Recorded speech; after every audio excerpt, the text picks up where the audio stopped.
Chapter 1. Su Sun. On the Tianwu continent, in the Eastern Divine Prefecture, there stands a magnificent peak piercing the heavens, known as Jiubao Mountain. The entire mountain is shrouded in a veil of mist, and at its base lies a village built against the slope, aptly named Jiubao Village. Within a dilapidated dwelling in the village, Su Sun reclines on the floor, staring blankly at the ceiling. He feels a refreshing sensation coursing through his body as his mind drifts to a radiant azure lotus, pulsating with light in his dantian, emitting waves of verdant energy that caress his skin. This invigorating chill emanates from this very source. Though he has been on the Tianwu continent for some time, Su Sun cannot help but marvel at the capriciousness of fate. He has actually traversed realms. Once an ordinary college student on Earth, Su Sun lived a humble life with his father. Upon graduation, he found himself wearing the proverbial green hat, as his girlfriend had taken up with a notorious scion of wealth and power in their locality. On the night he discovered his girlfriend's infidelity, he rushed in a frenzy to confront her affluent lover, only to be met with a brutal thrashing from a gang of burly henchmen. Ultimately, darkness enveloped him, and he awoke in this new world. Initially, Su Sun believed he was ensnared in a dream, but as time unfolded, the vivid reality around him and the clear memories of this body he now inhabited revealed the truth. This was no illusion. Through the exploration of this bode's memories, Su Sun learned of its past. The boy also bore the name Su Sun, having been raised solely by his father. His father, a man beset by alcoholism, entrusted him with a jade talisman on his 10th birthday, imparting cryptic words. "This was exchanged with your mother's life. I fear I will never reach such heights in this life. My journey may lead to peril, but should you one day rise above, go to the Qingtian Palace in the southern continent and seek justice for us both." With that, Su Tianqing slipped away quietly. As Su Sun recalled the visage of the boy's father, Su Tianqing, his eyes brimmed with tears. The resemblance in demeanor and tone to his own father for his past life stirred a whirlwind of emotions within him. "I have wronged you in my previous life thus. In this one, I shall not fail you," Su Sun vowed to himself. Thinking of his aging father on Earth, alone and bereft, and how his impulsive actions had led to a tragic fate, Su Sun's emotions surged, leaving him momentarily overwhelmed. Once he regained his composure, Su Sun reflected anew. The jade talisman had, by some fortuitous twist of fate, merged with the boy's essence, transforming into the enigmatic azure lotus within him, continuously reshaping this fleshly vessel. Concurrently, a cultivation technique known as the Taichu Guanju had been imprinted upon the boy's mind. As the boy grew, he became infatuated with a village maiden named Duyashuan.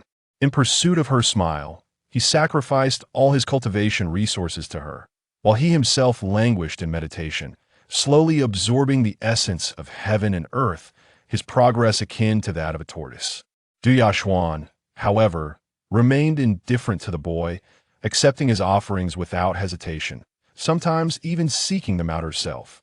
Heartbroken by unrequited love, the boy neglected his training and failed to breach the first threshold of cultivation, while Duyashuan, bolstered by the resources he provided, successfully ascended to the first realm of cultivation, the Mingwu realm, stepping into the world of martial practitioners. In the Tianwu continent, martial prowess reigned supreme. Even in a remote village like Jiubao, resources for cultivation are bestowed by the powers that be, aiming to nurture individuals of exceptional talent. Thus, each year, martial practitioners visit Jiubao village to assess the villagers' cultivation progress. Those who meet the criteria gain entry into academies, securing their future in cultivation and opportunity akin to leaping through the Dragon's Gate for these rural folk. Yet, the boy squandered his limited resources on Duyashuan, a choice that incited Su Sun's frustration. "What a foolish sacrifice!" Su Sun exclaimed. Bang! The door swung open, and in stepped a strikingly beautiful girl clad in a pale yellow dress, her expression frigid none other than Duyashuan. "I no longer require your cultivation resources. I heard you were severely injured by a Chiu Shinran yesterday and fell unconscious. I brought some medicine. We are now even, so do not pursue me any further." With an icy tone, Diashuan placed a food box before Su Sun and, without waiting for his response, turned to leave. Chiu Shinran. Su Sun's gaze hardened, perhaps influenced by the body he now inhabited, harboring a deep-seated loathing for Chiu Shinran. It was not merely an injury that left the boy unconscious. He had been brutally beaten to death, yet the rumor spread that he merely fainted. One could surmise that even if he perished in this very room, no one would come to claim the body. Chiu Shinran was also among Du Yakshuan's suitors, a figure of power and privilege in the village, having bullied the weak since childhood, particularly targeting those like Su Zun weak and without backing. Given that Su Sun was also vying for Du Yakshuan's affection, he became the prime target for Chiu Zinran's tyranny. Yesterday marked the annual assessment by the Academy's mentors, and despite knowing his chances were slim, the boy, recalling his father's words, hoped to give it a try. Alas, he was ambushed by Chiu Shinran and his entourage. With abundant cultivation resources, Chiu Shinran, a budding warrior in the Mingwu realm, had already met the admission standards of the Jinwu Academy, emboldening him to act with impunity. After humiliating the boy, he delivered a savage beating that left him lifeless. Su Sun found solace in the fact that the boy had not backed down. However, the outcome was indeed tragic. At least you showed some spirit, but alas, you were outmatched. Allow me to fulfill your unfulfilled wishes. After all, your father is also mine. Su Sun murmured to himself. Yet Diashuan is not worth such devotion. His gaze followed the girl as she stepped out the door. Seemingly sensing his thoughts, Diashuan paused, turning back to toss a few radiant stones at his feet. I have been granted permission by the mentor to enter the Jinwu Academy. These unsure are of little use to me now. Keep them.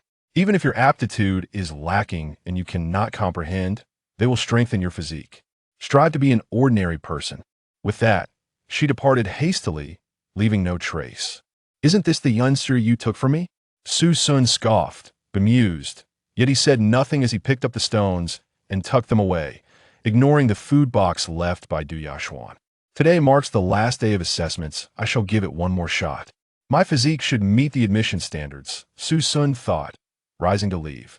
Following the route etched in his memory, he proceeded smoothly, likely because Chiu Shinran and his gang assumed he would be better than today and made no attempt to obstruct him. Arriving at a clearing beneath a tree large enough for several people to encircle, he found it teeming with onlookers. The assessment of qualifications was still fervently underway. Wang Dasheng, low-grade aptitude, not eligible for admission. Su Shan, low-grade aptitude, not eligible for admission. Che Ingxian, mid-low-grade aptitude, eligible for admission after assessment. At the foot of the tree stood a black stone tablet, nearly a person's height, adorned with intricate patterns. Villagers approached in turn, placing their hands upon the tablet, which radiated varying intensities of light. It seemed that the brightness and extent of the patterns illuminated would determine one's aptitude. Just moments ago, Che Ingxian had activated only a portion of the tablet's patterns, thus classified as mid-low-grade aptitude. Beside the tablet stood a burly middle-aged man, coldly announcing the results. Lin Hong, a mentor dispatched by the Jinwu Academy to assess the villagers' qualifications. Su Sun's arrival went unnoticed, prompting him to reflect on the boy's dismal standing in this world. However, I am not him, Su Sun resolved inwardly.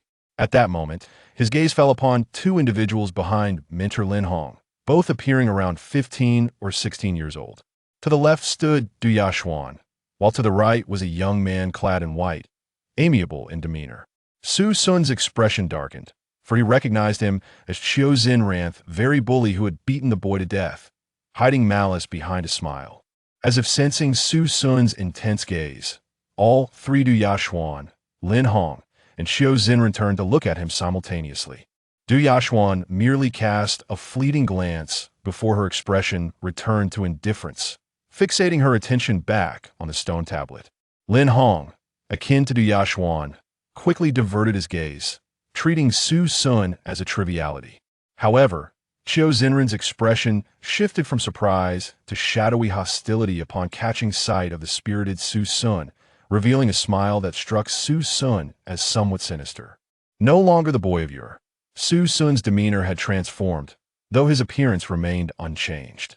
His essence and temperament had shifted markedly, and he paid no mind to their reactions, striding directly toward the stone tablet. Su Sun's blatant disregard only served to deepen the darkening of Chiu Zinren's gaze. Wasn't Su Sun in a coma yesterday? How has he healed so quickly? Not just a coma, I heard from someone that he was beaten to death. When they carried him back, he was already lifeless. The onlookers chattered amongst themselves, yet Su Sun remained unfazed, extending a hand to rest upon the center of the stone tablet, closing his eyes. Whoosh!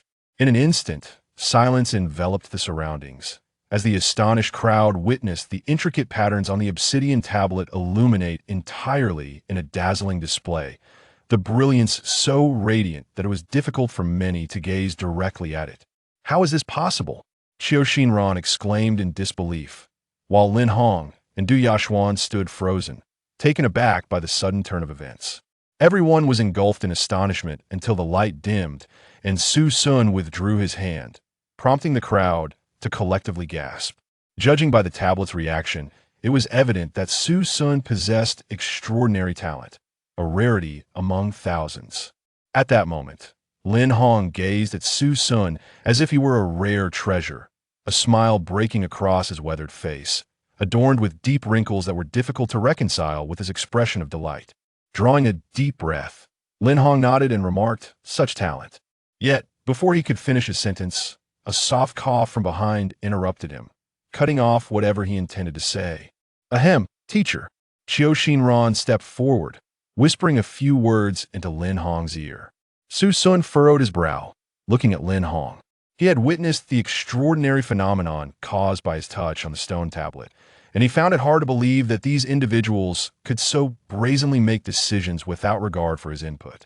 However, a flicker of concern crept into Su Sun's mind. The remote Nine Treasure Village was 1,000 miles away from Bafang City, and the decision-making power seemed to rest solely with Lin Hong. Should someone manage to sway him, the outcome could be dire. Chapter 2. The Primordial Return to Origin Technique. Lin Hong's smile gradually faded, replaced by a look of difficulty, as if he struggled to make a choice. Ultimately, his expression returned to its usual cold indifference, while Qiu Xinran, next to him, wore a smug look, reveling in his perceived victory.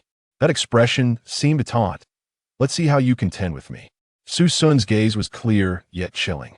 Indeed, under the weight of his icy stare, Lin Hong apathetically announced the final verdict.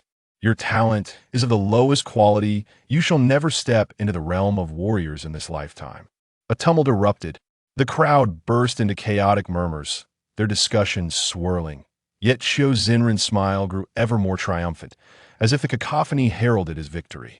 Lin Hong, however, remained unmoved, having made his decision rather than accept a disciple of exceptional talent. He preferred to leverage his authority for personal gain, especially since such gain might be pivotal for his next significant breakthrough. With the deadline looming, choices had to be made, and for him, deciding was not difficult. Though the onlookers murmured, none dared to speak out, fully aware that angering the instructor could easily place them in a similar predicament. Du Yashuan frowned slightly, choosing not to speak, her gaze directed at Su Sun. She observed Su Sun merely nodding in silence, turning to leave the crowd, but she could see that the boy's hands were tightly clenched, trembling slightly. "In the past, I overlooked your bullying of this boy, but today you have provoked me, Su Sun. This enmity shall not be forgotten. The road ahead is long. We shall see how this unfolds." Su Sun's hands remained clenched, blocking out the surrounding noise, consumed by the roar of his inner resolve. "Strange," Du Yashuan murmured. Everything Su Sun exhibited today was a stark contrast to the boy she remembered. He now appeared resolute and composed, shrouded in an air of mystery that surprised her, causing a flicker of emotion in her eyes, though it quickly faded. "Perhaps I am overthinking this. After our parting today, I may never see him again, and I will have my own new life." The thought of her future life of luxury and comfort in the academy reignited a spark of hope in Du Yashuan's eyes. "These two are so brazenly abusing their authority, yet I feel powerless to act," Su Sun lamented upon returning home, reflecting on Lin Hong and Qiu Zinren's shamelessness. Yet, He took solace in knowing that his talent was undoubtedly sufficient to gain entry into the true martial academy. If you want to admit me, I shall go to the true martial academy myself. I refuse to believe that no mentor will take me in given my abilities, Su Sun resolved inwardly. Moreover, this Qinglian within me seems quite extraordinary. The memory of his near-fatal injuries from yesterday and his miraculous recovery made Su Sun increasingly aware of the significance of the Qinglian within him. I wonder who my father truly was to possess such a treasure. Shaking his head to dispel the chaotic thoughts, Su Sun began to contemplate his future.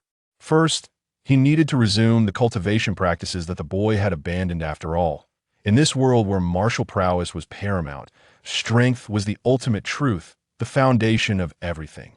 The primordial return to origin technique, appearing alongside the Qinglian, was undoubtedly extraordinary and should be utilized.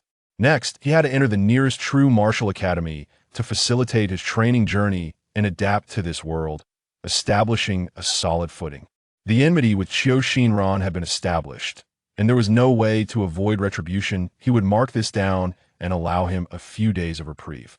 Furthermore, the most crucial matter was the Jade Palace of the southern continent mentioned by his father before his departure.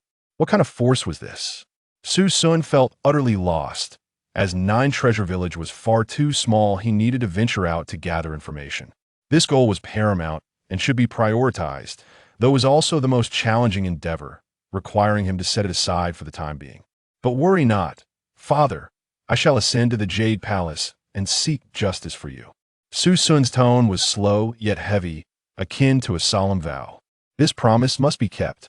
With his thoughts clarified, Su Sun took a deep breath and began to mentally review the primordial return to origin technique. Though somewhat obscure, he could manage to comprehend it by merging it with the boy's memories. Although he was uncertain of the technique's rank, he held an inexplicable confidence in it. The previous boy had attempted to cultivate it a few times, but found it overly complex and time-consuming, thus opting for the most basic and universally applicable cultivation method, resulting in subpar outcomes. With his eyes closed and focus sharpened, Su Sun began to silently recite the technique, directing the energies of heaven and earth to refine his body. The emerald light emitted by the Qinglian infiltrated every pore of his skin, and Su Sun's senses heightened dramatically. He could clearly perceive the energies of heaven and earth surging like a mighty river, tumultuous and relentless. Yet ordinary people remained entirely oblivious to it. Struggling to absorb the energies of heaven and earth into his body through the primordial return to origin technique, Su Sun followed the pathways outlined in the technique. It must be said that the boy's abandonment of this technique was justified. It was indeed overly complex. Merely absorbing the energy into his body and circulating it through his meridians for a single great cycle left Su Sun drenched in sweat and flushed, feeling as though he could continue no longer. Upon opening his eyes, he noticed the night sky sprinkled with stars, indicating that quite some time had elapsed. It was now deep into the night. Truly intricate and convoluted, Su Sun sighed, yet he held no thoughts of giving up. After a brief rest, he promptly closed his eyes again, immersing himself in the joy of cultivation, relentless and unyielding. Time and again, as he cycled through the technique, Su Sun felt his body becoming noticeably lighter, filled with vigor. Although he had not yet entered the realm of enlightenment, the changes were undeniably real. As he became increasingly adept at the technique, the time required for a full cycle gradually shortened from nearly an hour to half an hour, then to a little over 15 minutes, during which he could smoothly guide the energy to circulate through his body.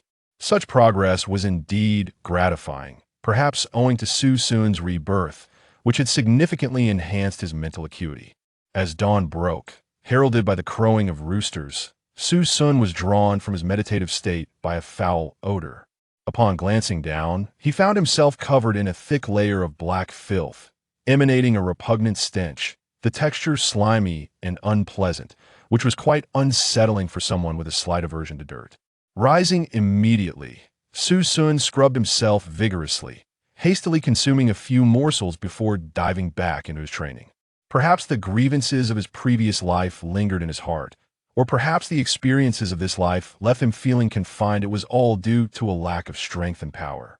Now reborn into this martial-centric world, Su Sun was determined not to endure the same indignities as before. Only through enduring hardship can one rise above others onward. Su Sun's cultivation persisted almost without pause day and night. He poured all his experiences into his training, driven by an unyielding fervor that bordered on madness. Aside from consuming a meager meal when hunger struck and washing himself only when dirted, every other moment was devoted to his cultivation. Time slipped by swiftly.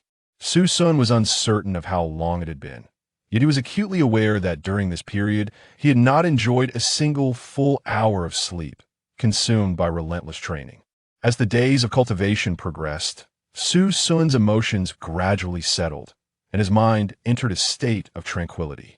One day, while diligently practicing the primordial technique in his humble abode, Su Sun reflected, "I may have overdone it with my training these past days."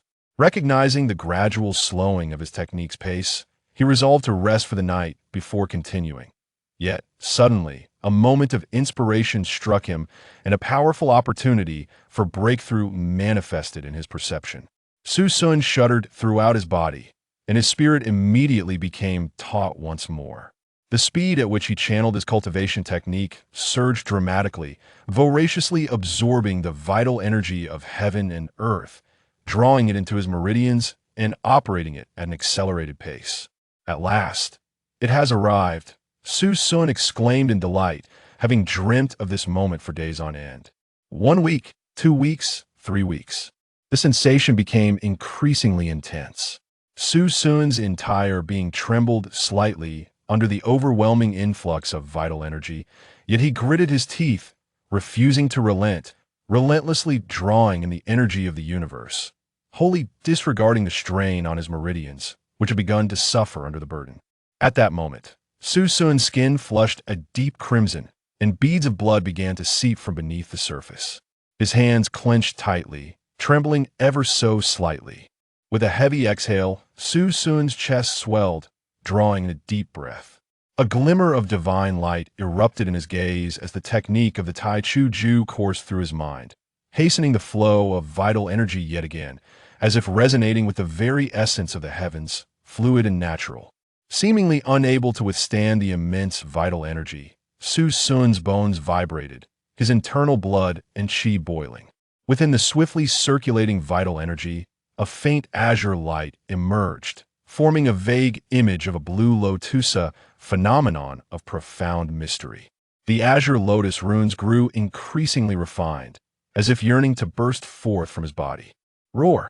Summoning all his strength, Su Sun directed the vital energy within him towards a solitary martial meridian, flooding it with an unrelenting surge, breaking through the last barrier of this pathway. Thus, he would ascend into the realm of clarity, stepping across the threshold of a warrior. Within a warrior's body, there exist 10 martial meridians that obstruct the path of heaven. By unblocking them one by one could contend with the celestial forces, with the first meridian known as Ming Wu. To break its blockage is to enter the realm of clarity, amplifying one's senses and grasping the essence of the heavens. Boom! All of the vital energy within him coalesced into a singular force, charging towards the initial meridian of clarity. Puff! The final barrier offered little resistance. A mere whisper echoed, as if a non-existent membrane had been shattered. Simultaneously, Su Sun sensed the initial meridian had been partially unblocked, and the vital energy surged into it, alleviating the pressure on his body. What astonished Su Sun further was that with the unlocking of this meridian, he felt his senses heighten exponentially. The entire world became strikingly vivid.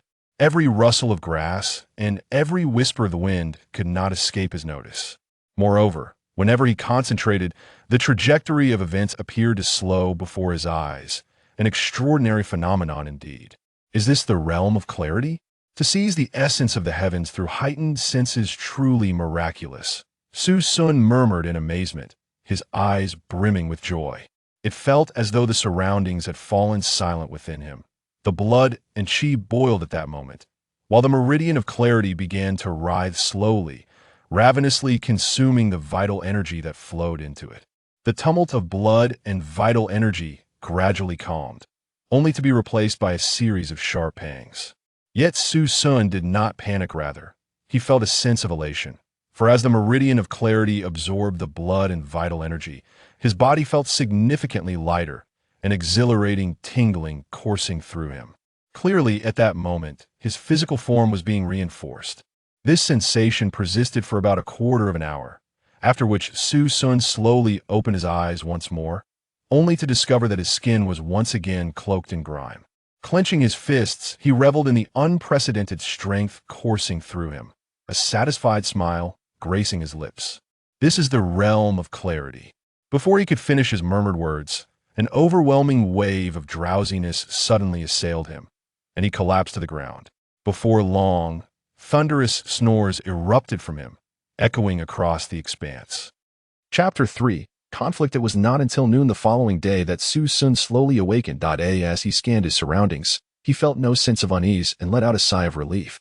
He hurriedly washed up and donned a fresh change of clothes. From now on, I cannot push myself so recklessly in my training, Su Sun murmured to himself. After all, he understood the truth that one cannot become fat from merely one meal. However, the experiences of his past and present life left him with a pent-up frustration that he could only vent through his cultivation. The realm of enlightenment was not particularly difficult, likely owing to the influence of the azure lotus within him and the peculiarities of his cultivation method that allowed for such smooth progress. Just before his breakthrough, Su Sun had sensed the azure lotus within him stirring, releasing wisps of azure light that melded into his vital energy and permeated his muscles and bones, imparting an ineffable essence to his body. Next, he would set off for Bafang City, for he was determined to enter the true martial academy. However, the distance from Bafang City to Jiubao village was a daunting one, spanning thousands of miles and multiple mountain ranges, teeming with wild beasts and insects, not to mention the presence of spiritual creatures, making the journey perilous. It would not be an easy feat to traverse this alone. He thought it prudent to consolidate his realm, familiarize himself with his current strength, and perhaps hunt some game for sustenance, thus saving time on his journey. Su Sun reflected on how long he had been in this world and wondered about the well-being of his father back on Earth. As this thought crossed his mind, he fell silent, and then considered his father in this life, Su Qiansheng. To Su Sun. Both fathers held equal significance, and his gaze solidified with determination. A barely audible murmur escaped the lips of a youth from the Qingyu Palace in the southern continent. In the village's largest open space, a crowd of villagers had gathered, reminiscent of the commotion on the day of the bone-reading ceremony. At the center of this throng, surrounded like stars encircling the moon, stood Qiu Xinran and Du Yashuan. Today, Qiu Xinran was clad in white, her face adorned with a smile, while Du Yashuan wore a pale yellow garment, bidding farewell to those around her with warmth. After a while, having said their goodbyes, the two prepared to set off for Bafang City amidst envious glances from the onlookers. Not far from their departure, a figure emerged from the depths of the village, a youth dressed in faded, clean clothing, exuding a handsome and carefree demeanor. It was Su Sun. Even from a distance, the two soon spotted Su Sun. Yashuan glanced at him, but quickly averted her gaze. Today, Su Sun appeared somewhat different. She could not quite pinpoint the change. Dismissing her wandering thoughts, she refocused her attention, recognizing that from this day forth, she and this youth would inhabit two entirely different worlds. That as a warrior, a mere mortal was not worthy of her concern. "Ha ha, look who it is. Are you here to bid us farewell as well?" Qiu Xinran's voice dripped with mockery, her smile growing ever more pronounced. The villagers who had come to see them off turned their attention to Su Sun. From afar, Su Sun noticed the two, and, upon hearing Qiu Xinran's taunt, a slight smile tugged at the corners of his mouth. The timing of this reckoning is quite fortuitous, he thought to himself. Not long ago, Qiu Xinran had employed some underhanded means to manipulate Lin Hong's judgment, ultimately depriving him of his qualification to attend the true martial academy. Now that he had broken through to the enlightenment realm, Su Sun was eager to find someone to spar with, solidify his realm, and hasten his journey to Bafang City to avoid missing the enrollment period. Without a doubt, the perfect sparring partner was Qiu Xinran. Su Sun could overlook the bullying from his past life, but the recent affront was something he could not let slide. It was time to settle this score. Resolutely, Su Sun feigned a smile and said, "What a coincidence. I came today precisely to send you off." Noticing a peculiar tone in Su Sun's words, Qiu Xinran was momentarily taken aback. Just as she was about to speak, Su Sun continued. To send you to your own bed, to lie there for 10 days and nights. At his words, the crowd erupted in commotion. Du Yashuan cast a glance at Su Sun, frowning in confusion, while Qiu Xinran's smile froze for a moment, only to be replaced by a glint of viciousness in her eyes as she laughed again, though this time her smile turned sinister. "Huh? You want me to lie in bed for 10 days? Have you been knocked silly by me the other day? Have you forgotten who was knocked unconscious?" Qiu Xinran sneered, her expression darkening. "It seems you're eager to experience that feeling again, but this time, you won't be so fortunate." With that, Qiu Xinran's demeanor shifted, her smile vanishing as her eyes turned cold. "Today, I shall let you taste your own medicine." Su Sun nonchalantly adjusted his sleeve. "Humph, sharp-tongued, as ever. If I don't teach you a lesson today, you'll never understand that some people are not to be trifled with." With a disdainful snort, Qiu Xinran's gaze sharpened. She stomped her foot heavily on the ground, and a fierce aura erupted from within her, stirring up a gust of wind that sent Su Sun's hair and clothes swirling. The force nearly compelled him to step back. That a mere mortal dares to be so arrogant. "Today I shall show you the gap between us." With a sinister smile, Qiu Xinran lunged forward, her right fist clenched, slicing through the air with a fierce wind, aimed directly at Su Sun's face. As the fist approached, Su Sun's expression finally turned serious. Now endowed with the ancient azure lotus, his senses were sharp. He could tell from the sheer momentum that Qiu Xinran was not holding back. If an ordinary person were to take this blow, they would surely be either dead or gravely injured. The air pressure alone suggested that even a stone would crack under such force. However, it was unfortunate for her that Su Sun was no longer the ordinary youth of a few days prior. He swiftly crouched to evade Qiu Xinran's full-force strike, then propelled himself off the ground, delivering a powerful shoulder charge aimed squarely at her abdomen. Bang! To his surprise, Qiu Xinran deftly extended her arm to block the blow, their shoulders colliding with a dull thud. "Hey, quick reflexes." As she spoke, Qiu Xinran seized Su Sun's shoulder, her grip akin to that of an eagle's talon. A flash of ruthlessness crossed her eyes, and with a snarl, she lashed out with her right leg, aiming a vicious kick at Su Sun's waist. With her shoulder firmly grasped, there was no dodging this strike. For an ordinary person, such a kick would spell certain death. It seemed that Qiu Xinran truly intended to harm him.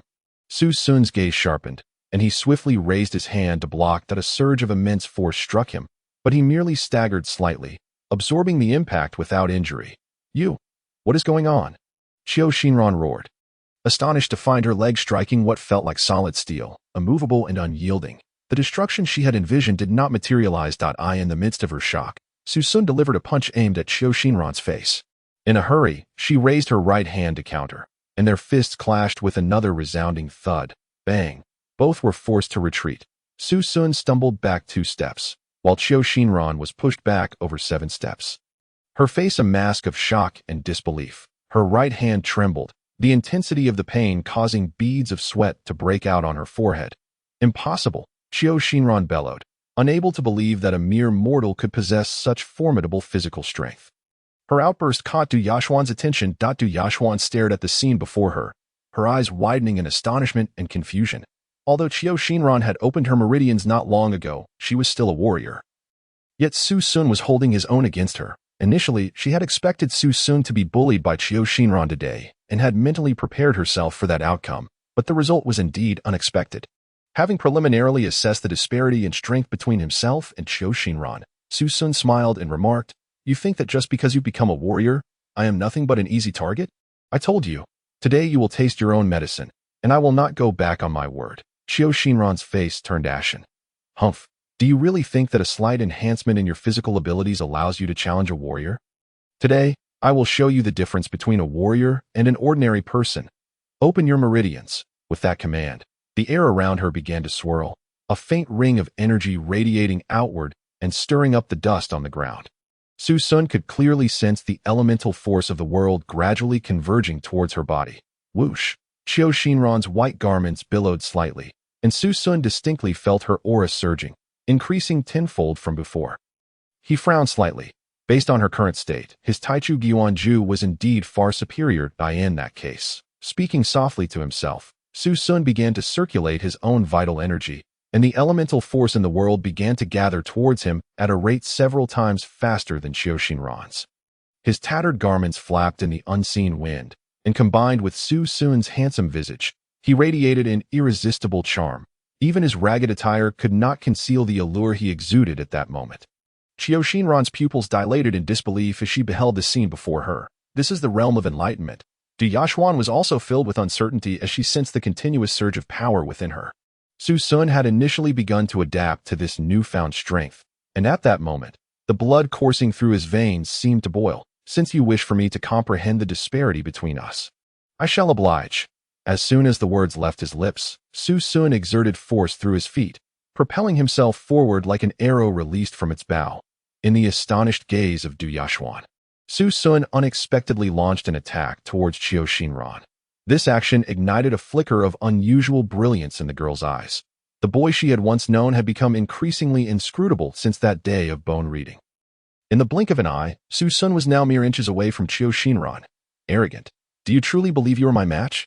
Qiu Shinran bellowed, swinging his fist towards Su Sun, generating a faint stream of vital energy. Bang!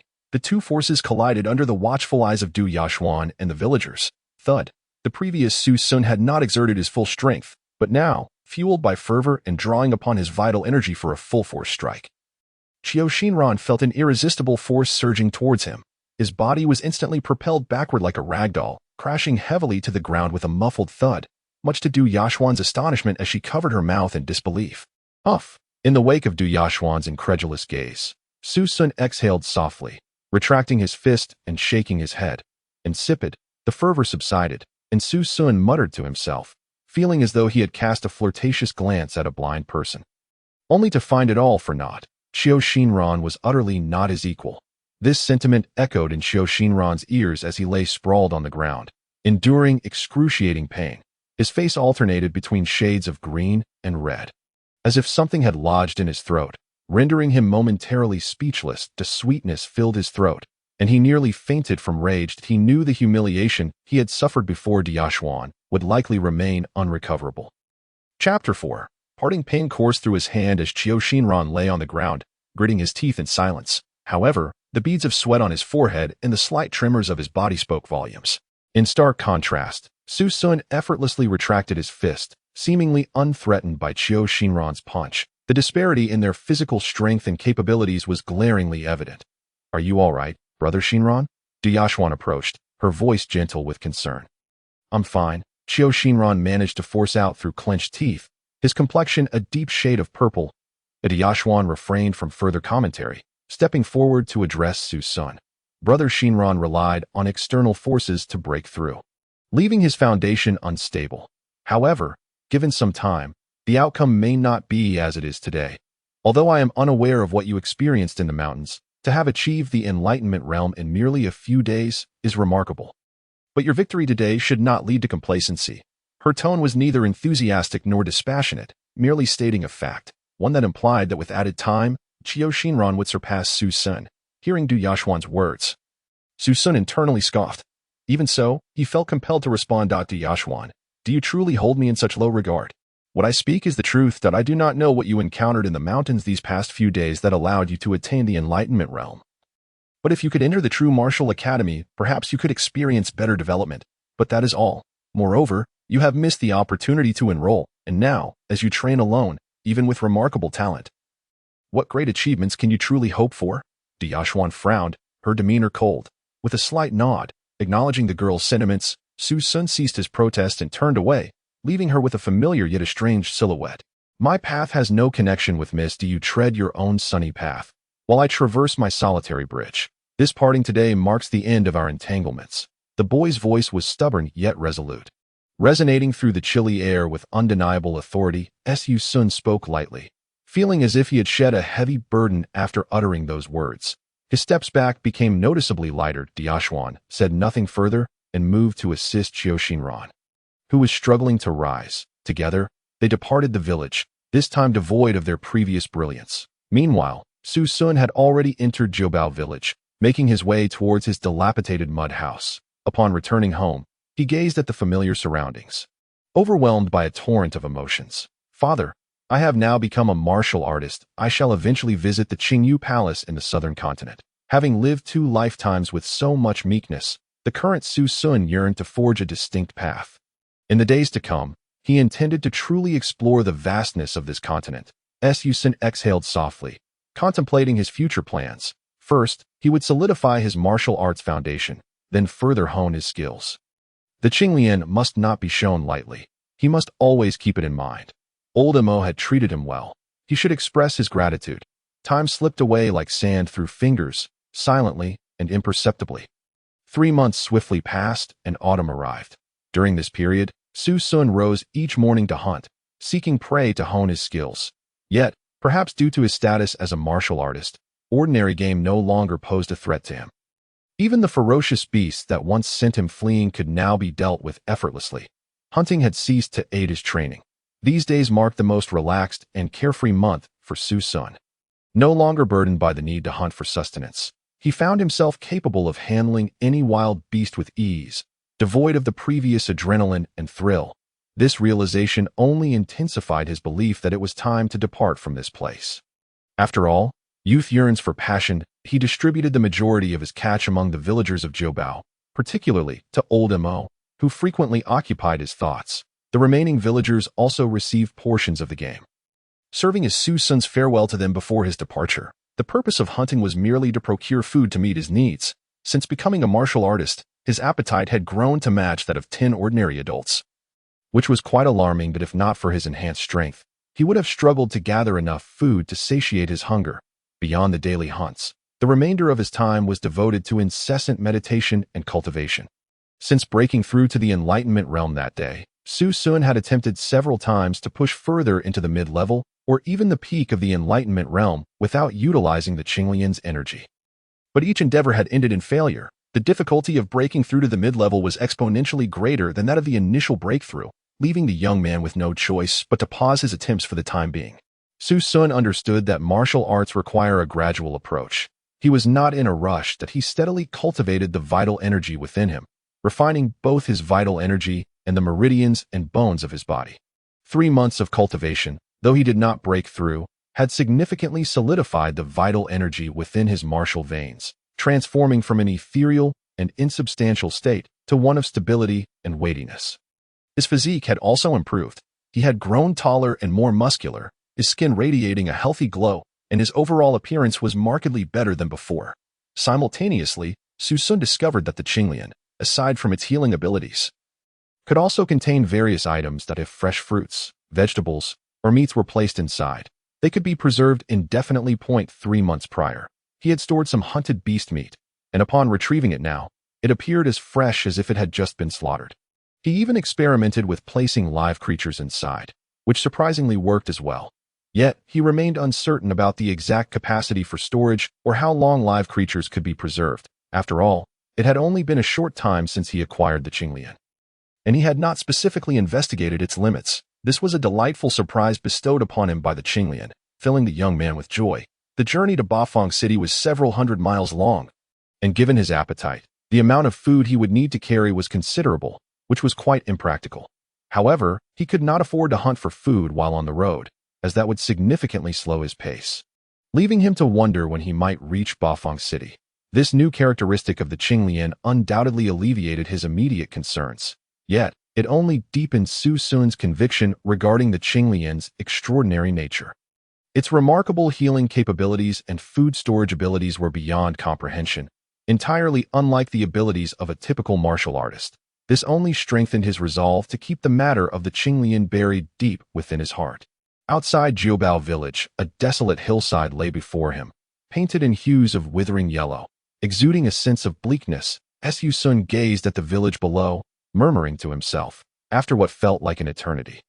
He finally turned and descended the hill, his expression calm and untroubled. Unencumbered by any ties, he now had a singular goal: to fulfill the promise he had once made to himself, with unwavering determination. The young man strode forward with pride. True Martial Academy. Qingyu Palace. I am on my way. Chapter 5. Bafang City in the Tianwu continent. The strong are revered that if one possesses the requisite foundation, there is no doubt that the people of the continent will choose to become martial artists. Martial artists can absorb the energy of heaven and earth into their bodies, breaking through the 10 shackles of the human meridians, ultimately surpassing the limits of the human body. It is said that those who reach the 10 meridian realm can move mountains and seas, achieving the impossible. Certainly, those who have transcended the 10 martial veins are legendary beings. At present, Su Sun has merely made a preliminary breakthrough in the first martial vein of enlightenment. Warriors are classified into 10 realms, each of which is further divided into 3 minor stages. The first martial vein, known as enlightenment, possesses unique and wondrous effects, and breaking through it not only significantly enhances one's power, but also grants the warrior special abilities. The simplest means of distinguishing the strength among warriors is through their martial realm, which fundamentally reflects their power. Next in importance is the cultivation technique. The potency of a technique determines the speed at which a warrior can absorb vital energy. And due to the differing methods of operation for each technique, the extent to which vital energy refines the body also varies. Thus, the strength of the technique equally dictates the warrior's physical prowess, making both factors crucial in combat. The final aspect to consider is martial skills, which are categorized into movement techniques and conventional martial arts. Among these, movement techniques are particularly rare. Once mastered, a warrior of the same rank is almost invincible in battle. Their scarcity also renders them exceedingly valuable. In the realm of Tianwu, martial skills are broadly classified into 4 major tiers: mortal, spirit, Tao, and saint. Each tier is further divided into lower, middle, and upper grades, with their power and worth ascending correspondingly. Most warriors can only attain mortal tier skills, while spirit tier skills are a rarity among common folk. Tao tier skills are the exclusive domain of the continent's giants, and saint tier skills are nearly mythical, with their existence remaining uncertain. These 3 aspects serve as significant criteria for distinguishing the strengths and weaknesses of warriors. Moreover, the vast expanse of the Tianwu continent is home to myriad spiritual fruits and woods that assist warriors in their cultivation, prolong the lifespan of ordinary individuals, enable the regeneration of severed limbs, and facilitate profound transformations. Due to the abundance of extraordinary fruits and the prevalence of martial arts, another indispensable profession has emerged: the alchemist. Alchemists utilize the fire from the depths of the earth combined with spiritual herbs to concoct elixirs that can heal wounds and enhance cultivation.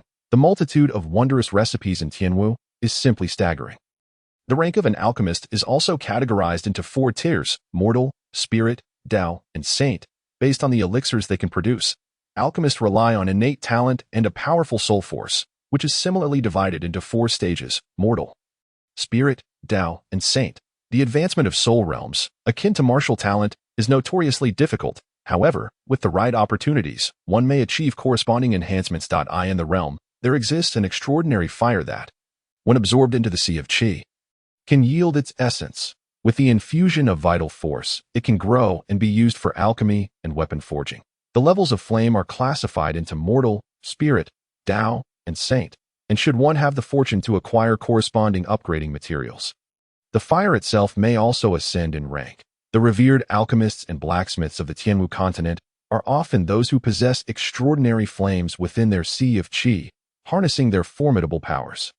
Additionally, the continent is home to array masters, who seal all things with invisible forces, as well as numerous unpredictable martial artifacts. Within Tianwu, many warriors have risen to prominence after seizing opportunities from various corners of the continent, now standing as formidable figures. In summary, this is a realm brimming with wonder and miraculous phenomena. The Tianwu continent is divided into 4 major regions: Dongshenzhou, Xinyozhou, Songnanzhou, and Beimuzhou. At this moment, Su Sun finds himself traversing the wilds of the far east of Dongshenzhou, hastily journeying towards this extraordinary martial world. Having departed from Jiubao village for 7 days, Su Sun travels by day and constructs a small nest in the trees by night, meditating and cultivating, never daring to fully succumb to sleep. The mountains are rife with tigers and leopards.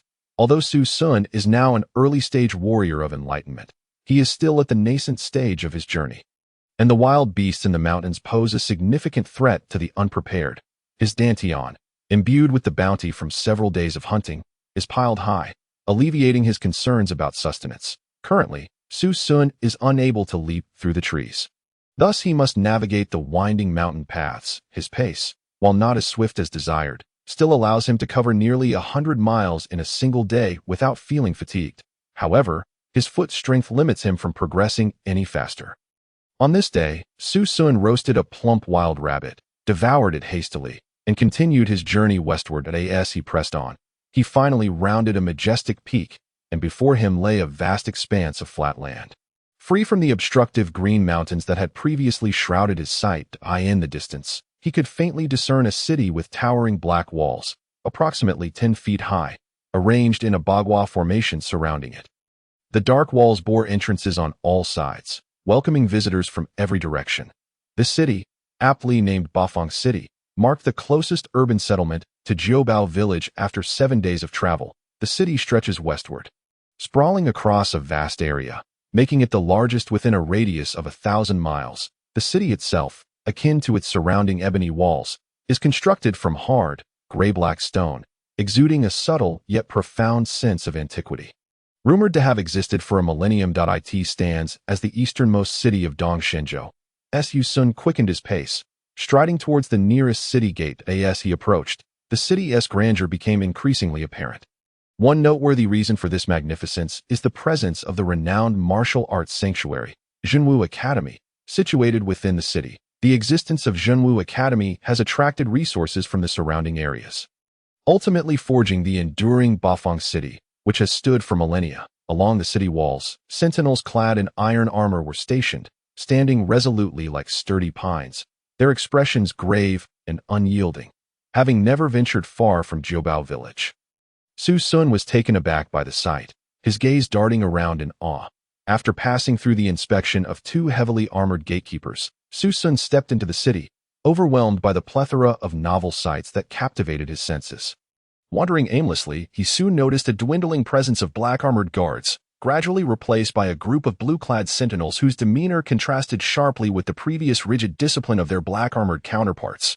The distinction between the two factions seemed to lie in the lesser-trodden streets where Su Sun found himself. "Miss Liu, this way please," a sudden voice broke through, capturing Su Sun's attention. Turning towards the source, he beheld a lavishly dressed young lady emerging from the intersection of the black-armored guards. With delicate brows and captivating eyes, her complexion resembled pure jade, and her features were exquisitely refined, her cheekbones nearly flawless. Her long black hair cascaded down her slender waist, and she donned a moon-white gown, adorned with golden embroidery that accentuated her ethereal grace, leaving Su Sun momentarily breathless. Such an enchanting figure appearing in this desolate gray area felt rather out of place. Yet it illuminated Su Sun's surroundings, rendering everything else pale in comparison.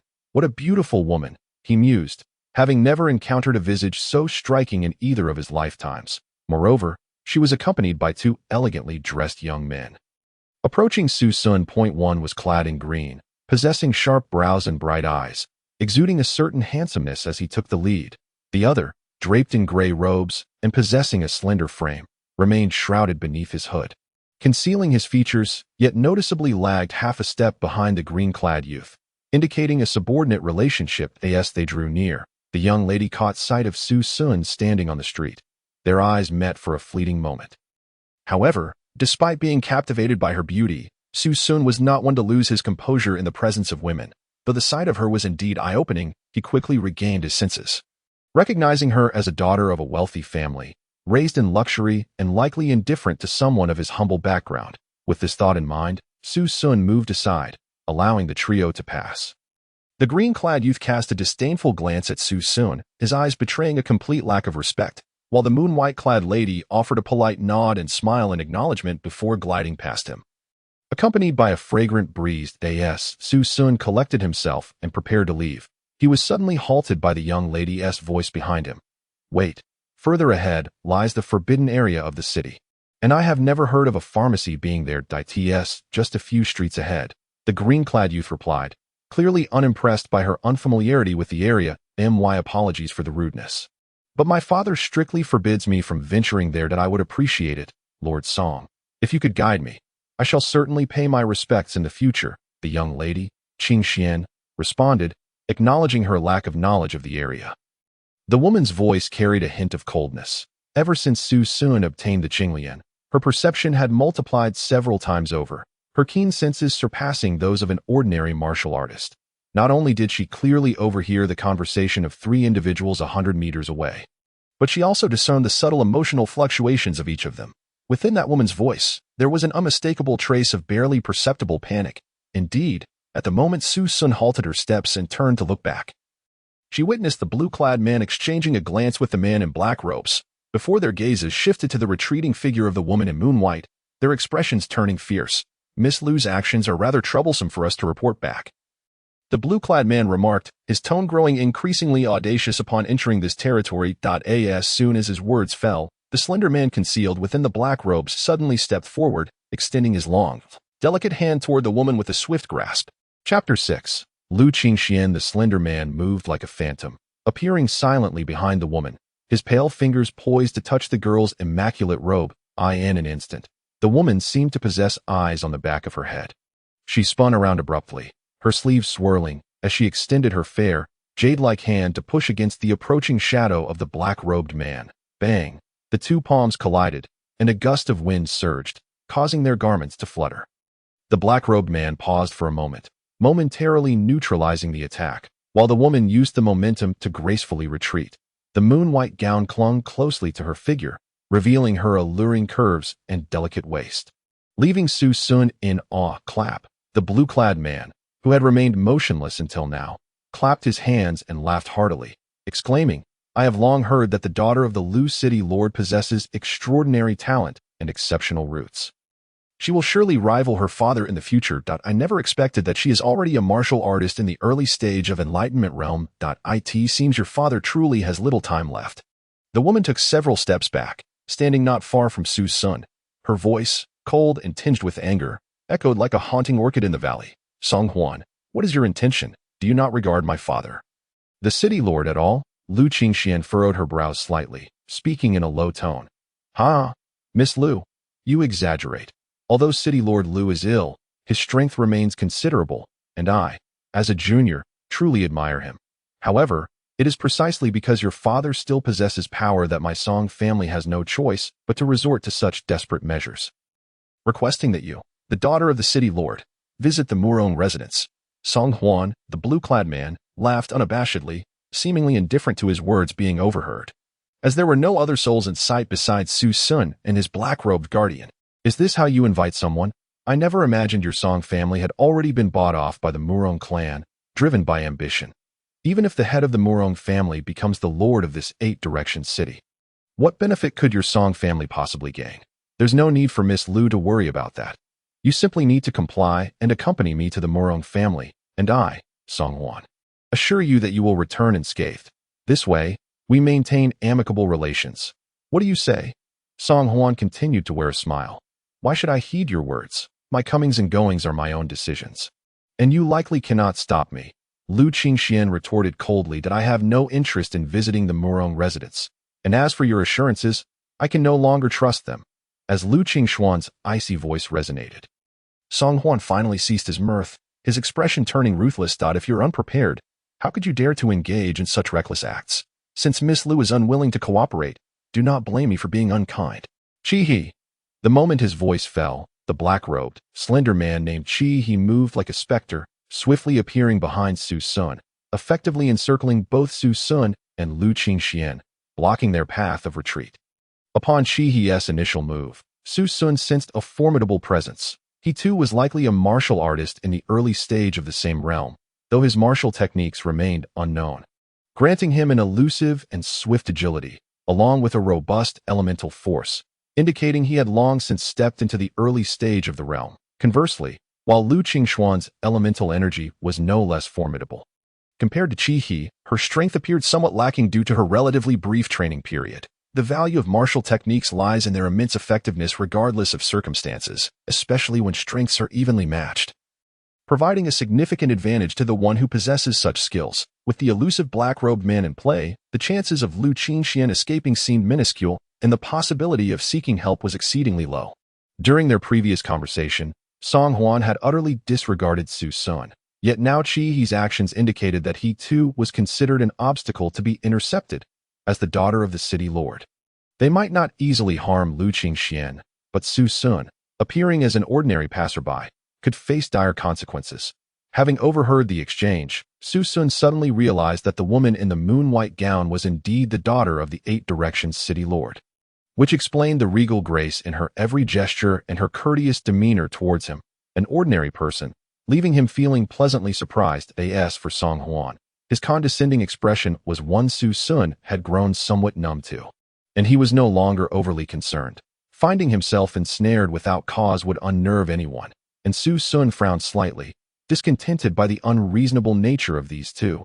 He was entirely uninvolved in this affair. Yet he was being dragged into such a predicament. He blocked their retreat. Song Huan approached them step by step, his presence becoming increasingly palpable, revealing him to be yet another martial artist in the early stage of the same realm. Song Huan's aura was not inferior to Lu Qingshuan's, suggesting that if they were to engage in combat, he would not easily be defeated. Humph, your father has expended considerable resources to ensure your admission into the true martial academy.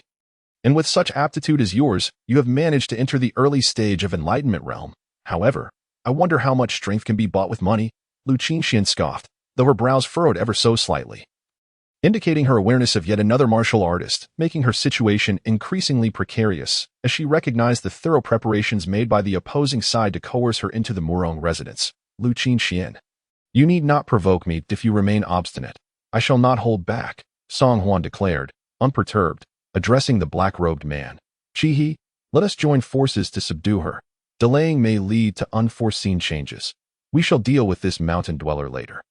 Lu Qingxian, her expression grave, turned her head slightly towards Su Sun and whispered, in a moment, I will do my utmost to entangle them, and you must run towards the city lord's residence for aid.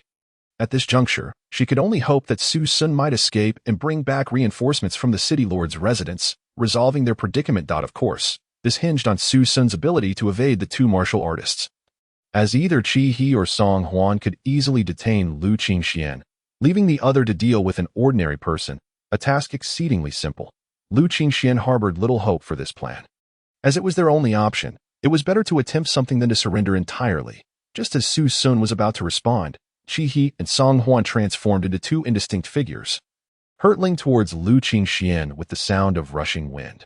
Chapter 7. The first strike. Swish. The blue and black figures streaked past, arriving almost simultaneously. Two oppressive forces bore down upon Lu Qingxian as she found herself cornered.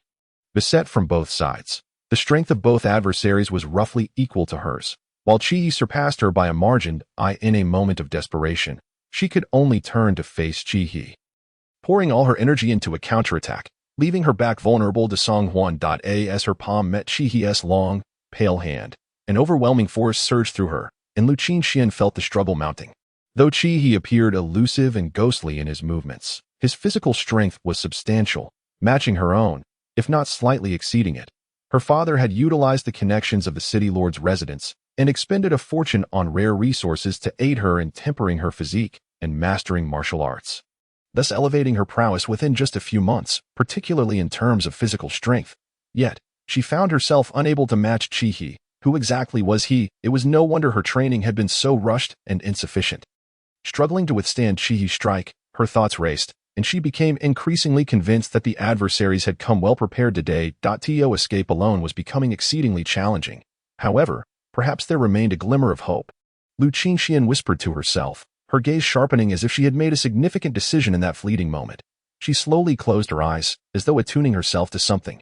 Subtly, an extraordinary aura emanated from her being, as though a slumbering dragon was gradually awakening. Yet before she could act, the girl was startled to sense another martial artist's vigorous momentum surging behind her, accompanied by a powerful elemental force. Bang! A resounding crash echoed from behind, and Lu Qingxian turned in astonishment to see a tall young figure standing like a rock, poised to strike, safeguarding all her vulnerabilities. The rushing Song Huan was sent flying backward at a swifter pace due to Su Sun's punch. Thud! He crashed heavily to the ground, clutching his swollen right hand, trembling in pain and drenched in cold sweat. He was nearly struck senseless by that punch, unable to believe the events unfolding before him. This unassuming and unremarkable youth turned out to be a martial artist, and perhaps the strongest one in this vicinity. How laughable it was that he had previously considered him mere prey, only to find the roles reversed in an instant. If this young man were to ally with Lu Qingxian, the two of them would undoubtedly find themselves in a predicament today. You are a martial artist at the enlightenment stage. Lu Qingxian exclaimed, her mouth slightly agape in astonishment, a mix of surprise and delight washing over her as she quelled the surge of energy that had just awakened within her. Two burly men bullying a defenseless young woman. How shameless. Such an act occurring before my eyes is utterly intolerable, Su Sun scoffed, retracting his fist with a sense of indignation. He then turned to Lu Qingxian, smiling. My lady, I hope you are not too frightened.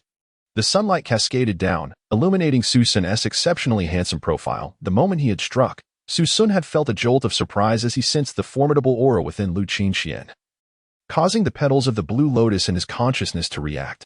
This woman is no simpleton. That power she harbors is undoubtedly a strong trump card, Su Sun mused, gazing at the youth whose warm smile touched her heart. Lu Qingxian felt an inexplicable shift in her emotions, a flicker of something unusual in her eyes as she smiled in response. She beheld Lu Qingxian's exquisite features, her translucent skin glowing with radiance, and her flowing hair dancing in the breeze. A fragrant allure enveloped Su Sun, causing his heartbeat to quicken unexpectedly. He quickly turned away, not daring to look again. What a beauty, he marveled once more in his heart. This girl before him was perhaps the most enchanting he had ever encountered in his life. However, having lived in Jiubao village, he had scarcely seen many beautiful women. The most charming there was Du Yashuan, who merely exuded a slightly cute demeanor, a far cry from the captivating allure of Lu Qingxian. Who are you? Why are you meddling in my affairs? Song Huan shouted, trembling as he rose, his face contorted with fury. I watched helplessly as this lady was humiliated, and for that, I apologize for my inability to intervene. Furthermore, how can you accuse me of meddling? Had I not possessed the strength to fight and witnessed everything? I shudder to think of what might have transpired today. To label my actions as meddling is the height of absurdity. Though Su Sun spoke lightly, his focus was razor-sharp, his gaze cold as he regarded Song Huan, showing no sign of relaxing his guard. My friend, we bear no grievances against each other. Consider this a chance encounter. Let us pretend that punch never occurred. It would be in your best interest not to involve yourself in today's matters. I represent the Murong family of Bafang City, and I assure you, should you leave now and remain silent, we will not pursue today's events, and may even offer you certain benefits. Otherwise, you may find yourself unable to withstand the forces behind us. Song Huan's expression darkened, struggling to suppress the fury boiling within him. Despite the sharp pain in his right fist, he frowned and spoke. I heard everything from your earlier conversation, and I find it hard to trust your credibility. Young Master Song Su Sun merely chuckled at this. Humph, why at present?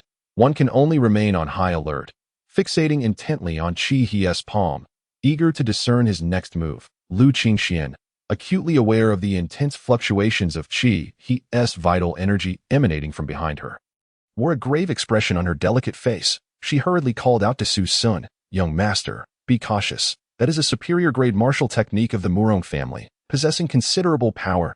As she spoke, Lu Qingxian moved towards Su Sun, disregarding the fallen Song Huan, intent on aiding him. From Su Sun's performance thus far, it was evident that he lacked any extraordinary fluctuations of vital energy. Clearly, this formidable youth had yet to master any martial skills. Under such circumstances, with Qi wielding a superior-grade martial technique coupled with his agile movements, his combat prowess was undoubtedly on a different level compared to Su Xun. At that moment, Song Huan, with bloodied teeth gritted, recklessly charged forward, launching an unprecedented ferocious assault. In an instant, he ensnared Lu Qingxian, preventing her from escaping. Song Huan understood Qi He's intentions and thus made a desperate final stand, willing to sacrifice himself to impede Lu Qingxian. If Qi were to dispatch Su Sun, the remaining Lu Qingxian would be left vulnerable, no longer a threat. How infuriating! Lu Qingxian furrowed her brows, unable to divert her attention to confront Qi. Meanwhile, the battle intensified, leaving Lu Qingxian unable to focus on anything else, while Su Sun's gaze remained solemn. Qi He's momentum had reached its zenith. The next moment would surely unleash a thunderous strike. Exhaling lightly, Su Sun concentrated his focus like never before. A moment's carelessness could cost him his life today. In the next instant, Qi transformed into a shadow, blurring into three identical figures that surged towards Su Sun from three different directions. The martial technique of movement. Su Sun's heart raced. The simultaneous execution of both movement and attack techniques sent a chill down his spine. As he perceived the three rushing figures, their speed, aura, and even the fluctuations of vital energy were indistinguishable, making it impossible to discern which one was the true body. What to do? Su Sun's thoughts raced. In the next moment, 3 formidable palms struck from 3 angles, fiercely targeting him. Great crumbling mountain palm. 3 commands rang out simultaneously, and the attacks nearly sealed off all of Su Sun's escape routes. Arriving at once, Su Sun abruptly raised both hands to deflect the 2 lateral assaults. His gaze locked onto the central pale palm aimed at his chest. The anticipated heavy blow did not land.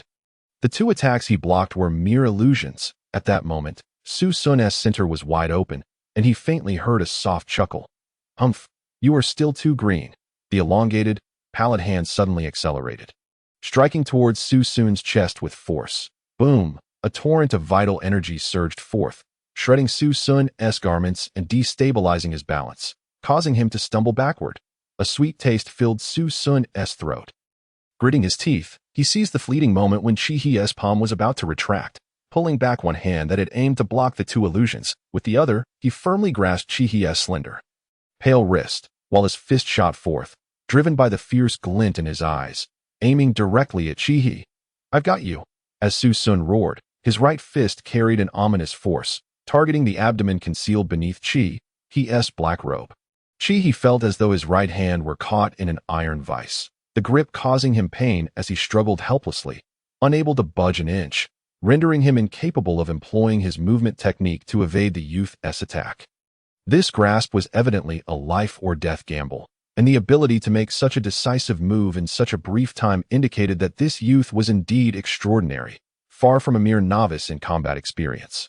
This tactic was undoubtedly the most effective at this moment, yet it was regrettable. Now in such close proximity, Su Sun finally glimpsed the pallid visage beneath the black robe, along with the mocking glint in Chi-Hi's eyes. In the end, you are still too inexperienced. Chi-Hi's thin, blade-like lips slowly parted, the words crystal clear to Su Sun's ears. Cloud-sucking palm. Chi-Hi called out sharply to in the next instant. Chi-Hi extended another elongated hand, swirling with vital energy that formed a visible vortex, effortlessly diverting the force of Su Sun's powerful punch. With a slight twist of his body, Chi-Hi could easily evade the blow. This was evidently another martial technique, but suddenly, Chi-Hi's narrow eyes widened in shock. Su Sun's clear, dark eyes exhibited no surprise. The ease with which he redirected the punch seemed almost too effortless. Glancing down, Chi-Hi saw a long leg slicing through the air, akin to a whip, rapidly swinging towards his waist. This is bad, Chi-Hi thought frantically, but there was no time to evade. He hurriedly lifted his leg to block. Yet, Su Sun appeared to anticipate his move. Just as Chi-Hi was about to raise his leg, the hand that had seized Chi-Hi's wrist yanked back abruptly, causing Chi-Hi to lose his balance and lurch forward. Unable to lift his leg to defend against the impending strike that moment, the whip-like kick made contact with his black robe, the force of the wind pressing it inward against his skin. In the next instant, an indescribable agony accompanied the sharp crack of bone splintering. Chi-Hi was sent flying like a sandbag, soaring a considerable distance before crashing to the ground, leaving a long trail in his wake. With a resounding thud, Chi-Hi collapsed, rendered unconscious. Chapter 9. The city lord's mansion amidst the ruins, dust swirled around, and shattered walls lay scattered, devoid of any human presence on a street within the desolation. Su Sun gasped for breath, enduring the intense, tearing pain radiating from his chest. The earlier palm strike from Chi-Hi, charged with ferocious vital energy, had left its remnants lingering within him, perhaps due to the martial technique employed. The vital energy stubbornly clung to his chest, relentlessly tearing at the wounds in his flesh and bones. That strike had fractured several bones in Su Sun's chest, sending shockwaves through his organs. Were he an ordinary mid-tier martial artist, he would likely have succumbed long ago, his insides reduced to a pulp. Based on Su Sun's assessment, even a typical mid-tier martial artist would be gravely endangered if they withstood such a blow. Fortunately, the presence of the mysterious blue lotus within him, combined with the vital energy that had penetrated his skin and bones during his meridian opening, had tempered his body. Additionally, the enigmatic white mist had further refined him, allowing him to survive that devastating strike. At this moment, cold sweat poured down Su Sun's forehead, the intense post-battle pain from his chest causing him to gasp for breath, forbidding any unnecessary movement lest it aggravate his injuries. With a flicker of thought, the blue lotus within him dispatched a portion of its azure energy, quickly mending the damage within his chest, bringing forth a wave of refreshing relief amidst the pain.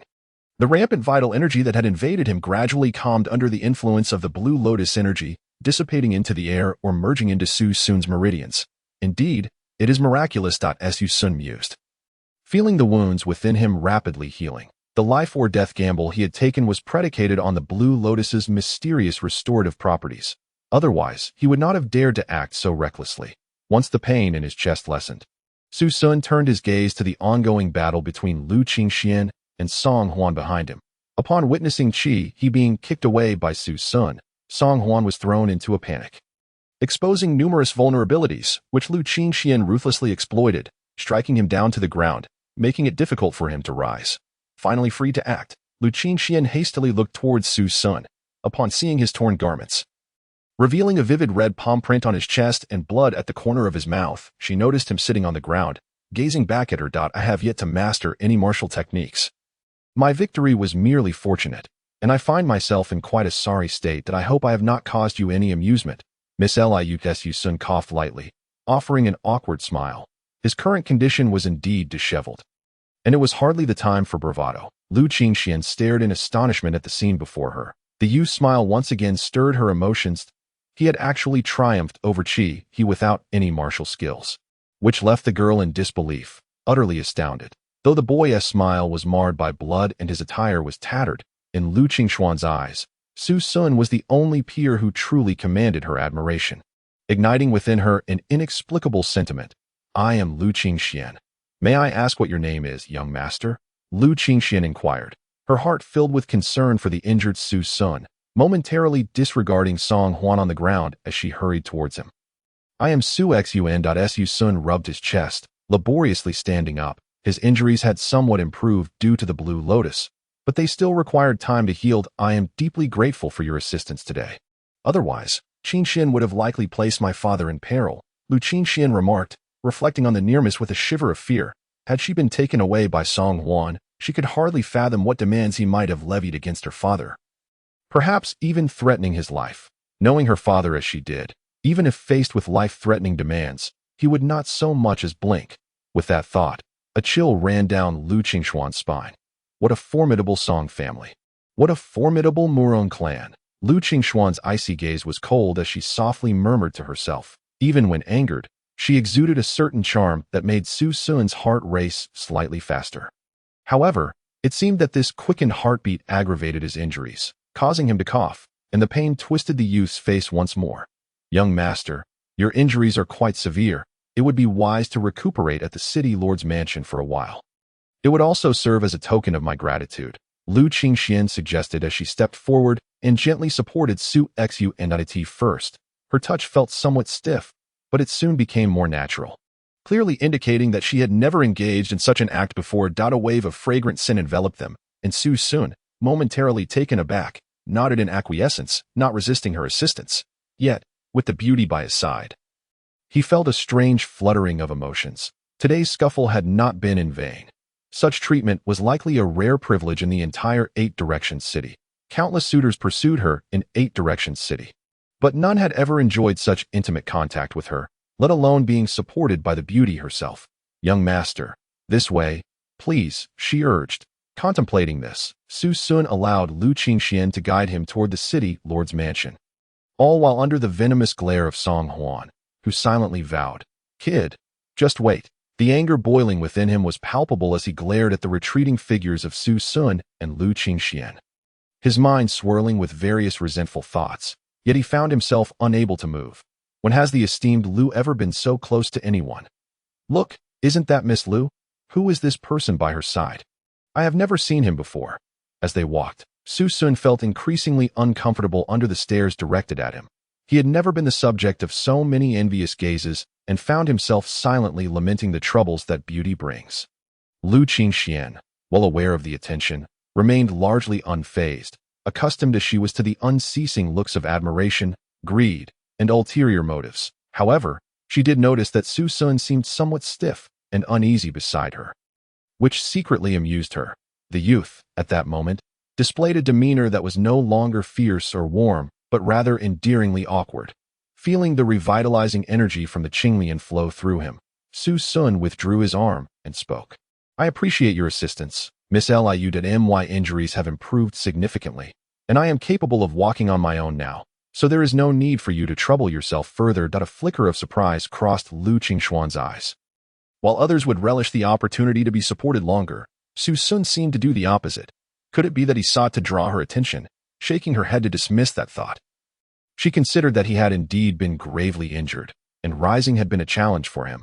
Moreover, given the force of Qi He's technique, she knew she could not have withstood it. For him to endure a blow and still be alive was miraculous. What astonished her further was how, after only a brief time, his complexion had visibly improved, highlighting his extraordinary recovery abilities. What a peculiar individual. Lu Qingxian mused, yet she chose to remain silent and continued to lead the way. The two proceeded at a leisurely pace, and after approximately half an hour, they arrived at the largest estate within the city. From a distance, Su Sun spotted the building's roof and felt the imposing aura that emanated from the mansion. Upon closer inspection, he was even more amazed. The estate sprawled over an expansive area, with walls of a dark azure hue adorned with intricate golden dragon and phoenix carvings, exuding opulence akin to Lu Qingxuan's flowing robe. The corners of the walls were embellished with golden patterns resembling auspicious clouds, unique and profound, covering the entirety of the structure. Every few steps, a black-armored guard stood sentinel, their expressions solemn and their discipline unwavering, further accentuating the grandeur of the mansion. Before the exceptionally spacious entrance, stone statues of the four sacred beasts flanked the sides, while four tall, formidable guards clad in golden armor wielded long spears, standing resolutely by the door. The golden armor gleamed brilliantly in the sunlight, exuding a sense of stability and weightiness without being glaring. At the center above the door, a plaque inscribed with three flowing dark golden characters read, City Lord's Mansion, Chapter 10. Entering the mansion when compared to the Eight Directions City, Jiubao Village was undoubtedly incomparable. The City Lord's Mansion stood in stark contrast to the other areas of the Eight Directions City, rising majestically, devoid of any debauched airs typical of affluent households. Despite the seemingly cumbersome stone architecture, it was meticulously constructed, a feat unattainable by the labor of ordinary folk. Yet even so, after Su Sun, who had previously lived on Earth, expressed his amazement at the strong martial spirit of this place, he offered no further commentary. This left Lu Qingxian, who walked beside him, even more puzzled. Judging by Su Sun's attire, he appeared to be a mere rustic villager, even with his extraordinary strength and physique. She merely speculated that he must have encountered some unique fortune. After all, as the daughter of the city lord and a resident of Eight Directions City, she was more acutely aware of the wonders of fate than most. She felt fortunate to have encountered such an extraordinary individual. However, while fate could transform an ordinary person, it could not change their heart or disposition. While Lu Qingxian pondered this, a servant hurriedly approached, exclaiming, Miss, you have returned. The master has heard of your endeavors and is quite worried. Lu Qingxian grasped the elder's arm. How is my father now? Do not worry. Mississippi the master is well. But you must come with me quickly. The elderly man sighed, urgency evident in his demeanor as he hurried ahead, disregarding the presence of a man beside Lu Qingxian, which was unusual for her. Su Gongzi, Lu Qingxuan's eyes glistened with tears. After a few hurried steps, she turned to search for Su Sun, who was right beside her, nodding steadily, though countless powerful warriors served under her father, who was far stronger than Su Sun. Seeing the latter nod with such confidence instilled in Lu Qingxian a sense of support amidst her earlier despair. With tearful gratitude, she nodded at Su Sun before quickly following the steward. Father! Father! Lu Qingxian cried as she dashed toward the main hall. Xianer. Prior to this, Su Sun had learned that the city lord was named Lu Xingjie. Lu Xingjie was tall and robust, and with Su Sun's current strength, he could not discern any sign of injury on him. Yet, there was also no overwhelming presence to match his stature. Su Sun did not cast a glance at Lu Xingjie's attendants, who were all eagerly awaiting the reunion of father and daughter, their faces alight with joy. The old steward was almost in tears. My lord, look, the young lady is unharmed. Shouldn't you take the time to recuperate as well? Not yet, Lu Xingjie replied slowly as he pulled Lu Qingxian beside him. Xianer, you have yet to introduce your young friend, Junior Su Sun. Greetings to the city lord, Su Sun said, cupping his fists in respect. Ah, very good, very good. Lu Xingjie stood up, stroking his sparse beard as he approached Su Xunit. That moment, a wave of overwhelming energy washed over Su Sun. Given Su Sun's cultivation, a mere ripple from such a force could have easily obliterated him. Yet, this wave was gentle, almost as if he were soaring upon it. Greetings, esteemed elder. As the wave receded, Su Sun hurriedly cupped his fists again, though he could not ascertain Lu Xingjia's specific level of cultivation. That brief encounter had imparted invaluable insights and inspiration, likely surpassing the benefits of many days of arduous training. The ancient spoke of the concept of a one-word master, although Lu Xingjie had not yet reached that level. Nor did he aspire to. Su Sun's respectful address and gesture clearly conveyed his esteem for the man before him. Lu Xingjie resumed his seat on the couch. "Father," Lu Qingxian cried, quickly kneading Lu Xingjie's shoulders. "Are you all right?" In a mere instant, Lu Xingjie's internal energy circulated, and to the outside world, it appeared as if no time had passed. He had already regained the vitality of an ordinary person. "Xin'er, you haven't yet told me how you came to know this young brother." Su Sun felt an even greater sense of gratitude. Lu Xingjie had not once inquired about his background, but instead offered him tremendous benefits despite his injuries.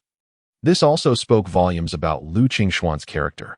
Lu Xingjie, as a father, held absolute trust in her. Lu Qingxian recounted the entire situation, finishing with a hint of sorrow that I only wish to help my father find the spiritual medicine.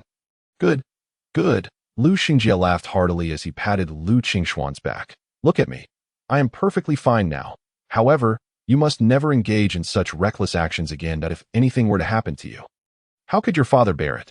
Do you understand?" I must thank you once more, young brother. You flatter me, city lord, that I merely acted out of convenience, especially since those individuals were a bit too overbearing." Lu Xingjie nodded. "While I see you possess remarkable skills, your foundation is equally formidable. I wonder what your plans are moving forward, young brother." "I would not dare to deceive you," esteemed elder Su Sun remarked. "I have come here as a junior to seek the opportunity to study at the True Martial Academy." Lu Xingjie cast a sidelong glance at the butler with a smile, puzzled by the silent exchange between the two. The butler returned the smile, and ultimately, their gazes converged upon Lu Qingxian. "Xin'er, in comparison to this esteemed brother, how do you assess yourself?" Once more, the father teased his daughter. Lu Qingxian smiled, but her expression quickly turned serious. "If I were to compare myself to young Master Su, one would be a foolish stone at the bottom of a pool, while the other is the bright moon in the heavens." "Ha!" Lu Xingjie and the butler erupted into hearty laughter simultaneously. "Fortunately, it is you. Had anyone else dared to say my daughter is a foolish stone, I would have cut out their tongue." Lu Qingxian blushed at her father's jest. Lu Xingjie then turned serious. "Thus, you should learn from this brother. Only by entering the True Martial Academy can you truly hone your martial skills." "But daughter wishes to accompany her father," Lu Qingxian protested. Lu Xingjie laughed heartily. Yet the joyous atmosphere was short-lived as he rose with a grave demeanor. "No. This time you must cultivate at the True Martial Academy." "Father," Lu Qingxian exclaimed, "we depart tomorrow morning." "Butler, make the arrangements." "Yes, sir." "Father, what about your injuries?" "Do not worry. I am not so old that I cannot manage." "Do you not have faith in your father's abilities?" Lu Qingxian nodded silently. Invited to the farewell banquet for Lu Qingxian, Su Sun experienced a culinary delight unlike any he had encountered during his time on modern Earth. The evening swiftly passed. The following morning, amidst the creaking sounds of several horse-drawn carriages, Su Sun and Lu Qingxian set off for the True Martial Academy. With Lu Xingjie's recommendation, their admission was direct. Upon arriving alongside the other new disciples, Su Sun and Lu Qingxian were surprised to spot Qiu Xinran and Du Yashuan not far away. The two also caught sight of Su Sun, with Qiu Xinran's eyes ablaze with anger, only to be hastily restrained by Du Yashuan.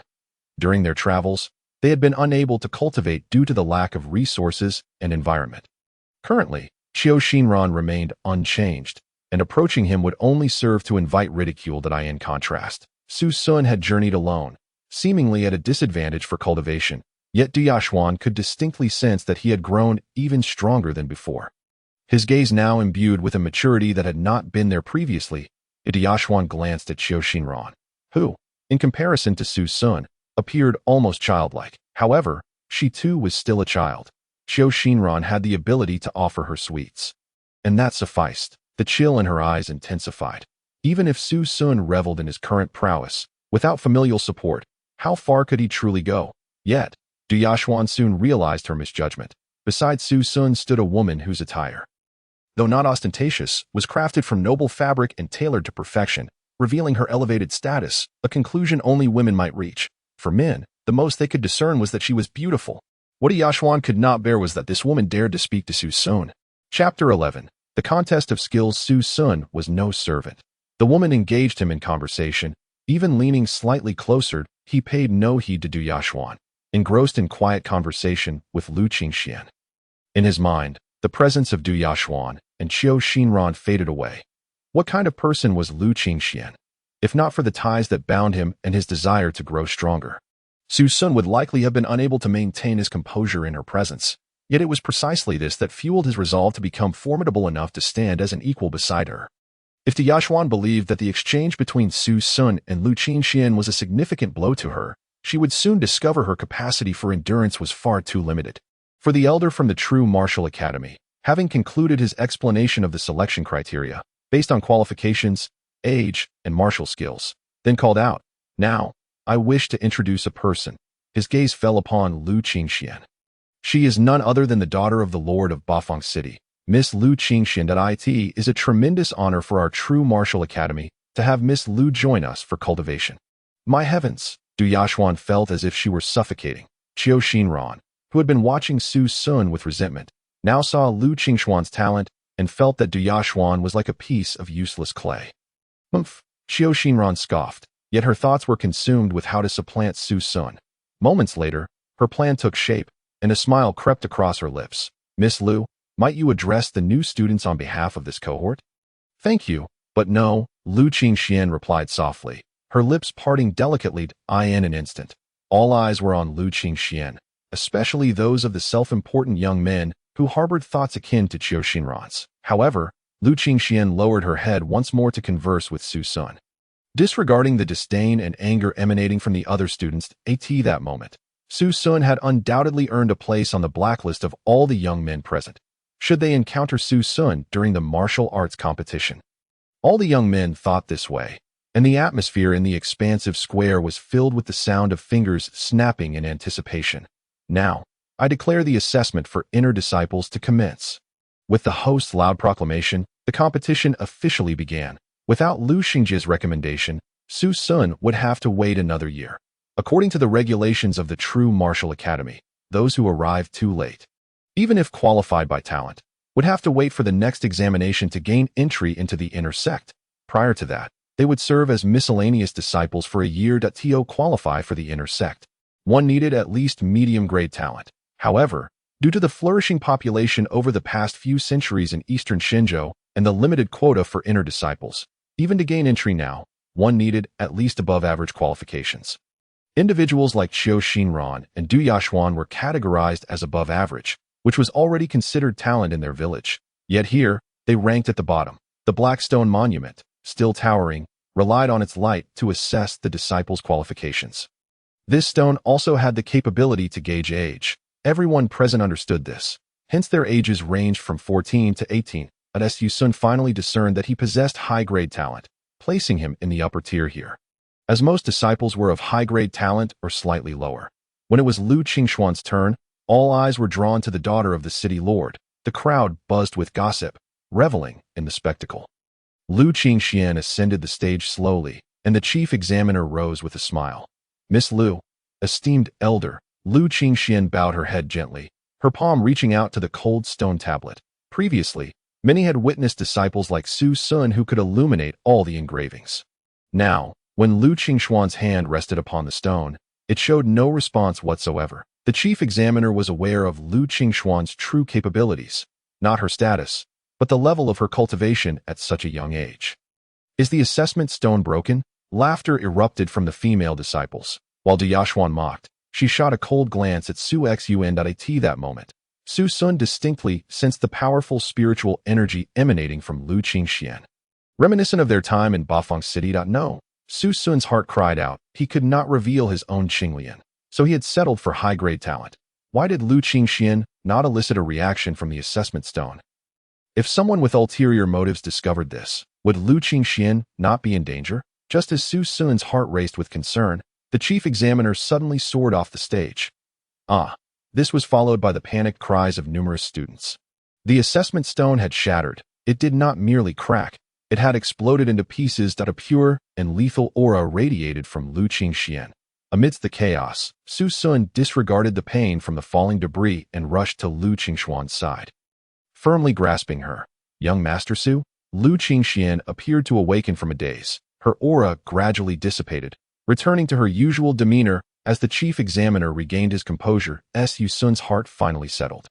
"Miss Lu, your talent is truly remarkable." The chief examiner nodded eagerly, recognizing that this outstanding candidate had not been claimed by others, and he would ensure she received a worthy reward. "Miss Lu, should you require anything, do not hesitate to let me know."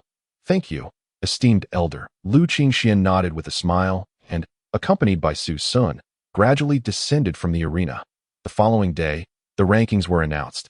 In terms of age and qualifications, Lu Qingxian indeed claimed the top position, while Su Sun found himself in a middling spot. Considering the number of recruits, if he maintained a similar standing and skill, there would be no issue in becoming an inner disciple.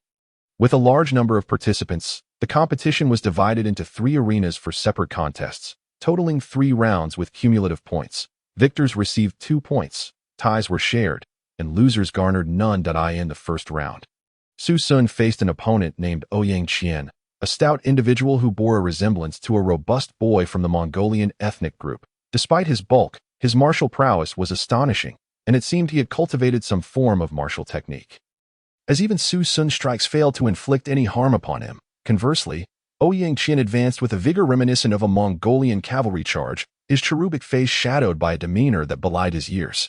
Su Sun gradually assumed a stance, and soon, the surrounding energy rapidly converged towards his palms. With a firm stomp of his foot, it appeared as though he were a mantis attempting to stop a cart. A resounding boom erupted as the immense energy collided between the 2 combatants.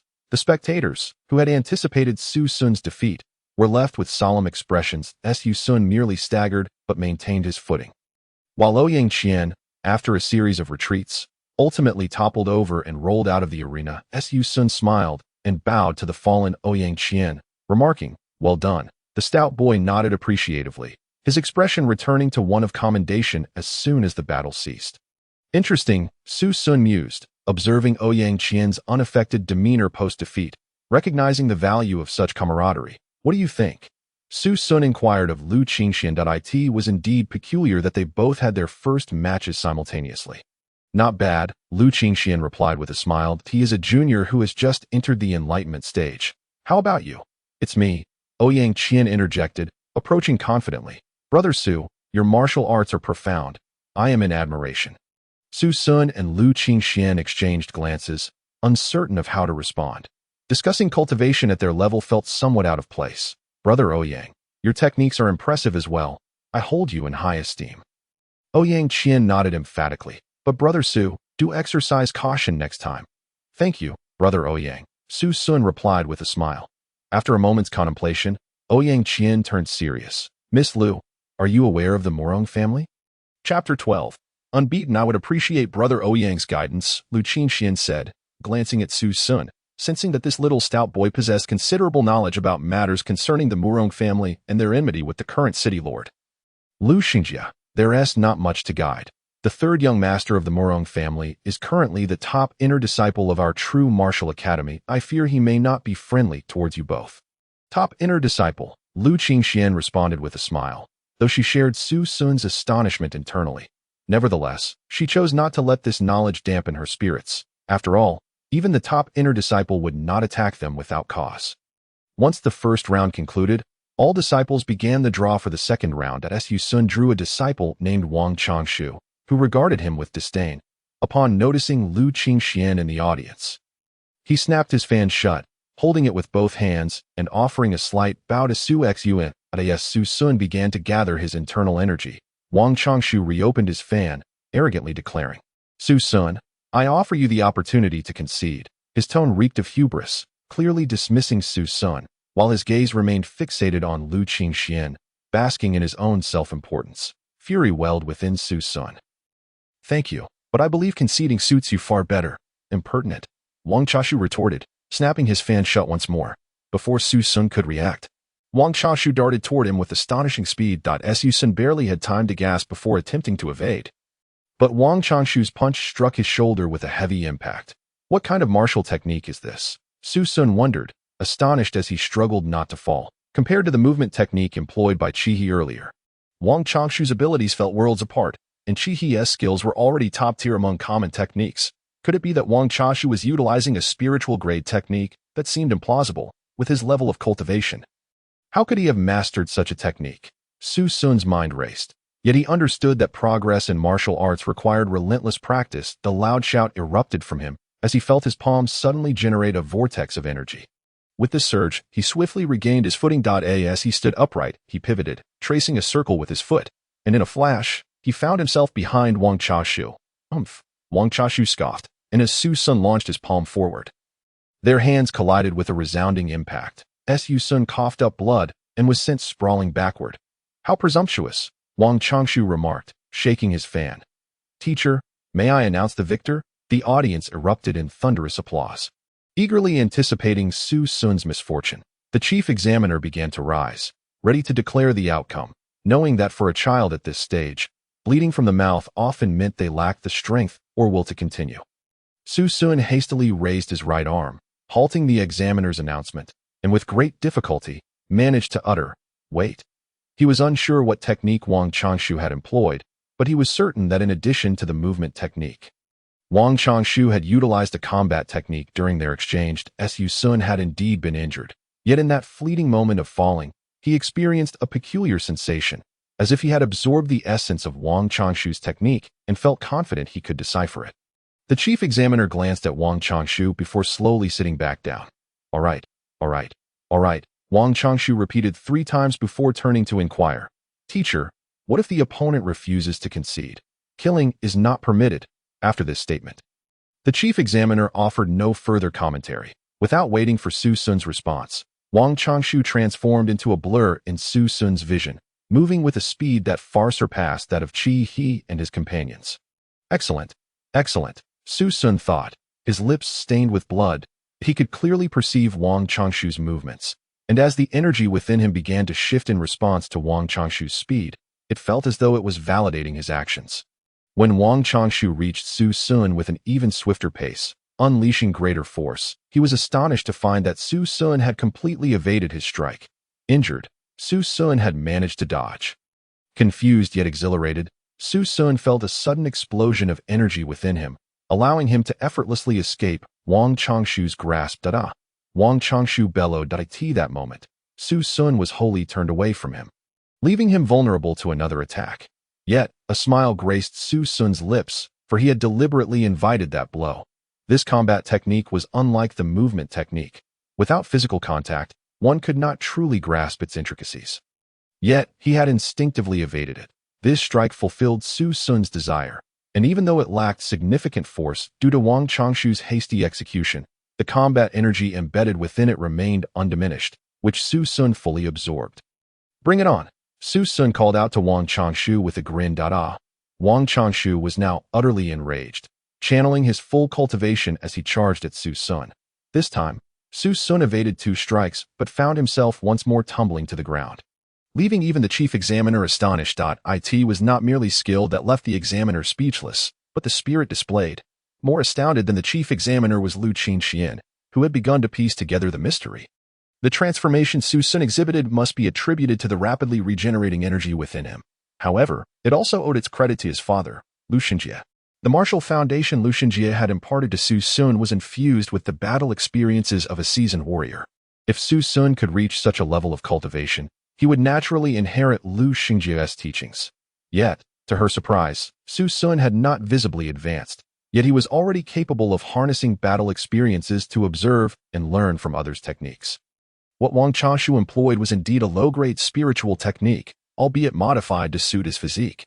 Otherwise, given Wang Changshu's cultivation level, taking a single step using such a technique would likely deplete all his energy. Again, Lu Chun was drenched in sweat and blood, while Wang Changshu, supporting himself on his knees with both hands, exclaimed, "What manner of monster are you that you still stand?" The formidable martial skills required an equal measure of stamina and vital energy. At that moment, Wang Changshu was already at his limit. Su Sun smiled faintly. During the previous skirmish, his internal energy had circulated rapidly. Although he felt somewhat fatigued at that instant, he experienced a rare sensation of ease, akin to the moment he first achieved enlightenment, when his meridians were fully unblocked. With a smile, Su Sun approached Wang Changshu and, amid the crowd's vehement denunciations, gently cast him off the stage. Wang Changshu indeed possessed admirable prowess, and each of his attacks was aimed at victory, unlike Qiu Xinran, who was intent on slaughter. Thus, Su Sun refrained from causing him any embarrassment. The onlookers who berated Su Sun accused him of lacking genuine skill and being shamelessly persistent. Only 2 examiners, however, displayed expressions of astonishment. They observed clearly each of Su Sun's evasions and occasional counterattacks. What remarkable insight and mastery of vital energy must one possess to achieve such feats? In the third contest, Su Sun employed the swift techniques learned from Wang Changshu, effortlessly pushing one of his opponents off the stage. Even as the disciple fell outside the arena, he remained momentarily stunned. Wicked technique. Teacher, he employs wicked techniques, he shouted in a panic upon regaining his senses. Having previously achieved 1 victory and 1 defeat, his score was already dismal, and he was unwilling to accept this defeat so easily, especially since he intended to unleash his most critical technique, the running wolf fist, in this round. Naturally, no one heeded his pleas. Thus, Su Sun emerged victorious in all 3 matches, a feat accomplished by fewer than 10 disciples. Lu Qingxian, too, did not match such results, securing only 4 points with 1 victory and 2 ties. Congratulations, Lu Qingxian expressed her delight, standing beside Su Sun as though her own victory was eclipsed by his. 4 points ensure your entry into the inner sect. Su Sun felt elated as well. Lu Qingxian was indeed the most gifted among them. That evening, Su Sun sat in his chamber, meticulously verifying the martial techniques utilized by Wang Changshu against his own Taichu Guanju. By dawn, he discovered that his entire body had accumulated a layer of grime. Now, Su Sun comprehended that this was the result of the Taichu Guanju cleansing his marrow and refining his essence. Overjoyed, he stepped outside and struck a large rock with great force. The stone shattered upon impact, and Su Sun gazed at his fist in delight. In the past, his strikes could merely cause cracks in the stone.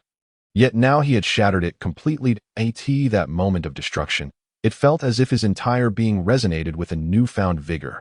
Next, Su Sun trained in martial techniques, practicing the swift movements he had acquired. Even with 2 lifetimes of experience, mastering such strength and agility was an unprecedented challenge for him, akin to the ease of swimming compared to traveling by boat. After an hour of relentless practice, he decided to change his attire and head to the inner sect square. Without a trace of doubt, he and Lu Qingxian entered the inner sect. Su Sun, recalling the astonishment on Qiu Xinran and Du Yashuan's faces, couldn't help but smirk internally. This was merely the beginning. However, he little realized that, in the years to come, he would have no further interactions with either of them. Of course, his rapid growth was a factor. Despite still harboring resentment towards Du Yashuan, the current Su Sun was no longer the same as before. His grievances stemmed solely from the memories of his previous self, devoid of any genuine experiences. Thus, the absence of profound affection naturally diminished the intensity of his bitterness. This where Su Sun resides. Just as Su Sun emerged from changing his clothes, he encountered a martial artist who had boldly intruded into his room. The intruder donned the attire of the inner sect of the Jinwu Academy. Junior brother Su Sun, may I inquire who you are? Wang Meng. The other party replied roughly, clasping his fists. Do you know why I've come? I hope for your guidance, Su Sun responded with a smile. An unwelcome visitor is rarely benign. He mused silently, yet he felt no fear. To show fear now would only compromise his resolve, especially in a world where strength was revered. The individual before him had not achieved any notable feats, thus lacking the qualification to flaunt his presence. Brother Morong wishes to meet you, Su Junior brother. Let us proceed. Su Sun glanced at the sky. Brother Wang, it is nearly noon, and I must hurry to the square for my studies. If I do not meet Brother Morong, knowledge gained would be rendered futile. I hope for your guidance. It is simple. No matter how well you learn, if you lack life, what use is it? Thank you, brother, Su Sun replied, his smile unwavering, and in a flash, he launched an attack. Bold, you dare to strike back? Wang Mang evaded in a panic. Astonished that Su Sun would dare to assault him, Su Sun slowly turned his head. It is you who has struck back, and could not help but chuckle at his own jest. Wang Mang was not the historical Wang Mang. How could he possibly know he had been countered? However, from their brief exchange, Su Sun had gleaned a rough understanding of his opponent's abilities, though he could not articulate the source of this insight. In the moment of their brush, a faint aura swiftly entered his dantian, followed by a surge of vital energy. Whether this was accurate would require practical verification. Wang Mang roared, incensed by the audacity of this junior brother. Unable to tolerate such arrogance, his movements were swift, and as he was already at the mid-stage of enlightenment, his training in agility and combat techniques within the academy would not allow this youth to act so brazenly. Delightful, Su Sun laughed heartily, allowing Wang Mang's gust of wind to pass harmlessly by him. Regrettably, Su Sun remained oblivious to the disparity between the mid and early stages of enlightenment. That slight gust of wind sent him spinning several times in place. Once he managed to steady himself, he noticed that Wang Mang had not pursued him further in that brief span. He had absorbed all the gusts of energy, and thus he let out a loud exclamation. Damn it! Wang Mang cursed, charging at Su Sun once more. Bang! Su Sun was struck squarely in the chest. A cold smirk appeared at the corner of Wang Mang's mouth. Even he felt that blow was somewhat beyond his usual prowess. How does it feel now? Wang Mang gloated, clapping his hands together, preparing to haul Su Sun away like a lifeless corpse. What was that technique you just used? Su Sun pondered, still unable to comprehend the situation. Wang Mang's technique had shown no signs of alteration, and the vital energy he wielded had been dissipated by his formidable martial arts. Yet, he still felt as though he had sustained a grievous injury. One that would not heal swiftly. Kid, you're still a bit too tender. Wang Mang lifted Su Sun with a sense of pride and was about to depart. Stop. Lu Qingxian appeared just in time. Do not concern yourself with me. Su Sun quickly shook his head at Lu Qingxian. I command you to stop. Lu Qingxian, graceful yet swift, approached. Wang Mang effortlessly sidestepped, seizing Lu Qingxuan's arm. Release me. The girl is quite lovely. I shall protect you daily. Protect your own mother, Su Sun shouted, feeling his vital energy finally circulate fully, breaking free from Wang Mang's grasp, and immediately launched himself at him. Seeking death, Wang Mang roared, and the two clashed once more. Before long, Su Sun found himself once again in Wang Mang's grip. Surprised by Wang Mang's meticulousness, he realized that after initially allowing Su Sun to escape, he would cover a distance only to strike again. As for Lu Qingxian, her efforts to intervene were easily dismissed by Wang Mang. After enduring a prolonged struggle, she finally recognized that pursuing him was futile, retreating to summon her own reinforcements. Wang Mang, eyeing Lu Qingxuan's elegant figure, greedily licked his lips. Rebel, how disgusting. Who are you referring to? I'm talking about you. You are the rebel. Say that again, Wang Mang seethed, his palm relentlessly striking the back of Su Sun's head. Say it again, and I'll kill you. The two exchanged barbs. Wang Mang's hand continued to slap at Su Sun's head until they reached their destination. Senior brother, Wang Mang called out at the entrance of the cave. Rebel, lackey, Su Sun retorted, are you afraid to step inside? You. Wang Mang fumed, and from within came the voice of Murong Kai, the third young master of the Murong clan. Come in. Remarkably composed, compared to others of his age. He exhibited an unusual level of maturity. Senior brother, Wang Mang roughly tossed Su Sun onto the ground. Thank you for your hard work. Murong Kai smiled. Senior brother is too kind. However, this lad is quite remarkable. Seeking credit. Enough. I am already aware. You may leave now. Yes, Wang Mang chuckled innocently. Once Wang Mang had departed, Murong Kai turned to Su Sun. All right, no need to feign modesty. I admire you. Su Sun rose and spoke. The martial arts cultivation of the other party must have reached the pinnacle of the enlightenment realm. Otherwise, how could he discern the aura within me at a glance and realize that I was feigning? Please, take a seat. Su Sun clasped his fists once more and settled down. I wonder what urgent matters prompted young Master Morong to summon me. Surely, you are aware that I still need to participate in the training at Remugieo. These are merely trivial matters, not requiring your attendance. Murong Kai chuckled. I have heard of your exploits. What does the young master refer to? Since you have introduced yourself as Shitty, should you not address me as Shixiang? Naturally, however, the manner in which Shixiang summoned Shitty has rendered me hesitant to acknowledge you. Ha ha ha. Murong Kai laughed heartily. Shitty is indeed quite charming. Now, do enlighten me as to why I sought you out today. I hope Shixiang will be forthright. Su Sun replied, as a humble disciple. I am unable to fathom Xixiang's intentions. What does Shidi think of the daughter of City Lord Lu? I am perplexed, Su Sun admitted. I have heard of your capabilities, and Xixiang has always been known for his benevolence within our academy. Perhaps Shidi should ponder this further. Thank you, Xixiang. As Su Sun spoke, he rose. Indeed. Muron Kai nodded with a smile. If Shidi requires anything, do not hesitate to seek out Xixiang. Chapter 14. The formation. What is this? Just after Su Sun departed from Muron Kai's abode, he encountered the examiner from yesterday accompanying Lu Qingxian. Su Sun, are you unhurt? I am fine. Su Sun awkwardly smiled at the examiner. Thank you for your concern. Lu Qingxian grasped his arm, her soft warmth stirring feelings within Su Sun. It would be a lie to say he remained unaffected.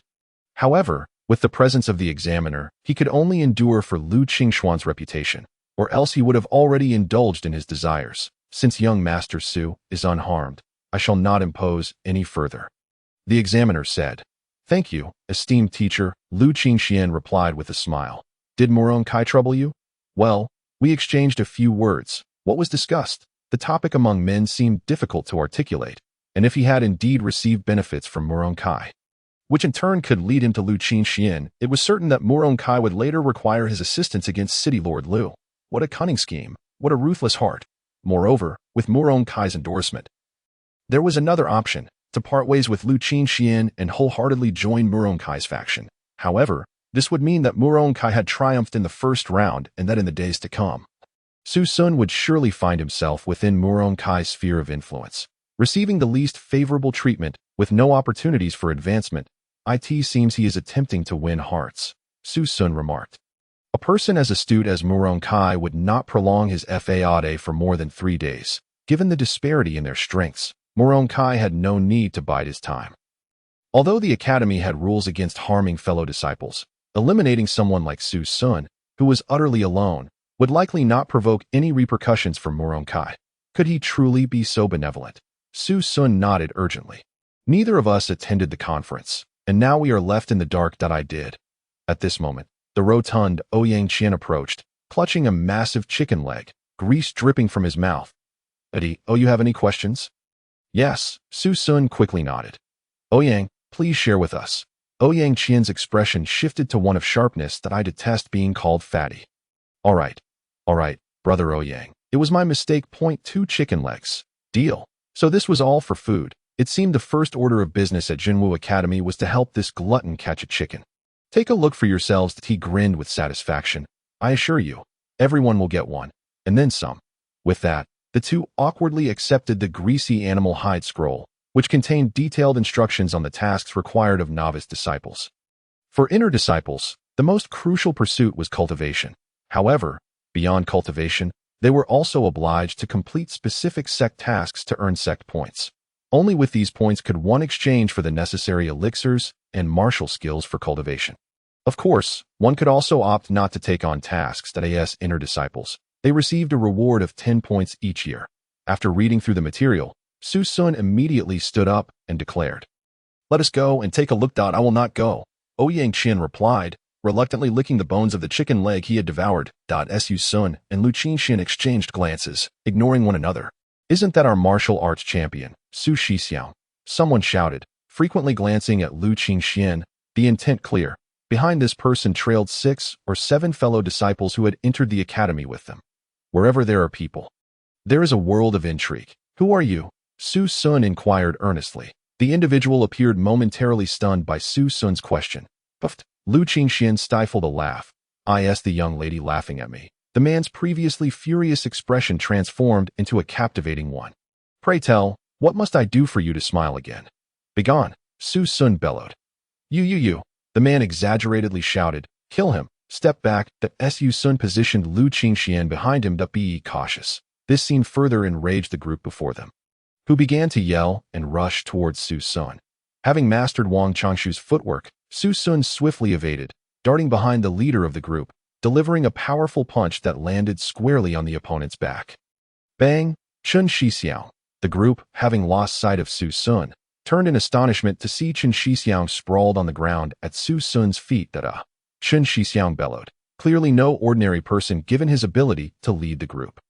With the sound of his roar, Chen Shixiang's clothing began to billow, a strong surge of vitality swirling around him. Su Sun, prepare to meet your doom, Chen Shixiang shouted, charging at Su Sun with surprising speed. Mid-stage enlightenment, Su Sun gasped, astonished. Prior to this, he had not heard of any disciples in this batch reaching the mid-stage of enlightenment. Could it be that their opponents were simply too weak, requiring no effort at all? Su Sun hastily dodged, but his simple maneuver was evidently outmatched by Chen Shixiang, who possessed both superior cultivation and footwork. In just 2 exchanges, Su Sun had already received 2 blows from Chen Shixiang. Kid, you have quite the resilience, Chen Shixiang declared, gathering his strength as he charged at Su Sun once more. Su Sun similarly infused his arms with energy and thought, no matter what, I shall fight. Chen Shixiang, go for it. At that moment, the air around Chen Shixiang's palms swirled with the energy of heaven and earth. In contrast, Su Sun was merely rushing in. The outcome seemed inevitable. The group had already begun strategizing how to humiliate Su Sun later. Bang! The palms collided, and everyone widened their eyes in disbelief. One retreated. The cloud-sucking palm, Lu Qingxian exclaimed with delight. The vortex forming at Su Sun's wrist was unmistakably the same technique he had used against him before. Su Sun had stumbled upon it by chance. He had initially intended to engage Chen Shixiang in mutual strikes, confident in his body's strength and recovery speed. A mutual defeat would equate to a victory for him. However, with Chen Shixiang's superior cultivation and footwork, that plan was dashed at the last moment. The vortex of the cloud-sucking palm appeared in his mind, and to his surprise, his palm responded instinctively at that moment. Su Sun's arm felt as if it would snap, but the energy that Chen Shixiang had absorbed from the heavens and earth was being drawn into Su Sun, rapidly revitalizing his body. The star-sucking technique, this was the name Su Sun had given to this maneuver. While the cloud-sucking palm could generate a vortex, it was primarily used to deflect force rather than absorb energy from others. Of course, the star-sucking technique could only draw upon the external energies of heaven and earth. Otherwise, it would truly be an extraordinary technique. Kid, what kind of sorcery is this? Chen Shixiang effortlessly retracted his palm. Showing no signs of injury at all. To defeat you, it cannot be sorcery. All right, Chen Shixiang nodded. Let us all attack together. Though he called for a collective assault, only 2 of them advanced. Be cautious. They are using a formation. Su Sun warned. Just as he was pondering, Lu Qingshuan's voice rang out. A formation. Huh. Let's observe carefully today. Bang! Su Sun was the first to attack the weakest of the group, landing a punch to the chest. Only to be met with a counter-rebound. Though he had not exerted full force with his initial strike, his punch could easily shatter stone. Troubling, Su Sun lamented, just as Chen Shixiang swiftly reached him. Star-sucking technique, Su Sun shouted, the vortex flaring up once more. Bang! Su Sun felt as if he had been struck by a hammer, collapsing to the ground. Even the figure of Wang Mang remained visible to him. Yet he could not discern what technique Chen Shixiang had employed. Attack! As Su Sun lay languidly on the ground, Brother Chen issued a command. Do you dare? Lu Qingxian hurriedly rushed towards Su Sun. But Brother Chen let out a sinister chuckle and swiftly blocked her path. Do not panic, junior sister. Your senior brother is here to have a proper chat. Ha! Ha! The disciples who were kicking Su Sun erupted into thunderous laughter. In Chapter 15, Ouyang Qing, amidst the roar of fury, the ground shattered. Those disciples who had been assaulting Su Sun were, in an instant, all sent flying. In the moment of Brother Chen's astonishment, Su Sun dashed forward with remarkable speed and seized Brother Chen by the neck. Exclaiming, "Get lost!" With that, he forcefully tossed Brother Chen aside. Even as he fell to the ground, Brother Chen remained stunned, unable to comprehend the situation or muster his energy. Go, hurry! Brother Chen scrambled to his feet. Calling out in panic, "Su Gongzi!" Lu Qingxian exclaimed anxiously at this moment. Su Sun appeared rather terrifying, his clothing tattered, panting heavily, his eyes bloodshot, seemingly oblivious to Lu Qingshuan's voice. It's fine. After a considerable time of heavy breathing, Su Sun finally managed to calm his mind. Failure was not frightening, but being trampled upon by a multitude like this was an experience he never wished to endure again. On Earth, he had met his end in such a manner. In the Eastern Divine Continent, it was no different. Let us return so you can change your clothes. No need. Su Sun replied, striving to maintain his composure. I can manage on my own. With that, he turned to leave. Lu Qingxian gazed at him with a touch of concern. She had already instructed the city lord Lu to investigate Su Sun's background. Initially, she believed him to be the offspring of a wealthy family. But from his desolate figure and the anger he had just displayed, it was evident he harbored an unusual past. Lu Qingxian walked away slowly, leaving behind only the remnants of Su Sun's shattered energy. Su Sun, who had a slight obsession with cleanliness, did not even change his clothes. He continued to breathe deeply, striving to quell the fury that surged within him, accompanied by a wave of self-reproachful negativity. Su Sun understood these two emotions well, but the experience of being knocked down and kicked was indelibly etched in his memory. It wasn't until the next morning that he managed to alleviate this turmoil. Having just finished his morning routine, he encountered Lu Qingxian rushing towards him. "I'm sorry about yesterday," Su Sun said with a smile. "It's nothing. Let us eat first." The hostility from others towards him was blatant. Yet only Ouyang Qian cheerfully made room for Su Sun, eyeing the steamed buns and rice porridge. "When will you bring me chicken legs?" Su Sun and Lu Qingxian exchanged exasperated glances, being at the understanding realm. They naturally could not practice fasting, hence the necessity of the cafeteria. Su Sun sat down slowly, like Lu Qingxian, completely indifferent to the gazes of others. "Murong Kai is here." Su Sun quickly turned around to see Murong Kai approaching with a cheerful smile. "Murong Kai has met the young lady." "I bow respectfully." "Humph," Lu Qingxian scoffed. "Murong Kai, what do you want?" Murong Kai remained smiling. "If I wished for something, the safety of the young lady would be but a word from me." "Are you threatening me?" "Not at all," Murong Kai replied with a grin. "In the outside world, although the young lady is as beautiful as a flower, she might have already perished. The reason she is still lively is that we are in the Zhenwu Academy. And I am the young lady's senior brother." "You wish? Then what about junior brother Su?" Murong Kai asked with a grin. Lu Qingxian trembled with anger, her gaze fixed firmly on Su Sun, her eyes brimming with tears. "Senior brother Murong, please take a seat." Su Sun promptly rose. "Su Sun," Lu Qingxian shouted as she dashed away. Murong Kai sat down with a smile. "What? Junior brother Su? Do you not plan to chase after her?" "Senior brother is jesting. I am not joking. You should pursue her." Ouyang Qian interjected with his mouth full of steamed bun. "Eat up." Su Sun shot him a fierce glare. "Ha!" Murong Kai laughed heartily. "This junior brother is indeed charming." "What is your name?" "Ouyang Qian." Murong Kai surveyed Ouyang Qian from head to toe. "Junior brother Ouyang, do you know senior sister Ouyang Qing?" "She is my elder sister," Ouyang Qian replied, still stuffing his face. "What? Do you know her too?" I do. Murong Kai's companions all wore wry smiles. "Then you are in for it." "Indeed." Murong Kai nodded knowingly, but quickly shook his head. "Not at all. Senior sister Ouyang is an exceptional instructor." He then stood up hastily. "Junior brother, take your time eating. I have matters to attend to." Go ahead." Now, Ouyang Qian had become the center of attention. However, he still could not cease his feeding frenzy. "Hey, what status does your elder sister hold that even Murong Kai fears her?" "A fierce tiger. Who wouldn't be afraid?" Ouyang Qian stated matter-of-factly. After finishing his meal, he noticed so many people waiting for him, and awkwardly wiped his mouth. "She teaches martial arts here. Perhaps she engages in sparring with the students. But I really don't know the specifics." He looked at the crowd earnestly. "I truly don't know." Angered, he shouted, prompting everyone to scatter, leaving Su Sun both amused and exasperated. "Let us go." "Where to?" "Get me some chicken legs."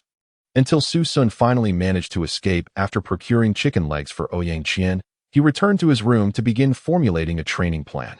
Lu Qingxian leaving was a blessing. This way, neither of them would hinder the other.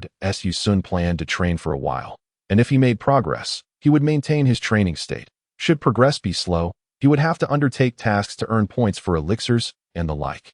Yet plans are often disrupted by unforeseen circumstances. For over a month, Su Sun had trained in his room, during which he had become Ouyang Qian's personal cook. Every day, Ouyang Qian would hunt mountain chickens, insisting that Su Sun roast them. However, beyond this culinary duty, Ouyang Qian also diligently practiced, which contradicted his gluttonous image. On one particular day, over a month later, when Ouyang Qian did not bring a mountain chicken, Su Sun felt a sense of unease wash over him. Is something wrong? "Something's wrong," Su Sun inquired urgently. The fact that even the plump one felt something was amiss indicated it was no trivial matter. "My sister is coming to test us," the plump one said. Looking glummed, Su Sun exhaled deeply. After more than a month, he was once again face to face with Lu Qingxian.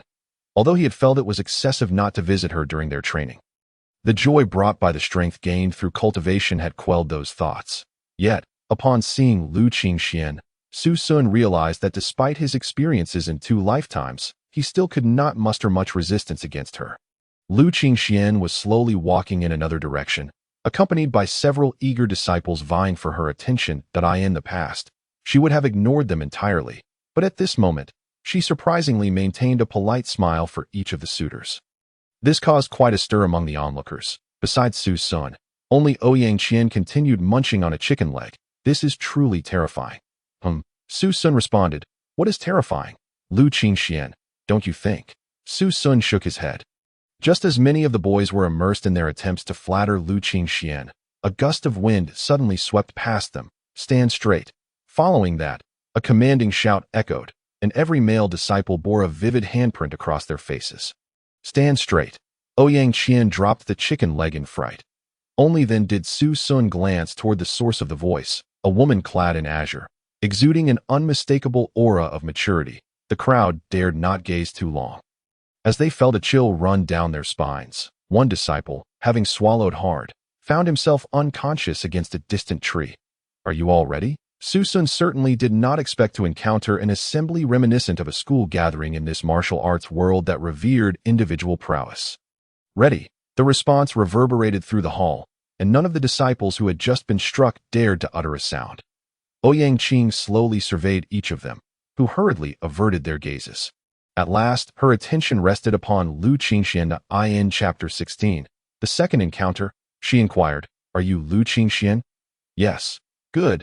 Come and spar with me. Lu Qingxian clasped her fists in salute. With a single strike, Lu Qingxian was astonishingly sent flying. Su Sun rushed over to support her. Though Lu Qingxian appeared unwell, she quickly regained her footing. Thank you for your mercy, teacher. Stand still. Ouyang Qing commanded without courtesy. Does the teacher have any further instructions? The onlookers clearly observed that Ouyang Qing had no intention of offering guidance or sparring with Lu Qingxian. Instead, she effortlessly sent Lu Qingxian flying. Given Lu Qingxuan's stature, she naturally felt unperturbed about offending Ouyang Qing. Just look at those sycophants beside you, she scolded, pointing at the male disciples. When you were injured earlier, did any of them dare to seek revenge on my behalf? Did anyone stand in front of you? As a torrent of admonitions poured forth, Lu Qingxian slowly lowered her head. Teacher Su Sun hastily intervened, feeling that even the language used, unflattering as it was excessively harsh. However, Ouyang Qing, reveling in her spirited tirade, challenged, what is it? Teacher, I wish to seek your guidance. Are you here to defend her? Very well. Su Sun, taken aback by Ouyang Qing's imposing figure, felt a twinge of fear, as if he were confronted by a formidable wall of flesh. Objectively speaking, he had to admit that Ouyang Qing did not embody the pinnacle of beauty. Nevertheless, her long limbs and striking physique more than compensated for any facial shortcomings, rendering her allure surpassing that of many conventionally attractive women. With a swift kick, she dispatched her opponent. Impressive, Su Sun couldn't help but exclaim inwardly. Yet at that moment, he was unable to act independently. Just by sensing the energy swirling around him, Ouyang Qing accurately gauged Su Sun's physical prowess and cultivation level. The force of her kick had inflicted minor harm upon his body and internal energy, but the benefits outweighed the drawbacks significantly. Thank you, teacher, Su Sun said, genuinely respectful. Ouyang Qing, slightly puzzled, remarked, how curious that you have recovered so quickly. Come, let us exchange a few more moves. Yes, this time, you shall attack. Everyone had their turn sparring with Ouyang Qing. When it was the turn of the chubby boy, Ouyang Qing tried to maintain her composure. But a single remark from him, big sister, provoked her ire, ultimately leading to Su Sun and Lu Qingxian assisting the chubby boy back. The following day, everyone gathered in front of the Jinwu Pavilion. Each individual was permitted to select a martial art technique. Ouyang Qing turned and bellowed. Did you hear that? We heard. Su Sun shouted back, his expression darkening, if such enthusiastic chanting were commonplace on Earth. Ouyang Qing would surely have been a 5-time champion. Only inner-sect disciples could enjoy such privileges. Although all the techniques were of the mundane tier, both mid and low grades, for Su Sun, who possessed no martial arts skills at all, this was a rare opportunity. Even if the results were mediocre after training, he would still gain insight into the martial arts world. Otherwise, merely mimicking others would leave much to be desired. Everyone promptly entered the hall, that spatial type spells. Yet as they passed through the azure veil, the people beside him mysteriously vanished as Su Sun began to observe carefully. Although he was not permitted to browse the specific details, each martial technique was succinctly summarized, which sufficed for Su Sun. Even if he were allowed to delve deeper, he feared he might not comprehend it. Cloud-absorbing palm. Su Sun was somewhat surprised. Following that, he also encountered the great crumbling mountain palm. They had an hour to make their selections, with over 50 martial techniques available, making it impossible to scrutinize each one in detail. He swiftly bypassed those designated as powerful attacks. While he certainly enjoyed the thrill of robust, direct combat, such a singular approach might not suit him. Ultimately, Su Sun chose a technique called Skywalker Fist. He was unconcerned that it was classified as a low-grade martial art. Everyone displayed expressions of joy and satisfaction. And even Lu Qingxian, daughter of the city lord, had never seen such a multitude of martial techniques. Thus, Ouyang Qing's task was deemed complete. Yet before departing, she shouted once more, "The annual freshman competition is in 1 month. What are your plans?" To practice diligently. It seemed that the enthusiastic disciple had already discovered Ouyang Qing's preference for slogans. Very good. Ouyang Qing swiftly approached that disciple, inquiring warmly, Huang Zhan. Excellent. I shall look out for you from now on. Thank you, teacher. Huang Zhan was taken aback by this unexpected favor. What are your plans? To practice diligently, Su Sun began to train in the fist technique. Compared to the esoteric Taichu Guanju, the language of Skywalker Fist was relatively fluid. However, even so, he encountered some difficulties when he commenced his training. For instance, he struggled to control the energy within certain meridians precisely that in some instances, he found himself striking when he should have evaded. After 3 days of relentless practice, fatigue set in, and he realized that mere persistence was not a sustainable strategy. That night, while meditating, another version of himself appeared in his dreams. The Skywalker Fist was executed with such finesse by this alternate self that there was no trace of hesitation. Truly embodying the essence of the technique. Like a journey through the heavens, swift yet powerful. Startled, Su Sun sprang up, feeling the tingling in his arms, and hastened to the courtyard to begin practicing this newfound insight. As dawn broke, he gazed at the sun, veiled in mist, and let out a resounding shout. Ouyang Qian. With a thud, she dropped her belongings. Can't you sleep a little longer? Su Sun retorted irritably. It was rather unfair to summon him so early for chicken roasting. I can't sleep. What's your plan regarding the internal rankings? No way, you care about this too? Ouyang Qian stubbornly replied, Of course I care. Otherwise, why would I come here? I am working hard on my training. All right. Su Sun thought that while this might fool others, it hardly held water given that she spent her days either eating or waiting to eat beside him. Since their last encounter, Lu Qingxian had not sought him out. As he roasted the chicken, Su Sun mulled over whether he should seek her out if he could secure a spot in the top 5 of the newcomer rankings. Each participant would be rewarded with a spirit awakening pill. To Su Sun, regardless of the grade of the spirit awakening pill, as long as it could enhance his cultivation, he would go to any lengths to. He shook his head, deciding against it. His fist technique was nearing completion, and a sparring partner among his peers would be ideal. Casting a glance at the chubby boy beside him, Su Sun ultimately decided against it. Just then, a spark of inspiration struck him as he spotted the perfect candidate. Brother Wang, Su Sun greeted with a cheerful smile. Wang Mang wore a perplexed expression. What schemes are you concocting? You rascal. Brother Wang, what brings you here? The senior brother wants to speak with you. Wang Mang then noticed Ouyang Qian, who seemed oblivious to his presence, engrossed in her meal, prompting him to distance himself from her. Only when he was far enough did Ouyang Qian glance up in surprise, before promptly resuming her feast. It appeared that Murong Kai was keeping a close eye on their every move. With that in mind, Su Sun replied, Brother Wang, please forgive me, but I am currently focused on preparing for the grand competition a month from now and may be unable to step away. Are you implying that you dare to disregard the senior brother's wishes? Here it comes. Su Sun cheered inwardly, yet donned a face of feigned submission. Of course not.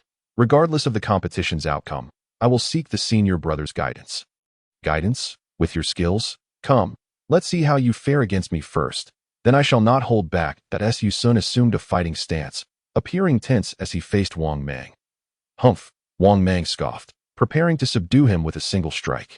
As his energy began to surge, Su Sun made his move as well. Bang! Bang! Both retreated hastily. Not bad, kid.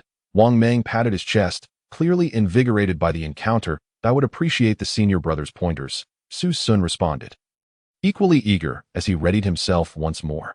Chapter 17. The escape, I see it clearly. Truly clear, Su Sun rejoiced internally, his movements unceasing. Following his epiphany the previous night, he had mastered the fist technique, executing it with precision akin to an extension of his own will. The movements that had previously eluded him became increasingly discernible throughout their sparring session. Delightful, Wang Mang shouted as he charged at Su Sun once more. Neither was aware of how many punches and kicks they exchanged. Wang Mang, relying on his superior cultivation level, faced off against Su Sun, whose resilience and determination to fully unleash his technique allowed them to spar for an entire morning. Believing he had comprehended Wang Mang's every technique, and that their flows had solidified in his mind, producing corresponding energy within him, he still found himself on the receiving end of a palm strike to the back of his head, rendering him limp and defeated. What technique was that? Su Sun inquired, gazing at Wang Mang, who lay exhausted on the ground. That was the breaking array fist, Wang Mang replied, panting heavily. Will you come with me?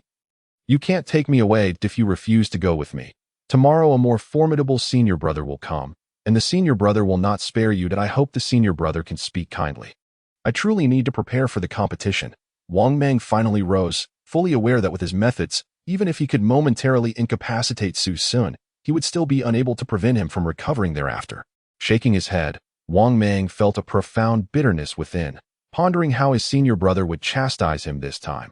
Su Sun eagerly awaited the arrival of Murong Kai's men, for such an occurrence would provide him with a worthy opponent for practice.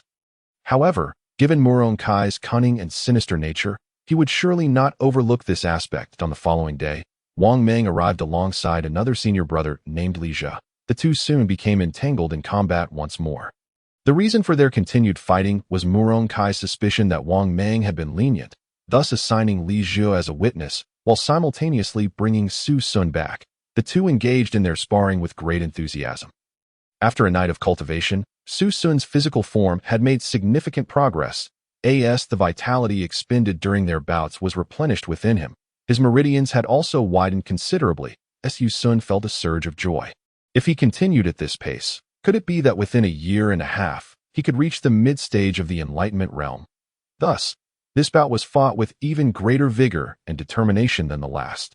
For only through such exertion could he fully unleash the potential within him and strive for maximum utilization of his cultivation. At last, Wang Mang collapsed onto the ground, yet Su Sun was equally drained. Lacking the strength for any further action, Li Jia, expressionless, dragged the two before Murong Kai. Senior brother Murong, Su Sun, having regained a portion of his strength, stood up and inquired, "What urgent matter do you seek me for? How much do you remember about our previous discussion?" Murong Kai asked, his tone measured. "Indeed, I remember everything," Su Sun replied. Murong Kai nodded slowly. "In that case, from this moment forth, you shall reside with me. After all, there is ample space in the cave, and my fellow seniors can spare some time to guide you." Indeed, the anticipated had arrived. Su Sun felt a jolt of alarm.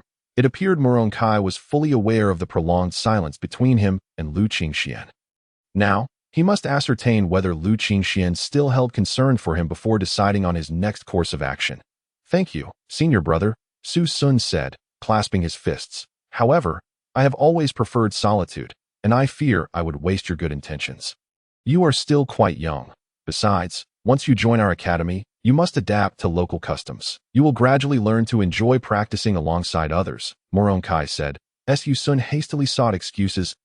"Oh, you mean to say that I am unwilling?" Since the other party had initiated the conversation, he relented. "Indeed, I hope for your understanding. That is of no consequence. You may leave," Murong Kai nodded. Such ease in conversation, Su Sun remained incredulous until he departed. However, the events of that very night confirmed his suspicions had not been unfounded. As he sat in meditation, Li Jia and others, under Murong Kai's command, burst in unannounced. To his astonishment, Su Sun's once proud skills were swiftly quelled by a single strike from Li Jia. Following that, he was mercilessly kicked while on the ground. Su Sun had anticipated such a result, and thus, repeatedly steeling himself, he managed not to retaliate. The cultivation levels of Li Zhe and his companions had reached at least the pinnacle of the enlightenment realm. Even with the protective aura of the Qinglian enveloping him, Su Sun felt a searing pain throughout his body, rendering him immobile. According to Li Zhe's estimations, Su Sun was now effectively crippled. Countless kicks had struck his dantian, likely causing his vital energy to leak and rendering him a waste of flesh. "What is going on?" the chubby boy exclaimed upon arriving in the morning, seeing Su Sun still sprawled on the ground. "I'll go fetch Lu Qingxian." "Stop," Su Sun commanded. The chubby boy rushed to his side. "Brother Su, if you have anything to say, speak quickly. I shall certainly relay it to Miss Lu." "Get lost," Su Sun replied. "There are eyes watching us, don't look back." Su Sun urged. "You must help me find a place where they cannot find me. Otherwise, I will be unable to continue my cultivation." "Understood." The chubby boy immediately turned to leave. In despair, Su Sun closed his eyes, yet eventually called the chubby boy back at the door. The chubby boy, supporting the limp Su Sun, returned to his own room. "Why not cultivate here? They would never dare to come," he suggested as Su Sun shook his head. "No need. I must go to a place where no one can find me." "Then the forest behind the mountain is your only option," the chubby boy said, glancing towards that direction. "However, given your current realm, is it not a bit premature to enter the depths of the forest?" "Indeed, the forest behind the mountain," Su Sun affirmed with a nod. He had not even considered it. The forest behind the Jinwu Academy was a place that, while maintained by dedicated individuals, retained its primal state. Maintenance meant that any destruction within the forest would be rectified by disciples assigned to restore and protect it. The preservation of its original state reflected the Academy's values. Furthermore, many large creatures resided within, which the Academy kept in captivity. Should the numbers dwindle, the Academy would introduce more to ensure the forest's danger level remained controlled. The forest behind the mountain also served as a training ground for the top 30 inner disciples and the top 10 outer disciples each year. Moreover, it was said that the forest contained rare medicinal herbs and treasures. Though access was granted only to those who had reached the third meridian, the returning spirit realm, within the Jinwu Academy, the most numerous disciples were those of the enlightenment realm, yet it was the second meridian. The innate realm teachers, who managed all internal and external affairs. For instance, Ouyang Qing. After the entrance competition concluded, it was said that specialized instructors would provide guidance on formations and medicinal knowledge. In this regard, the Jinwu Academy was quite comprehensive. However, it varied from person to person. Many disciples were solely focused on enhancing their own cultivation, neglecting the teachings on medicinal pills and formations, which was entirely their prerogative. Yet, the true strength of the Jinwu Academy in the Eastern Shenzhou lay with the formidable beings of the third meridian, the returning spirit realm, according to the theory that one meridian could extend life by a century. Those powerful individuals could live nearly 400 years. 400 years. Su Sun felt a wave of astonishment wash over him. How many years had the Great Qing existed? How many years since its founding? A person who had lived for 4 centuries would surely be omniscient, possessing boundless knowledge. Beyond the returning spirit realm, it was rumored that the Academy also housed beings of the fourth meridian, the skyward realm. However, Su Sun was unsure of the veracity of this claim. "When will you depart?"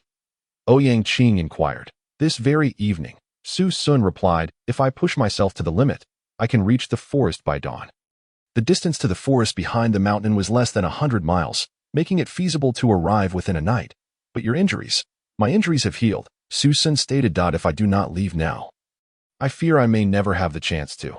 This was the truth. If Morong Kai were to discover that such methods failed to harm him, he would undoubtedly resort to even more brutal measures, such as severing his limbs. Given Morong Kai's nature, it was entirely within the realm of possibility for him to commit such an act. Silently waiting for night to fall, Su Sun could feel the prying eyes upon him. "Morong Kai, we shall see what fate has in store," he thought, disregarding the gaze as he slipped stealthily into the thicket. Chapter 18. Break through the moon hung high in the sky, casting its luminous glow upon the earth, creating a dreamlike beauty. Yet, on such a tranquil night, Su Sun had no time to appreciate it. As he channeled his vitality, racing along the path in solitude, the tempest of anger and confusion brewed within him. He had intended to cultivate diligently at the Jinwu Academy, ignoring the surrounding disputes, and to achieve success before venturing to the Qingyu Palace in the southern continent to avenge his parents. However, Morong Kai's relentless pressure had thwarted his plans. Despite his numerous concessions and attempts to maintain peace, He was grievously injured and subjected to vicious strikes aimed at his dantian. Were it not for the mysterious and potent protection of the Qinglian within him, he might have been rendered a mere husk. Let alone pursuing the exploits of other transmigrators or soaring through the heavens, he might not even be able to avenge his parents, Moron Kai. You will not escape unscathed, Su Sun vowed silently. When I return, I shall ensure that you pay for the sins of today. To seek vengeance against Moron Kai, the only path forward is to intensify his training and elevate his cultivation. Currently, Su Sun finds himself merely at the initial stage of the Enlightenment realm. However, within him lies the mysterious and formidable primordial azure lotus, coupled with the intricately profound Taichu Guanju, given sufficient time. He is certain to surpass Moron Kai. Fearing that Moron Kai might discover his departure and send assassins after him, Su Sun traveled throughout the night, daring not to pause for rest at last. When he was on the verge of exhaustion, a weary and travel-worn Su Sun arrived at the back mountain forest. Just as dawn began to break that moment, Su Sun could feel his meridians threatening to burst, akin to a parched riverbed, causing him immense pain. Overcome with fatigue, he glanced at his dust-covered, disheveled self and couldn't help but let out a wry smile, finding a secluded spot at the forest's edge. Su Sun immediately sat down to recuperate. The back mountain forest is perilous, seldom traversed by humans, making it an ideal hiding place. Yet, it is also home to numerous ferocious creatures, including elemental beasts, rendering it exceedingly dangerous. Practitioners of lesser strength could easily meet their demise here. This is precisely why only the top 30 of the inner sect and the top 10 of the outer sect are permitted to venture here for training. At this moment, Su Sun, being at the early stage of the Enlightenment realm, faced a life-threatening ordeal within the back mountain forest. Su Sun is not foolish. Had he not been so relentlessly pressured by Moron Kai, he would not have come here so early. Silently, he began to circulate the Taichu Guanju, drawing the surrounding elemental energy toward his body. His previously desiccated dantian gradually began to fill with energy once more. After completing 9 cycles of the celestial movement, his dantian brimmed with vitality, and just as he prepared to conclude, a faint sound echoed from within him. This sound was imperceptible, had Su Sun not been wholly focused on his cultivation. He might have overlooked it. Upon carefully sensing the changes within, Su Sun discovered that his meridians had doubled in size, and the capacity of his dantian had suddenly expanded, which, despite being full of energy, now seemed to contain only a third of its potential. He had finally broken through to the mid-stage. Joy surged in Su Sun's heart. An increase in strength afforded him a greater chance of survival while evading in the back mountain forest. The Taichu Guanju is inherently extraordinary. Although Su Sun is unaware of its origins, its association with the enigmatic azure lotus undoubtedly signifies it as one of the continent's premier cultivation techniques. And its rapid progress is to be expected. During this period, Su Sun has engaged in numerous battles, solidifying his foundation in the early stage of the Enlightenment realm, coupled with his exhausting journey tonight. Followed by the operation of the Taichu Guanju, this has been a process of breaking through to establish a new foundation. The so-called no-break, no establishment aptly describes his transition to the mid-stage as a natural progression. Typically, it would take an ordinary person at least a year to advance from the early stage of the Enlightenment realm to the mid-stage, involving a considerable investment of time at each step, consolidating one's cultivation, accumulating energy, and then breaking through. Yet, Su Sun, from the early to the mid-stage, has accomplished this feat in just a little over a month, a fraction of the time that an ordinary person would require. If others on the continent were to learn of this, they would surely be left speechless. Rising to his feet, Su Sun stretched his limbs, the sound of his bones cracking echoing through the air as elemental energy coursed rapidly within him, radiating an astonishing aura. Feeling his body brimming with power, at least twice as potent as before, Su Sun could not help but feel a sense of satisfaction. Let us see how much the power of the Tianqing fist has increased. With this thought in mind, Su Sun began to practice his punches. Immediately, in the clearing before the back mountain forest of the Jinwu Academy, his figure began to move, gradually accelerating until he resembled a meteor streaking across the sky, soon transforming into several faint silhouettes, as though multiple individuals were simultaneously practicing their punches. So swift, the extreme speed created an optical illusion, leaving one unable to discern which figure was real and which was merely a mirage. One could only imagine the confusion this would sow among his adversaries when the technique was unleashed at this moment. Su Sun was completely entranced by the profundity of his martial art.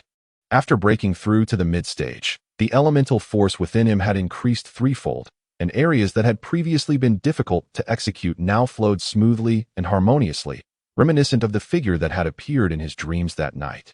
Devoid of any hindrance, with a resounding crash, a tree, large enough for 3 people to embrace, splintered and fell. Su Sun gazed in disbelief at his own fist, astonished that the Tianqing fist possessed such immense power. Previously capable of shattering stones, it could now obliterate a tree of such magnitude. The thought filled Su Sun with uncontainable joy. This newfound strength would surely bolster his chances against Morong Kai. At that moment in the Jinwu Academy, Morong Kai wore a scowl, while Wang Mang and Li Jia stood before him, their faces flushed, heads bowed as if they were children caught in wrongdoing. Trembling with apprehension. You mean to say you cannot locate Su Sun? Despite his discontent, Morong Kai remained composed, stating coolly, a palpable air of displeasure emanating from him, intensifying the atmosphere. Wang Mang stammered. We've already incapacitated him. We kicked his dantian several times. He must be a cripple now. His words seemed to serve as both justification and excuse. He can't have gone far. He might be hiding near Ouyang Qian. Indeed, senior brother, Su Sun is surely crippled by our hands. He wouldn't be able to flee far, Li Jia added in agreement. After all, he too had been dispatched to deal with Su Sun. And now that Su Sun had vanished, he bore a measure of responsibility. Morong Kai remained silent, as if he had not heard a word they spoke. Humph, amusing, he chuckled lightly after a moment. Do you think that hiding will absolve him? Su Sun is hardly acquainted with anyone in the academy. He certainly wouldn't seek out Lu Qingxian, and as for Ouyang Qian, the target is too apparent to be plausible. Morong Kai paused for a moment. A glimmer of insight flashing in his eyes as he continued, he would not venture to Bafang City. If he dared, my people would undoubtedly detect him. Elijah, Wang Mang, take a few junior brothers and search the back mountain forest. Morong Kai raised his gaze to the two before him, stating, since he is so uncooperative, let us dispose of him, ensuring he never reappears before my eyes. Such a callous disregard for life seemed all too familiar to Li Jia and Wang Mang. Rest assured, senior brother, this time we will handle it flawlessly. There won't be any mistakes, Wang Mang hastily replied. In an effort to restore his standing in Morong Kai's eyes, he silently vowed to deal with Su Sun thoroughly. Unbeknownst to Su Sun, his whereabouts had been easily deduced by Morong Kai, who had dispatched his underlings to hunt him down at this moment. Having completed his meditation, he was exploring the edge of the back mountain forest, searching for a safe haven to temporarily reside in during this period. The back mountain forest, as its name suggests, is filled with towering trees, with the ground beneath overrun by wild grasses and thorns.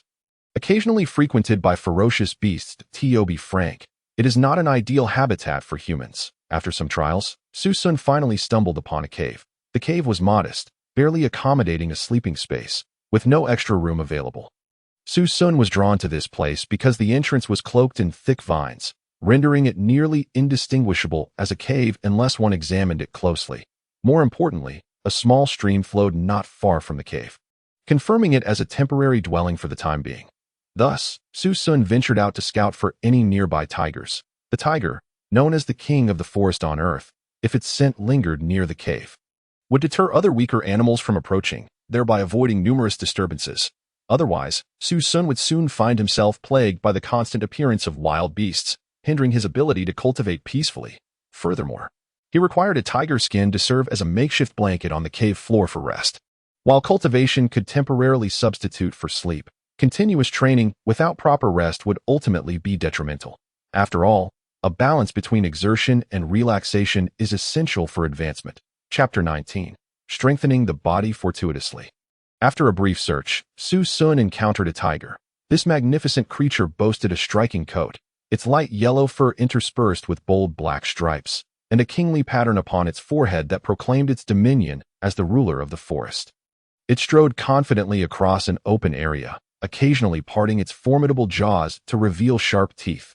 You are the one, Su Sun declared, no longer inclined to continue his search, with his current mid-stage enlightenment realm strength. Combined with the enhanced Tianqing fist, dispatching this tiger should pose no challenge. Tianqing fist, Su Sun activated his cultivation technique, and in the blink of an eye, he appeared beside the tiger, resembling a shooting star streaking across the horizon. He then delivered a powerful punch aimed at the tiger's head. After being struck, the tiger momentarily froze. Bewildered by the sudden appearance of a human, it let out a thunderous roar that echoed far and wide, charging towards Su Sun. However, Su Sun was not one to grant the tiger such an opportunity. Continuing to execute the celestial fist, he darted left and right, each time reappearing to land a punch on the tiger. Despite the tiger's brute strength, it was rendered utterly ineffective against Su Sun, who skillfully evaded its might. Indeed, although the tiger appeared fierce and imposing, it could not withstand Su Sun for long before succumbing to defeat. Su Sun skillfully skinned the tiger and stored the remaining meat in the Qinglian for future sustenance, contentedly making his way towards the cave. After meeting with Murong Kai, Li Zhe and Wang Mang eagerly rushed towards the back mountain forest accompanied by several junior disciples. Yet upon arrival, they soon realized that their expectations had been overly simplistic. The back mountain forest was vast and sprawling. Attempting to locate Su Sun, who was deliberately concealing his whereabouts within such an expansive forest, was akin to searching for a needle in a haystack. Li Zhe, Wang Mang, and the others silently lamented their predicament. Yet returning to the academy empty-handed was not an option. They could only hope to find Su Sun soon and complete their task. Senior Brother Li, the back mountain forest is so immense, if we search together, we may not find him for an eternity. It would be wiser to split up, Wang Mang suggested. Li Zhe pondered for a moment, concluding, Su Sun is merely at the initial stage of the enlightenment realm. You all share the same level of cultivation and should be able to hold him off for a brief period. Once you locate him, immediately call out to me and Wang Mang. Do not engage him alone. Understood, Senior Brother Li. The disciples responded in unison. Meanwhile, Su Sun remained oblivious to the fact that Li Zhe and Wang Mang had arrived at the back mountain forest in pursuit of him. He was still diligently practicing the Taichu Yuan Ju within the cave. After breaking through to the mid-stage, his yuan power had increased, his running speed had magnified, and his meridians had expanded significantly. The once obscure and complex Taichu Yuan Ju now seemed to have become somewhat more comprehensible. Immersed in his cultivation, Su Sun gazed at the gradually increasing yuan energy within his dantian. Feeling an overwhelming sense of satisfaction, the Taichu Yuan Ju had emerged alongside the mysterious Qinglian. Su Sun suddenly pondered whether channeling the Taichu Yuan Ju to activate the Qinglian would enhance its power. Without hesitation, he calmed his mind, activated the Taichu Yuan Ju, and focused his consciousness into his dantian. A vividly green lotus leaf appeared within his dantian, slowly spinning as if crafted from the finest jade by an unparalleled artisan. The veins on the lotus leaf were faintly discernible, as the yuan energy in his dantian was gradually absorbed by the leaf, infusing it with a newfound vitality, making it appear increasingly lifelike. The lotus leaf radiated a verdant glow, transforming the otherwise pitch-dark dantian into a beautiful sight bathed in emerald light. Su Sun seemed entranced, this being his first time observing the mysterious Qinglian within his body so closely. It was evident that the Qinglian was of extraordinary origin. Su Sun mused, resolutely deciding that he could not allow outsiders to learn of this remarkable treasure he possessed. Slowly channeling the Taichu Yuan Ju, he began to infuse his yuan power into the Qinglian. After the transformation, the originally colorless and transparent yuan power took on a vibrant green hue. Suddenly, Su Sun felt a mysterious force coursing through his meridians, stimulating his flesh and blood, sending a tingling sensation throughout his body. Could this Qinglian also refine the body? Su Sun speculated, continuing to operate the Taichu Yuan Ju, circulating the yuan power through his entire meridian system, stimulating every fiber of his being. Initially, the sensation was a gentle tingling, akin to a youthful maiden tenderly massaging his body, providing immense comfort. However, as the green yuan power accumulated and the flow accelerated, the once pleasant sensation gradually morphed into an unbearable feeling, akin to thousands of ants gnawing at him from within. Enduring the discomfort, Su Sun persevered in channeling the Taichu Yuan Ju. Sweat began to bead on his forehead, and as time passed, his clothes became soaked, the perspiration on his face resembling raindrops, while his body began to tremble slightly. Gritting his teeth, he recalled Murong Kai's disdainful gaze directed at him and resolved to continue his cultivation. Testing the limits of his endurance, as time dragged on, Su Sun felt his consciousness growing numb, as though he could no longer sense the changes within his body. Finally, He could hold on no longer and succumbed to unconsciousness. A day later, Su Sun finally regained consciousness. What is that smell? It's so foul. As soon as he awoke, he was assaulted by a putrid odor reminiscent of rotting meat confined within a sealed space, making him gag. Surveying the cave, he found nothing amiss, but upon glancing down, he was appalled to see himself covered in a layer of grimy filth. Indeed, he had been refining his body as a transmigrator. How could he not comprehend what had transpired? Elated, he nearly leaped up, then dashed towards the small stream outside the cave, unable to bear the stench any longer. After quite some time, Su Sun finally washed away the grime from his body. Once cleansed, he examined himself in the stream, where a handsome young man with muscles that, while not overly pronounced, concealed a formidable strength, emerged in the water's reflection. His once slightly dark complexion had transformed, now appearing even fairer than a woman's. To his surprise, after refining his body, he had turned into a pretty boy. Su Sun felt quite pleased. After all, having lived in a world that valued appearances, possessing an attractive visage was undoubtedly advantageous. After tidying himself up, Su Sun began to inspect the changes within his body. Following his breakthrough to the mid-stage, his meridians had widened, and the capacity of his dantian had increased. At this moment, both his meridians and dantian had expanded further still. Surely, the peak of the Enlightenment realm could not be much greater than this, Su Sun mused contentedly. Just as he reveled in his thoughts, an icy, foul odor wafted over, accompanied by a rustling sound behind him. Without a moment's hesitation, Su Sun activated the celestial fist and swung a punch behind him. Snap! Su Sun withdrew his fist, shaking it in surprise at the pain he felt. Behind him coiled an enormous python, roughly the width of a child and over 10 feet long, its cold, piercing eyes fixed intently on Su Sun, while a nauseating stench emanated from its body, making him gag, and its forked tongue flicked in and out menacingly. A beast of the Yuan realm. Su Sun gasped, too stunned to contemplate how a Yuan beast had appeared at the outskirts of the back mountain forest. The giant python withdrew its tail, eyes flashing with surprise, seemingly confounded that such a weak human could withstand its attack unscathed. Having failed its initial strike, it prepared to attack again. The python's tail lashed out with a crack, akin to a giant whip striking towards Su Xun. Su Sun executed the celestial fist, swiftly appearing to the left of the giant python, and struck. However, the python's smooth scales caused his punch to slide off harmlessly, inflicting no damage whatsoever. With a resounding crash, a tree large enough for 2 men to embrace was effortlessly felled by the python's tail, crashing to the ground with a thunderous roar. Su Sun marveled inwardly at the sheer power of the python's tail. It seemed that cunning strategy was his only recourse.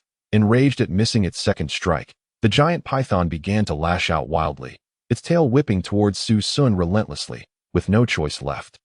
Su Sun poured all his effort into the celestial fist, desperately evading the attacks. Trees continued to topple behind him, and soon the forest had transformed into a clearing littered with fallen trunks.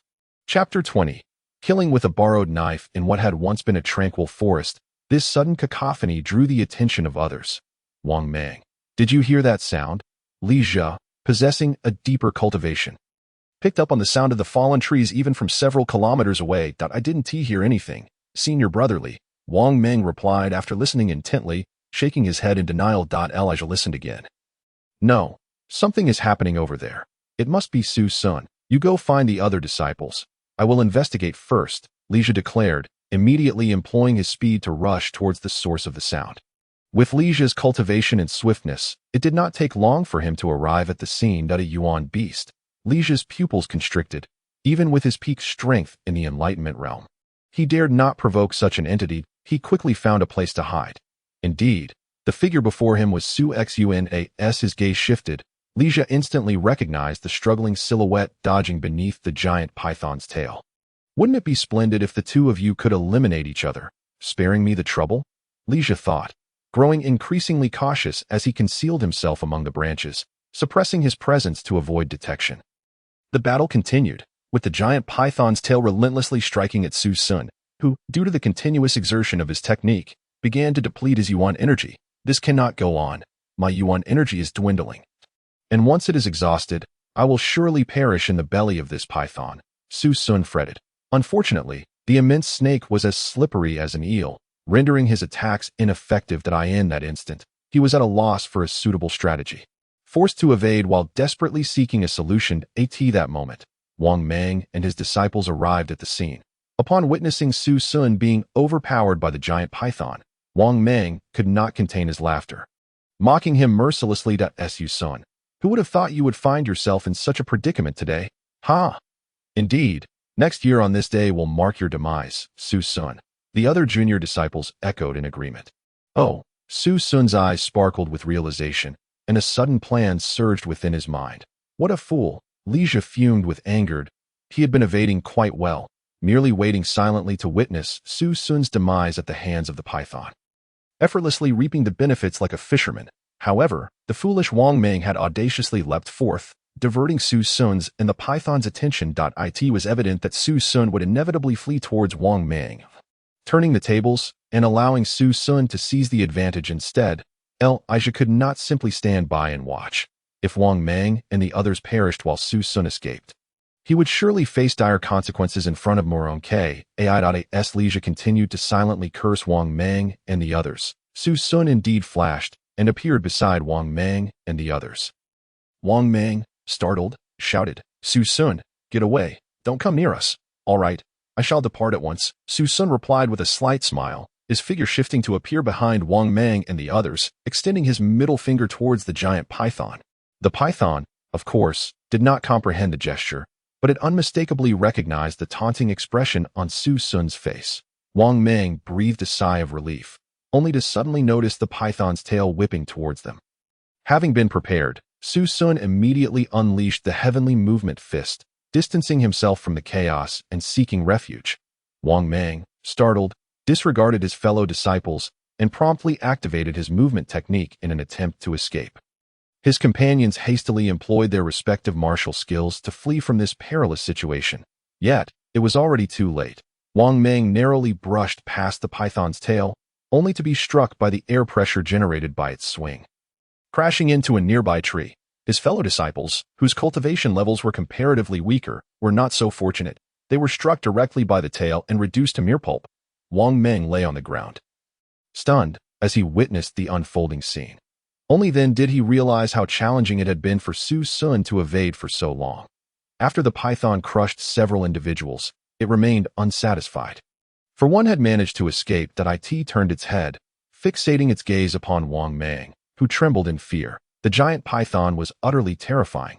He had never encountered such a formidable beast. Its sheer presence was enough to instill dread in someone at the mid-stage of the enlightenment realm like him. Wang Mang, flee.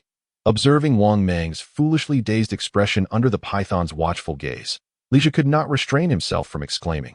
Wang Mang finally snapped out of his stupor, realizing that this was not the time for idleness. The priority was to escape quickly. However, it was already too late, as the python's tail had already begun to strike towards him. As Wang Mang saw the tail barreling towards him, memories of his companions turned to mush flashed through his mind, and despair filled his eyes. With a crack, the anticipated tail did not strike him. Wang Mang focused his gaze and discovered that Li Jia had rushed out, executing a powerful technique, the Great Mountain Crushing Palm. To save him, the Great Mountain Crushing Palm possessed immense destructive power. It was said that when mastered to its peak, a single strike could shatter a small mountain. While Li Jia had not reached the pinnacle of this technique, his initial stage of the enlightenment realm was still formidable enough to wield it effectively. However, upon striking the python's tail, it merely left a white palm print, inflicting no significant damage. The python, feeling the pain, redirected its attention towards Li Jia. Aren't you going to help? Li Jia shouted to Wang Mang. Upon hearing this, Wang Mang finally regained his senses, overcoming his inner fears and launching an offensive against the giant python. Disappointingly, despite their combined efforts, they could not inflict any substantial harm on the python. The two could only endure, all the while cursing the damned Su Sun in their hearts. Meanwhile, Su Sun reclined on a nearby branch, leisurely observing as Li Jia and Wang Mang struggled beneath the python. Watching the enemies turn on each other was truly a delightful experience. Suddenly, Su Sun sat up, sensing danger. The python, having battled him for quite some time and now entangled with Li Jia and Wang Mang, was beginning to tire, its strikes becoming slower. Elijah noticed this as well. Wang Mang, hold on. The python is nearing exhaustion. Wang Mang, who had already been nearly depleted of strength, felt a surge of new energy upon hearing this. With a series of thuds, palm prints began to appear on the python's body. Finally, the python halted, fixating its gaze on the two men before it. Its cold, sinister eyes made Li Zhe and Wang Mang's hearts tremble.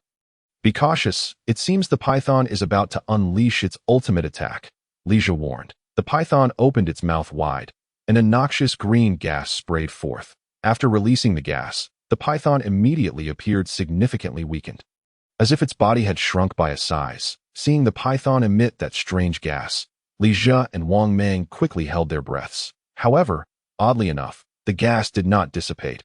Instead, it lingered around them. Seizing the opportunity while Li Zhe and Wang Mang were hindered by their inability to breathe, the python, with great effort, swung its tail once more. Upon seeing this, Li Zhe and Wang Mang quickly activated their techniques in an attempt to escape. However, as their techniques circulated, the strange gas inexplicably entered their bodies along with their vital energy. Oh no! Their faces paled instantly, and they felt a wave of weakness wash over them. Just then, the python's tail struck. With a resounding crack, the two, now devoid of strength, were sent crashing against a tree, falling lifelessly to the ground. Witnessing his enemy's fall, the python seemed to exhale a sigh of relief. However, it remained vigilant, for it remembered that one human had yet to appear. After waiting for a considerable time, without any sign of the final opponent, the python finally relaxed, slowly slithering down towards the two fallen men. At this moment, Su Sun was in a dilemma. The python was gravely weakened. If he could launch a surprise attack while it was unprepared, he might be able to eliminate it. Forget it, I'll take the gamble. With newfound determination, Su Sun focused on the python, executing the heavenly movement fist, and in the blink of an eye, appeared beside the serpent. With a resounding thud, he struck the python's body. Su Sun had braced himself for the possibility that this blow would not inflict any damage. But to his astonishment, he heard a crack as a section of the python's skin split open, revealing its red blood and white flesh. The python recoiled in pain, and upon witnessing this, Su Sun could not help but feel a surge of joy. Continuing to channel the heavenly movement fist, the python's skin rapidly ruptured, appearing bloodied and grievously wounded. Chapter 21. The newcomer competition begins just as Su Sun reveled in his triumph. He suddenly sensed a wave of impending danger approaching. With no time to think, his body instinctively activated the heavenly movement fist, instantaneously propelling him 3 zhang away. A sharp tooth appeared precisely where he had just stood, surrounded by a patch of lush grass that wilted and turned yellow in an instant. Su Sun felt a wave of trepidation wash over him. Had he not sensed the danger in advance, he would likely have succumbed to a fatal poison by now. It seemed that conventional methods were no longer effective. Yet, with only the heavenly movement fist at his disposal, what could he do? As Su Sun pondered this, he suddenly recalled that the vital energy transformed by the green lotus seemed extraordinary. He decided to attempt utilizing this energy to execute the heavenly movement fist. With a crack, his speed increased dramatically. Although the python had begun to anticipate his moves, Su Sun still managed to land a punch on its body with ease. To his astonishment, as his fist withdrew from the python's flesh, the impacted area began to emit white smoke and rot. Within moments, the snake's bones were faintly visible. The python writhed in agony, coiling its body while its tail thrashed wildly, toppling nearby trees. Seizing this opportunity, Su Sun was determined to strike decisively. Recognizing the evident effect of his attacks, he unleashed the heavenly movement fist with full force, skillfully avoiding the erratic strikes of the python's tail, landing blow after blow on the serpent. The python, now in excruciating pain, was unable to counterattack. Fear etched in its eyes. With a sudden hiss, another fang shot out, speeding towards Su Sun. Taking advantage of Su Sun's evasive maneuvers, the python attempted to flee. Su Sun, however, was unwilling to let this wounded creature escape, and he promptly pursued it. Before long, the exhausted python met its end beneath Su Sun's relentless heavenly movement fist. At this moment, Su Sun found himself utterly drained of energy. Fatigued beyond measure, after a brief period of meditation to regain a modicum of strength, Su Sun approached the fallen python, ready to claim his spoils. The snake's hide was tattered and riddled with holes, clearly rendered worthless. Su Sun's true objective was the python's gallbladder. Since ancient times, the python's gallbladder has been revered as a medicinal ingredient, highly esteemed in folk medicine. Back on Earth, A good friend of his who studied medicine had informed him that the python's gallbladder possesses cooling properties, aiding in the dispelling of phlegm and clearing one's vision. Even in the novel The Legend of the Condor Heroes, Yangguo experienced a significant boost in his internal energy and physical strength after consuming the gallbladder of the Pushi snake, allowing him to master the formidable technique of the Xian Tai heavy sword. While he was uncertain of the specific benefits of consuming the giant python's gallbladder, he was resolute in not wasting such a rare opportunity. Moreover, as this giant python was a spirit beast, it was possible that its gallbladder possessed unique properties to Su Sun. After extracting the snake gall, observed that it was roughly the size of half a palm, oval-shaped with blunt ends, and a vibrant orange-yellow hue. Gritting his teeth, Su Sun closed his eyes and swallowed the snake gall whole. The moment it touched his tongue, a bitter taste overwhelmed him. He fought the urge to expel it and hastily swallowed it down, subsequently channeling the Tai Chu Gui Yuan Ju to refine the snake gall. After several cycles of energy circulation, Su Sun opened his eyes, quietly attuning himself to the changes within his body. His vision appeared sharper, and he sensed a newfound strength, estimating it to be akin to the might of an elephant.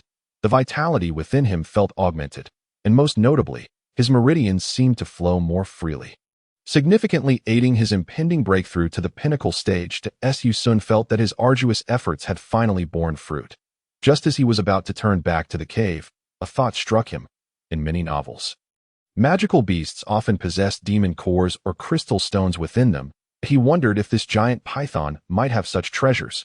Oddly enough, he could not find anything within its body. Could it be hidden in its head? Su Sun unleashed a swift punch, and the python's head shattered into pieces. Upon thorough inspection, he discovered it. Elated, Su Sun beheld a small, finger-sized emerald crystal embedded within the flesh. He picked it up, wiping it clean, and felt the formidable power contained within. Satisfied, he prepared to return to the cave. In his palm lay the emerald crystal, translucent and radiant, refracting beautiful hues that eclipsed even the finest jade and diamonds he had seen on Earth. More importantly, the crystal harbored immense strength, and if absorbed, it would undoubtedly bolster his cultivation significantly. Su Sun found himself torn between the desire to absorb it immediately or to wait. Ultimately, he decided against it. Having just broken through to the mid-stage of the Enlightenment realm, it would be wiser to consolidate his gains. He could save the crystal for when he achieved the pinnacle stage, when the time for the new disciples competition arrived. His sudden appearance would likely astonish Moron Kai. With the Tai Chu Gui Yuan Ju and the Qing Lian at his disposal, his current strength should rival that of the pinnacle stage of the Enlightenment realm.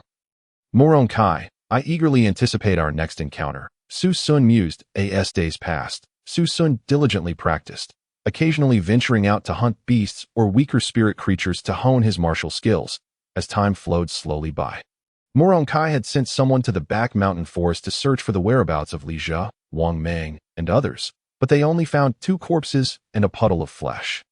Moron Kai was furious, but soon let the matter rest. At the Jinwu Academy's training grounds, a multitude of eager faces filled the space, undoubtedly comprised of newly initiated disciples, while the senior brothers and sisters either regarded them with indifference or amusement. Among the crowd, a striking figure, Lu Qingxian, drew particular attention, surrounded by numerous male disciples. Dressed in a simple moon-white robe, devoid of any adornments, she outshone the brightly dressed female disciples around her, who wore various vibrant garments and extravagant jewelry. At that moment, Lu Qingxian wore an expression of indifference, her exquisite face devoid of emotion as she gazed at the central arena, seemingly oblivious to the envious glances cast her way by the surrounding female disciples or the fawning remarks from the male disciples. In a corner of the crowd, a plump figure, heedless of the disdainful stares from onlookers, was savoring a large chicken leg. This was Su Sun's friend, Ouyang Qian. Meanwhile, in the throng of senior disciples, Ouyang Kai sat on a chair, his eyes half closed, as if nothing around him could pique his interest. Those surrounding him sought to curry his favor, yet his demeanor made them hesitant to speak, forcing them to feign interest in the new disciples. As the crowd grew restless with anticipation, the chief examiner who had recently tested the new disciples' potential stepped onto the arena. Silence, please, he commanded, and despite the vastness of the training ground, his voice resonated clearly. Today marks the new disciples competition, which is undoubtedly of great significance to you all. The top 5 will each receive a Kai Ling Dan as a reward. The top 3 will have the opportunity to learn the Jinwu Academy's unique martial technique, the Jinwu Di Ing M sword technique. The first place winner will also gain the privilege to learn the Jinwu Xian Tian heart technique. A wave of astonishment rippled through the audience. This year's rewards are astonishingly generous. Good heavens. The Jinwu Xian Tian heart technique is a superior grade technique. I recall it requiring at least 1,000,000 points for exchange. The Jinwu Di Ing M sword technique is formidable as well. It's said that mastering it enables one to slay myriad demons with a single strike. The chief examiner appeared pleased with the audience's astonished reactions, demonstrating the prowess of the Jinwu Academy's techniques.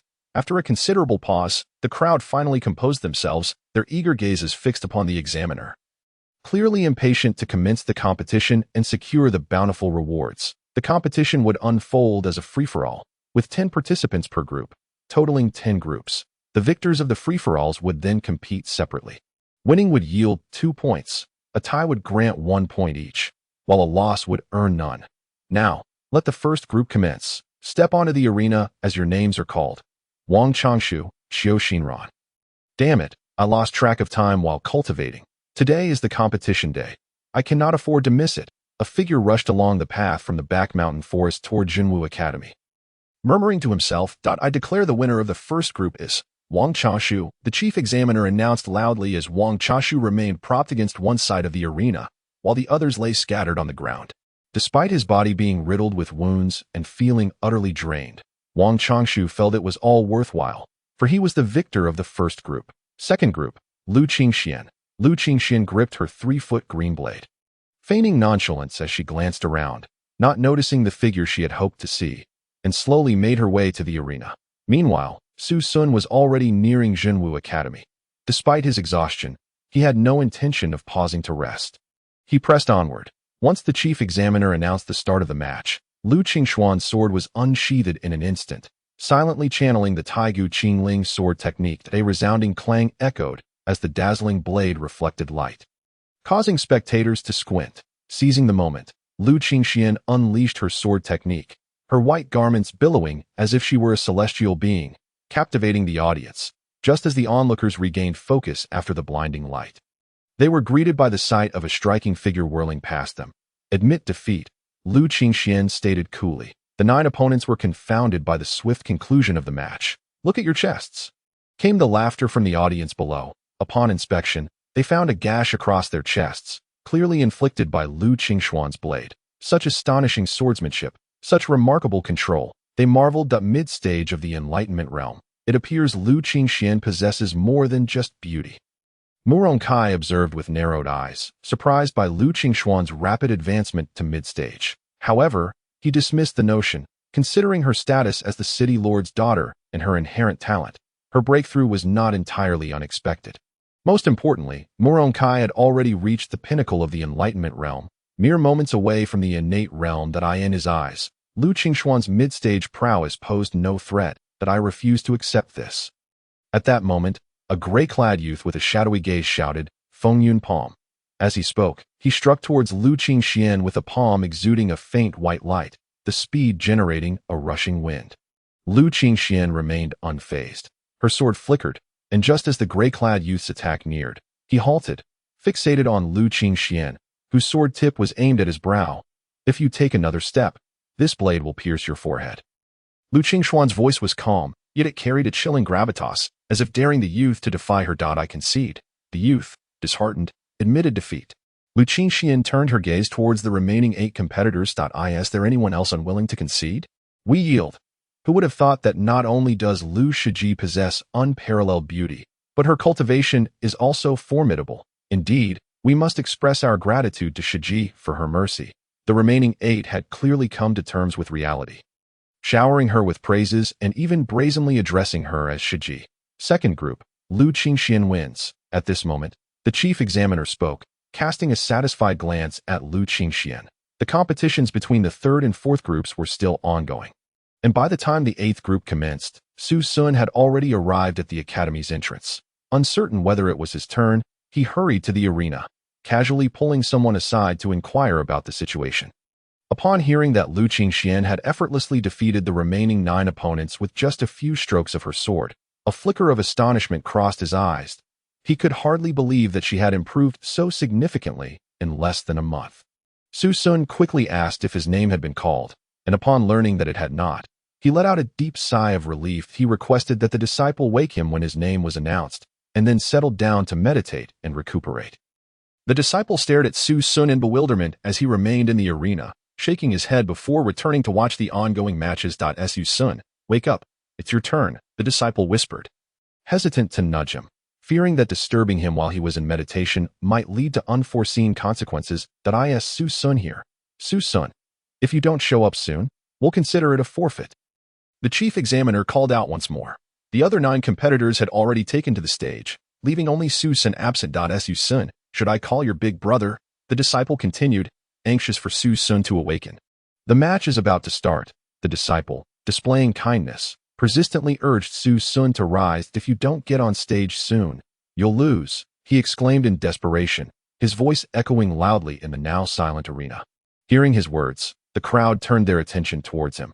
Perhaps stung by the notion of losing, Su Sun slowly opened his eyes. Upon awakening, he was met with countless gazes fixed upon him, causing him to jump in surprise.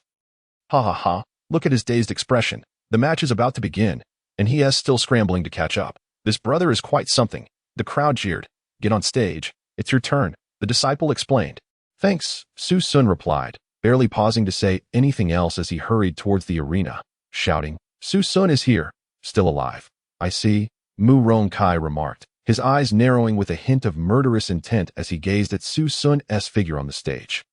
Since you have the audacity to return to the true martial academy, you shall not leave again. Not far away, Lu Qingxian observed the figure on the stage, her gaze filled with a complex mixture of emotions, surprise intertwined with resentment. A struggle evident in her expression. As long as you return safely. Ouyang Qian, having produced a chicken leg from somewhere, resumed his meal upon seeing Su Sun's return. Master, I apologize for my tardiness, Su Sun said with a sincere expression towards the chief examiner. The chief examiner merely responded with a simple begin before descending from the stage. Heh, you're quite diligent, aren't you? Even amidst the competition. You're still practicing, making us wait here on the stage for you. Indeed, look at him, all dirty. One can only wonder what mischief he was up to last night. Others chimed in. Let us keep the comments to a minimum and commence the competition. The chief examiner interjected. However, the competitors were relentless, launching a barrage of sarcastic remarks at Su Sun. Listening to the sharp-tongued banter of those before him, Su Sun, initially feeling a twinge of guilt, gradually grew angry. I must say, Su Sun declared loudly, the lot on this stage are nothing but trash. The crowd was momentarily stunned, as if the entire arena had been placed on pause. This brother is quite amusing. The spectators erupted in laughter, while the expressions of the 9 competitors darkened significantly. Get him, someone shouted, and then they all unleashed their attacks on Su Sun. Heavenly walking fist. Without further ado, Su Sun activated his martial technique. Refraining from utilizing the transformed elemental energy bestowed by the Qinglian. Bam, bam, bam. One by one, the figures were struck down to the ground. The 9 competitors had barely begun their offensive when they found themselves on the floor. The crowd watched in astonishment, noting that Su Sun's speed seemed even greater than Lu Qingxuan's. Su Sun's cultivation technique, the primordial return to origin technique, was among the finest in the continent. And with his mid-stage comprehension realm cultivation, coupled with the improvements made to his martial skills in that dream, he had already surpassed ordinary levels, reaching the low-grade spiritual tier. His prowess in technique, cultivation, and martial skills far exceeded that of the competitors on stage, resulting in his ability to defeat the remaining 9 with a single blow. The 9, intending to rise and continue their assault, quickly realized that their injured bodies could not withstand any further movement. Amidst the groans echoing from the stage, Su Sun could not resist flaunting once more, I shall take on 10 opponents. Chapter 23. Who is the first? The 10th group. Su Sun wins. The chief examiner announced with a broad smile. It appears this year has yielded some exceptional talents. Both Lu Qingxian and this Su Sun are recruits of mine, and the rewards for them will undoubtedly be substantial. Lu Qingxian's beautiful eyes sparkled. She hadn't anticipated that in such a short time, he would become so formidable. It seems this lad can no longer remain here. Mu Rong Kai's murderous intent intensified. He never underestimated his enemies and was unwilling to watch them grow stronger. Next, please have the 10 victorious disciples come to the stage," the chief examiner continued. "The disciples who won the first round will duel with those who won the second round, and so forth, to determine the top 5 that to everyone's surprise, Ouyang Qian was among the top 10 as well. The 10 were perfectly divided into 5 groups, and Su Sun's opponent appeared to be a delicate-looking youth, whose appearance was even more attractive than some of the girls at Su Shixiang. "Could you please go easy on me during the match?" The refined youth pleaded, his exquisite face etched with desperation. In that instant, Su Sun understood the meaning of going easy. "All right," Su Sun replied with a smile, having been prompted to act less arrogantly due to the previous match's incitement. "I shall begin now. Please guide me, Su Shixiang," the refined youth declared, unexpectedly drawing a large knife and executing a remarkably intricate set of knife techniques. Clearly, this was not a technique taught at the academy, but rather a family heirloom. "One cannot judge a book by its cover," Su Sun mused, unwilling to underestimate his opponent, as they were both victors from the previous round, each possessing considerable skill. In a flash, Su Sun lunged forward, delivering a swift punch towards the refined youth. The youth, recognizing the impending strike, quickly retracted his knife, bracing the back of the blade against the attack. Clang, the fist collided with the knife's back, producing a shower of sparks. The youth, unable to withstand such a vigorous impact, staggered back 5 or 6 steps, while Su Sun remained firmly planted in his position. A clear distinction had been made. Su Sun was inwardly astonished. After undergoing refinement by the mysterious Qinglian, his physical strength had become comparable to ordinary metals. Coupled with the formidable heavenly walking fist, he found it surprising that he could not defeat his opponent in a single blow. Clearly, none of them were simple adversaries. Su Shixiang is truly formidable. Unbeknownst to him, the youth was even more astonished. Despite his slender and delicate appearance, he possessed immense physical strength, having deceived many with his looks. His family had a unique technique for body refinement, endowing him with extraordinary strength, enabling him to wield such a heavy knife with ease. With his mid-stage comprehension realm cultivation and immense physical power, he often triumphed in battles. Today, however, he found himself bested in the very arena he took pride in. "Let us go again," the refined youth shouted as a practitioner. "It is challenging to make progress without a resilient spirit that thrives on adversity." And this youth clearly possessed such a mindset. Clang, the ongoing sparks of collision drew the crowd's attention. Su Sun, eager to test how long his physical strength could endure, decided to forego the heavenly walking fist. Relying solely on his physical prowess and speed to duel against the youth, the battle escalated. The arena reverberated with the sounds of impact. Bang, bang, bang. Gradually, the youth began to tire, observing Su Sun's unwavering fighting spirit. He could not help but exclaim, "What a monster! He is simply a human-shaped elemental beast." Ultimately, the youth, whose stamina continued to dwindle, was struck by Su Sun's punch and fell from the stage. Once Su Sun's duel concluded, he noticed that the other 4 groups had already finished and were staring in shock at the contest between Su Sun and the refined youth. "All right, our top 5 have finally emerged. Lu Qingxian, Mu Rongchuan, Yu Ping'er, Guozhen Nan, Su Sun," the chief examiner declared. Having witnessed the conclusion of the duels, he then announced the pairing for the next round. The first and second place would face off.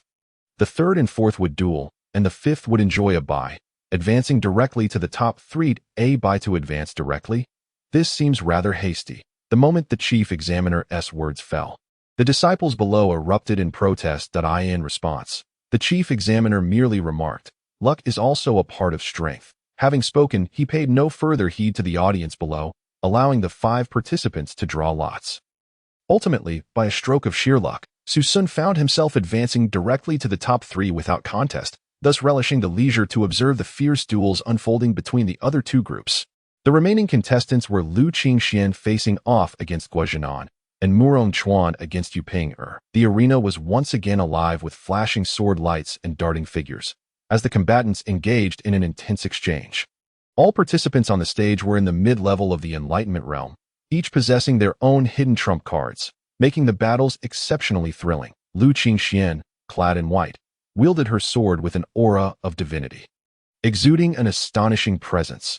Guozhen, robust and imposing, employed the Fumo staff technique, demonstrating a wide-ranging and forceful style reminiscent of a demon-slaying warrior. Mu Rongchuan, bearing the name of the illustrious Murong clan, defended with a sword technique that was impervious. While attacking with the swiftness of a silver dragon, Yu Ping adorned in colorful garments, brandished a ribbon as her weapon, flitting about the arena like a vibrant butterfly. In the end, Lu Qingxian emerged victorious with ease. While Yu Ping despite her commendable strength, fell just short against Murong Chuan. Thus, the final three stood: Lu Qingxian, Murong Chuan, and Su Sun. At this juncture, the chief examiner announced the results. Subsequently, each disciple would face the other two in duels, with 2 points awarded for a win, 1 point for a draw, and no points for a loss. The first match was between Lu Qingxian and Murong Chuan. Murong Chuan was an exceedingly handsome youth, though the only aspect that might evoke disdain was his haughty demeanor, as if he regarded all others as unworthy of his attention. Truth be told, he had ample reason to be proud. His illustrious lineage, profound cultivation, handsome visage, and youthful fearlessness had earned him the title of a prodigy from a young age. As Lu Qingxian gazed at Murong Chuan, a flicker of animosity crossed her eyes. She had nearly been abducted by the Murong clan to threaten her father. And at that very moment, Lu Xingjia had coincidentally been grievously injured. If one were to assert that there was no connection between these events, Lu Qingxian would certainly not believe it. Lu Qingxian, you might as well concede, Murong Chuan remarked with a sidelong glance, his tone indifferent. Your Lu family cannot contend with the Murong clan, and you certainly cannot best me. Enough with the idle chatter. Let us see true skill, Lu Qingxian retorted dismissively. Launching directly into battle. In her fury, she unleashed her ultimate move, the primordial pure spirit sword. With a mighty cry, she drew her blade, transforming into a formidable weapon, radiating an awe-inspiring sword intent. Remarkable. Is this truly her genuine strength? Both Murong Chuan on the stage and Murong Kai among the spectators were taken aback, caught off guard. Murong Chuan had no time to ponder and immediately resorted to his hidden technique, the celestial shift sword. His aura surged as his sword shimmered like the stars in the heavens. When the two sword lights collided, a deafening roar erupted. Moments later, the crowd beheld a figure plummeting from the stage. Pale and bloodied, falling into unconsciousness, the wave of astonishment swept through the audience. Murong Chuan had actually lost, an utterly inconceivable outcome. Indeed, he was renowned as a prodigy of the Murong clan. Lu Qingxian was equally formidable, having a city lord as a father, undoubtedly contributing to her prowess. Moreover, Lu Qingxian is exceptionally beautiful. She is truly my goddess. Murong Kai's expression shifted dramatically as he hurriedly summoned people to carry Murong Chuan away for recuperation. In this round, Lu Qingxian claimed victory. The next match pitted Lu Qingxian against Su Sun. With Murong Chuan incapacitated for the time being, this duel would determine the first and second place of the new disciples competition. With Murong Chuan in third place, the chief examiner, noting that Murong Chuan had been taken away, added, Su Sun, Lu Qingxian stands ready on the stage, her expression a tapestry of complex emotions. Have you allied yourself with the Murong clan? Lu Qingxian finally could not contain herself and posed the question that had lingered in her mind for so long. Absolutely not. Su Sun hurriedly denied, explaining, at that time, Murong Kai sought to recruit me. But my strength was too feeble, and I merely wished to placate him. Then why did you not seek to clarify with me? Lu Qingxian pressed. You left the scene, and afterward, I was pursued by Murong Kai. How was I to explain? Su Sun replied, his expression one of grievance. Very well, I shall forgive you this time. Lu Qingxian smiled at his words, her laughter akin to a blooming lotus, pure and exquisite. Captivating all. Su Sun was momentarily entranced. I concede, Lu Qingxian declared to the chief examiner. Chapter 24. Murong Kai, I humbly request your guidance. The chief examiner and the audience were left in a state of bewilderment. Was this truly how it was to be, to concede without contest? Where was the anticipated excitement? How could one be so hasty? Ignoring the collective incredulity of the crowd, Lu Qingxian simply exited the arena. The chief examiner, with no choice, announced the final results. Ahem, the ultimate outcome of this new disciples competition is that Su Sun claims first place.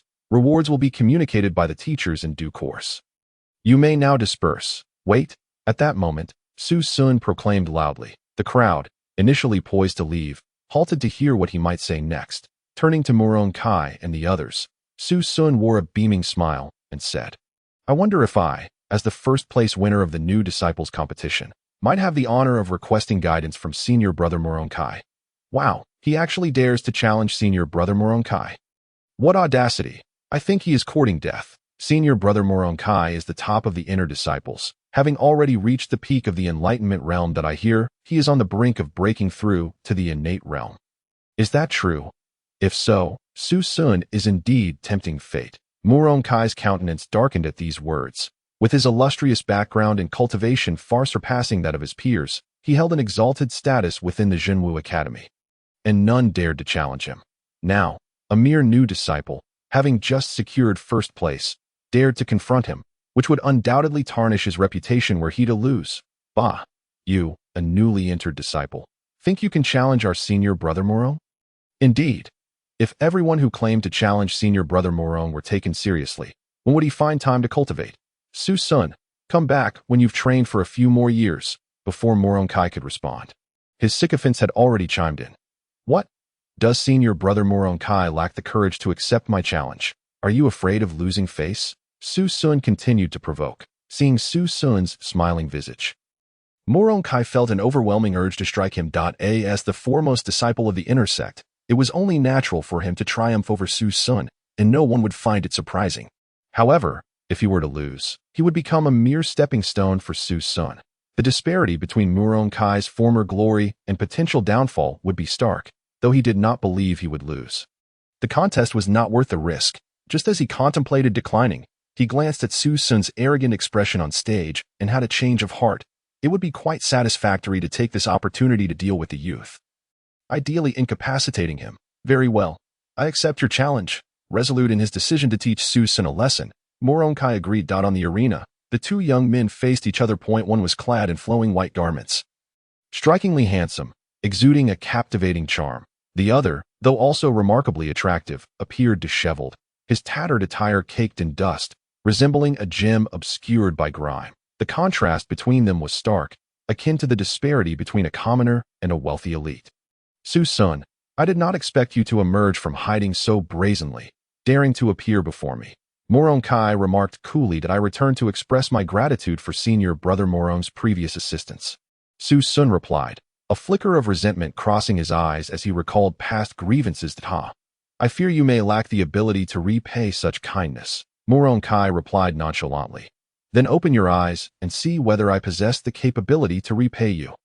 Su Sun, disinterested in further banter, prepared to engage directly. No sooner had he spoken than he vanished in a flash, his fist cutting through the air towards Moronkai. Facing the oncoming punch, Moronkai displayed no signs of alarm, even eschewing the use of his techniques, opting instead for a direct confrontation. Bang! Su Sun stood firm, unwavering, while Moronkai was forced back a step by the impact. The outcome was clear, in terms of raw physicality. Moronkai was slightly inferior to Su Sun. What formidable strength! A flicker of excitement ignited in Moronkai's eyes. While he too trained in body cultivation, the results were merely mediocre due to the limitations of his techniques. Yet here was Su Sun, once regarded as an inconsequential figure, who could withstand his attack, indicating that his body cultivation was indeed exceptional. Hand over your body cultivation technique, and I may show you mercy. Moronkai proposed to Su Sun. You wish to acquire my martial arts. You must first demonstrate whether you possess the capability to do so, Su Sun retorted, refusing to drink the wine offered. You are inviting punishment. If you want to give it willingly, I shall beat it out of you, Moronkai confidently countered. Celestial Shift Sword. Moronkai took the initiative this time. In an instant, he seemed to transform into a colossal star, his sword energy surging like a tempest, exuding an astonishing aura. The same sword technique, when wielded by Moronkai, appeared to possess several times the might compared to when Morong Chuan executed it. Upon witnessing this, Su Sun realized that relying solely on ordinary techniques would not suffice to overcome Moronkai. Thus, he directly activated the Taichu Guanju, allowing his vital energy to circulate rapidly within his body, significantly enhancing his momentum to match that of Moronkai. Tying fist, Su Sun's figure flickered unpredictably, each appearance accompanied by a formidable fist strike. A direct hit would surely be devastating. Meanwhile, Moronkai, with his sword radiance flashing, managed to block Su Sun's punches at the most critical moments. even launching counterattacks during the intervals between Su Sun's old and new moves. The clash of sword light and fists echoed across the arena. And in a mere moment, the two had exchanged thousands of blows. Go for it. You must not lose. Lu Qingxian in the audience wore a worried expression, unable to suppress her silent prayers. Su Sun cried out as his body soared through the air, crashing to the ground. Given Su Sun's relatively short cultivation period, despite his superior techniques compared to Murong Kai and an increase in his cultivation level, he was still caught off guard, suffering a severe blow from Murong Kai's sword. Gazing at the wound before him, Su Sun struggled to rise. What now? Are you still unwilling to yield? Murong Kai asked with a smile, his tone light and mocking. It seemed that the untransformed vital energy from the Qinglian was insufficient. Su Sun mused inwardly. Once more, this time, Su Sun's figure became even swifter, nearly imperceptible to the naked eye. Murong Kai was taken aback. Although Su Sun's speed had been astonishing during the previous match, he had still been able to discern his movements. Now, however, he genuinely could not tell where Su Sun was. Bang! At that moment, Su Sun landed a punch on Murong Kai. It felt as though his body had been struck by a heavy hammer, causing Murong Kai to stagger, disbelief filling his eyes. I was actually hit by Su Sun. His speed is truly this fast. His strength is this formidable. What kind of technique is this? I must have it.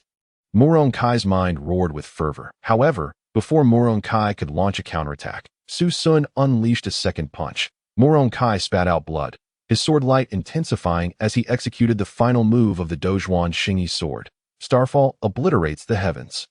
In an instant, sword energy crisscrossed, flooding the entire arena with overwhelming force. At this juncture, Su Sun's Taiangxing fist proved ineffective. After all, while the Taiangxing fist boasted remarkable offensive power, its true essence lay in its elusive footwork, rendering opponents defenseless. Now, the arena was saturated with Murong Kai's sword energy. No matter where Su Sun attempted to evade, Murong Kai would be aware of his position. Hailing from the Murong family of Bafang City, Murong Kai had a plethora of martial techniques at his disposal, and having entered the Jinwu Academy several years earlier, he had studied various martial arts. Thus, during their confrontation, he could seamlessly employ both palm and sword techniques, selecting the most suitable martial art for each situation. In contrast, Su Sun had truly learned only the Taiangxing fist. Although it had been refined in his dreams, his limited exposure meant its actual potency was far from realized. Since you wish to clash head-on, then let it be so. Su Sun gritted his teeth. Taiangxing fist. Su Sun summoned the transformed vital energy from the Qinglian, his hands emanating a soft green glow. Appearing less like human hands and more akin to those sculpted from jade, his form no longer flickered uncertainly, but charged forward with determination, moving in a straight line to confront Murong Kai's sword onslaught. After a moment of collision, both Su Sun and Murong Kai found themselves in a difficult position, their vital energy depleting rapidly. Murong Kai, clearly anxious, had already resorted to his most powerful techniques, yet he was unable to decisively defeat Su Sun, resulting in a standoff. At that moment, Murong Kai's vital energy was exhausted. His complexion paled drastically. Upon seeing the sword light dissipate, Su Sun could hardly guess that Murong Kai was out of vital energy. He swiftly appeared before Murong Kai. Chapter 25. The Dean wishes to see me? As Su Sun beheld the ever-enlarging fist before him, Murong Kai desperately sought to evade. However, with his vital energy depleted, how could he elude the confident strike of Su Sun? The outcome was evident. Murong Kai took a heavy blow, sent sprawling to the ground. Murong Kai's eyes brimmed with disbelief. Had he truly been defeated? How long had it been since he tasted the bitterness of failure? At that moment, Su Sun was also panting heavily, but he endeavored to conceal his own exhaustion with an air of nonchalance. Su Sun remarked, "Is this the strength of the inner sect's number one? Hardly impressive." Already gravely wounded, Murong Kai could not help but spit out a mouthful of blood upon witnessing Su Sun's pretentious demeanor. Before losing consciousness, the training ground fell silent for a few seconds, only to erupt into a cacophony of astonishment. Heavens! Su Sun has actually defeated senior brother Murong Kai. How can this be possible? The Jinwu Academy is about to undergo a transformation. So much had transpired today, and so many unexpected events had unfolded, yet none were as shocking as Su Sun's victory over Murong Kai. Who was Murong Kai? The heir of the Murong family in Bafang City, the next in line to lead the clan. Gifted from a young age, he was renowned as a genius, cultivating at a pace far beyond his peers. When he entered the Jinwu Academy, he was merely at the mid-stage of the Mingwu realm. In just 2 short months at the academy, he had already broken through to the pinnacle of the Mingwu realm. And after 2 years, he must have amassed an impressive depth of power. Everyone wondered if he would break through before turning 20. The record in Bafang City was a breakthrough to the innate realm at the age of 21. Set by Lu Qingshuan's father, the current lord of Bafang City, Lu Xingjia. If Morong Kai were to break through before the age of 20, he would shatter Bafang City's cultivation record, becoming the fastest cultivator in history.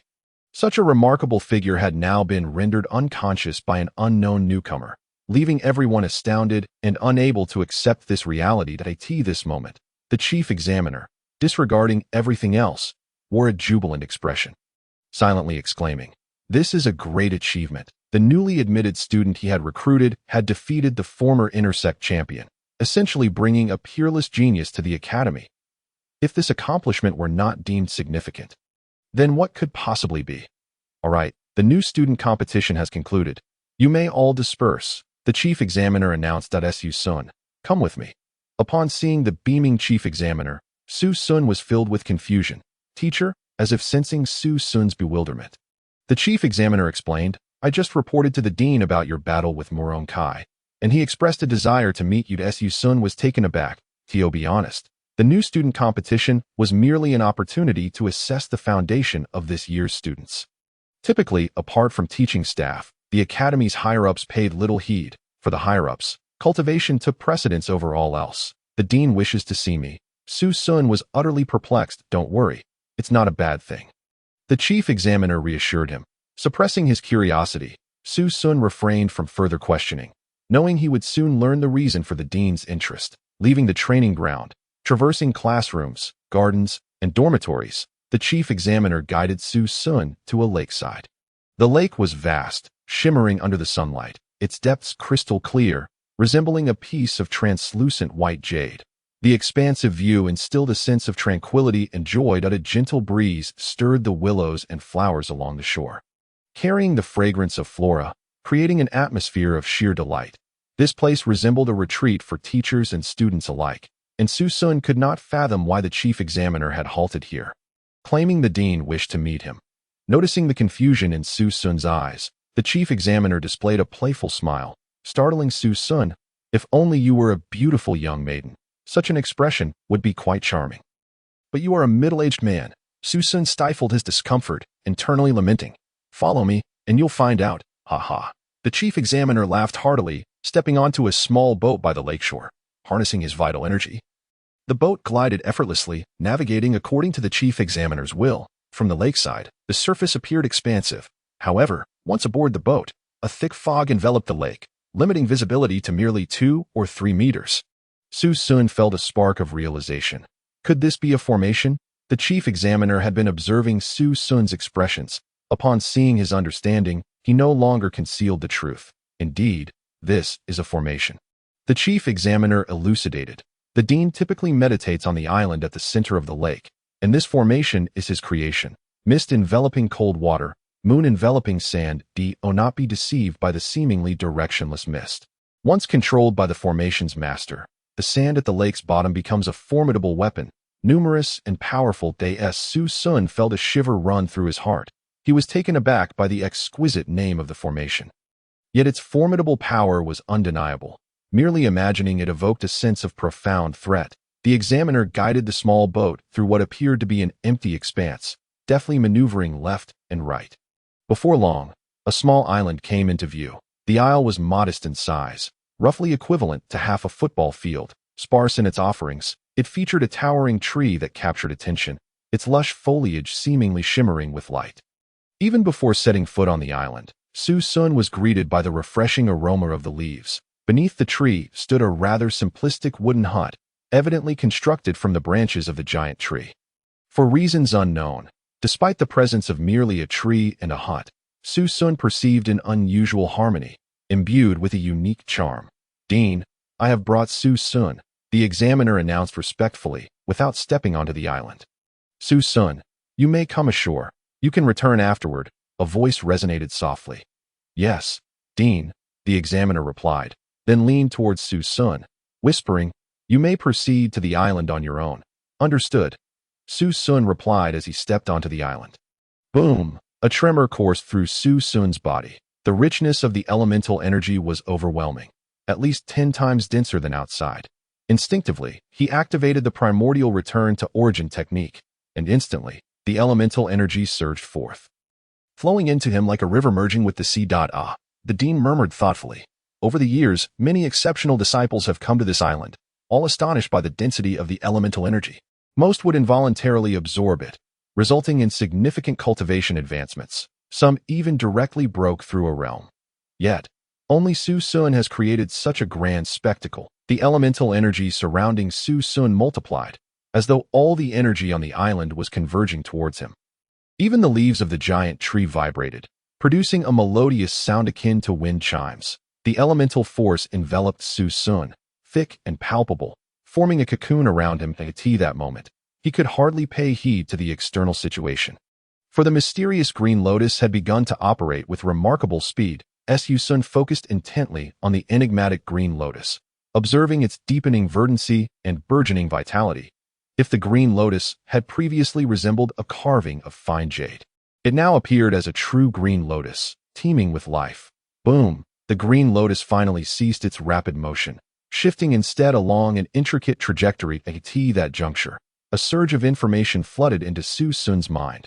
The remnant leaves of the ancient green lotus, coalesced from the initial laws of the 5 realms, have been damaged through unforeseen circumstances and fallen to the lower realm. Possessing it allows one to comprehend the initial laws of the 5 realms at any time, ultimately establishing a realm within oneself and achieving the holy realm. It can contain all things, yet as it is merely a remnant leaf, its capacity is currently limited. It can be used to comprehend and perfect techniques. It can also be summoned externally to resist attacks, though this is not advised, as it may attract the attention of powerful beings from the higher realms. Of course, concepts such as initial laws and the holy realm are still far beyond Su Sun's reach. But he has finally grasped the origin of the green lotus. Su Sun sensed that the ancient green lotus had purified his body, leaving his meridians brimming with formidable energy, flowing vigorously and ceaselessly. His bones translucent, and his flesh alive with vitality. The hidden injuries caused by his rapid cultivation had been completely mended. Filled with excitement, Su Sun had been worried that the concealed injuries would hinder his future breakthroughs. But now he found himself healed. Moreover, with the ancient green lotus continuously cleansing his body, he would no longer need to worry about the repercussions of rapid advancement. Chapter 2016. You are so stingy. You actually schemed against me. Su Sun slowly opened his eyes, only to be met with a pair of eyes wide as lanterns. Startled, Su Sun recognized the dean. You were truly peculiar, the dean remarked. Moments ago, I sensed an overwhelming aura capable of devastating the heavens and the earth, only for it to vanish in an instant. Su Sun's heart tightened, realizing that it was a trace of energy released during his complete fusion with the ancient green lotus. Though fleeting, the dean, being so close and observant, must have noticed it. However, the dean seemed unconcerned. He had long understood that some individuals were born with extraordinary treasures, often referred to as children of fortune. With his level of cultivation, he would not stoop to seizing the treasures of the Academy's disciples. You entered the island at merely the mid-stage of the Insight realm, yet you have now inexplicably broken through to the peak of the Insight realm. Su Sun felt bewildered upon hearing this. He carefully sensed his internal state, and then felt elated upon discovering his dantian brimming with elemental energy, flowing like a mighty river, granting him immense power. In these 10 years, I have not encountered a disciple capable of such direct breakthroughs, except for that girl, Lu Qingxian, who came recently. The dean continued. Now, let us set aside your treasures and peculiar encounters and discuss the matter at hand. The dean's demeanor grew serious. Do you realize the consequences of defeating Muronkai today? Seeing the dean's stern expression, Su Sun felt a pang of anxiety. He had merely sought to avenge himself against Muronkai. To humiliate him, surely it could not lead to any grave repercussions. At worst, he could simply prepare for Muronkai's retaliation and deal with him then. Disciple is unaware. I humbly request the dean's guidance. Su Sun responded respectfully, though his thoughts diverged. The Jinwu Academy is situated within Baifeng City, which is dominated by 2 major forces, Lu Xingjie, the lord of Lu City, and the Murong family, the dean elaborated slowly. Initially, these two factions were evenly matched and coexisted peacefully. However, recently, the Murong family is allied with a certain mysterious force, continually probing Lu Xingjie's side, to the extent that Lu Xingjie was severely wounded by this mysterious force's machinations.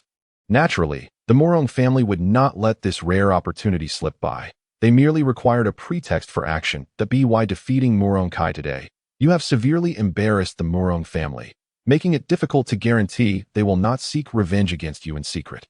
Moreover, you have a close relationship with Lu Qingxian. Having saved her life, she will undoubtedly not stand idly by. Once Lu Qingxian intervenes, Lu Xingjie, known for his generosity and righteousness, will certainly side with you. Thus, the discord between these two major forces will be laid bare to preserve their honor and dignity. They will have no choice but to confront one another. Do you understand my explanation? Su Sun was left utterly bewildered. I merely defeated Murong Kai. How could it spark a conflict between the two major forces of Baifeng City? When did I become so influential? The former Su Sun had merely been an ordinary citizen on Earth, utterly oblivious to such intricate power dynamics. Even after the Dean's explanation, he remained in a daze. The Dean, mistaking his silence for fear of retaliation from the Murong family, comforted him. You need not worry too much. As long as you remain within the academy, the disciples of Jinwu Academy are not easy prey for them. At that moment, Su Sun finally grasped the situation, feeling a warm surge within him. Having experienced the fickleness of human relationships on Earth, he felt a comforting warmth in being part of an academy that dared to protect its disciples. Thank you, Dean. Su Sun expressed sincerely. Su Sun, you possess remarkable talent.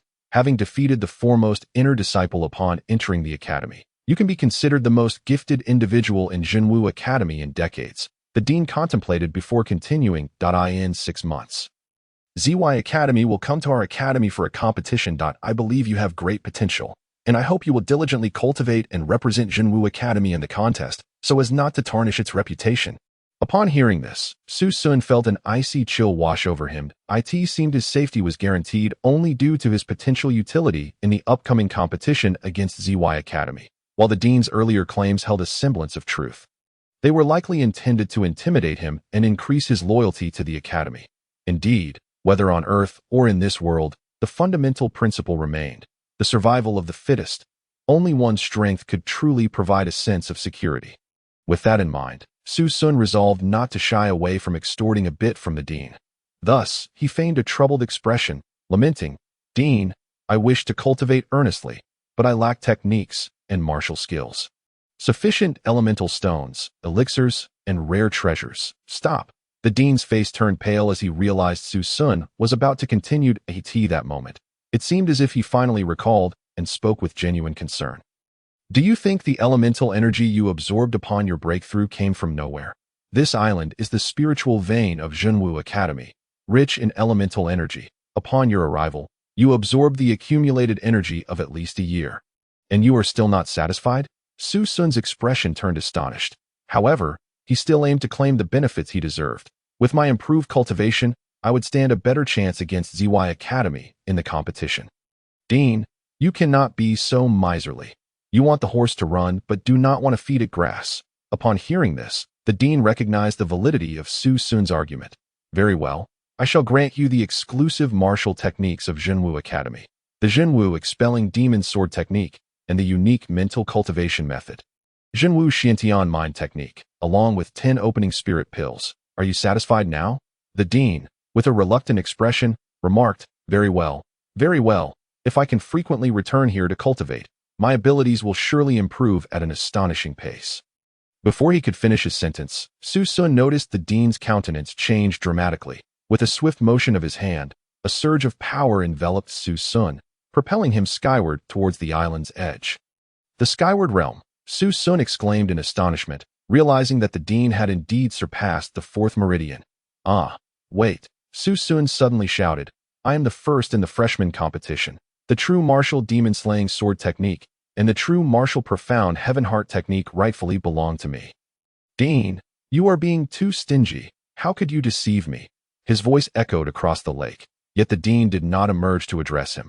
After fruitlessly chastising the dean for such a despicable act, Su Sun could only leave, glancing back multiple times. Upon returning to his residence, Su Sun discovered Lu Qingxian, clad in white as pristine as snow, standing at his door, awaiting his arrival. Perhaps due to the curious gazes of passing disciples or the novelty of standing at a man's door. Lu Qingxuan's cheeks flushed crimson as she shyly lowered her head. The scene evoked in Su Sun a line from a modern poem. The most tender moment is that gentle bowing of the head. Like a water lily trembling in the cool breeze, that Su Sun found himself momentarily entranced. To Su Sun, what are you staring at? Hurry inside. Upon seeing Su Sun's dazed expression, Lu Qingxuan's face turned even redder. Although her heart swelled with joy, she couldn't suppress her playful reprimand, embodying the coy demeanor of a young woman. Do come in. Su Sun, upon hearing her words, hurriedly stepped forward, opening the door and inviting Lu Qingxian inside. Once inside, Lu Qingxian, fighting against her own shyness, fixed her gaze intently upon Su Sun and said earnestly, Su Sun, I have something to discuss with you.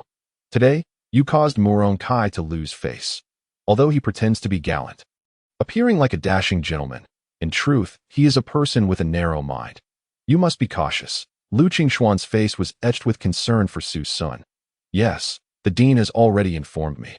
I will be careful. Qingxian, you are truly kind, Su Sun replied, deeply touched. The concern and warnings directed towards him warmed his heart, especially in a world where he felt utterly alone. But Su Sun's words made Lu Qingxian blush again.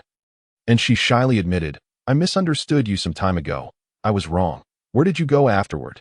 Consequently, Su Sun briefly recounted his recent experiences, omitting any mention of the ancient azure lotus. Chapter 27. Head of the apothecary hall outside the true martial academy. In a secluded grove, lay a seldom trodden place. Su Sun had stumbled upon it by chance and often came here to practice the newly acquired true martial demon-slaying sword technique.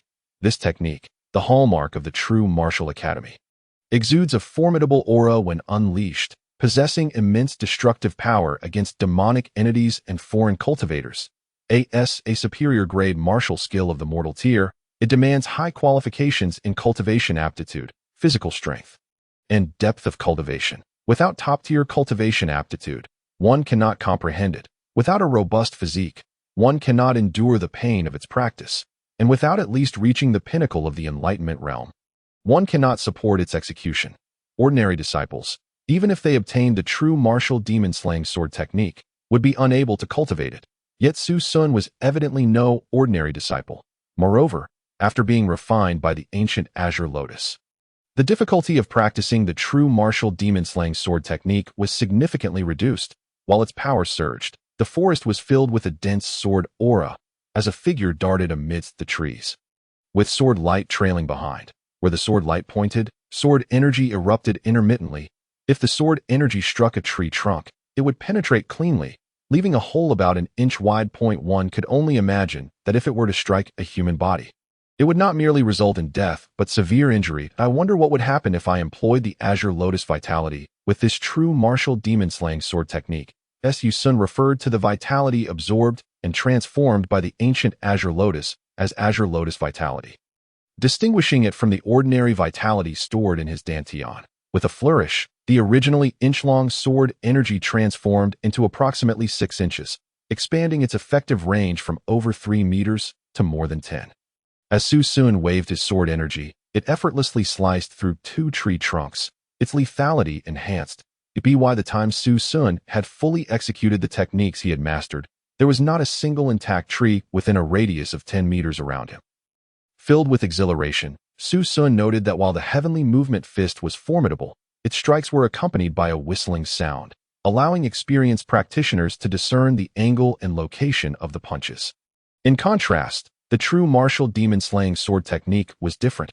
Even though he had only mastered the first 3 layers, its potency was already remarkable. The sword light was dazzling, the sword energy agile, and the speed was breathtaking.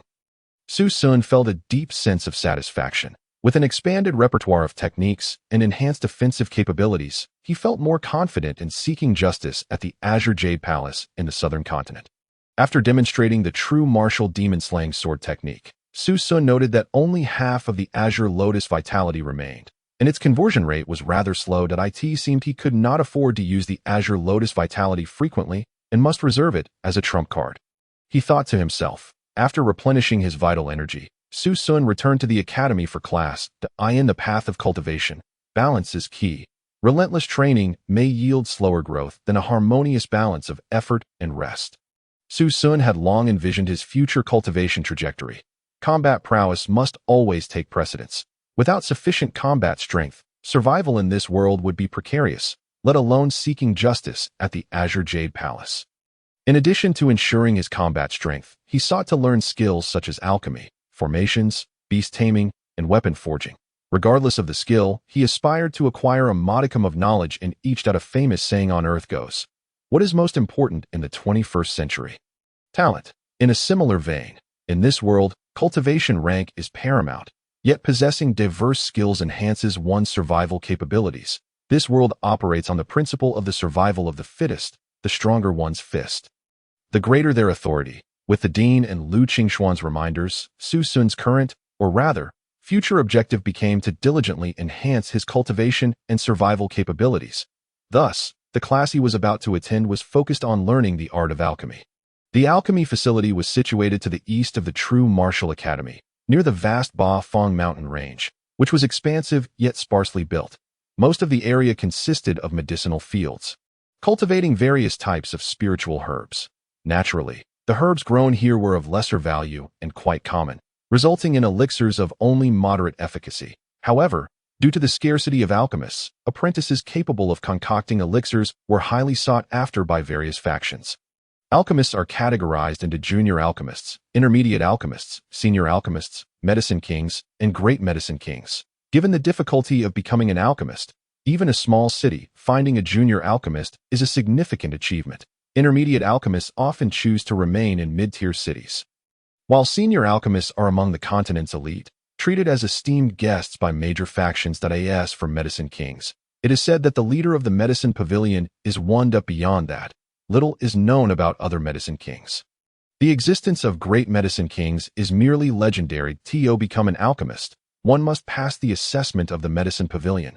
Once recognized by the pavilion, one is a formal alchemist and part of the pavilion, which has become the premier force on this continent. Each alchemist is a precious entity, a valuable resource, and thus, all alchemists are affluent and possess extensive networks. Therefore, the number of cultivators aspiring to become alchemists is considerable. The head of the apothecary hall at True Martial Academy is a junior alchemist. This moment, he stood in the open space at the entrance of the apothecary hall, appearing to be in his 60s. With hair and beard completely white, adorned in a white robe of an alchemist, embroidered with the image of a medicinal gourd on his chest, he signified his identity as an alchemist. Before him stood a group of new students interested in alchemy. When Su Sun arrived, the head of the apothecary hall was preparing to address them. Su Sun's presence evidently stirred quite a commotion. After all, he was the one who had defeated the top inner disciple upon entering the academy. What is Su Sun doing here? Shouldn't someone like him be focused on training? Perhaps he believes himself so gifted that he can dabble in both alchemy and cultivation. Such spiteful remarks were the envy of those who spoke them. Su Sun, you are so handsome, exclaimed an infatuated admirer. Silence, since you are here, focus on learning. Talent in martial arts does not equate to talent in alchemy, the head of the apothecary hall remarked, glancing at Su Sun, who had sparked the stir. Ignoring the idle chatter, Su Sun found a spot and quietly settled down. Becoming an alchemist is no less challenging than cultivation. Every alchemist must first memorize the basic information of tens of thousands of spiritual herbs, including their living environments, age, and effects, and be proficient in how they may be combined with other herbs. Furthermore, one's cultivation must not be lacking. Although one qualifies to be an alchemist apprentice at the initial stage of the enlightenment realm, to become a junior alchemist, one must reach the returning spirit realm. For intermediate alchemists, mastery of the comprehension realm is required, and for senior alchemists, one must break through to the sacred realm. Having knowledge of alchemy without corresponding cultivation strength means one cannot master the timing of refining elixirs, nor understand the changes of spiritual herbs within the alchemical furnace. Such an approach will not suffice for becoming an alchemist. Merely possessing cultivation without the knowledge of alchemy will undoubtedly lead to failure in refining elixirs. To embark on the path of alchemy, One must first memorize the fundamental information of countless spiritual herbs, numbering in the hundreds of thousands. This information is contained within the library behind me. Xiao Liner, my disciple, is the sole apprentice alchemist of our Zhenwu Academy. Whoever manages to memorize this vast array of herbal knowledge may seek out Xiao Liner for an assessment, and upon passing, shall be permitted to study alchemy under my tutelage. With that, he departed.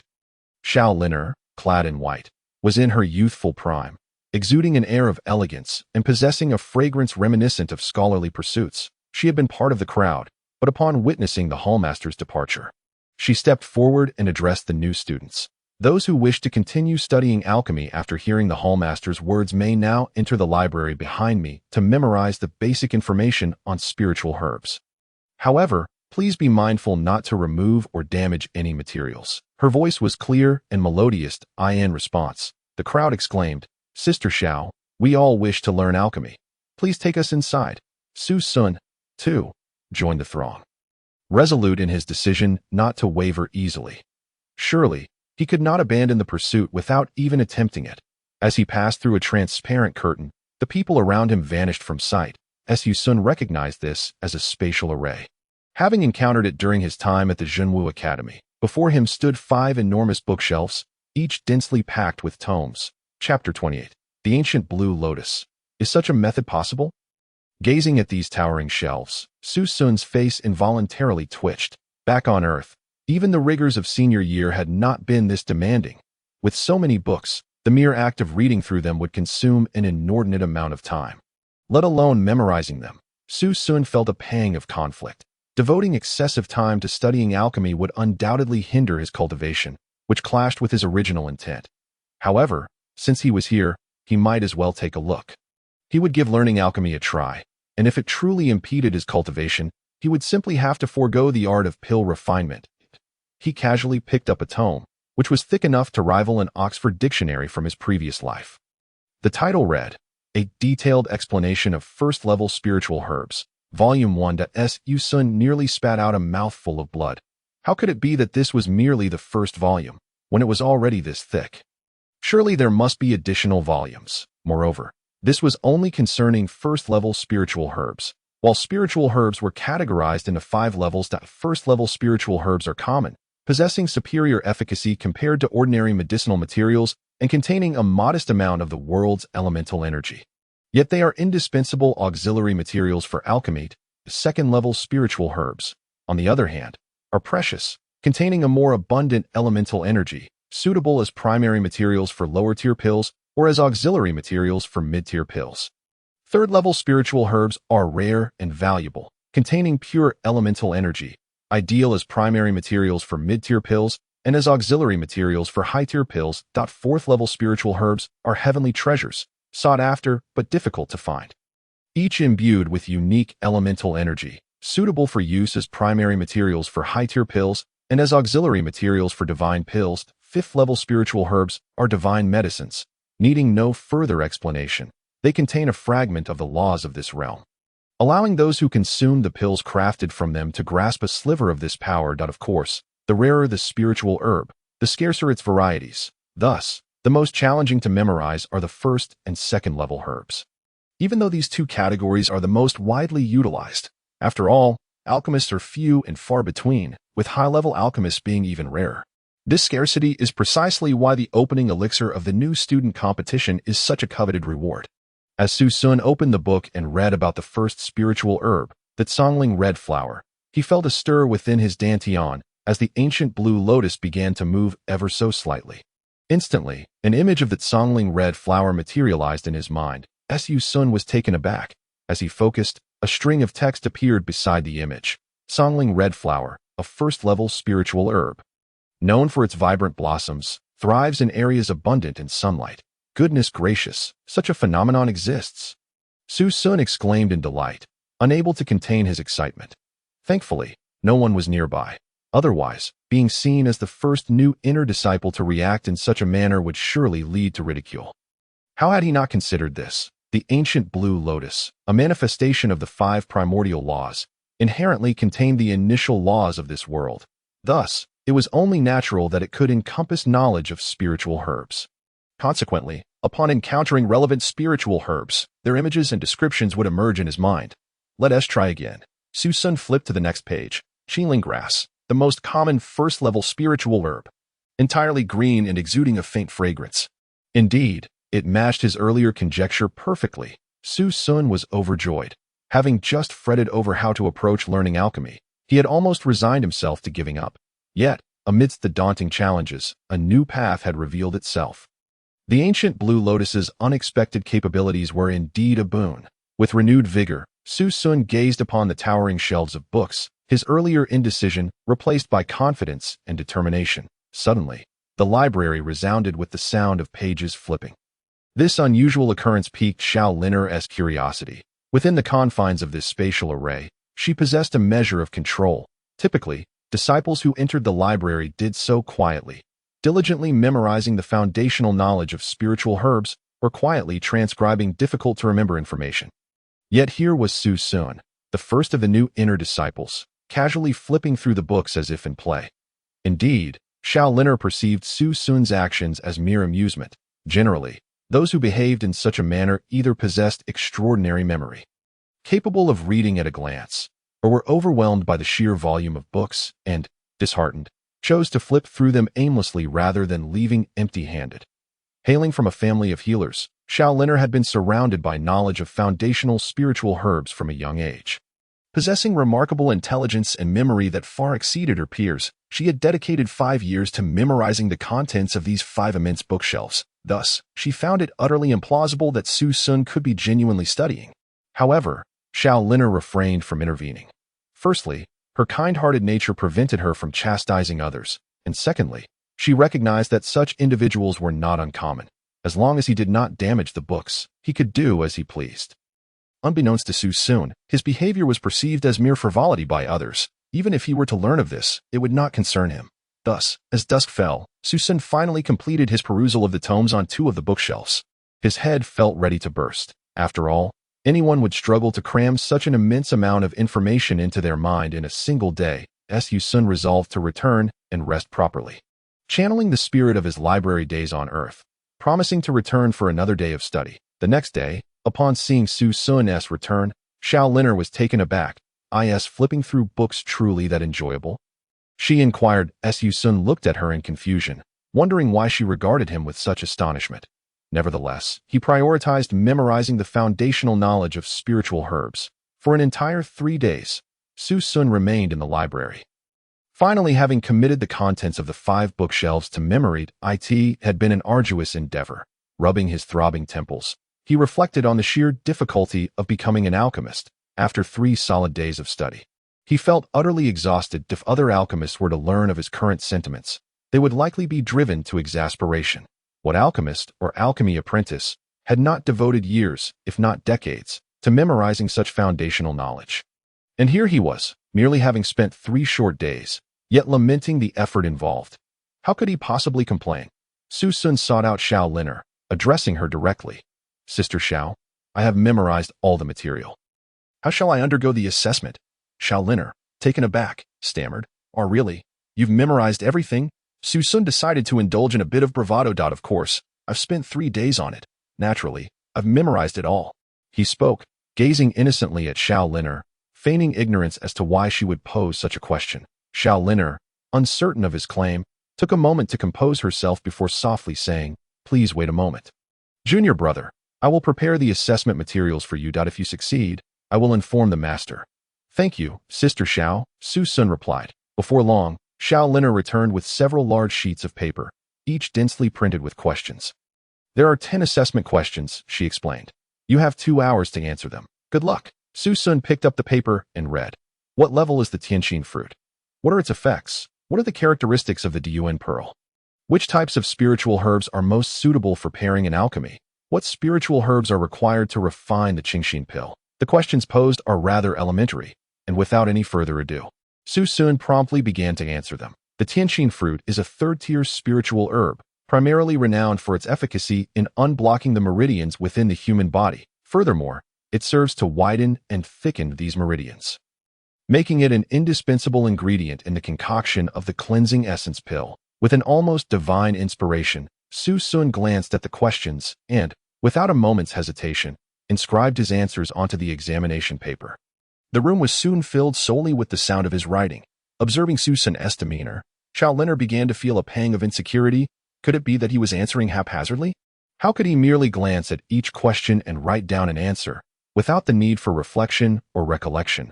Remembering her own experience, where despite her usual clarity, her mind turned blank during such assessments, causing her to struggle to recall the answers. Chapter 29. The shocked master and apprentice Xiao Linner stared at Su Sun, who was diligently answering the questions, her mind drifting into emptiness. When Su Sun finally completed his writing and shook his wrist, which ached from prolonged script, he looked up to find Xiao Linner in a daze, her delicate features, framed by her large, vacant eyes, fixated on him in a rather endearing manner. Unable to suppress a chuckle, Su Sun gently called out, "Sister Xiao, I have finished." Xiao Linner, however, did not respond, remaining in her state of blissful oblivion. Standing up, Su Sun approached her, stifling his laughter, and softly uttered 4 words. "The Hall Master has arrived." "Master, what brings you here?" Xiao Linner seemed to snap back to reality, having not noticed the absence of the Hall Master, and spoke without a second thought.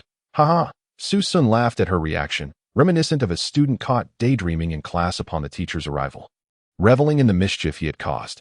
Only then did Xiao Linner realize that her master had not actually come. It was merely a prank by Su Sun. "Junior brother Su, how could you play such tricks on me?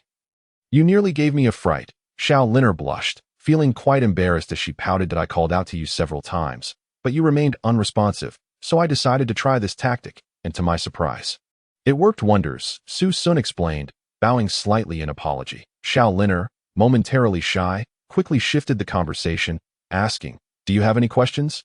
"Oh, I have completed all these test questions and would like you to take a look."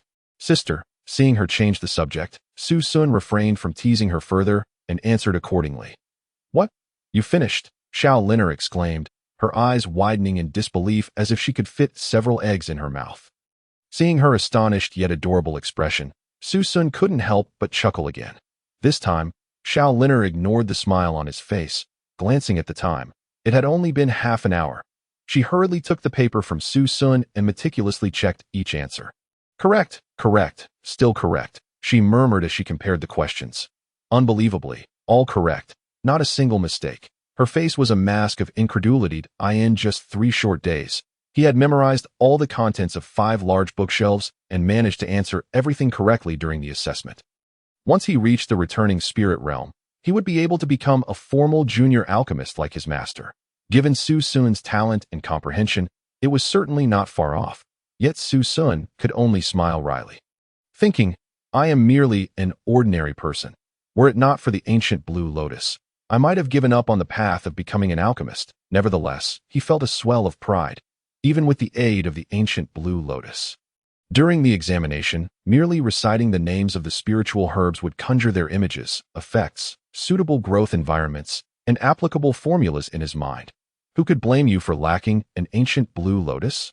Su Sun felt a rush of exhilaration at having cheated without being caught. Xiao Linner gazed at him as if she were staring at a fantastical creature, her eyes fixed on him, seemingly trying to decipher the workings of his mind. "Sister Xiao?" Su Sun could not help but speak up. Xiao Linner replied absent-mindedly, continuing to scrutinize him. "If you keep staring at me like that, I might become embarrassed." Su Sun genuinely felt a bit shy, as this was the first time he encountered such a situation. Xiao Linner's face flushed crimson. "Wait here for me.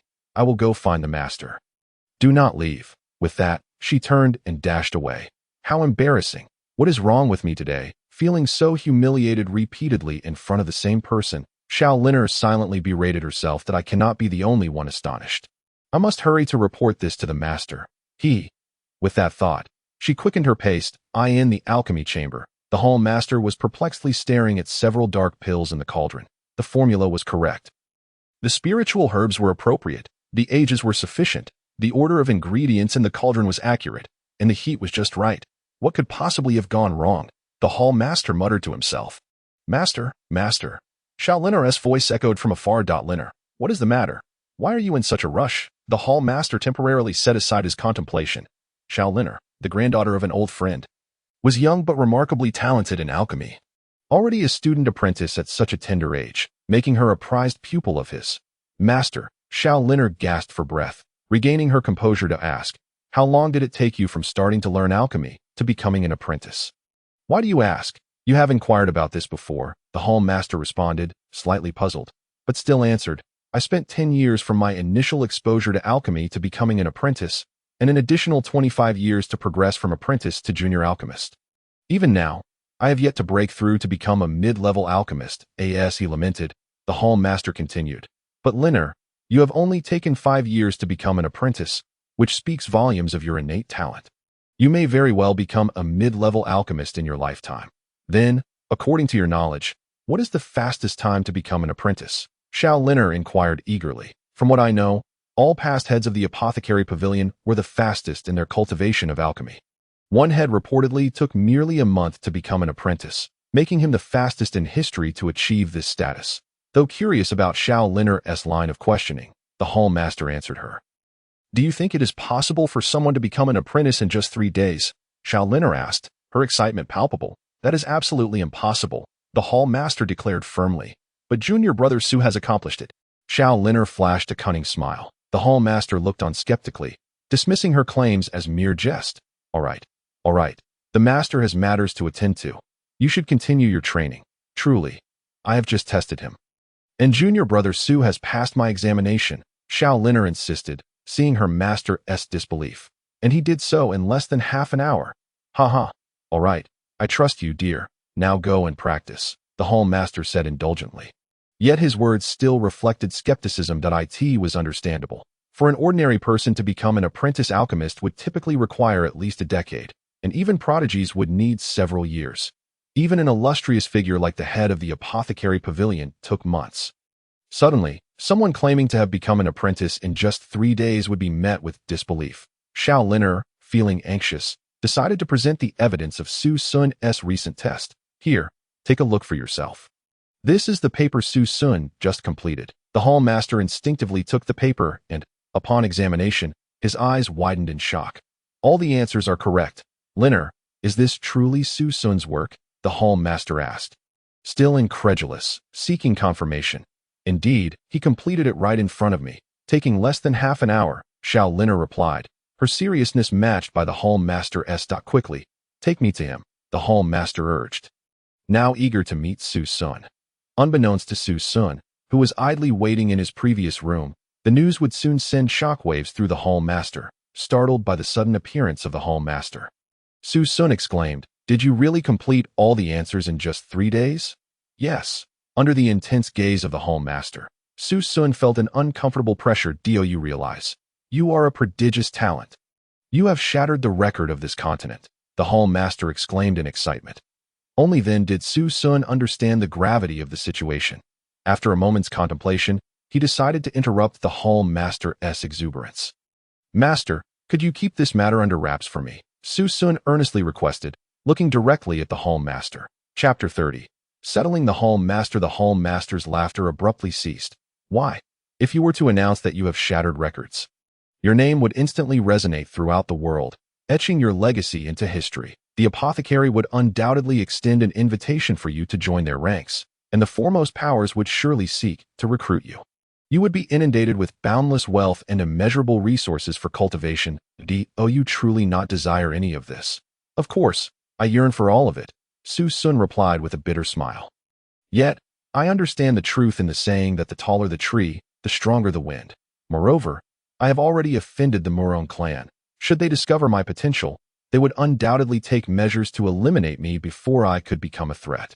Not at all, the head of the alchemy hall responded. With the academy's protection, the Muron clan would not dare to act against you. He wished for the world to know that he had nurtured such an exceptional talent within his ranks, that the Jinwu Academy had produced such a prodigy. However, if this news were to be released, the Muron clan would certainly retaliate. Seeing that the head of the alchemy hall was still inclined to divulge this information, Su Sun explained, if I were to be killed by the Muron clan, do you think the Jinwu Academy would not seek vengeance on my behalf? Indeed, if Su Sun were to fall at the hands of the Muron clan, a genius such as he could bring immense prestige to the Jinwu Academy in the foreseeable future. The Academy would certainly avenge him. This would transform it into a conflict between the Jinwu Academy and the Muron clan.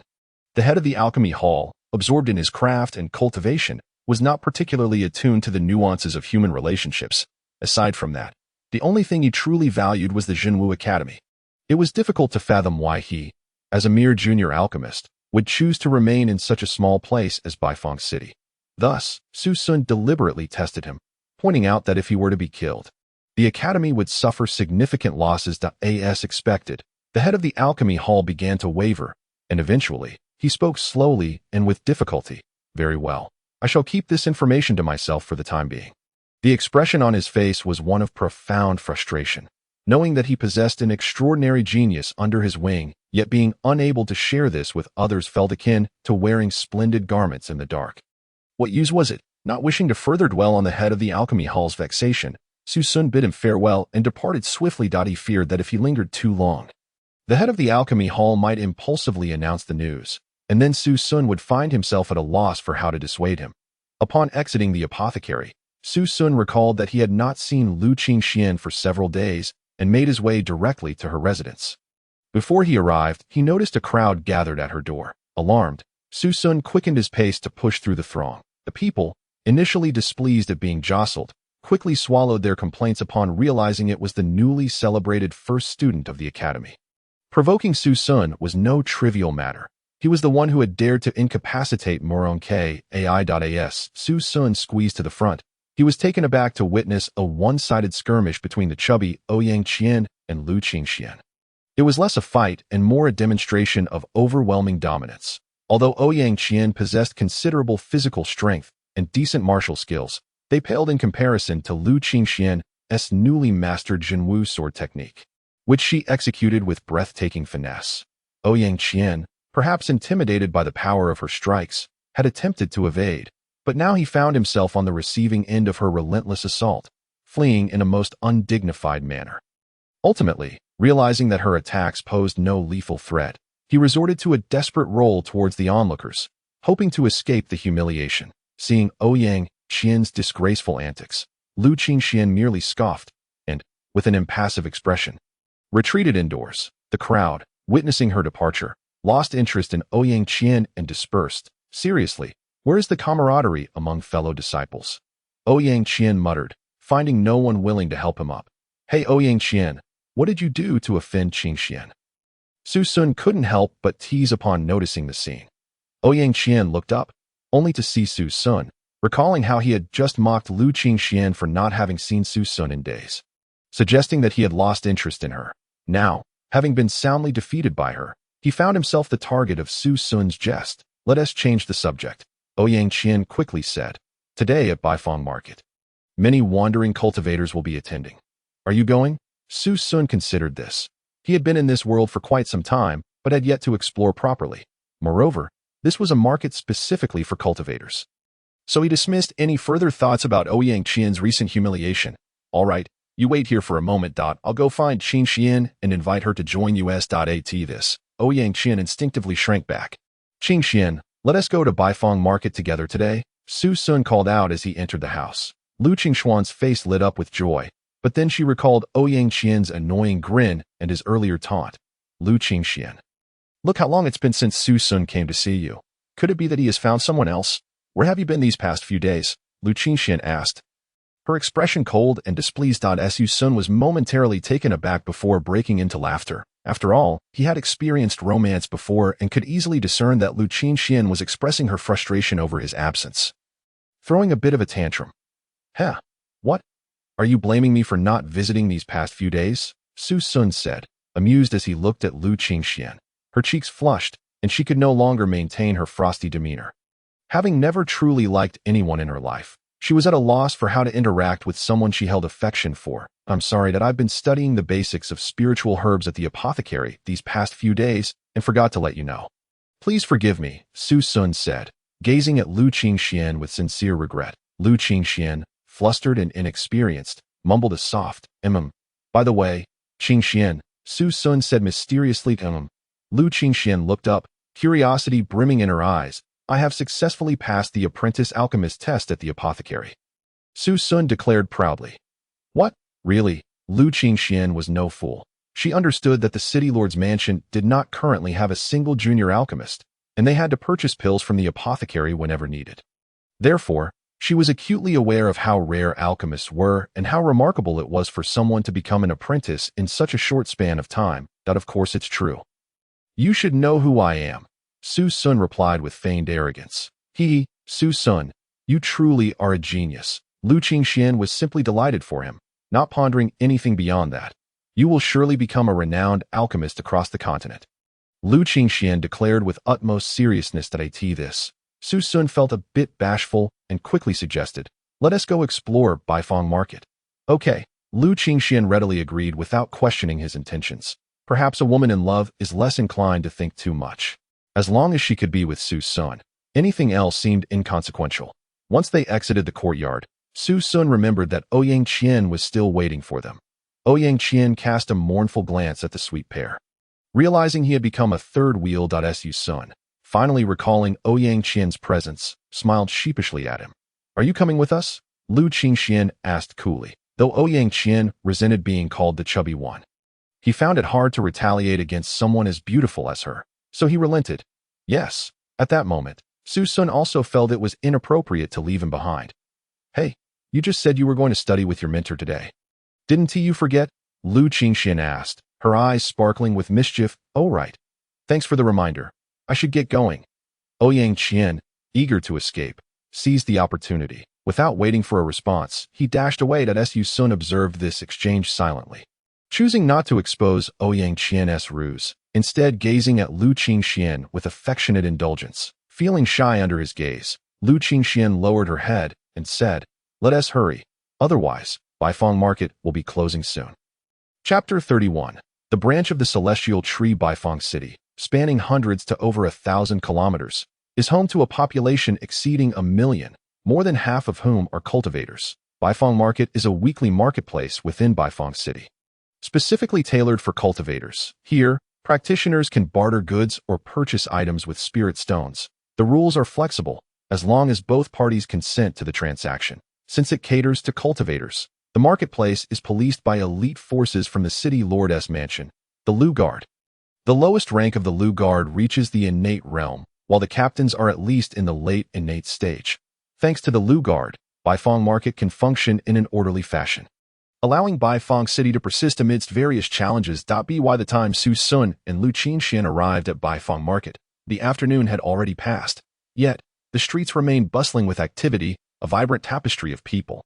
Upon witnessing this lively scene, Lu Qingxian's spirits seemed to lift, and she playfully engaged with Su Sun, her laughter ringing like a melody as they flitted from one stall to another. Much like a pair of joyous sprites.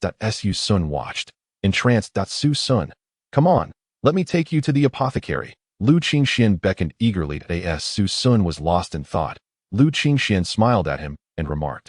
Filled with curiosity about the apothecary pavilion, Su Sun hurriedly followed her. The 8 Directions Market was composed of several streets, each extending thousands of meters, arranged radially, converging at a single point to form a plaza the size of a football field.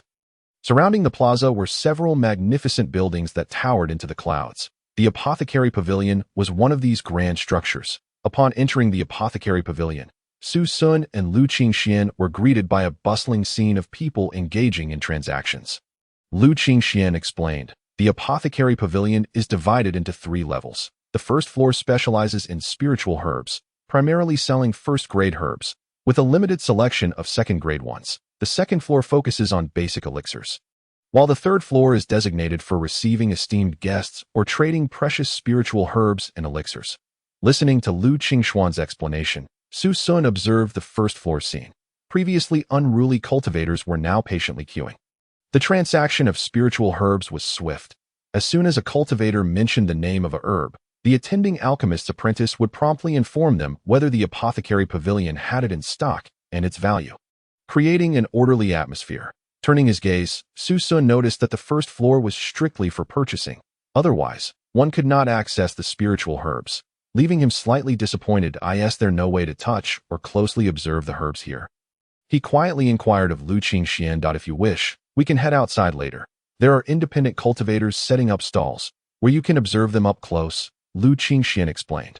All right, Let us proceed to the second floor, Su Sun declared, leading Lu Qingxian upstairs. The service on the second floor was notably superior to that of the first. Upon arrival, a charming young girl dressed in green approached them, asking, "How may I assist you?"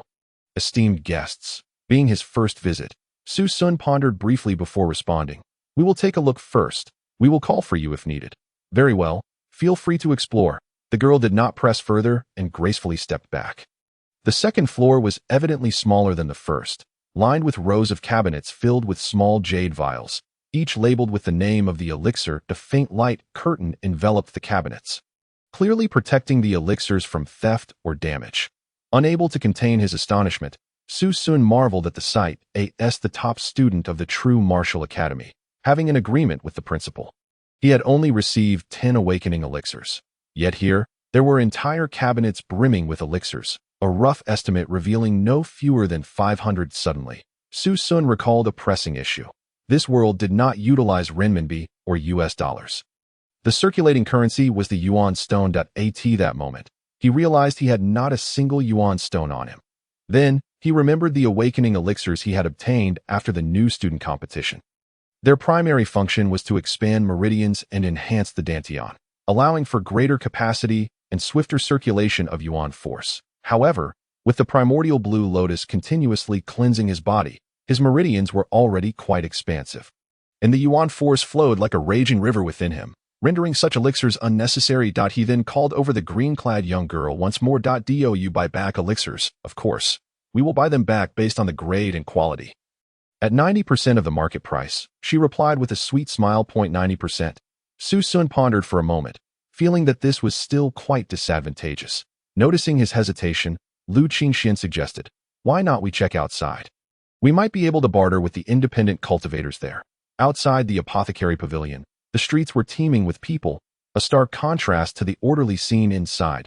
Su Sun and Lu Qingxian wandered aimlessly with the crowd, relishing the feeling of leisurely strolling together.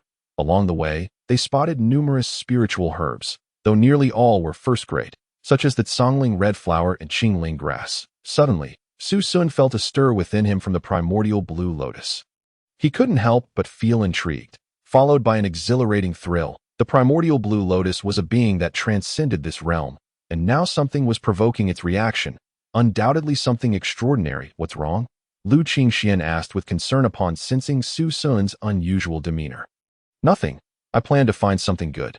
Just follow me," Su Sun replied, tracing the vibrations from the primordial blue lotus as he moved from stall to stall. Eventually, he stopped in front of one stall. "Hey there, take a look. All my spiritual herbs were just dug up a couple of days ago, and their efficacy is guaranteed," the stall owner eagerly called out as Su Sun and Lu Qingxian paused.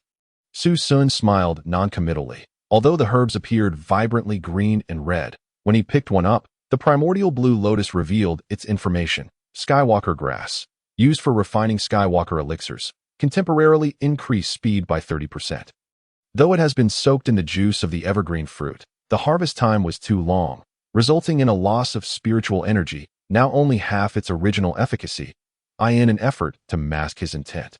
Su Sun meticulously examined each item at the stall, pretending to contemplate a purchase. After inspecting several herbs, he could no longer contain himself and picked up the herb that had stirred the primordial blue lotus. It was a small branch, deep brown in color, resembling a genuine twig. Boom! A piece of information surged into his mind. Heavenly branch, a branch from the heavenly tree. Its exterior is incredibly hard, impervious to any weapon wielded by cultivators below the heavenly Tao realm. However, when exposed to fire, it transforms into a liquid that can be ingested. Consuming it will enhance one's defensive capabilities, allowing one to withstand attacks from opponents at a lower realm. Delighted, Su Sun realized it was indeed no ordinary item. "How much for this Skywalker grass?" he casually inquired. "Seeing as you seem like a good fellow, I won't haggle with you. It's 5 low-grade yuan stones," the stall owner replied with a sincere expression. "That's quite a ripoff. The market price for Skywalker grass is only 1 low-grade yuan stone. Are you trying to rob us?" Lu Qingxian, who had been silent until now, couldn't help but explode at this price. "Ah, is that so? Then I shall sell it for 1 low-grade yuan stone," the stall owner quickly conceded, realizing he had underestimated them. "Isn't this evergreen fruit quite useful?" Su Sun, sensing the owner's deceit, smiled sweetly and said. The owner's face went pale at the mention of the evergreen fruit, stammering, "What evergreen? Evergreen fruit. This is Skywalker grass. Who on earth is this kid? How does he know that this spiritual herb has been soaked in evergreen fruit juice to retain its vibrant color? Is that so? Are you implying that I should announce the relationship between this spiritual herb and the evergreen fruit?" Su Sun continued to smile mysteriously without elaborating further, faced with Su Sun's insufferable grin. The owner wished he could punch him.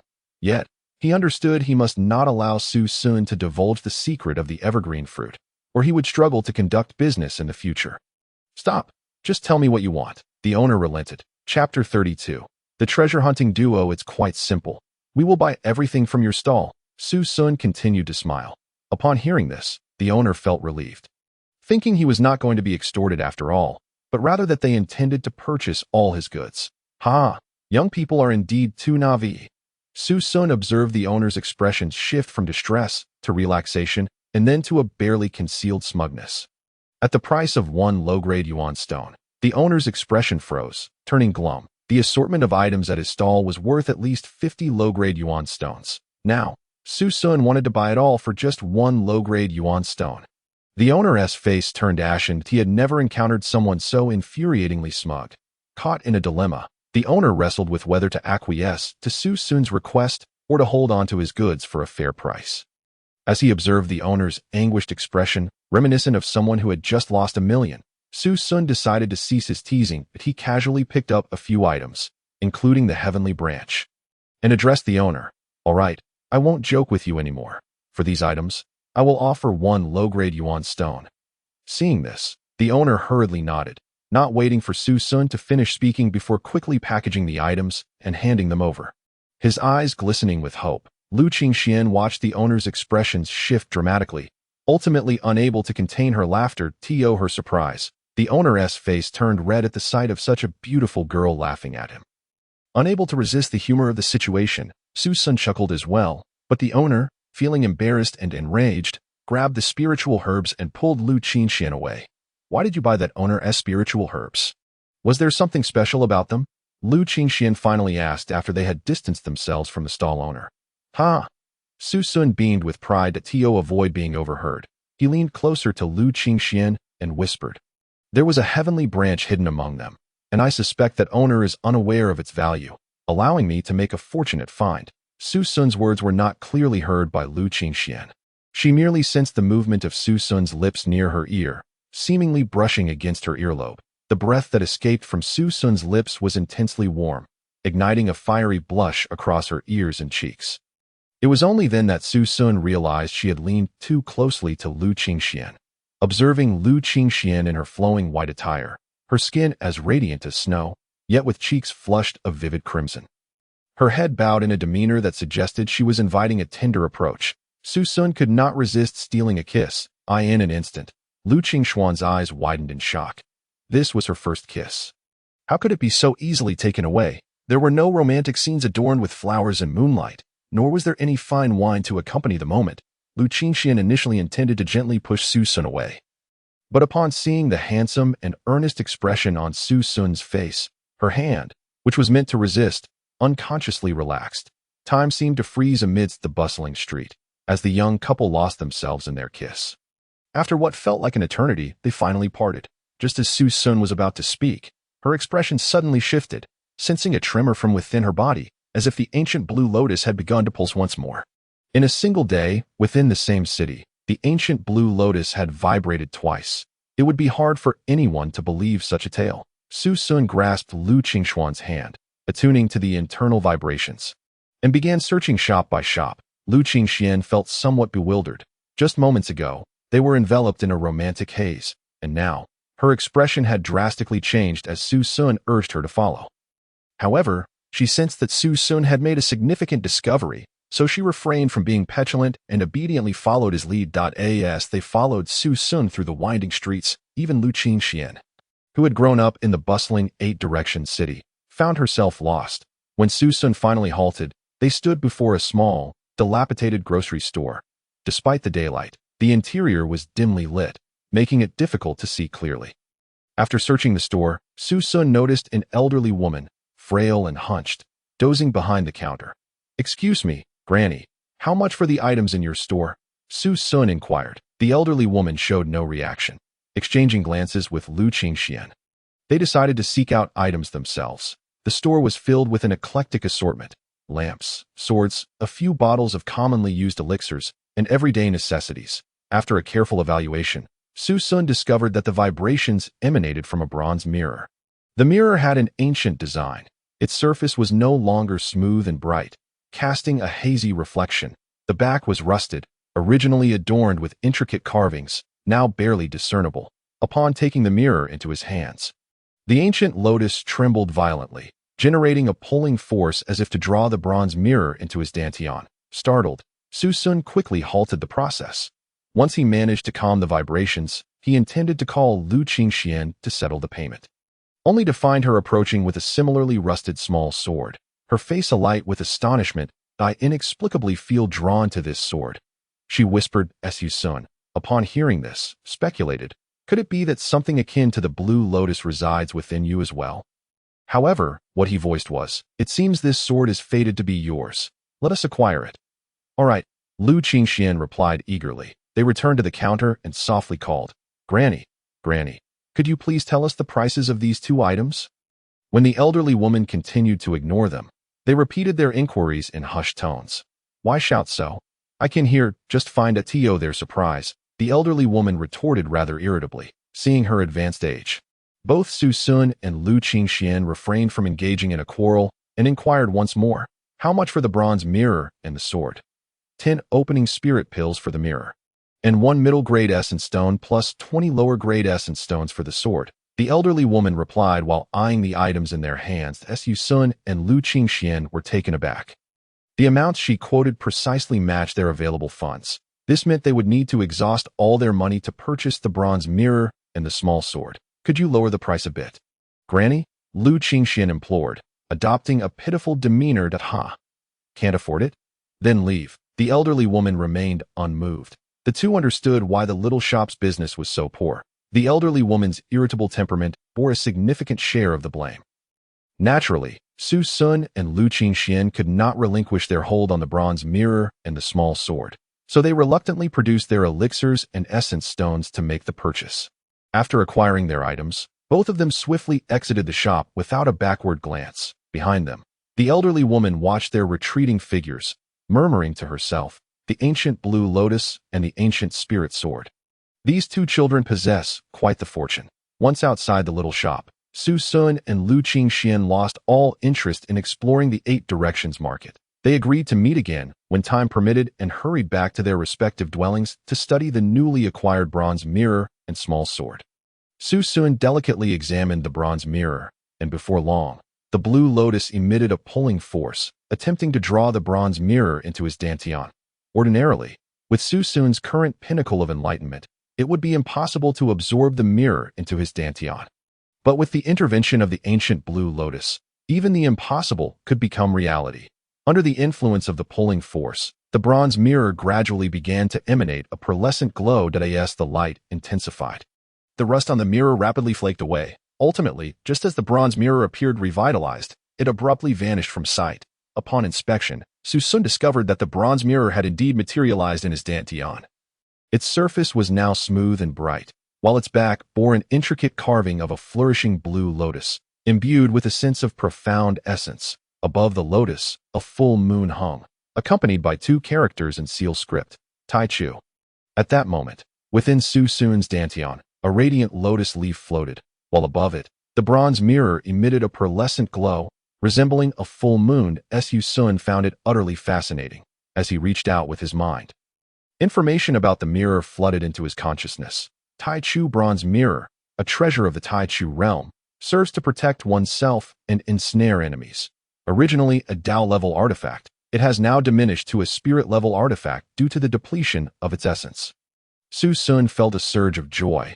He had not anticipated that a mere excursion would yield such a formidable treasure. He secretly mused about the possibility of frequenting the 8 Directions market in the future, hoping to uncover more hidden gems. Of course, Su Sun was also aware that such opportunities were exceedingly rare.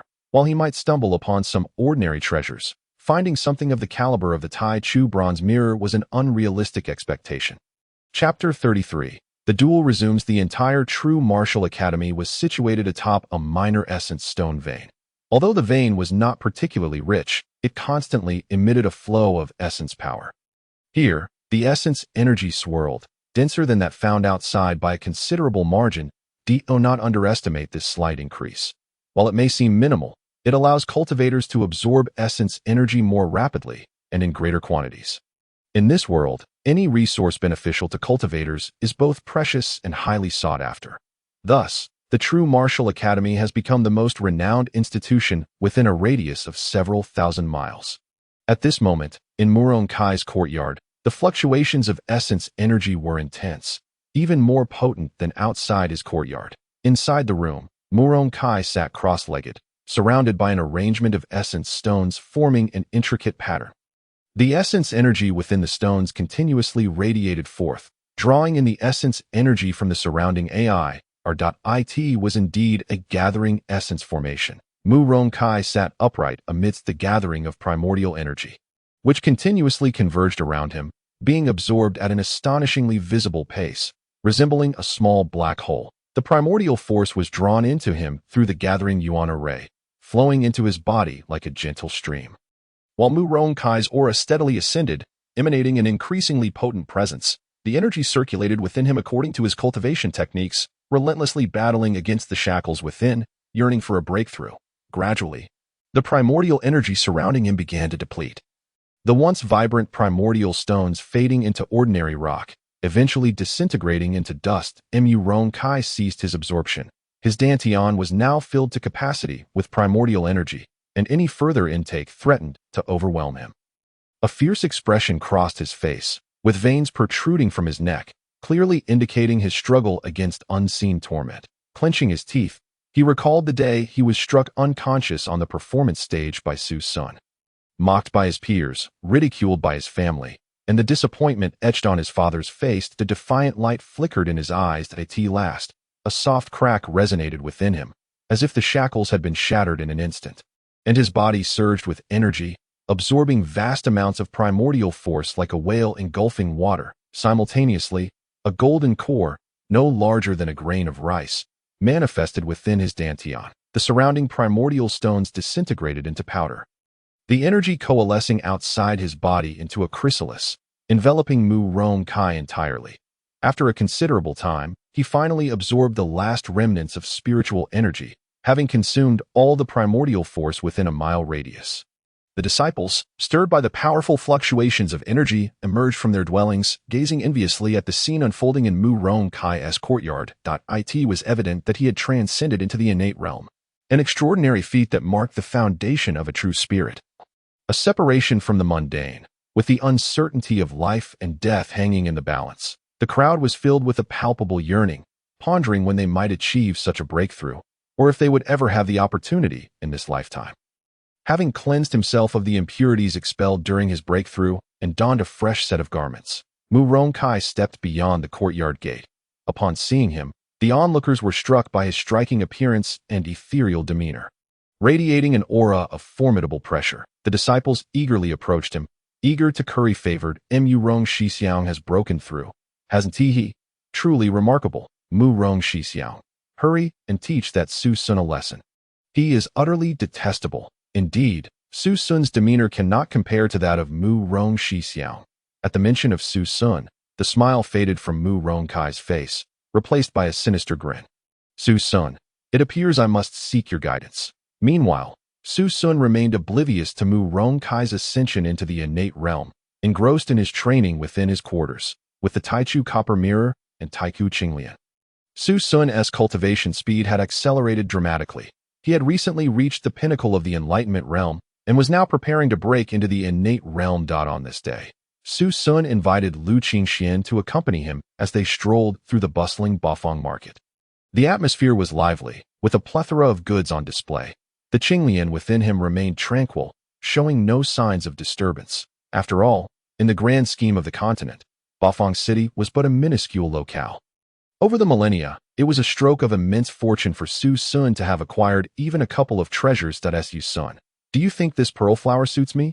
Lu Qingxian asked, playfully holding a pearl flower to her head. The flower, a delicate pink, had been intricately carved into the shape of a lover's bloom, shimmering beautifully under the sunlight, dressed in a flowing white gown.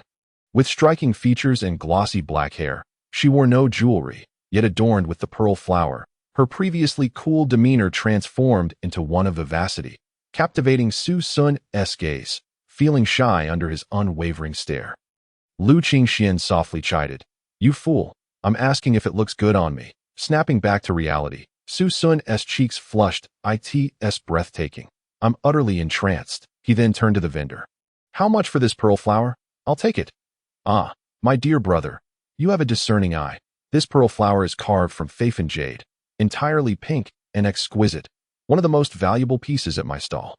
The vendor eagerly replied. "Just tell me the price," Su Sun interrupted, keen to avoid the vendor's lengthy explanation. "1 inferior primordial stone." The vendor beamed at Su Sun, just as Su Sun was about to respond. A voice chimed in from behind. "This pearl flower is lovely. It would suit a maid splendidly. I'll buy it for 2 inferior primordial stones." Su Sun's anger flared at the audacity of the interruption. Clearly, the vendor had already quoted a price, yet this individual chose to interject. Furthermore, the implication that Lu Qingxian was merely a maid was intolerable. Turning around, he found Mu Rongkai clad in green. A smug smile gracing his face, his eyes glimmering with provocation. It was evident that Mu Rongkai had intended to provoke him. Yet, Su Sun remained composed, retorting coolly, "I thought it was someone significant. Turns out it's just Mu Rong Shixiao." The defeated Mu Rongkai's expression shifted, the words striking a nerve. It seems Su Shidi is quite confident. An aura surged from him, then receded, mindful of the patrolling guards in Bafang Market. Choosing to avoid unnecessary trouble, innate realm, both Su Sun and Lu Qingxian gasped in astonishment. They had not anticipated that Mu Rongkai's previous experience would not only fail to deter him, but rather propel him into the innate realm. "Su Sun, if you wish to avoid me troubling Lu Qingxian at any moment, come with me to the sparring grounds." Without waiting for Su Sun's response, he strode confidently towards the Zhenwu Academy. "Su Sun, don't go." Lu Qingxian grasped his hand, acutely aware that Mu Rongkai had ascended to the innate realm, while Su Sun, despite being at his peak, remained within the enlightenment realm. The disparity between them was akin to a chasm. In the Eastern Divine Continent, it was a well-known truth that one in the enlightenment realm could never triumph over an innate expert. Uncertain if he could withstand Mu Rongkai, Su Sun felt the weight of the threat. Lu Qingxian, currently in the mid-phase of the enlightenment realm, would be an easy target for Mu Rongkai should he choose to pursue her. "Don't worry. Trust me. I'm confident," Su Sun reassured Lu Qingxian as he made his way toward the sparring grounds. "Mu Rongxiang and Su Sun are about to duel again. Hurry to the sparring grounds." "Really? I heard Mu Rongxiang has broken through to the innate realm. Does Su Sun dare to challenge him?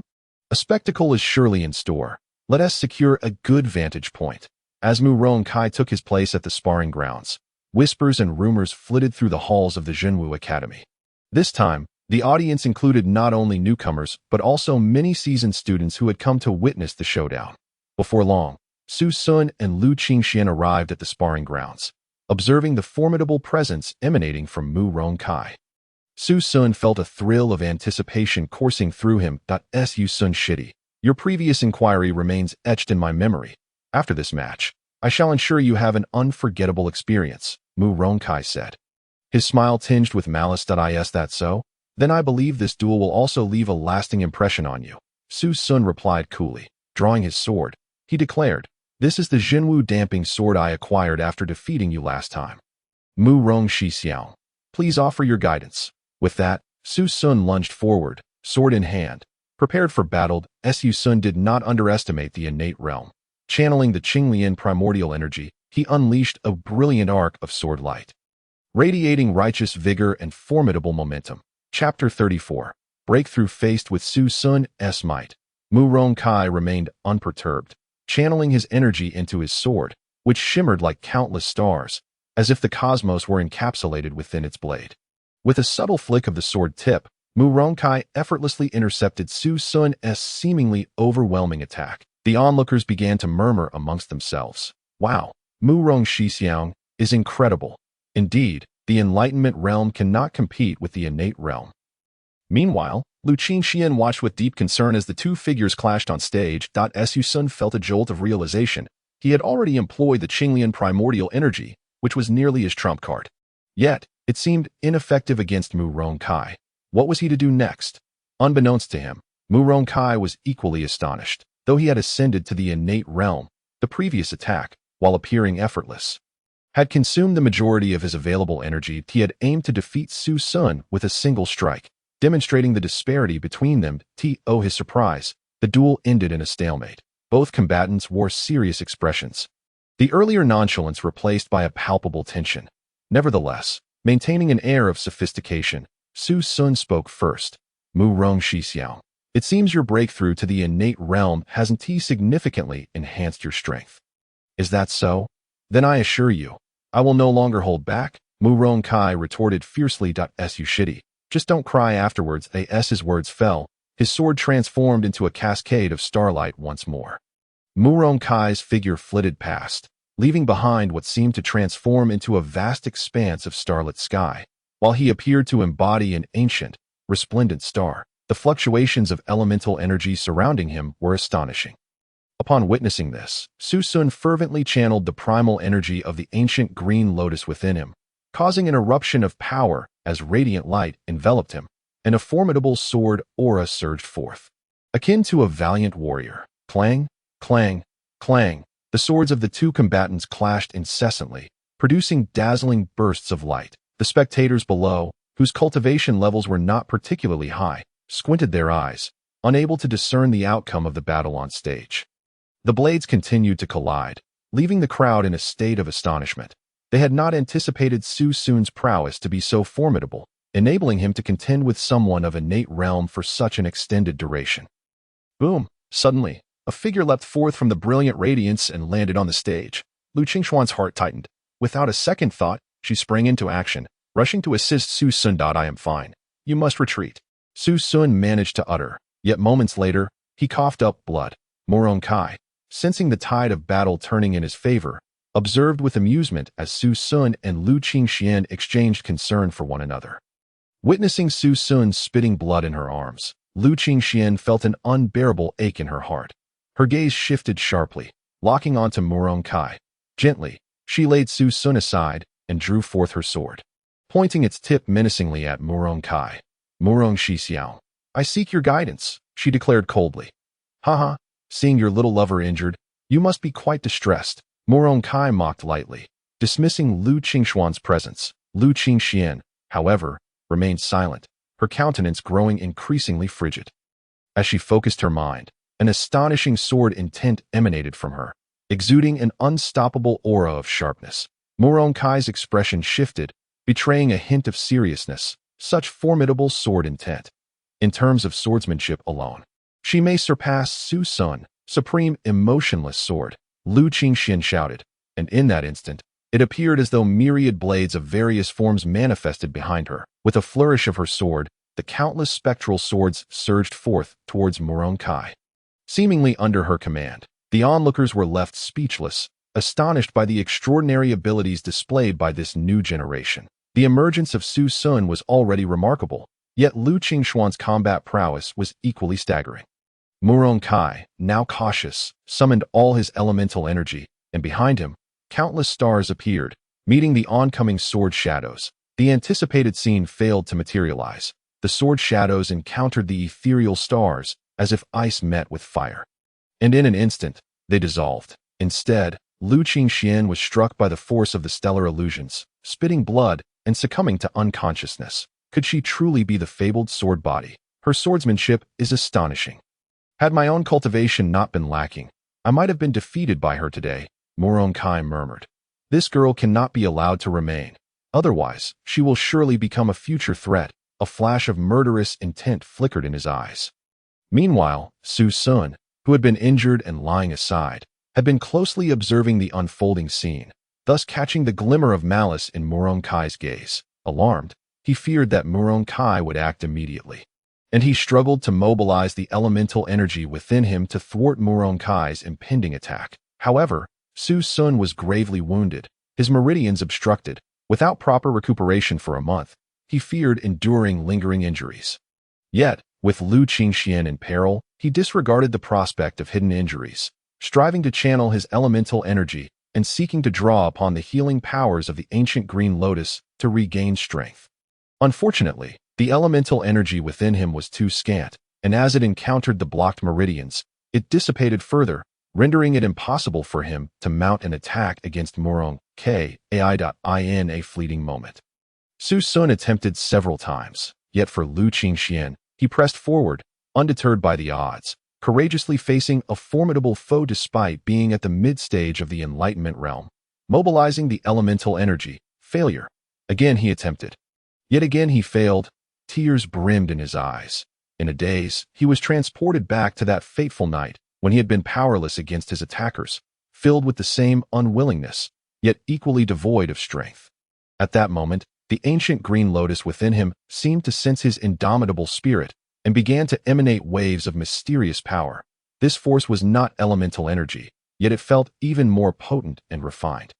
This ethereal energy shimmered in a pale green hue, exuding vitality. Indeed, the meridians through which this mysterious power flowed were restored to their pristine state, even stronger than before, once the meridians were fully healed. A small thread of energy continued to circulate within him. With the restoration of his meridians, Su Sun began to absorb the elemental energy from the surrounding atmosphere. Boom! In that instant, the newly inhaled elemental energy collided with the mysterious power. The elemental energy immediately surged forth, as though it had consumed a potent elixir, becoming dense and uncontrollable, operating at a velocity twice that of Su Sun's own efforts. Startled, Su Sun thought, could this lead to unforeseen consequences? He endeavored to exert control over the elemental energy within him, yet found himself utterly unable to manage even a fraction of it. Just then, the elemental energy, already racing at a tremendous pace, doubled its speed, while within him, his dantian absorbed the external elemental energy like a sponge soaking up water. Look at Su Sun Xixiang. At that moment, a voice rang out, filled with astonishment. At the sound, onlookers instinctively turned their gazes towards Su Sun. The figure that had been lying prone was now seated upright, as elemental energy surged into him like a mighty river merging with the ocean. Gradually, the energy became denser, enveloping Su Sun as if he were encased in a cocoon. As the rate of his energy absorption intensified, 10 meters, 50 meters, 100 meters, 1,000 meters, the elemental energy was rapidly siphoned away from those areas, transforming them into barren wastelands devoid of energy. Murong Kai's complexion paled as he discerned the implications.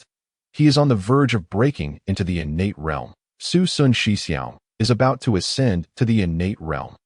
I have heard the instructors describe such phenomena, and it aligns perfectly with what we are witnessing, a senior sister exclaimed. Indeed, I recall, yet the magnitude of this spectacle seems exponentially greater than what the instructor described. Another senior brother interjected. Murong Kai, his face ashen, thought little before raising his sword and striking towards Su Sun. Several girls shrieked at Murong Kai's actions, but it was futile. Murong Kai's sword seemed to strike an elastic barrier. Not only did he fail to interrupt Su Sun's breakthrough, but he was also propelled backwards several steps. The elemental energy appeared to grow increasingly dense, at least doubling in concentration compared to usual levels. Some perceptive disciples, no longer content to merely spectate, began to sit cross-legged and cultivate themselves. Chapter 35.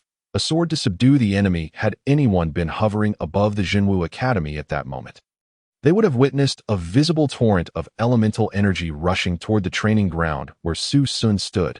The energy in the training arena was now 5 times denser than usual, and within a yard of Su Sun, it had begun to liquefy. One disciple, upon settling into a meditative posture, triggered a chain reaction, as others quickly followed suit, abandoning their curiosity about this extraordinary scene to engage in their own cultivation. Meanwhile, disciples elsewhere in the academy, whether engaged in practice or attending lectures, gradually sensed the diminishing elemental energy around them, even finding themselves devoid of it entirely. Bewildered, they emerged and followed the flow of energy toward the training ground. They stood, dumbfounded, at the sight of fellow disciples cultivating, encased in a cocoon of elemental energy, and Murong Kai, repeatedly striking at the cocoon only to be repelled. Soon, they too began to imitate the scene. Sitting cross-legged to cultivate, recognizing that the elemental energy here was several times denser than usual. A foolishness not to seize this opportunity. Only 2 disciples remained unmoved, Qiu Xinran and Du Yashuan. The former's eyes flashed with intense jealousy. Why must Su Sun, that rustic villager, experience such a meteoric rise? Why not me? The latter's expression was filled with regret. Su Sun is destined for greatness. Had I not treated him so poorly? Perhaps I could have been the one by his side. Hatred surged within her. Ultimately, the two exchanged a silent glance, wordlessly choosing to exit the training ground. Of course, Su Sun was entirely unaware of the events unfolding around him. At that moment, a cataclysmic transformation was taking place within him. While Su Sun was anxious about his inability to control the elemental energy within him, he suddenly perceived the energy continually flowing into his dantian, which had previously been shrouded in darkness, now beginning to exhibit signs of change. Elemental energy surged in abundance, coalescing into a singular point that gradually expanded, radiating light as the energy continued to pour in. This point grew larger and its brilliance intensified. Originally just a mere point, it gradually transformed into a grain of rice, radiating a resplendent brilliance, akin to a diamond shimmering under the light.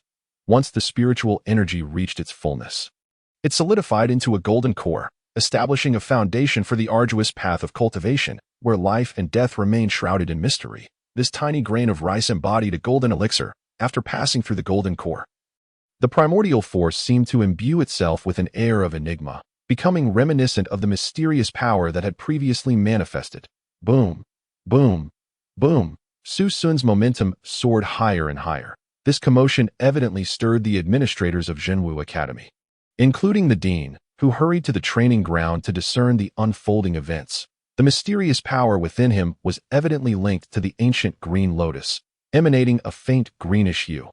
Thus, when this force came into contact with the ancient green lotus, the latter also erupted in a brilliant glow, simultaneously imparting a stream of information into Su Sun's mind. At that moment, he had neither the time nor the inclination to investigate as the light illuminated the Taichu copper mirror.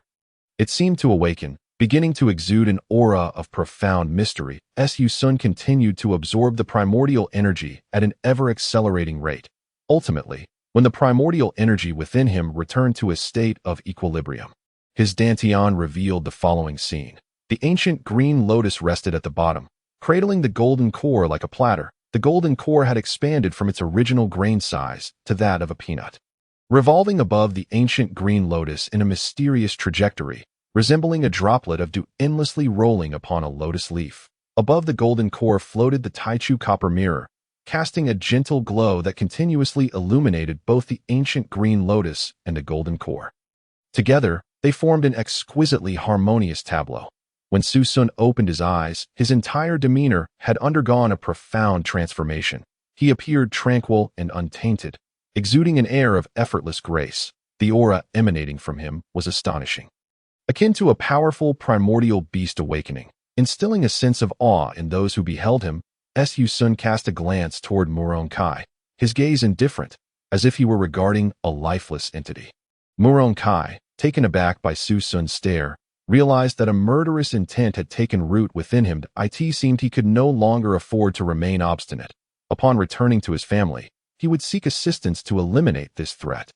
Muron Kai mused inwardly. Muron Kai, our duel is not yet concluded. Let us continue, Su Sun declared. This time, Muron Kai held nothing back, unleashing his ultimate technique. Starfall, he shouted. Once more, stars materialized behind Muron Kai, though this time there was only one. Yet it was far more condensed than the countless ones before, no longer merely an illusion, but brimming with formidable momentum. Go, Muron Kai bellowed, his veins bulging, clearly having expended all his strength. The star hurtled towards Su Sun with astonishing force, as if capable of obliterating the heavens and the earth. Yet, Su Sun did not even draw his sword. Instead, he channeled his primordial energy, and a pale blue energy shot forth from his right fingertip, coalescing into the form of a short sword measuring a foot in length. With a gentle flick of his wrist, the azure short sword sped away, accompanied by a rushing wind. When the azure short sword collided with the star, contrary to expectations, there was no tremendous explosion, not even a significant sound, only a soft hiss, akin to a sharp blade piercing through a sheet of paper. Then, the star began to crack, swiftly disintegrating into primordial energy that dissipated into the air. Meanwhile, the azure short sword merely dimmed slightly in color, its velocity increasing as it shot toward Muron Kai. Muron Kai, taken aback by the fragility of his ultimate move, had made no preparations for defense, and could only watch in pale horror as the azure short sword sped toward him. However, just as the azure short sword was about to pierce Muron Kai's body, a pair of aged hands appeared before him, gently grasping the azure short sword and twisting it, causing the once formidable weapon to dissolve into primordial energy, vanishing into thin AI. Su Sun. Must the sparring between disciples come at the cost of a life? A familiar voice resonated. It was the dean. The dean has arrived. The crowd below erupted into a din, for the dean, as the foremost expert of Jinwu Academy, served as a pillar of support for many disciples. Upon witnessing the dean's arrival, Su Sun understood that he would not be able to kill Muron Kai today and could only relent with a sense of resignation. He then lifted Lu Qingxian and departed from the training ground. He truly wished to kill me. He actually believed he could do so, Muron Kai muttered to himself, his complexion pale. As he continued to repeat those two phrases, suddenly, his expression shifted, revealing a sinister glint. Su Sun, if I do not wish to die, then it must be you who falls. Hall Master. Hall Master. Before reaching the medicine hall, Su Sun began to call out loudly, Su Sun, what is the matter? Master is in the alchemy chamber refining pills, Xiao Liner responded as she emerged upon hearing his voice. Sister Xiao. Upon seeing Xiao Liner, Su Sun urgently pleaded, this is Qingxian. She was gravely injured during her duel with Muron Kai and remains unconscious. Can you awaken her? Do not fret. First, place Miss Qingxian in the room. I will summon Master at once, Xiao Liner reassured him, noticing his anxiety, after the Hall Master arrived and assessed Lu Qingxuan's condition. He spoke slowly. She has utilized a martial technique beyond her control, causing her primordial energy to run rampant and violently assault her meridians, leaving them in tatters. Subsequently, she was struck by external forces, leading to further chaos within her primordial energy. The situation is exceedingly grave. To heal her, we must first calm the raging primordial energy. Fortunately, her cultivation is not too profound, as long as someone at the innate realm assists her in regulating her internal energy. She should be able to return to normalcy. Following that, she will need to consume a Sanqing nourishing pill to gradually repair her damaged meridians. I have just broken through to the innate realm. I can help her calm her internal energy, Su Sun exclaimed with delight. Seating himself cross-legged, he placed his palm on Lu Qingxuan's back, channeling his primordial energy to slowly guide it into her body, carefully navigating through her turbulent energy, soothing each meridian with utmost diligence. Chapter 36. The True Resolution of the Green Lotus. Su Sun was unsure whether everyone's primordial energy possessed distinct colors. His own was a gentle emerald green, balanced and harmonious, while the primordial energy within Lu Qingxian radiated a silvery white, exuding an aura of sharpness and invincibility. This energy could unleash formidable offensive power that surpassed the normal capabilities of her peers. Yet in her current state of chaos and unconsciousness, it was undoubtedly akin to adding fuel to the fire. Su Sun focused intently, painstakingly calming each and every meridian at that moment. The Taichu copper mirror within him began to tremble, causing his primordial energy to surge uncontrollably toward Lu Qingxuan's dantian. Her dantian, which was shrouded in darkness, contrasted sharply with the brilliant silver of Lu Qingxuan's dantian. In the center lay a sword tip. Su Sun was taken aback that it seemed Lu Qingxian was also destined for a remarkable fate. Though the sword tip was but a small fragment, riddled with cracks, it emanated an overwhelming aura, its sword intent soaring skyward, as if poised to pierce the heavens and wield the power to annihilate all. After gazing at it for a few moments, Su Sun could no longer endure. His eyes ached painfully, and he squinted, feeling tears welling up. Master, quick look. Su Sun, what has happened to him? Why is he suddenly bleeding from his eyes? Xiao Liner exclaimed in astonishment, hastily seeking the Hall Master. The Hall Master, equally perplexed, had never heard of anyone bleeding from the eyes while soothing another's primordial energy. It was truly strange. After some contemplation, he remarked, let us observe for now. It is not the right time to awaken Su Sun. Should an emergency arise later, I shall intervene. As for Su Sun, upon feeling discomfort in his eyes. He immediately withdrew his consciousness from Lu Qingshuan's dantian, disregarding the tremors of the Taichu copper mirror. Unwilling to further investigate her dantian, he resumed his patient efforts to soothe the chaotic primordial energy within her meridians. Remarkably, the effect was unexpectedly favorable. The turbulent silvery white energy encountered Su Sun's flowing energy, merging seamlessly, as if two streams had converged, without any sense of repulsion, effortlessly intertwining as though they were of the same origin. Su Sun found this peculiar and observed closely, discovering that due to the incessant vibrations of the Taichu copper mirror, its emitted light no longer solely illuminated the golden core and ancient green lotus. Instead, strands of light drifted outward, mingling with the primordial energy beyond the dantian. Could the sword tip within Qingshuan's body be related to the Taichu copper mirror? Su Sun pondered. Even though soothing the primordial energy had become easier, Su Sun still exerted considerable effort to calm every meridian and primordial energy within Lu Qingxian. Once he completed all necessary actions, Su Sun felt a wave of darkness wash over him, an outcome of excessive mental strain. He closed his eyes for a brief moment, regaining some semblance of clarity. Surveying his surroundings, he noted that the daylight had dimmed significantly, the hall master was absent, and Xiao Liner was slumped over the table, evidently having waited too long and fallen asleep. Had evening truly arrived? How had so much time elapsed? Ah, Su Sun, you are awake. Xiao Liner's delighted voice rang out from nearby. Quickly return to the courtyard and rest properly. You should also change into a clean set of clothes, she advised. Huh? Change clothes for no reason. Su Sun felt a peculiar sense of confusion. Lowering his head, he discovered that his clothes were thoroughly soaked with sweat, making him appear little better than a drenched chicken. Meanwhile, Xiao Liner was blushing profusely, evidently unaccustomed to such an awkward situation. Very well, I shall return to my room to change into fresh attire. Please take good care of Qingxian for me, Su Sun said, feeling somewhat embarrassed, before hastily exiting through the door. With a chuckle, Xiao Liner found amusement in Su Sun's boyish demeanor, her shyness dissipating in an instant. After returning to the courtyard and changing his clothes, Su Sun recalled that Lu Qingxian required a Sanqing nourishing pill. Therefore, he made his way back to the apothecary. The Sanqing nourishing pill is a rather peculiar remedy.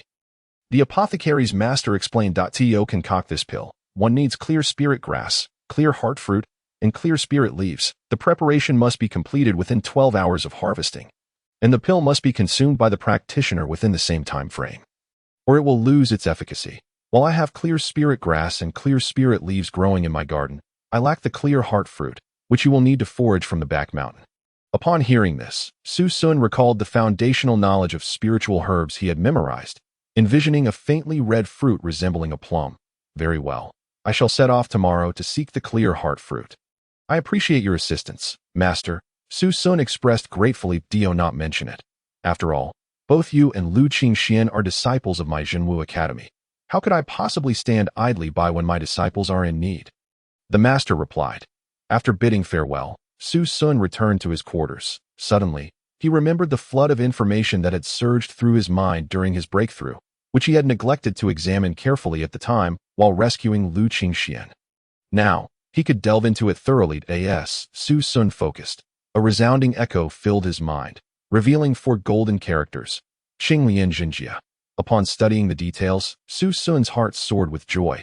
It was indeed true that what one lacks often comes when needed. The ancient Qinglian was forged from the primordial laws of the 5 realms, while Qinglian Jinjia represented the embodiment of these laws. Mastery of Qinglian Jinjia required at least innate cultivation, for the ancient Qinglian deemed those at the enlightenment stage as mere mortals. Only by continually drawing the essence of heaven and earth into oneself and refining one's bones and blood could one transform their mortal body into an innate form, untainted by the worldly chaos. Upon reaching the innate stage, a strand of innate energy would form within, manifesting as a golden core in the dantian. Only then could one truly be considered a practitioner worthy of learning Qinglian Jinjia. The teachings of Qinglian Jinjia were divided into 6 sections: body refinement, spirit refinement, skill training, pill refining, tool crafting, and formation techniques. Su Sun was now capable of cultivating these aspects, with their potency increasing alongside his cultivation. Body refinement focused on enhancing the physical body to meet the demands of various martial techniques and withstand incoming attacks. Spirit refinement, upon entering the innate realm, would grant one the ability to perceive with their spirit, allowing them to anticipate an opponent's moves even before they were fully executed. For instance, during pill refining, a practitioner with a strong spirit could sense variations in flame intensity and observe the formation of the pills within the cauldron, identifying any potential failures. Skill training involved mastering various techniques, including the Qinglian sword technique, the glorious lotus finger technique, the step-by-step lotus body technique, and the fireseed golden lotus palm technique, unlike the requirements in the Eastern Divine Continent, where one needed to reach the returning spirit realm to successfully refine pills. The Qinglian pill refining method could be practiced at the innate stage, employing techniques that differed significantly from those of the Eastern Divine Continent. Tool crafting, as the name implies, pertained to the methods of creating artifacts, such as spiritual swords and other treasures. When cultivated to the extreme, one could forge Dao-level treasures. Formation techniques allowed one to learn various formations, from the basic gathering yuan formation and illusion formation to advanced formations like the extermination of immortals, sword formation, and the two instruments dust formation, with the intention of foraging for the clear spirit fruit in the mountain tomorrow. Su Sun resolved to begin with spirit refinement. Closing his eyes and calming his mind, he gradually tuned into the subtle movements within a half-meter radius of his body, the bed beneath him, the desk beside him, and the teapot and cups atop the table all vividly materialized in his mind. Elated, Su Sun sought to extend his perception further, only to find it stubbornly limited, just as he exerted himself to push beyond. A sudden darkness enveloped him, followed by a sharp pain akin to being pricked by a needle. Reluctantly, he ceased using his spirit and settled into the nourishing techniques of Qinglian Jinjiao. A wave of refreshing coolness surged through his mind, astonishing him. The pain had vanished almost instantaneously as Su Sun was astounded by the remarkable efficacy of Qinglian Jinjia. Opting to forego further training, he focused solely on nourishing his spirit in this state of clarity. Problems that had previously eluded him during his cultivation suddenly became apparent, illuminating his understanding. Chapter 37. Ambushed in the back mountain forest after reaching a certain level of spirit nourishment, Su Sun realized that further efforts were futile. He attempted to test his spirit again, discovering with delight that his range of perception had expanded to 1 meter, suddenly recalling tales from novels where characters controlled flying swords with their spirit. Su Sun endeavored to manipulate a teacup using his spirit. "Move," he commanded mentally as he enveloped the teacup with his spirit, attempting to shift it. However, the outcome was disappointing. The teacup remained utterly still. "Perhaps it's too heavy, and my spirit is still too feeble." He consoled himself that I must surely strengthen my spirit through practice. Imagining a future where his spirit could sweep across the continent, or where a mere thought could summon a sword to slay from miles away, filled him with delight. Lost in his reverie, Su Sun was suddenly jolted by an unusual movement from the Taichu copper mirror within him. Perplexed, he recalled how he had been unable to activate it before, and now it seemed to stir in correlation with his spirit. "Let us give it a try," Su Sun thought, overlaying his spirit on the Taichu copper mirror. Instantly, a sensation of control surged within him. He attempted to summon the Taichu copper mirror into the open. In a flash, it floated above his head, emanating a soft white glow that enveloped Su Sun, rendering him akin to a celestial being. His astonishment. While he could not move the teacup, he could manipulate the far heavier Taichu copper mirror. Su Sun examined the Taichu copper mirror, discovering that it not only served as a protective barrier, impervious to those one realm above him, but could also ensnare those of a higher realm. Such a treasure must not be revealed lightly. Should it be exposed, one must eliminate all traces in the bustling 8-direction city, within the luxurious confines of the Murong estate. A young man clad in opulent attire addressed a man who appeared to be in his 50s. "Uncle Chi, you must assist me this time, that if I do not eliminate him, he will undoubtedly become my inner demon." The youth, originally strikingly handsome, now bore a shadowy expression, his demeanor as cold as a treacherous serpent. The man beside him, with piercing eyes and a decisive aura, exuded an imposing presence. "Young Master Kai, I generally refrain from intervening in conflicts between peers. Every formidable figure has risen over the corpses of others. If one fails, it simply indicates insufficient cultivation. One must endure hardship. Uncle Chi replied coolly. Indeed, these two are Murong Kai and Murong Chi, but he genuinely intends to kill me and dares to do so. Better to strike first than to be struck, Murong Kai retorted, discontented. That Su Sun possesses extraordinary talent. Within a mere few months of cultivation, he has reached my level, and astonishingly, he outmatches me even in the same realm. Uncle Chi, you have watched me grow. If I did not face an insurmountable problem, would I dare to trouble you? Seeing that Murong Chi remained unmoved, Murong Kai continued to plead. You could approach the master directly. He would surely dispatch someone to assist you, Murong Chi remarked, casting a glance at him with a smile. Oh come, Uncle Chi. If word gets out that my father sent someone to resolve my issues, my standing within the family would undoubtedly suffer. You would not want me to lose face in front of the family, would you? Murong Kai flushed slightly as he spoke. Fine, fine, I shall assist you with this matter. However, I will not enter the Jinwu Academy. Offending that old coot, your principal, would not be easy to escape. Murong Chi conceded that I have already gathered the necessary information. Murong Kai exclaimed with excitement. Lu Qingxian was injured by me. While it was not fatal, she requires the Sanqing pill for healing. The Sanqing pill necessitates clear spirit grass, clear spirit leaves, and clear heart fruit, all of which must be harvested and consumed within 12 hours. Su Sun will undoubtedly venture out of the city in search of these spiritual herbs. I have already dispatched someone to keep watch over him. The moment he steps out of the academy, I shall be informed. Very well, you may seek me out then, Murong Chi replied readily, his demeanor nonchalant, as if merely acquiescing to an agreement to hunt outside the city the following day. Su Sun remained blissfully unaware of the sinister plot unfolding behind him. Soundly asleep, as dawn broke the next day, with the sky barely illuminated, Su Sun eagerly set forth. His heart was restless, longing to see Lu Qingxian awake at the earliest. Quickly notify young Master Murong. Su Sun has departed. The disciple who had surveilled him throughout the night rushed to inform Murong Kai upon witnessing Su Sun finally leave. Su Sun made his way towards the forest on the back mountain, the scenery blurring past him in a swift motion. Upon reaching his destination, he recalled the information regarding the purifying heart fruit, a first-tier mid-grade spiritual herb, pale red in color, resembling a plum. Known for its ability to cleanse the heart and soothe the meridians, flourishing in shaded locales. Contemplating this, Su Sun extended his consciousness, meticulously searching his surroundings. Meanwhile, having received the news, Murong Kai and Murong Chi hastily made their way to the back mountain forest. Uncle Chi, allow me to engage Su Sun first. You can assist me from the sidelines. Murong Kai contemplated, eager to test his mettle against Su Sun once more. Despite being the favored child of heaven for so many years, Murong Kai still harbored his own pride. Thus, even after being decisively defeated in their previous match, he yearned for another chance that there's a murderous intent approaching from behind. Although his spiritual awareness could not detect it, Su Sun's senses had sharpened since breaking through to the innate realm. Murong Kai and Murong Chi made no effort to conceal their arrival. Su Sun, today marks your demise, Murong Kai bellowed. Su Sun turned, not bothering to glance at him, his gaze fixated instead on the man in gray beside him. Murong Chi, what a formidable aura! It surely exceeded the innate realm, at the very least belonging to the returning spirit realm. A wave of intense threat washed over Su Sun.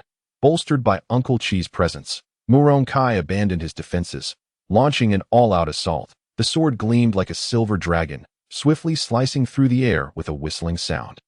Observing that the middle-aged man did not engage, Su Sun felt a measure of calm. With a swift motion, he parried Murong Kai's attack effortlessly. Though Murong Kai had anticipated this outcome, his heart sank at the sight. Such a formidable strike was effortlessly deflected by Su Xun. It seemed he truly could not contend with him. Murong Chi, too, was taken aback, recognizing the vast disparity between the two, one poised to attack, the other merely defending with ease. Su Sun mused to himself. While Murong Kai posed little threat, his current strength could easily overwhelm him. Dealing with the middle-aged man would be a different matter entirely. Thankfully, he could utilize the Taichu bronze mirror. Even if he could not prevail, it would safeguard him. With this in mind, Su Sun resolved to make a bold move, intending to eliminate both adversaries to prevent future attempts on his life by Murong Kai. With his plan solidified, a fierce expression crossed Su Sun's face. Not good. Murong Chi's heart raced as he sensed the shift. You dare, young fool. he shouted. Unfazed, Su Sun swung his sword with formidable energy. Murong Kai, unable to withstand the force, let out a pained cry as one of his arms was severed. After a few more anguished cries, he succumbed to unconsciousness. Murong Chi's fury surged. He had witnessed Murong Kai's arm severed right before his eyes. Concentrating his energy, Murong Chi's palm radiated a blinding light, akin to a blazing sun. Great Sun Palm, he shouted, unleashing an unparalleled force directed at Su Xu. In response, Su Sun hurriedly abandoned Murong Kai. Taichu Bronze Mirror, he summoned, the mirror floating above him like a full moon, its radiant light enveloping Su Sun. Boom! The blazing sun collided with the brilliant moon, producing a deafening sound. Both Su Sun and Murong Chi involuntarily staggered back a few steps. Effective, Su Sun felt a surge of relief, having initially doubted the Taichu Bronze Mirror's efficacy. Witnessing it successfully repel Murong Chi's strike put his mind at ease. What kind of treasure is this? Murong Chi was utterly astonished that a formidable master of the mid-returning spirit realm, a figure of authority in the Eight-Direction City, had his furious blow thwarted by a mere beginner of the innate realm. Few would believe such a tale if spoken aloud. Hand over that treasure, and I may spare your life, Murong Chi implored, his eyes glinting greedily as he fixated on the bronze mirror above Su Sun's head. Ha! Are you coveting my treasure? Su Sun's lips curled in disdain. A flicker of contempt crossing his face. I have seen this ploy many times before. Should I yield it, I would likely meet my demise in the next moment. Enough of your babble. Let us see who is truly formidable. With that, Su Sun initiated the attack. In an instant, swordlight flickered, echoing with resounding clamor. This cannot continue. The flow of spiritual energy within the returning spirit realm is boundless, while my innate energy is limited. Su Sun frowned, contemplating testing the confinement capabilities of the Taichu Bronze Mirror. Seizing an opportunity, Su Sun directed his consciousness, causing the Taichu Ancient Mirror to emit mysterious waves, pointing towards Murong Chi. The mirror cast a serene glow upon him. What is happening? Murong Chi's expression darkened as he felt ensnared in a quagmire. His body weighed down exponentially. Even the simplest of actions, like raising an arm, demanded every ounce of his strength, moving as if in slow motion. This treasure is terrifying. I must obtain it. Despite being trapped, Murong Chi's eyes gleamed with avarice. You'd better have a life to claim it. Su Sun scoffed at Murong Chi's relentless greed. True martial demon-slaying sword.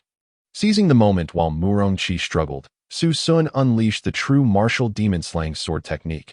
His sword radiating brilliance, an overwhelming aura surged forth, embodying the spirit of unyielding forward momentum, cleaving through all evildoers as it advanced towards Murong Chi.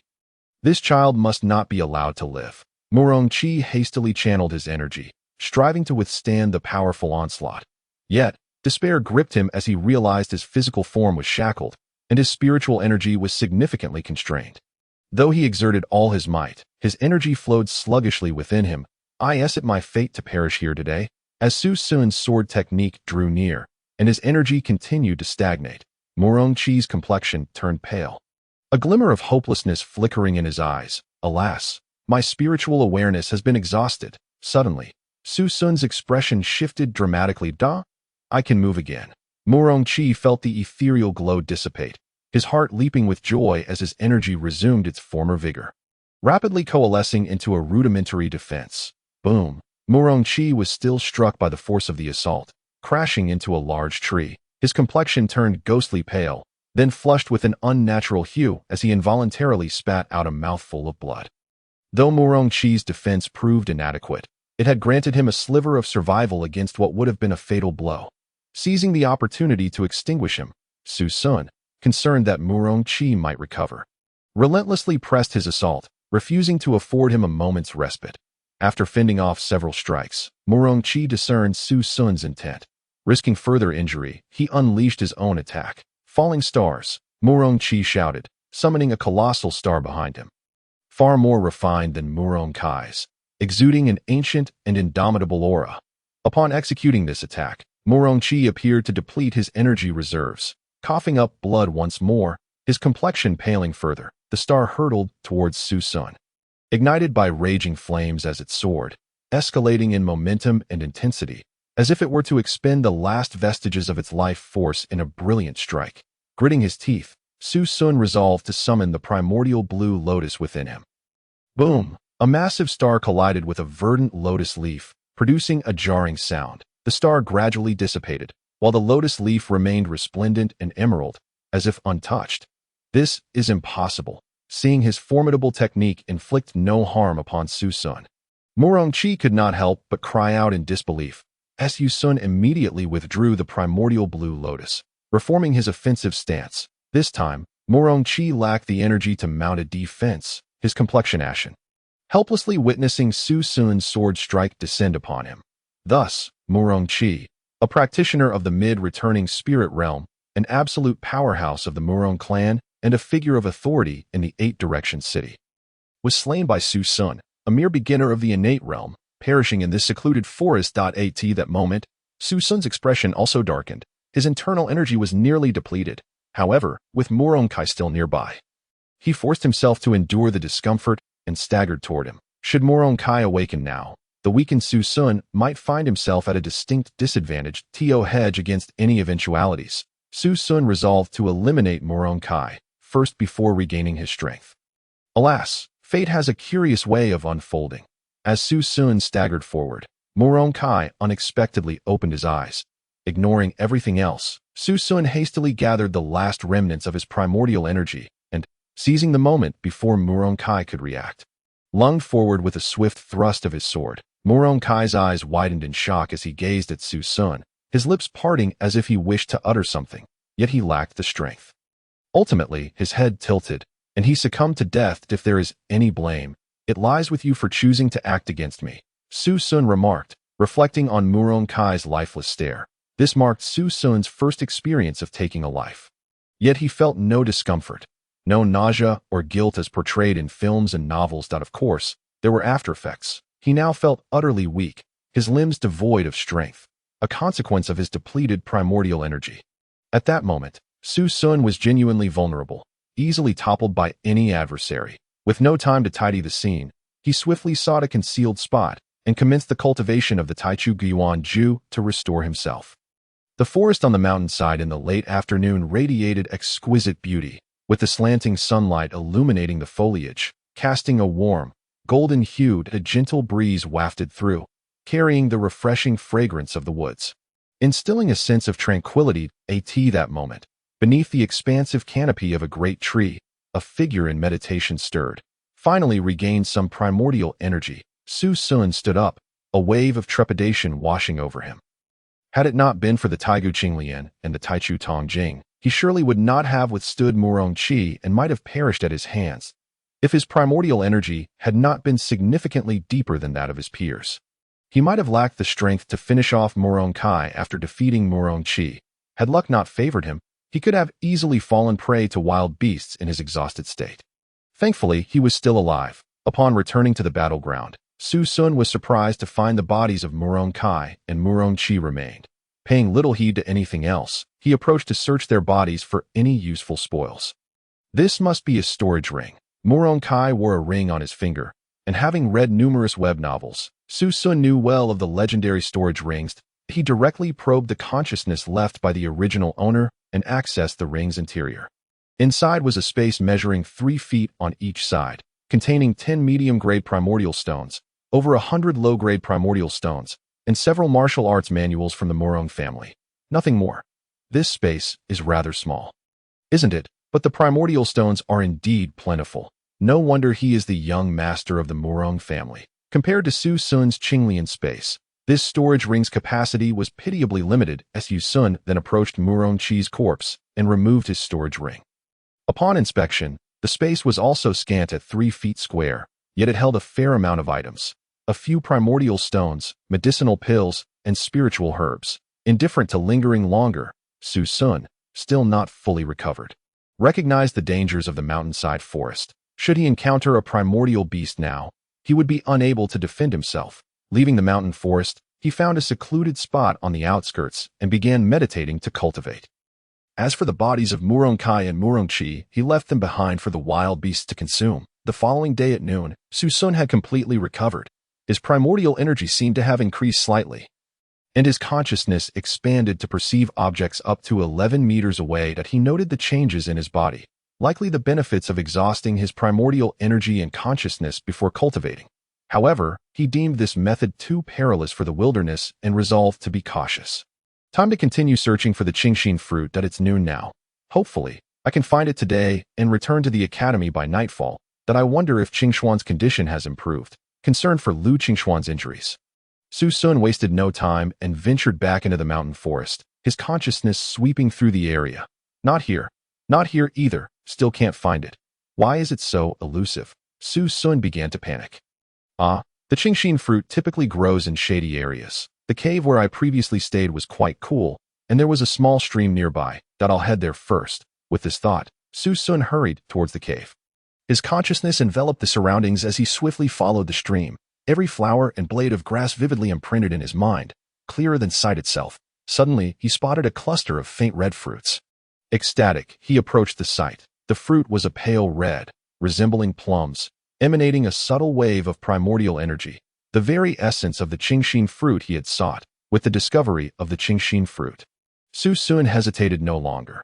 He harvested it and made his way back to the Zhenwu Academy. By the time he returned, it was already midnight.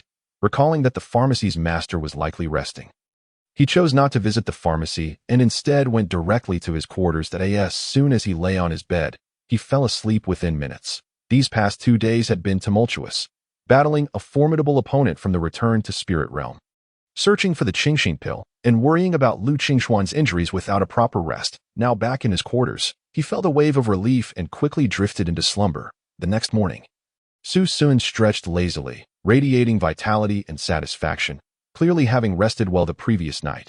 Master, I found the Qingxian fruit. Has Qingxuan's condition worsened? Su Sun inquired eagerly upon entering the pharmacy. Though, Su Sun, Lu Qingxian has already been taken back to the city lord's mansion by City Lord Lu. The pharmacy's master replied, noticing Su Sun's anxious expression. Did Qingxian consume the Sanqing pill? Su Sun pressed on, disregarding everything else. Indeed, shortly after you left, City Lord Lu brought the 3 spiritual herbs to me, requesting the Sanqing pill's refinement. The master responded proudly. That's good to hear. Su Sun seemed to breathe a sigh of relief, not lingering further and heading straight back to his quarters, with some free time on his hands. Su Sun began to reflect on his experiences during the battle against the formidable opponent from the return to spirit realm. The Taiga Qinglian served as a protective measure, yet it was too precious to use unless faced with life or death. The Taichu Tongjing was versatile, both offensive and defensive, yet his consciousness was not strong enough to use it for extended periods. He would need to train his consciousness further. His body was being refined continuously by the Taigu Qinglian, and his foundational strength was improving. It seemed the Taichu Guiyuan Ju no longer felt as obscure as it had when he first began its practice. The Qinglian Jinjia was formidable, and although he had been preoccupied with Qingxuan's matters, he now had the opportunity to cultivate it. The greatest threat now was the Murong family. Having killed 2 of their members, one of high status and the other of considerable strength, would surely incite their wrath. He pondered whether they had informed others before pursuing him. If so, it could spell disaster. However, given that City Lord Lu's faction had always been at odds with the Murong family, he considered collaborating with them to eliminate this threat. Yet, all these were external matters. The foremost priority remained strengthening his own capabilities. Resolving his thoughts, Su Sun decided to visit Lu Qingxian and pay a courtesy call to City Lord Liu, the imposing City Lord's mansion. Su Sun quickly gained entry after revealing his identity. Haha, my dear nephew Su Sun, we owe you a great debt this time. Before he even entered the door, a hearty voice greeted him. Su Sun looked up to see Lu Xingjia, a tall and robust figure, exuding an imposing presence. Unlike their previous meeting, Lu Xingjia now wore a broad smile, yet an air of authority emanated from him, easily conveying his strength and dignity. Greetings, City Lord Lu. I wonder how Qingxuan's injuries are faring. Su Sun promptly inquired upon seeing Lu Xingjia. Qingxian, have you 2 become so familiar already? Lu Xingjia teased, not directly addressing Su Sun's question. Su Sun's face flushed. After all, he was in the presence of the young lady's father. Since he had already recognized Lu Qingxian as his lifelong partner, Lu Xingjia would naturally become his future father-in-law. Rarely does anyone not feel nervous when first meeting their father-in-law, especially when that father-in-law bears a teasing expression. Qing Xian and I are just good friends. Hence the informal address, Su Sun stammered, fumbling through his explanation. Huh? Fear not. I harbor no objections as long as Qing Xian is happy. I am pleased. Lu Xingjie smiled indulgently. Thank you, uncle. That it seems Qing Xuan's injuries should be all right then. Su Sun breathed a sigh of relief, eager to change the subject. How do you know? Lu Xingjie asked curiously. Seeing the elder's cheerful demeanor, Su Sun surmised that Qing Xuan's injuries must be minor. That I inferred from your jovial expression that her condition is likely stable, he explained. Ha! What a clever young man you are. I am somewhat aware of your relationship with Qing Xian, and no need to address me as elder. Call me uncle instead. Lu Xingjie did not deny it.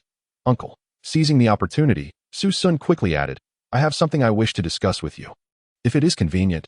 Oh, while I'm uncertain what matters you wish to confer with me about, your serious demeanor prompts me to dismiss others and take you to a private chamber. What is it you wish to share? Dear nephew, Lu Xingjie inquired kindly, regarding Su Sun with an affable gaze. I would like to know the current standing of your relationship with the Murong family. Su Sun gazed at Lu Xingjie and inquired. Upon hearing this question, Lu Xingjie could not help but furrow his brows. That he did not respond, but instead retorted, May I ask what prompted such words from you, esteemed nephew? Observing this, Su Sun decided to be forthright and revealed the matter directly. Considering he had already learned of the irreconcilable feud between Lu Xingjie and the Murong family. I have killed Murong Kai and Murong Qi. Su Sun stated indifferently. What? Lu Xingjie sprang to his feet. Fixing his astonished gaze upon Su Sun, Murong Kai was being groomed as the next family head, and Murong Qi is a master of the mid-stage returning spirit realm, not only within the Murong family, but throughout the 8-direction city. They are top-tier experts. How could you have killed them both? Lu Xingjie's expression was one of disbelief. Yes, I went to the forest on the back mountain to gather Qingxin fruit, and they followed me. I employed a clever tactic, sustained some injuries myself, but managed to slay both of them. Su Sun explained succinctly, not wishing to divulge the existence of the ancient Qinglian and the primordial copper mirror. Understanding that Su Sun could not possibly deceive him on this matter, Lu Xingjie's brows knitted together in contemplation, and he fell into silence. After a prolonged pause, Lu Xingjie finally spoke to Su Sun. The Murong family has always coveted my position as city lord. Murong Nan, the head of the Mu. Moreover, the instructors at the academy are primarily at the initial stage of the innate realm. In a true confrontation, they would likely find themselves overmatched. Currently, he is wholly engrossed in his cultivation, primarily focusing on the Taichu Guiyuan Ju to augment his primordial energy, striving for an early breakthrough to the mid-stage of the innate realm. Once he reaches a point where his meridians can no longer withstand the cultivation of the Taichu Guiyuan Ju, he will then practice the Bubu Shenglian body technique. After all, while he has acquired offensive martial skills, he finds himself lacking in evasive maneuvers. Su Sun pondered that mastering a body technique would at least allow him to escape when faced with overwhelming odds.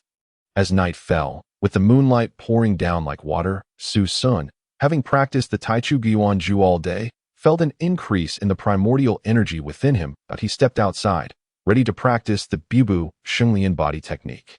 However, the moment he crossed the threshold, a sudden tension gripped his heart. He sensed a formidable aura locking onto him, unsettling his mind. With little time to contemplate, he hastily executed the Bubu Shenglian body technique. Yet, as he moved, he discovered that a stranger clad in black had appeared where he had originally stood. Who are you? Why have you come here? Feeling the powerful fluctuations of primordial energy emanating from the stranger, Su Sun began to grow anxious. Chapter 41. Ambushed. Could it be that the incident involving the deaths of Murong Kai and Murong Qi has been exposed? That seems improbable. The two bodies were hidden deep in the forest behind the mountain and surely have been consumed by wild beasts. To think you could evade my attack. I truly underestimated you. The figure in black did not answer Su Sun's query, but murmured to himself, Since you choose silence, do not blame me for being impolite. Sensing the malice in the stranger's presence, Su Sun wasted no time and launched his attack. Jinwu Di NGM sword technique. He bellowed, his sword suddenly radiating brilliance. With a sweeping strike, the sword light shot forth like a meteor towards the figure in black. The black-clad stranger, unfazed, unleashed his own sword, which blossomed into a myriad of starlight. In an instant, the starlight surged, its power insurmountable. It's someone from the Murong family. Upon seeing the starlight, Su Sun immediately recognized his adversary. His deepest fears were now realized. Boom! A tremendous sound erupted in the air, bursting forth with dazzling light before plunging everything back into darkness. Resembling a firework display, Su Sun was knocked to the ground by the overwhelming force of primordial energy. And the flow of energy within him became erratic due to the violent impact. In just one exchange, Su Sun was defeated. The disparity in strength was too great. Initial stage of the innate realm versus mid-stage of the returning spirit realm. The outcome was painfully clear and utterly predictable. Unbeknownst to him, the figure in black was equally astonished. Su Sun truly only at the initial stage of the innate realm? Why does his primordial energy seem as profound as that of the returning spirit realm? The resounding clash and brilliant explosion drew the attention of many, as this was indeed the accommodation area for the disciples of the Zhenwu Academy. Su Sun, clearly aiming to attract attention, hoped to summon the principal for assistance. Seeing more and more disciples peering in to investigate the commotion, the figure in black grew increasingly anxious. Initially believing that capturing Su Sun would be a trivial matter, he anticipated that Su Sun would be as elusive as a slippery eel, managing to evade every strike. With the gathering crowd, he feared complications might arise. Realizing this, the figure in black fell silent. Altering his approach, the crimson glow began to emanate from his palm as he swiftly struck towards Su Sun's chest, aiming to knock him unconscious and abscond with him before the Academy's instructors could react. Watching the figure's palm blaze with what seemed like raging flames, Su Sun disregarded the sluggish flow of energy within him and forced it to circulate. Just as the figure's palm was about to make contact, he successfully executed the Bibu Shengyan body technique. The faint smile that had graced the stranger's lips abruptly froze, as Su Sun's figure flickered and vanished. Reappearing 3 zhang away from his original position, Su Sun spat out a mouthful of blood. This was the consequence of forcibly operating his primordial energy, which might even pose a threat to his meridians. He could only hope that the principal would arrive in time to save him from this predicament. Thus, a scene unfolded in Su Sun's courtyard, reminiscent of a cat-and-mouse chase. The figure in black, akin to a cat, relentlessly pursued, while Su Sun, like a mouse, desperately fled. Just as Su Sun felt he could no longer endure, the principal's voice resonated from above. Has the Morong family's reach extended so far that they no longer regard me? Su Sun looked up to see the principal floating in the air. Though not particularly tall, he emanated a chilling aura, entirely different from their previous encounter. Upon witnessing the principal's arrival, the figure in black recognized the gravity of the situation and ceased his assault without hesitation. Principal, I have come merely to inquire of Su Sun's involvement in the disappearance of young Master Kai. The figure addressed the principal, continuing, young Master Kai is also a disciple of the Zhenwu Academy. Surely the Academy bears some responsibility for his disappearance. The principal remained unmoved. Is that so? The Zhenwu Academy is not a prison. Our disciples are free individuals if someone goes missing for a few days. Do you expect the entire Academy to search for them? The figure in black, hearing this, scoffed. The Morong family will return to pay you another visit. Principal, seemingly unfazed by the threat, the principal replied coolly.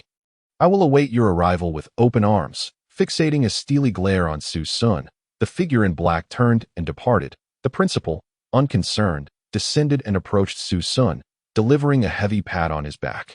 Su Sun, attempting to evade, found it impossible to escape the principal's grasp and ultimately received the blow. He coughed up a mouthful of black blood, yet his complexion improved, and the flow of his primordial energy became smooth once more. Thank you, Principal. Su Sun's face flushed, realizing the principal's intentions were benevolent. The principal was unconcerned by Su Sun's defensive reflexes. That a sense of caution is commendable. Any cultivator lacking the necessary wariness does not survive long. You will accompany me inside. The principal cast a stern glance at Su Sun and strode directly into his quarters. I have already set up a formation in this room. No one can hear or see our conversation. Now, speak honestly. Does the disappearance of Morong Kai have anything to do with you? The principal's expression turned serious as he addressed Su Sun. Not at all. Su Sun vigorously denied the accusation, though the principal had just saved him. There was no way he could admit to such a thing. The principal, however, remained unperturbed, studying Su Sun with a bemused expression that rattled him. Since you insist it is unrelated, I shall take your word for it. The principal continued, "In 3 months, Ziwei Academy will send representatives for a competition. Although this contest is of a private nature and not officially sanctioned, we must only accept victory, not defeat." The principal's countenance darkened, as if he recalled something unpleasant. "Therefore, starting tomorrow, I will personally train you, aiming to help you achieve a breakthrough before the competition." "What?" Su Sun was taken aback by the principal's apparent concern for the contest. Early the next morning, Su Sun arrived at the Heart Lake Island. The principal regarded Su Sun, who wore a blue robe, his features refined and scholarly. He appeared more like a scholar than a cultivator. The principal nodded in approval. "Not a bad appearance. Perhaps there is a chance to captivate that old fool's prize disciple. He will surely be furious. Ha ha ha." Feeling the principal's fervent gaze, Su Sun instinctively took a step back, cautiously inquiring, "What exactly do you intend for my special training?" The principal, his reverie interrupted, shot Su Sun an irritated glance. "With your utmost strength, do your best to attack me." "What?" Su Sun was momentarily stunned, unable to comprehend the principal's request. "What are you stammering about?" "Before the special training, I must assess your strength," the principal replied tersely, "and don't refer to me as that old man anymore." Su Sun ceased his hesitations. Having a master of such caliber to spar with was a dream come true for many. "Jinwu Di NGM sword technique," Su Sun shouted, executing his most proficient martial technique. Clang! To his astonishment, the principal effortlessly pinched the sword between 2 fingers the moment the technique was unleashed.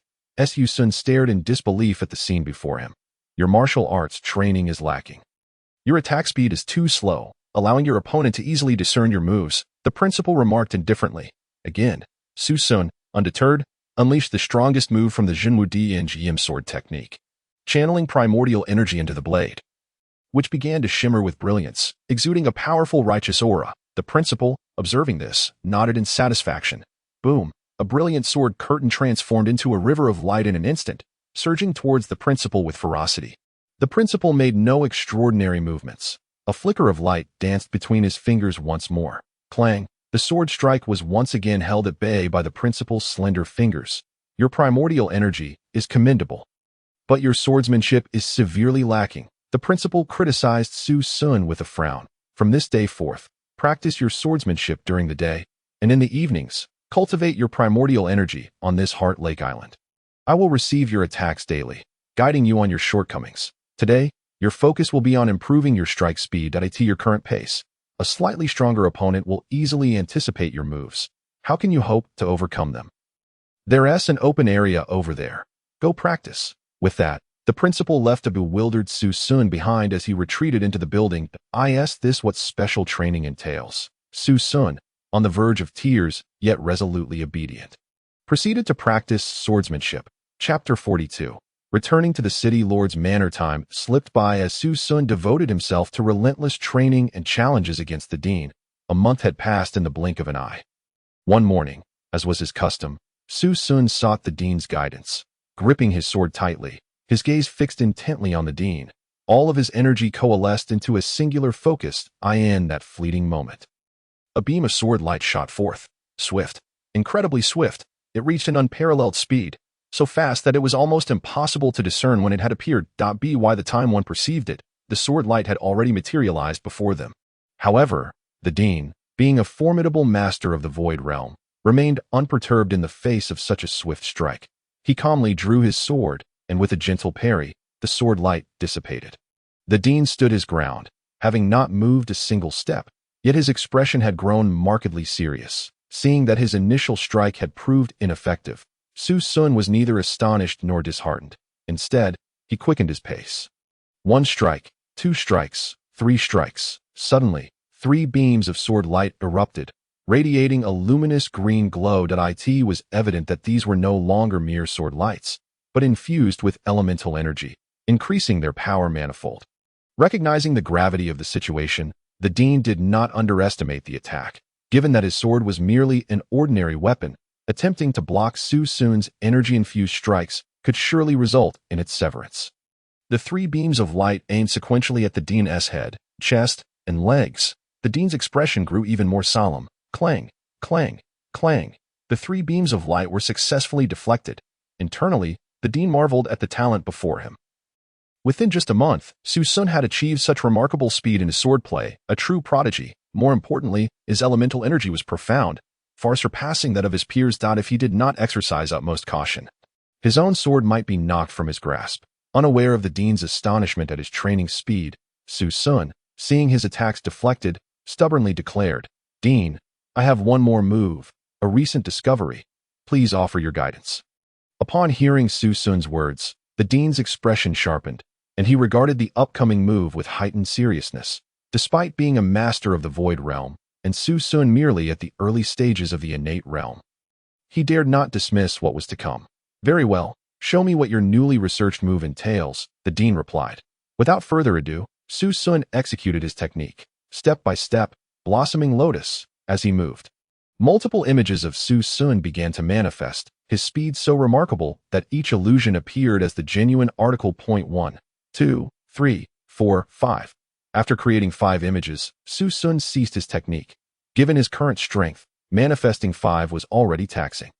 Each figure raised its sword, adopting various stances and techniques, yet all shared a formidable aura, converging on the Dean as their target. The Dean, now fully aware of the threat, refrained from underestimating the attack. Before the sword's might could reach him, he sought to strike first. Yet it was too late. 5 beams of light surged forth from different angles, accompanied by a rush of wind, indicating their formidable power. Seeing this, the Dean had no choice but to unleash his martial technique. True martial demon-slaying sword technique. A powerful surge of elemental energy enveloped him, illuminating his form and exuding an overwhelming presence. Akin to a valiant warrior confronting malevolent forces, radiating righteousness. Bang, bang, bang. The Dean deftly maneuvered, evading the sword lights while countering with his own strikes. In a matter of moments, Su Sun's onslaught was entirely neutralized, the beams of light dissipating into faint glimmers before vanishing. Having executed this move, Su Sun found himself utterly drained, leaning against a wall to recuperate, observing the ease with which the Dean dealt with his ultimate technique. He felt no discouragement. After all, the disparity in their realms was vast. Merely causing the Dean a hint of pressure was a victory in itself. "That move is quite impressive," the Dean praised. "Your technique is highly sophisticated. Being able to manifest multiple figures simultaneously to launch an assault is akin to having 5 versions of yourself attacking the opponent. With such a technique, even a practitioner at the mid-stage of the spirit-returning realm could find themselves at a disadvantage." The weary Su Sun beamed with pride upon hearing this, thinking to himself, "Well, who do you think I am?" The Dean, unable to tolerate Su Sun's pleased demeanor, retorted, "In 2 months, the competition will commence. I intend to train you rigorously until you break through to the mid-stage of the innate realm. Prepare yourself for arduous training." "What? Dean, I've only just made progress in my martial skills. You want to train me again?" Su Sun exclaimed, his expression one of utter despair. It was not that he was unwilling to endure hardship, but rather that he had spent an entire month confined to this island, with only the old Dean for company, devoid of even the sight of a single insect. Thus, his month had been consumed solely by sword practice and cultivating the primordial return technique, leading to an unbearable monotony. "Hey, Dean, I haven't visited Qing Xian in a month. If I don't go soon, she will surely be upset with me," Su Sun remarked, looking at the Dean with an expression that suggested he should make his own decision. "Very well, since you wish to see your lady, I shall not hinder you. Today, you may rest and forego training," the Dean jested. "Humph, if you have the ability, why not find yourself a Dean's wife?" Su Sun shot back in playful banter. However, his words seemed to provoke the Dean, who swiftly grabbed Su Sun and tossed him toward the shore, exclaiming, "You chatter too much. Ah, Dean, you're throwing me again. Once my cultivation is stronger, I shall throw you back." Su Sun's voice echoed pitifully through the air. Every time Su Sun visited the city lord's manor, he marveled at its imposing grandeur, the dark stone walls, the solemn black-armored guards, and the exquisite residences combined to create a manor that, while seemingly simplistic, exuded an air of magnificence and stature, devoid of any hint of the debauchery typical of affluent households. After reporting his arrival to the gatekeeper, Su Sun was led directly inside. This time, he was not received by the city lord Liu, but rather by the steward, Uncle Liu, whom he had encountered during his initial visit. As they walked, Uncle Liu discreetly assessed Su Sun, noting his handsome features, upright posture, and the potent fluctuations of elemental energy that betrayed no signs of arrogance. He couldn't help but nod inwardly, a smile gracing his face as Sun, acutely aware of the steward's scrutinizing gaze, felt the awkwardness of being appraised like a prospective son-in-law. Yet, he found it inappropriate to voice his discomfort. Fortunately, they were nearing Lu Qingxian's quarters, allowing Sun to breathe a sigh of relief. Eager to escape the uncomfortable scrutiny, upon entering the room, with Uncle Lu having departed, Sun exhaled deeply as Sun. "What troubles you? Do you feel so tense in my presence?" Lu Qingxian remarked playfully. Observing his demeanor, "Qingxian, you finally awakened. I was truly worried about you," Sun exclaimed, his face lighting up with joy upon seeing her consciousness restored. Lu Qingxian, still clad in her white robes, had once appeared as an ethereal fairy, exuding an otherworldly beauty. However, she now looked pale, reminiscent of Lin Daiyu from a dream of red mansions, evoking a sense of pity. "Why have you not come to see me?"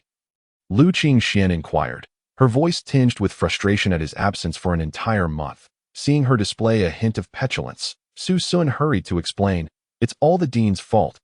He trapped me on the island, claiming he needed to train me rigorously and forbade me from leaving." "Really?" Upon hearing Sun's explanation, Lu Qingxian's grievances began to dissipate, realizing it was for the sake of his cultivation. "Indeed, more authentic than pearls," Sun affirmed earnestly, with nothing to fear in the truth of his words. "All right, I shall temporarily forgive you," Lu Qingxian conceded. Then, recalling something, she asked, "Why did you exhale so deeply upon entering?" With a teasing glint in his eye, Sun replied, "Because Uncle Lu was eyeing me as if I were his prospective son-in-law."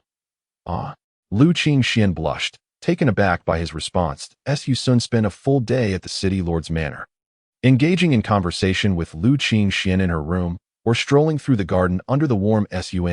It was only as dusk approached that he reluctantly bid her farewell.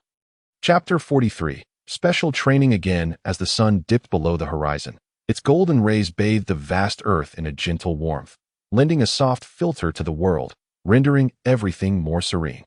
Sun observed Lu Qingxian's previously pale visage, now appearing revitalized in the evening light, radiating a subtle golden glow, akin to a goddess, breathtakingly beautiful. "Qingxian, I have yet to inquire about your recovery. But I must say, should you not regain your health, I will train diligently to become the strongest person in the world, to protect you and ensure you never suffer harm again."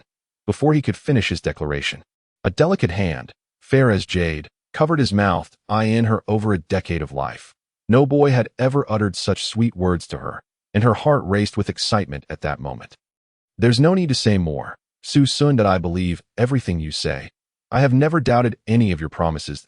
Sun gazed into Lu Qingxian's clear eyes, now brimming with tears. Her delicate face radiated a rosy hue, undeniably alluring. Unable to resist, he leaned in and kissed her deeply, the kiss lingering for what felt like an eternity. Finally, Lu Qingxian nestled in Sun's embrace, softly confiding, "Sun, I must share a secret with you. Within me lies a fragment of the ancient spirit sword, which is why my prowess in swordsmanship is so extraordinary." Although Sun had already suspected this revelation, he remained silent, listening intently. In truth, though my injuries appear severe, I will need several months of recuperation to recover fully. However, I can sense a closer integration between my body and the ancient spirit sword, and I have a premonition that once I truly heal, my strength will advance significantly.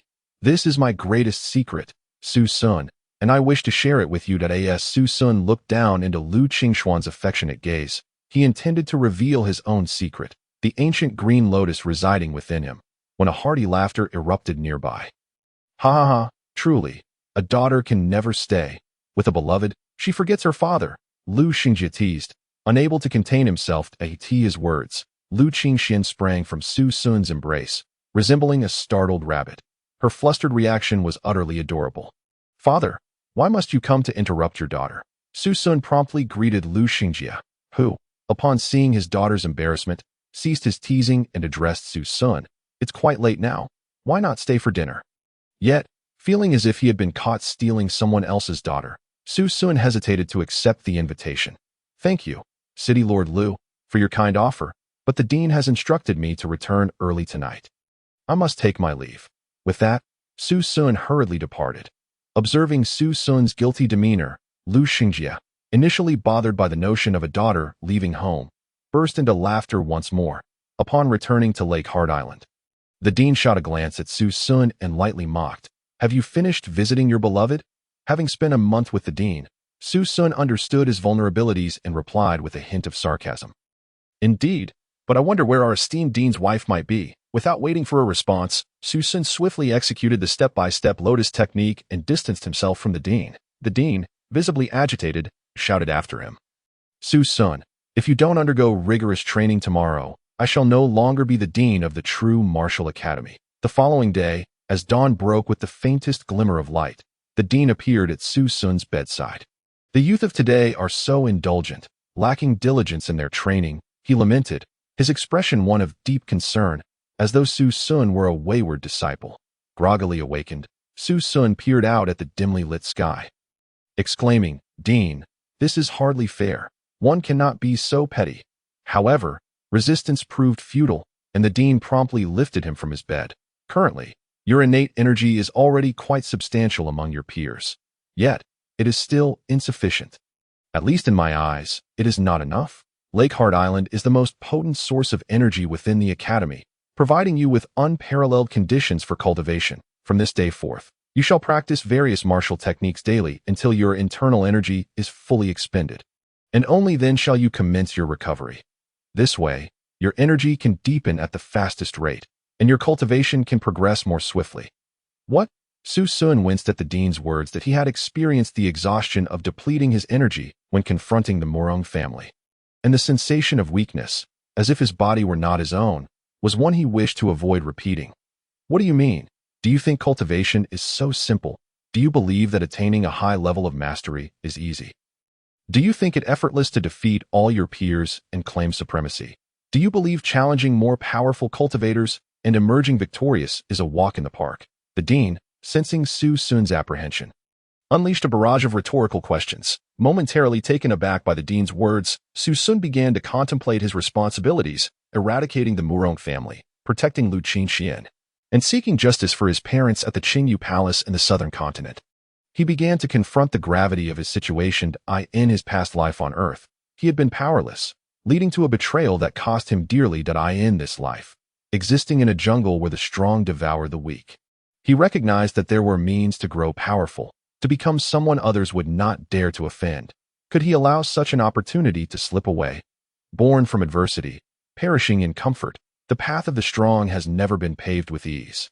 To rise above, one must endure the bitterest of trials. Su Sun's expression hardened as he addressed the dean with newfound resolve. "Thank you, Dean. I shall devote myself to my training." "Ah, now that's more like it. Train diligently, and should any issues arise, do not hesitate to seek me out." The dean, pleased with Su Sun's awakening, departed. Once he had distanced himself from Su Sun's quarters, the dean's expression shifted to one of bemusement.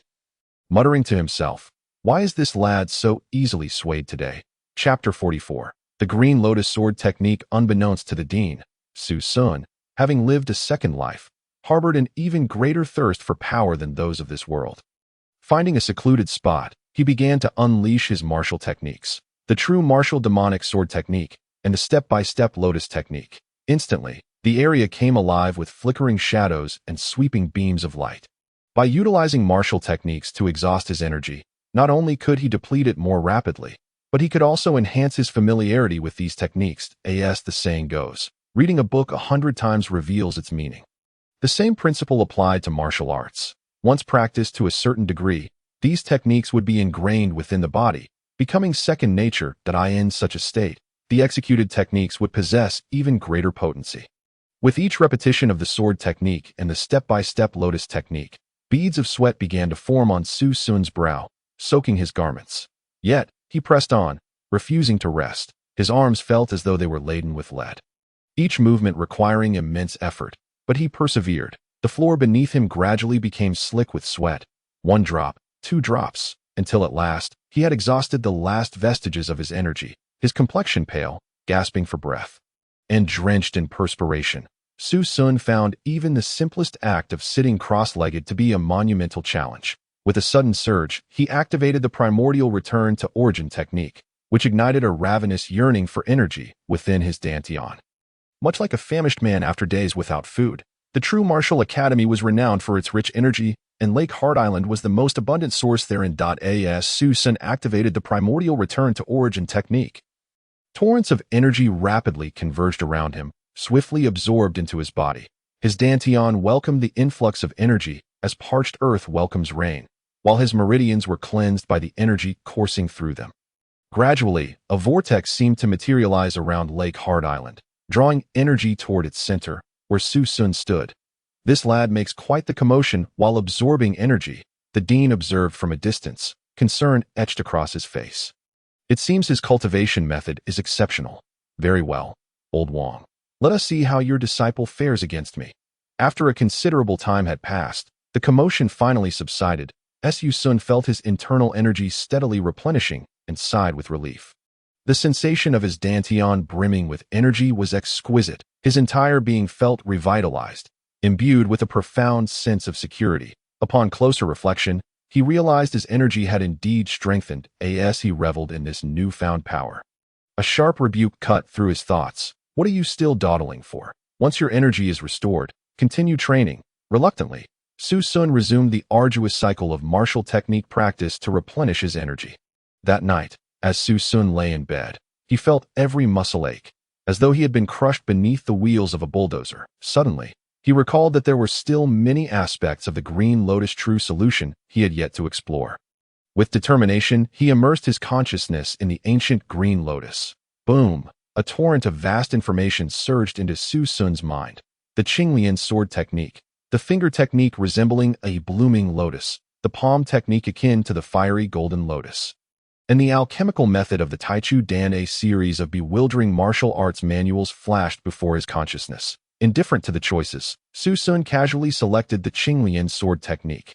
Instantly, a miniature figure materialized before him, gracefully beginning to dance with the sword, each move executed with elegance and fluidity, reminiscent of a blue lotus slowly unfurling, a sight to behold. However, when Su Sun attempted to memorize the technique after its completion, he discovered that no matter how hard he tried, he could only retain the first move. Was it necessary to master the first move before progressing to the second? Regardless, he thought, let us give it a try. Resolutely, Su Sun stepped outside, drew his sword, and commenced his practice. Boom! As the sword technique began to operate, he felt as if he had transformed into a divine weapon, sword chi surging forth, seemingly ready to pierce the heavens.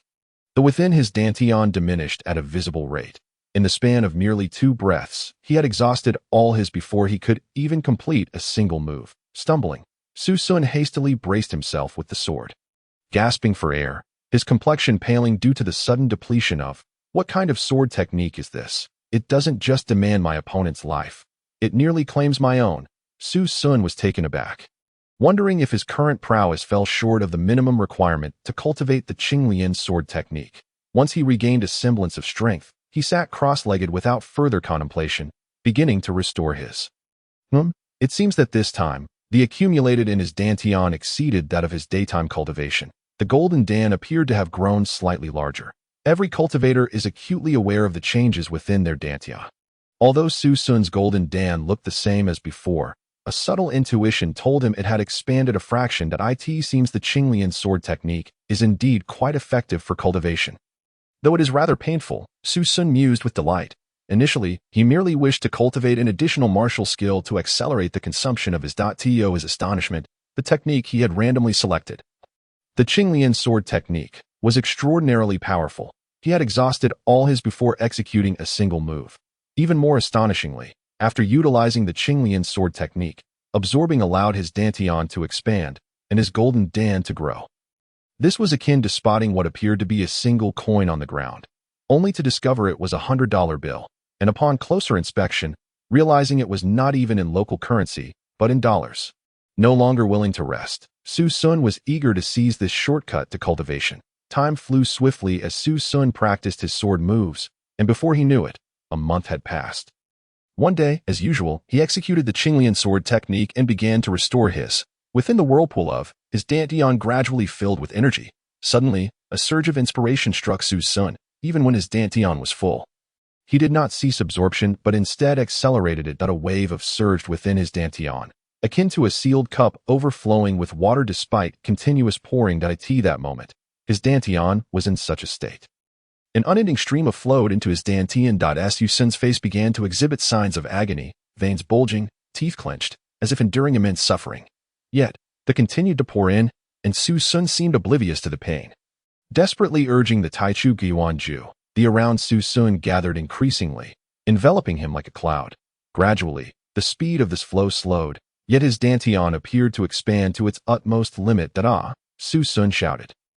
Reactivating the Taichu Guanju, and the surge once more into his dantian. This cry, different from any before, finally alerted the dean, who rushed outside. Upon witnessing the situation, the dean understood that Su Sun was on the verge of a breakthrough and quickly instructed. Quickly circulate your golden dan. Without a moment's hesitation, Su Sun complied, and as his golden dan revolved, his dantian could no longer withstand the force. Boom! Su Sun felt a tremendous sound emanate from his dantian, and all the within surged uncontrollably towards the golden dan. In Chapter 45, Lu Qin Xian, Go Chopwood. Although the dantian did not shatter, it expanded significantly due to this pressure. The golden dan continuously absorbed from the dantian, growing larger and gradually acquiring a luster, radiating a golden glow. When the situation finally stabilized, Su Sun felt the once unremarkable golden dan within him now brimming with power. He opened his eyes to behold a pair of astonished gazes. This scene feels so familiar. Without time to ponder, Su Sun quickly stepped back. Indeed, the figure before him was the dean. You rascal! How peculiar you are! Based on your previous performance, it would have taken you 2 months to break through to the mid-stage. Yet you accomplished it in just 1 month. I cannot fathom it. The dean stared at Su Sun, muttering that he, of course, was unaware that Su Sun had the Qinglian sword technique. With each execution, not only was the in his dantian depleted, but even the contained within his cells due to cultivation was also drained. In contrast, an ordinary person's depletion was never complete. A portion always remained within. Comparatively, Su Sun's self-extraction was far more thorough and efficient. Thus his progress was naturally swifter. Not dwelling on the mystery, the dean glanced at Su Sun and said, Lu Qingxuan's injuries have healed. I have asked her to come to the small island tomorrow for special training with you. Without waiting for Su Sun's reaction, the dean returned to his quarters. Hooray! Su Sun exclaimed excitedly, having not seen Lu Qingxian for an entire month. After the initial joy, he began to explore the changes within his body. The range of his spiritual sense had expanded to approximately 20 meters. His dantian had enlarged, yet the Taigu Qinglian and Taichu copper mirror remained unchanged. The most significant transformation was undoubtedly the golden dan. Previously the size of a peanut and dim, resembling an ordinary seed, now it had grown larger and exhibited a luster, radiating a faint golden glow, finally living up to its name. Su Sun attempted to execute a martial skill, and in an instant, the sword light flickered. The Jinwu Di NGM sword had astonished him by increasing its power threefold. Swish, swish, swish. 7 figures of Su Sun appeared on the scene. The Bibu, Qinglian movement had also intensified. But what of the Qinglian sword technique? Su Sun wondered if he could now fully execute the first move. With a flash of sword light, as a figure danced under the moonlight, a blue lotus seemed to blossom in the arena, radiating purity and beauty. This time, I actually managed to execute it. Su Sun was overjoyed as he prepared to finish. He casually pointed his sword towards the dean's dwelling. Boom! The sword light shot from his sword towards the house with tremendous speed. And in the blink of an eye, a figure burst forth from the dwelling, only for the house to explode spectacularly. Indeed, it exploded, shattering into fragments and leaving debris scattered across the ground. Su Sun inwardly cursed, realizing the impending trouble, and the next moment, he heard the dean's furious voice. Su Sun, you little rascal. The dean, who had been peacefully sleeping, suddenly felt a rush of sword intent hurtling toward him. Without time to think, he flew out of the house, only to be dumbfounded at the sight of his dwelling in ruins, while Su Sun stood at a distance, still striking a pose as if mid-practice. The tip of his sword pointed directly at the remains of the dean's abode. Thus, that night, Su Sun sadly found himself sleeping on the ground under the stars. The next day, as Su Sun practiced, he suddenly sensed a wave of sword intent approaching from afar towards Lake Hard Island. Could his suspicions be correct? Indeed, as he beheld a figure gracefully approaching in the distance, Su Sun could no longer contain his joy and dashed forward. Qingxian, you have changed so much. Upon seeing Lu Qingxian up close, Su Sun was taken aback. Lu Qingxian appeared much the same as before, dressed simply in a white robe, devoid of any adornments, yet exuding an astonishing beauty that was pure and untainted. Previously, Lu Qingxian had emitted a faint ripple of, but now she resembled a legendary weapon, an intense sword intent surging from her, piercing the sky and evoking a chilling sensation in those who beheld her. Yes, after my injuries healed, my cultivation has mysteriously advanced to the late stage of enlightenment. It seems the Taigu spirit sword has further merged with me due to this experience, Lu Qingxian exclaimed excitedly. However, I cannot seem to control the sword intent emanating from me. My father is currently occupied with strategizing against the Morone family, so I must ask the dean for assistance in mastering this sword intent. She added, a frown of concern etched upon her face. Is the dean capable? I noticed he rarely used a sword during my training. Su Sun questioned skeptically. Of course he is. My father stated that the dean is the most profound cultivator in this 8-direction city. Having broken through to the late stage of the Void Realm, his mastery of the Jinwu Di Ngm sword allows him to claim victory over any adversary in 8-direction city. Lu Qingxian elucidated. Very well. I shall guide you to find him. Su Sun, harboring doubts, led Lu Qingxian directly into the room. Has he arrived? The dean inquired, casting a glance at Lu Qingxian, his tone indifferent.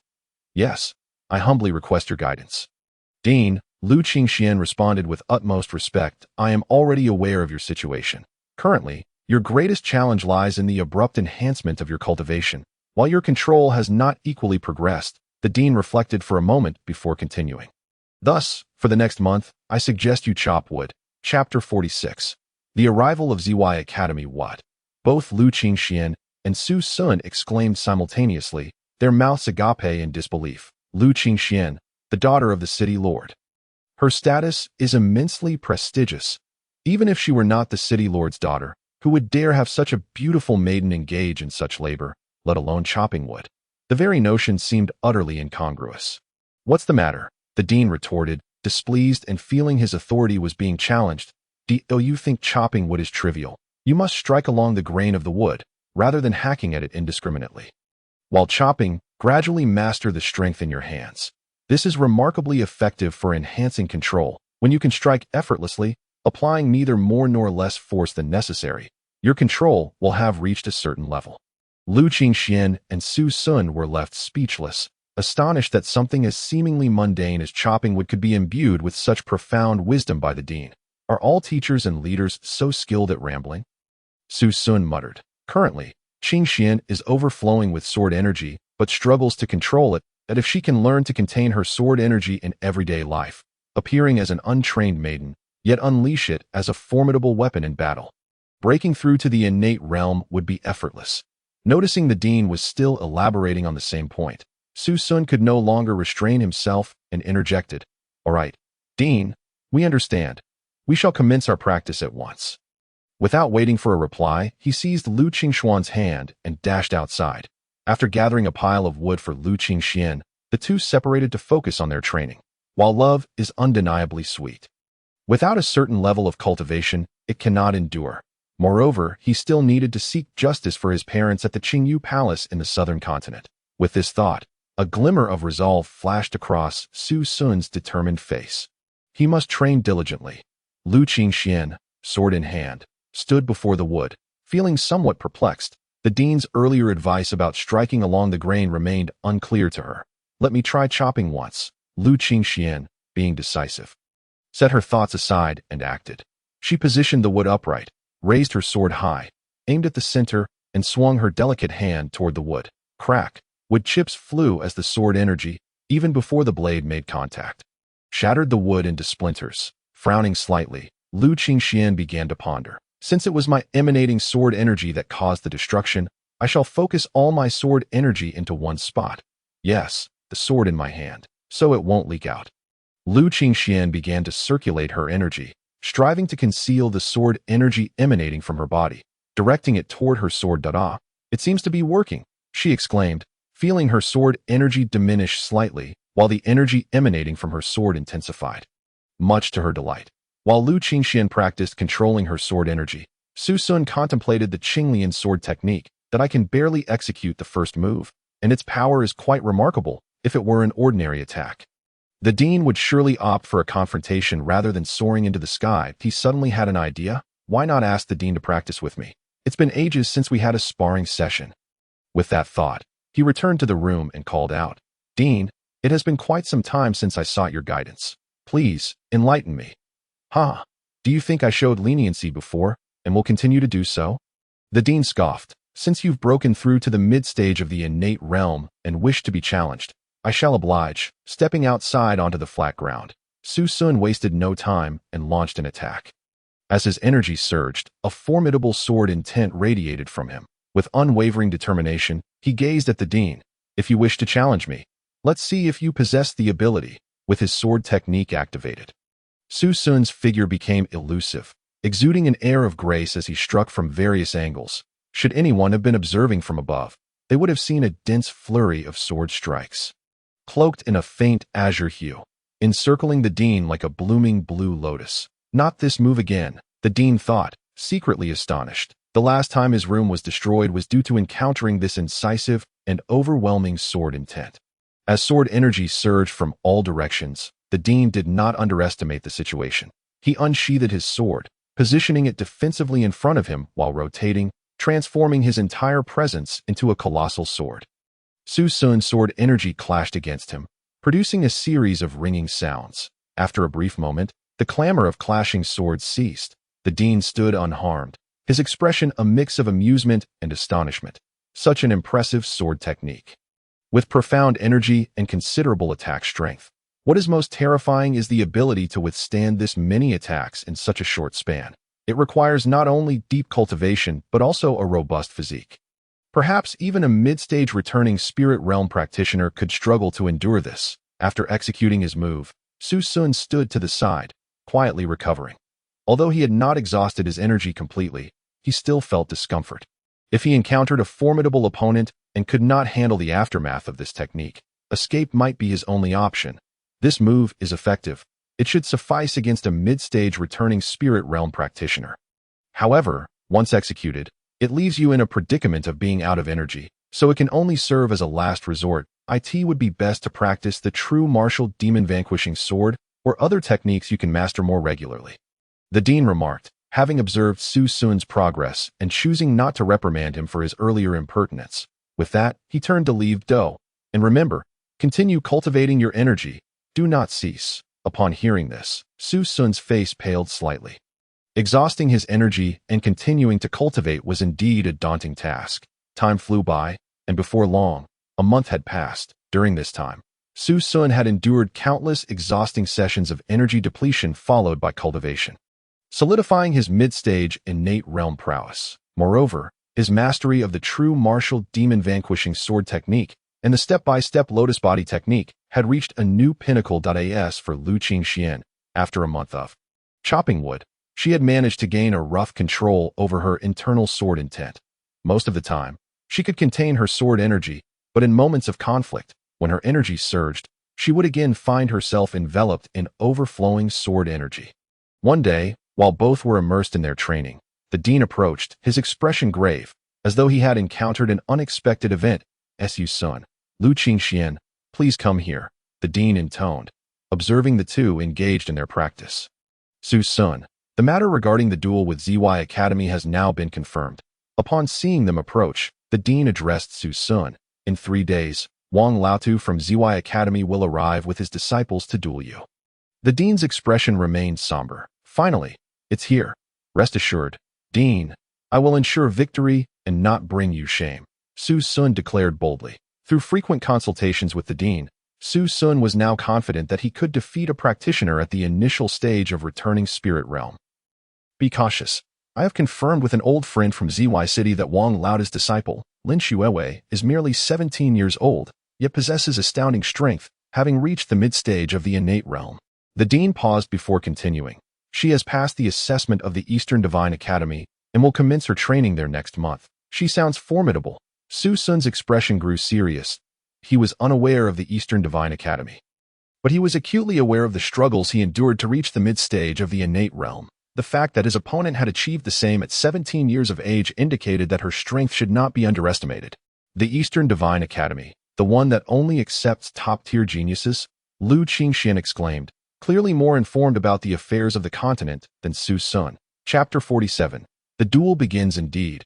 That is the Eastern Divine Academy, which only admits those deemed extraordinary. The dean noticed Su Sun's lack of knowledge in this area, and, fearing he might underestimate his opponent, elaborated, the Eastern Divine Academy is the oldest institution in the Eastern Divine Continent and undoubtedly the most prestigious.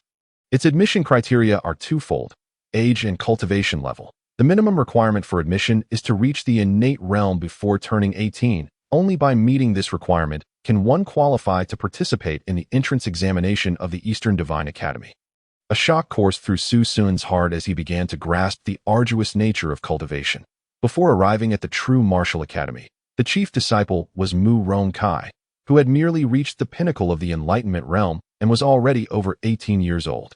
This implies that, excluding Su Sun, there was not a single disciple within the entire true martial academy who possessed the qualifications to partake in the Eastern Divine Academy's examination. The true martial academy is renowned as the most formidable institution within a 1,000-mile radius.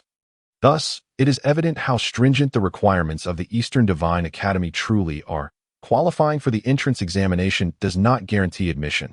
The examination is exceedingly rigorous, and any wavering of will or inadequacy in cultivation may lead to elimination.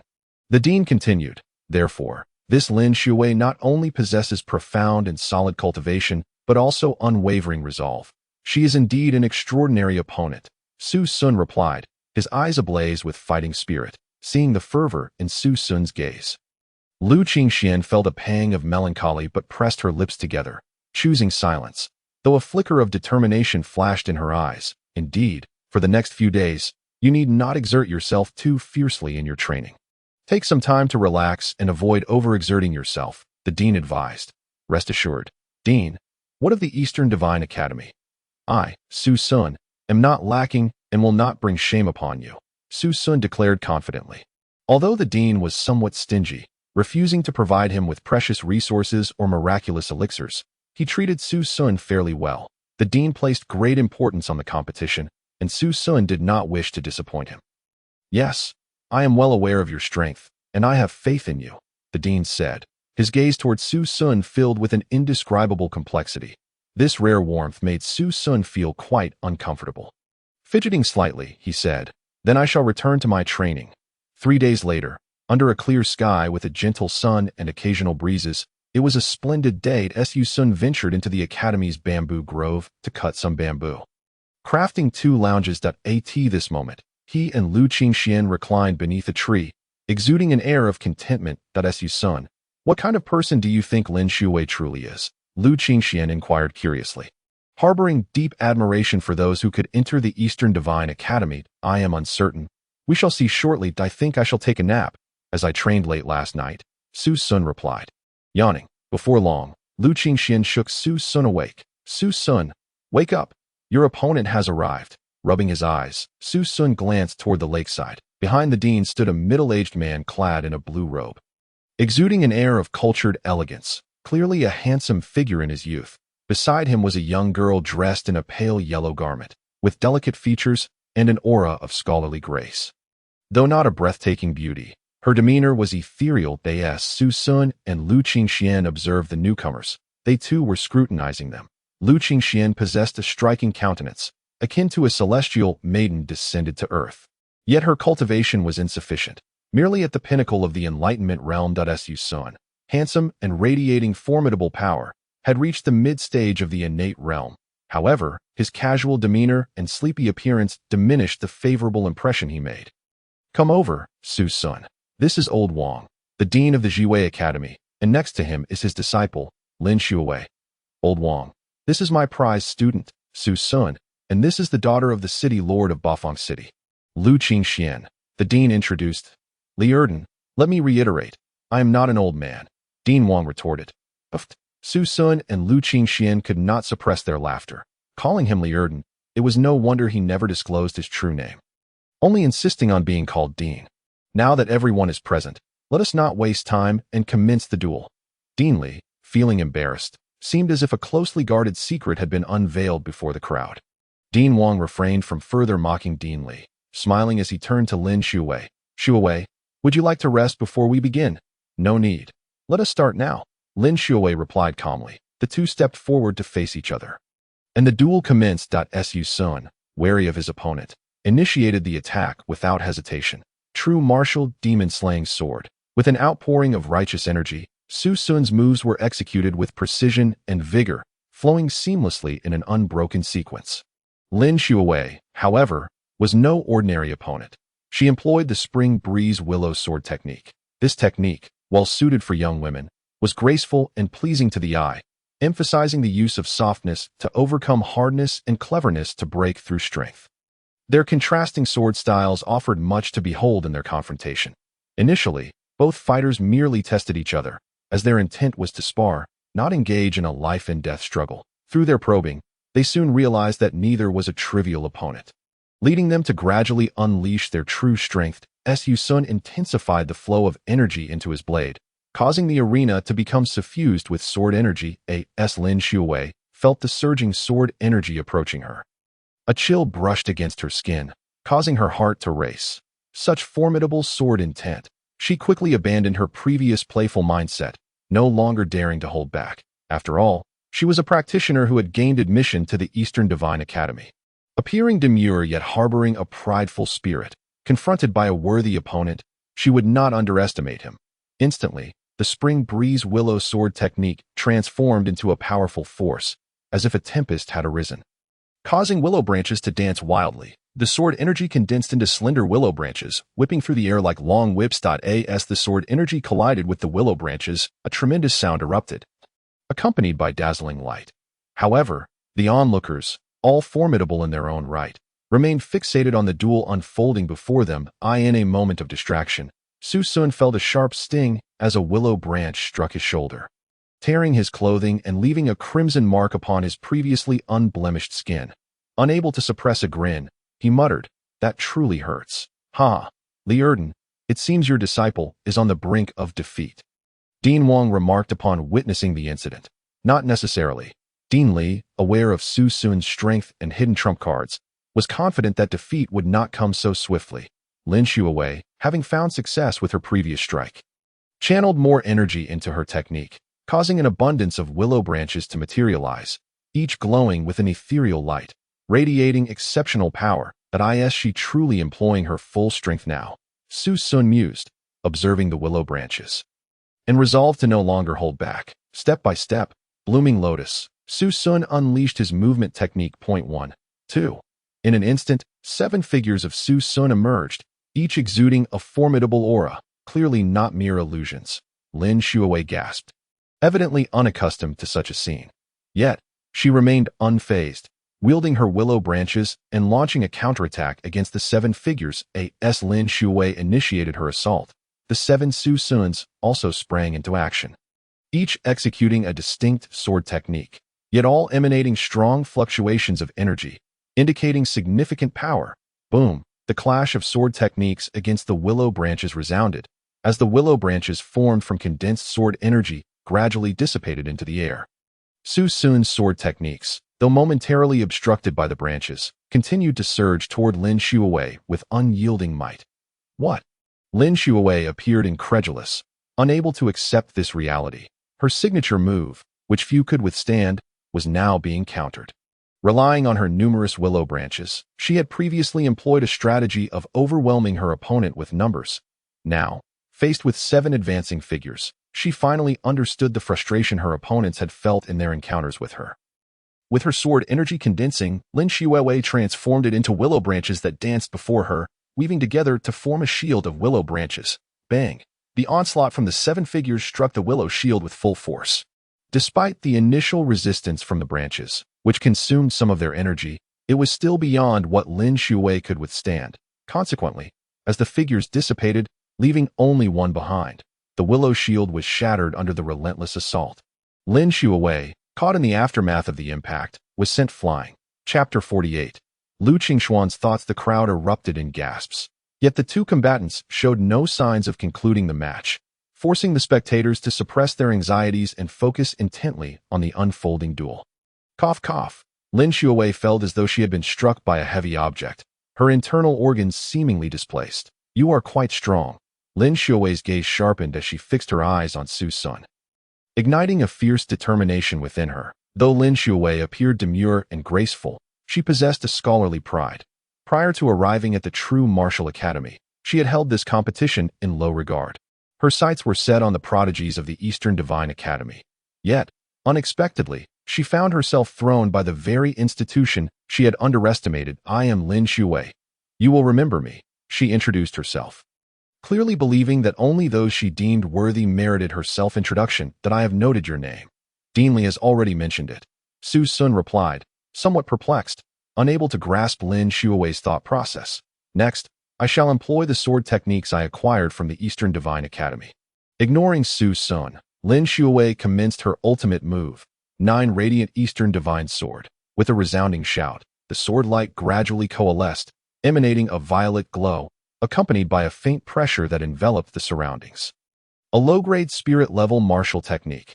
Dean Wang and Dean Li exchanged a glance, both inwardly astonished. The inhabitants of the Tianwu continent categorize martial arts into 4 major ranks based on their potency: mortal, spirit, Tao, and saint. Each rank is further divided into 3 tiers: lower, middle, and upper, with their powers and values ascending accordingly. The majority of martial artists can only attain mortal rank techniques, while spirit rank techniques are exceedingly rare among ordinary individuals. As for Tao rank techniques, only the colossal powers of the continent are deemed worthy of such possession. The existence of saint rank techniques, however, borders on legend. No one knows for certain if they truly exist. Both Dean Wang and Dean Li have reached the late stage of the Sky Sovereign realm and have accumulated considerable experience, yet their strength can only be described as commendable within that realm. One significant reason for this limitation is that they possess only upper-tier mortal rank techniques, hindering their ability to maximize their potential, let alone perform exceptionally in combat, despite their esteemed positions as heads of their respective academies, which render them seemingly untouchable in the eyes of the common folk. They are still confined to practicing mortal rank techniques. The Eastern Divine Academy indeed stands as the pinnacle of Eastern Divine Continent, as even the newly admitted disciples possess lower-tier spirit rank techniques. The two deans could not help but express their awe, seeing Lin Xuewei unleash such formidable prowess. Su Sun dared not hold back any longer and directly executed the Qinglian sword technique. Bang! The azure sword light collided with the violet sword light, resulting in a perfect stalemate. Both Lin Xuewei and Dean Wang seemed somewhat incredulous, unable to anticipate Su Sun's strength. Conversely, Dean Li and Lu Qingxian had long predicted that Su Sun's hidden trump card was exceptionally powerful and that he could not possibly be defeated so easily. Seizing the moment Lin Xuewei was momentarily stunned, Su Sun unleashed his ultimate move. Instantly, he danced across the battlefield like a fleeting shadow upon the waves. Behind him, a series of sword lights began to coalesce slowly. By the time Lin Xuewei regained her senses, the azure lotus formed from the sword light had already taken shape. Lin Xuewei felt an overwhelming surge of powerful elemental energy surrounding her, leaving her feeling as if she were encircled, which caused a surge of trepidation within her. She had already expended her 9 Radiance Eastern Divine Sword technique, leaving her with no remaining trump cards. The only recourse was to gather her elemental energy to form a protective shield in front of herself. Dean Li, fully aware of the might of this move, noticed that Lin Xuewei seemed to be at her wit's end. Without time for explanation, he swiftly flew over and grasped Lin Xuewei, propelling them both into the sky. Boom! A thunderous sound erupted. Everyone turned to see a deep pit, over 2 meters wide, appear where the sword lights converged.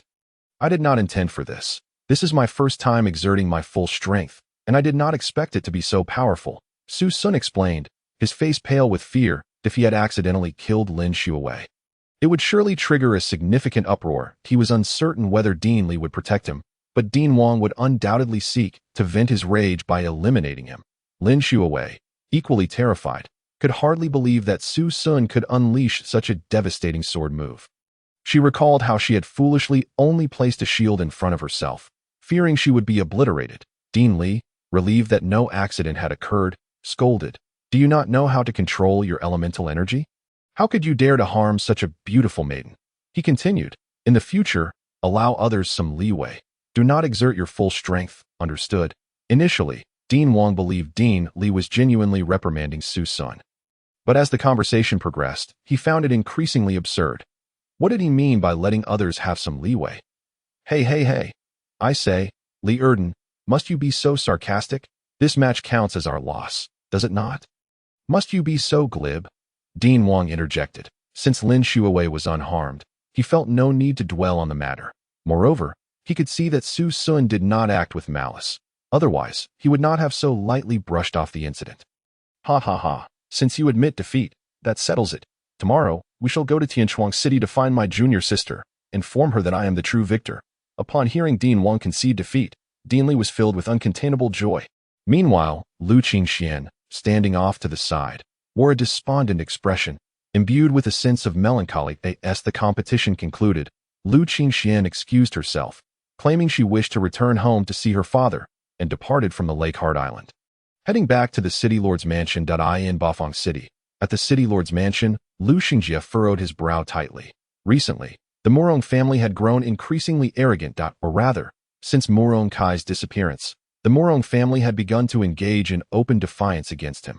Showing utter disregard for the opinions of others and brazenly pulling petty tricks on him, to make matters worse, the Murong family had recently discovered a vein of elemental stone, leading to an influx of various factions being drawn to their side within Bafang City.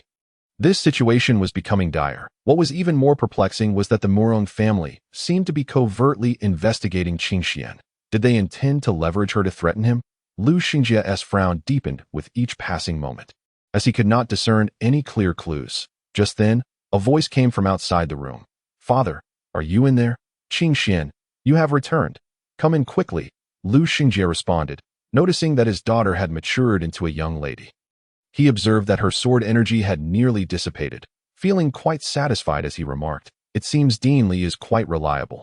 In just a month, he has taught you to control your sword energy so effectively. Father, how can I quickly improve my cultivation? Lu Qingxian, disregarding everything else, directly posed her question. What is this? Did you not always dislike cultivating? Lu Xingjie inquired, puzzled.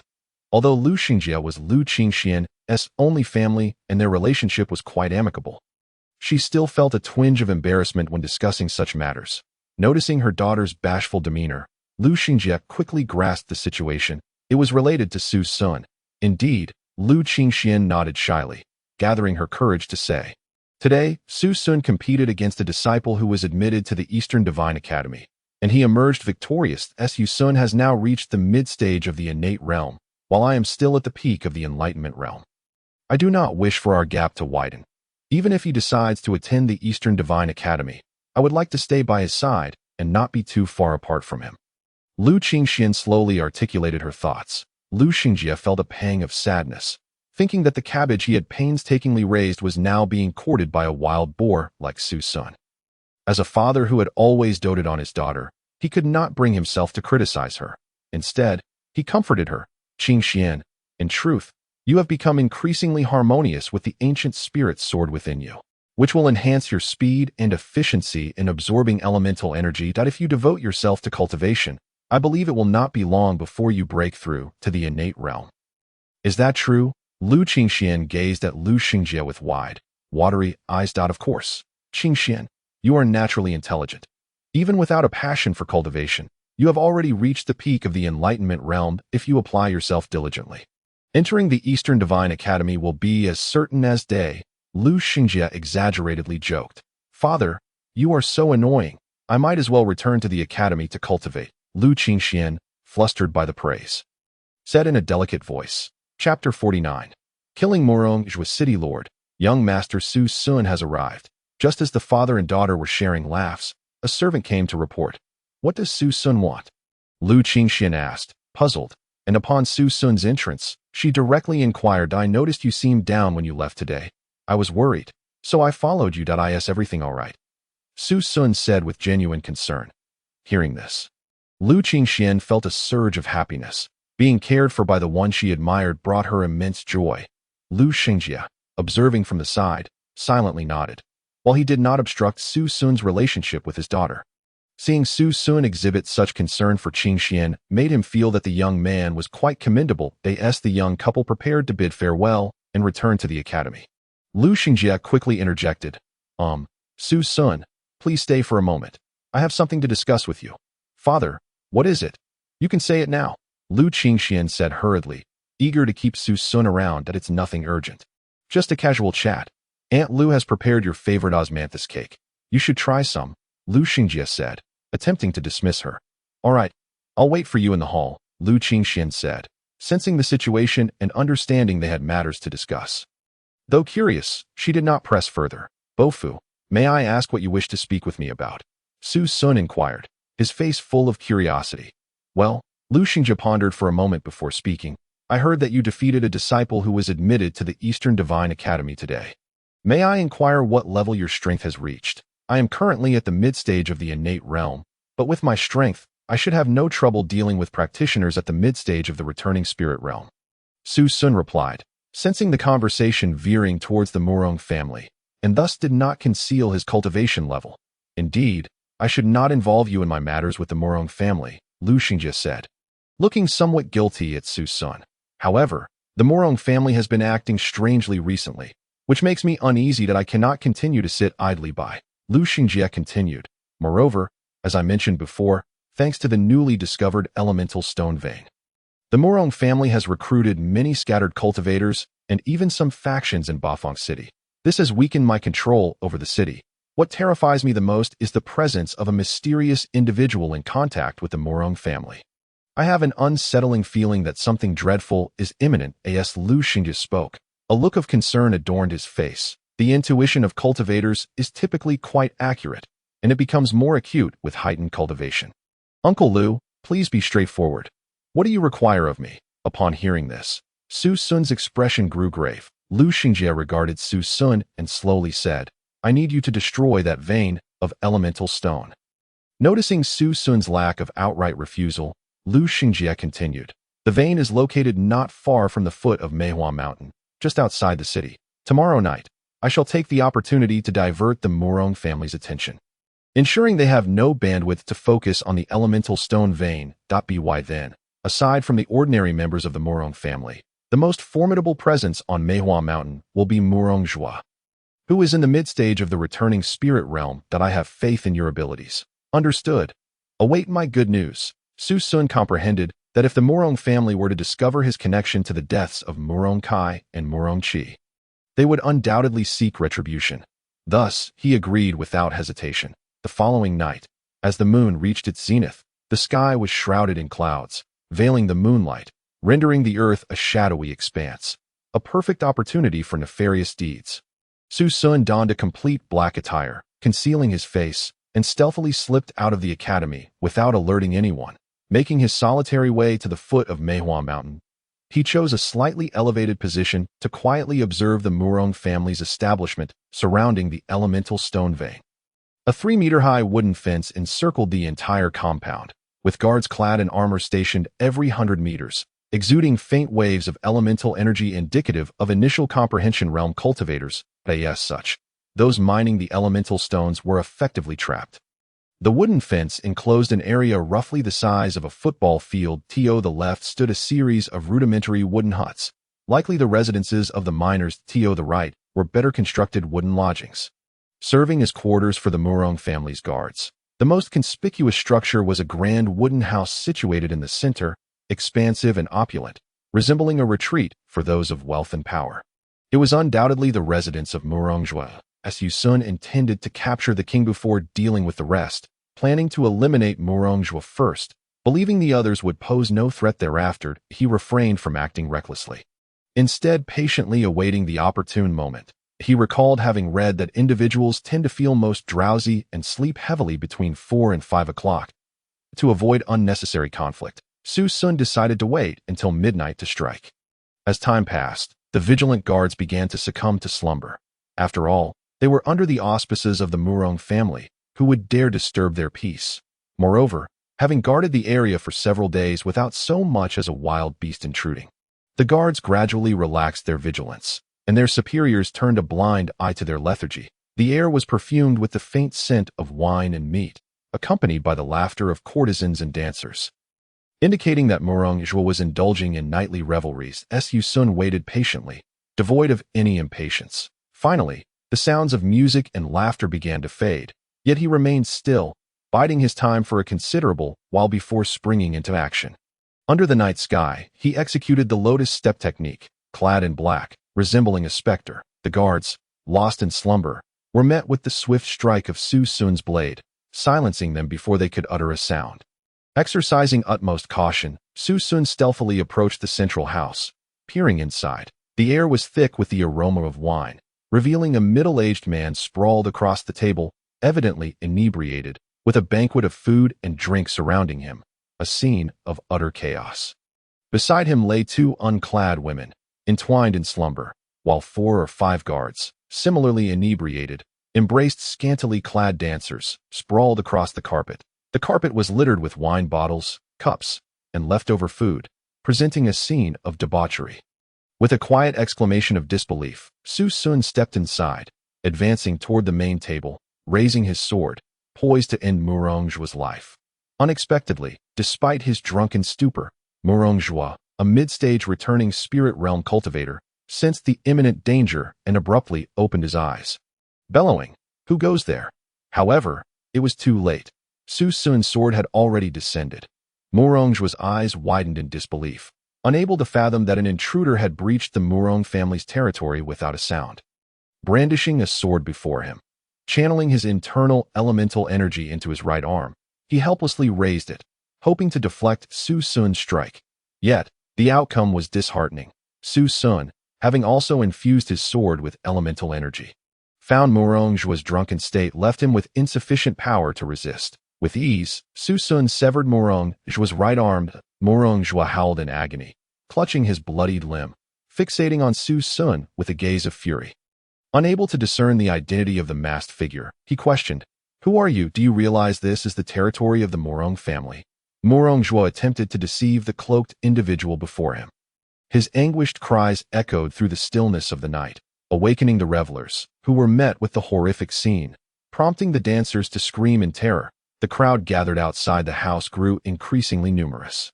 Observing the swelling number of onlookers, Su Sun dismissed the notion of engaging in idle chatter with Morongjwa, whose fate was already sealed. The brilliance of his sword flashed as he activated the lotus step technique, launching himself toward Morongjwa. Even at his peak, Morongjwa would likely struggle against Su Sun, let alone in his current state of intoxication and injury. Ultimately, Su Sun endured a single punch from Morongjwa before decapitating him. Thus, 2 cultivators of the returning spirit realm from the Morong family met their demise at the hands of Su Sun. Chapter 50. Destruction of the elemental stone vein. The onlookers, witnessing the strongest among them, Morongjwa, being slain so effortlessly, turned ashen, aware that Su Sun would not spare them.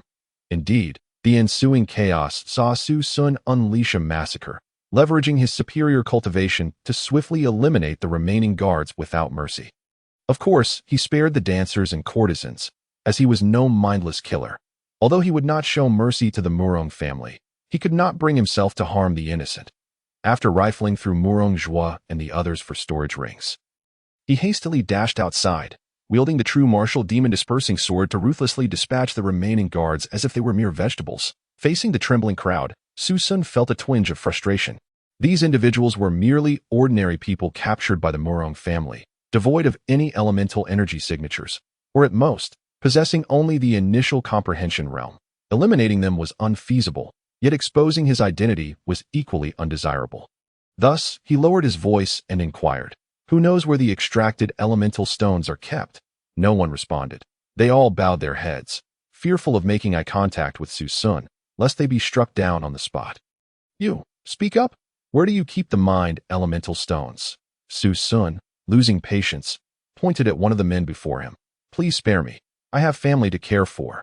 The man, already pale with fright, turned even paler at Su Sun's gesture. Collapsing to his knees, trembling as he pleaded for mercy, "Stop. If you do not tell me where you keep the mind elemental stones, I shall take your life." Su Sun interjected, attempting to intimidate him. Every day after we finish mining the elemental stones, someone comes to search us. They confiscate all the stones we collected and deliver them to Morongjua, who keeps them in his storage ring before periodically sending them back to the Morong family. The man blurted out, spilling the information in one breath, not daring to pause as Yusun was taken aback. What remarkable lung capacity. However, he was grateful to have obtained the information. The elemental stones were currently stored in the confiscated rings. Where is the entrance to the elemental stone vein? Su Sun continued to query. Just over there, at the foot of the mountain, the man replied hastily. Having acquired the information he sought, Su Sun realized he could neither kill nor keep these individuals alive. So he opted to send them away. Now, we shall play a game. Those who run slowly shall meet their demise, he declared loudly. Upon hearing this, the crowd knelt and begged for mercy. Please, spare us. Don't kill me. Help. The cacophony of pleas resonated through the air. Seeing the chaotic scene, Su Sun channeled his elemental energy and proclaimed, You will flee immediately. I shall count to 10 and then pursue you, should anyone be caught for running slowly. Do not blame me for my ruthlessness. The crowd, upon hearing this, scattered in every direction. Su Sun paid them no mind and turned toward the entrance of the elemental stone vein. Upon entering, the path led deeper underground, and the darkness thickened. Su Sun channeled elemental energy into his sword, emitting a faint glow. This served the dual purpose of illuminating his path and providing protection in case of danger. Su Sun pondered how best to destroy the elemental stone vein. He contemplated his next move. Certainly, to destroy it outright would be an extravagant waste. It would be far more prudent to appropriate it for oneself. Unless absolutely necessary, Su Sun would never opt for destruction. However, even the mere thought of obliterating it overnight, relying solely on his own strength, was currently beyond his capabilities. In the midst of peril, the primordial blue lotus within him suddenly began to tremble once more.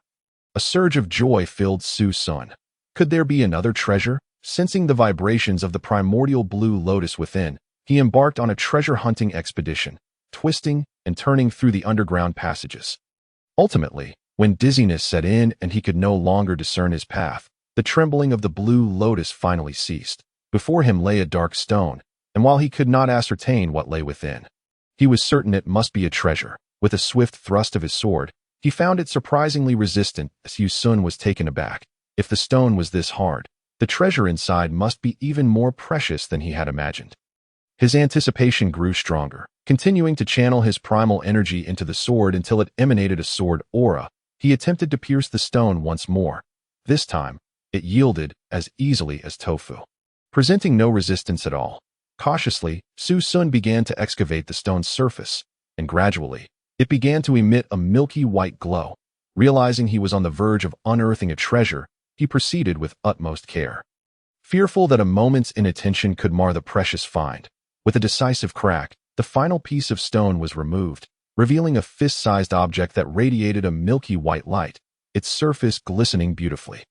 This object exuded a powerful primal energy, invigorating the energy within Su Sun, loosening what had previously been unbreakable shackles on his cultivation. But he extended his hand, gently cradling the fist-sized object. Boom! The primal energy surged rapidly within him, and his body instinctively began to absorb the energy. At the same time, a line of text materialized in his mind. Essence of the primary primal stone, buried in the mountains, capable of nurturing low-grade primal stones. When kept nearby, it doubles the speed of cultivation and aids in breaking through realms. Su Sun's heart soared with joy. He had struck gold. To him, the most valuable aspect of this primal stone vein was indeed the essence of the primary primal stone. With it, he could continuously nurture an unending supply of low-grade primal stones, albeit it would take considerable time. Moreover, it would accelerate his cultivation, an irresistible allure for any practitioner, as long as he took this essence of the primary primal stone. The vein would cease to produce new stones beyond what had already been cultivated. Su Sun mused that acquiring this essence essentially meant he had accomplished the bulk of his task. What remained? Naturally, it was to destroy the already cultivated primal stones. With no alternative, he found his way back and unleashed the Blue Lotus Sword technique to collapse the primal stone vein. After a brief recovery of his energy, he approached the central chamber. At this moment, the entire area lay in disarray. Apart from the corpses, Not a single figure could be seen at Su Sun, disinterested in searching for any remaining survivors, ignited flames in several locations. Intending to cleanse the place entirely, once the fires were lit, dawn began to break. Anxious not to be discovered by the Academy's personnel, he hurried back to the Academy's heart island and fell asleep. As dawn broke, Su Sun rose early as usual to practice his martial skills and primal energy. Su Sun, come here. The dean, upon seeing Su Sun immersed in his training, called out, "Today, I will depart with Dean Wang and the others. During this time, focus on your cultivation. No slacking off," the dean exclaimed with delight. "Are you going to find the matriarch?" Su Sun teased. "Ha ha ha, not yet, but after this trip, it may very well be," Dean Li replied. Attempting to balance pride and modesty, which sent Su Sun into fits of laughter. "I wish you great success, Dean," Su Sun said. "Success is assured." "Ha!" Dean Li responded without modesty. "We will depart shortly and won't come to bid farewell again. Be sure to convey my regards to Qing Xian when you see her," he added. That day, the atmosphere in Bafang City grew tense. Conflicts erupted multiple times between Lu Wei of the City Lord's mansion and the family general of the Murong clan. Ordinary practitioners, sensing the brewing storm, preferred to remain indoors rather than venture out. In the northern part of the city, the Murong household servants wore grave expressions, treading lightly as if afraid to make a sound. One favored concubine who usually served Murong Nan was killed on the spot for a minor tantrum. Despite Murong Nan's usual indulgence, it cannot be Lu Xingjia and his ilk. Could the Lu family truly have summoned outside assistance? Did they have a hand in Kai's disappearance? Pain and murderous intent flickered in Murong Nan's eyes. Regardless of whether you, Lu Xingjia, were involved, you certainly cannot evade responsibility. Her expression hardened with determination. What if I fulfill that person's demands? What if I act as an accomplice? Lu Xingjia, I will not allow you to revel in triumph. Murong Nan radiated a palpable aura of hostility. Chapter 51, Breakthrough. Another breakthrough. Meanwhile, Su Sun, hidden away in the Zhenwu Academy, remained blissfully unaware of these events. Even if he were aware, it would not weigh on his mind. The turmoil in Bafang City was best left for City Lord Lu to resolve. After all, as the mayor of Bafang City, overseeing and managing the city was his responsibility. Su Sun's current task was solely to cultivate. His greatest concern was how to utilize the essence of the primary primal stone. Should he save it to nurture an endless supply of primal stones? Or should he use it immediately to break through his current realm? Each option had its merits and drawbacks. The former would ensure he need not worry about a shortage of primal stones for a considerable time. Yet it could take years for it to yield results. The latter could provide immediate benefits, but he was uncertain if he would encounter such a treasure again in the future. Ultimately, Su Sun resolved to pursue the latter option. Utilizing the essence of the primary primal stone to enhance his strength and break through his current realm. The prospect of nurturing an endless supply of primal stones was enticing, but that was a matter for the future. A decade may seem lengthy, yet every moment counts. Su Sun was eager to seek justice for his parents at the Qingyu Palace in the southern continent. Without strength, how could he achieve that? And before that, he needed to resolve the issues with the Murong clan, an urgent matter that necessitated a continual increase in his power. Besides, who could guarantee that he would not encounter other treasures in the future? With the primordial blue lotus acting as a sort of cheat, Su Sun felt a strong conviction in his ability to unearth treasures unknown to others. Having made up his mind, Su Sun wasted no time in preparing for his breakthrough. He planned to forego further cultivation that day, instead focusing on refining his inner energy and immersing himself in a meditative state to prepare for the breakthrough. That night, the moon hung like water. Within the Zhenwu Academy, apart from a few dedicated cultivators, most had succumbed to slumber after a day of rigorous training done on Hard Island. Su Sun adjusted his bodily aura to its peak, ready to challenge the pinnacle of the innate realm. He placed the essence of the primary primal stone upon his coiled legs. Instantly, he felt his inner energy stirred to life.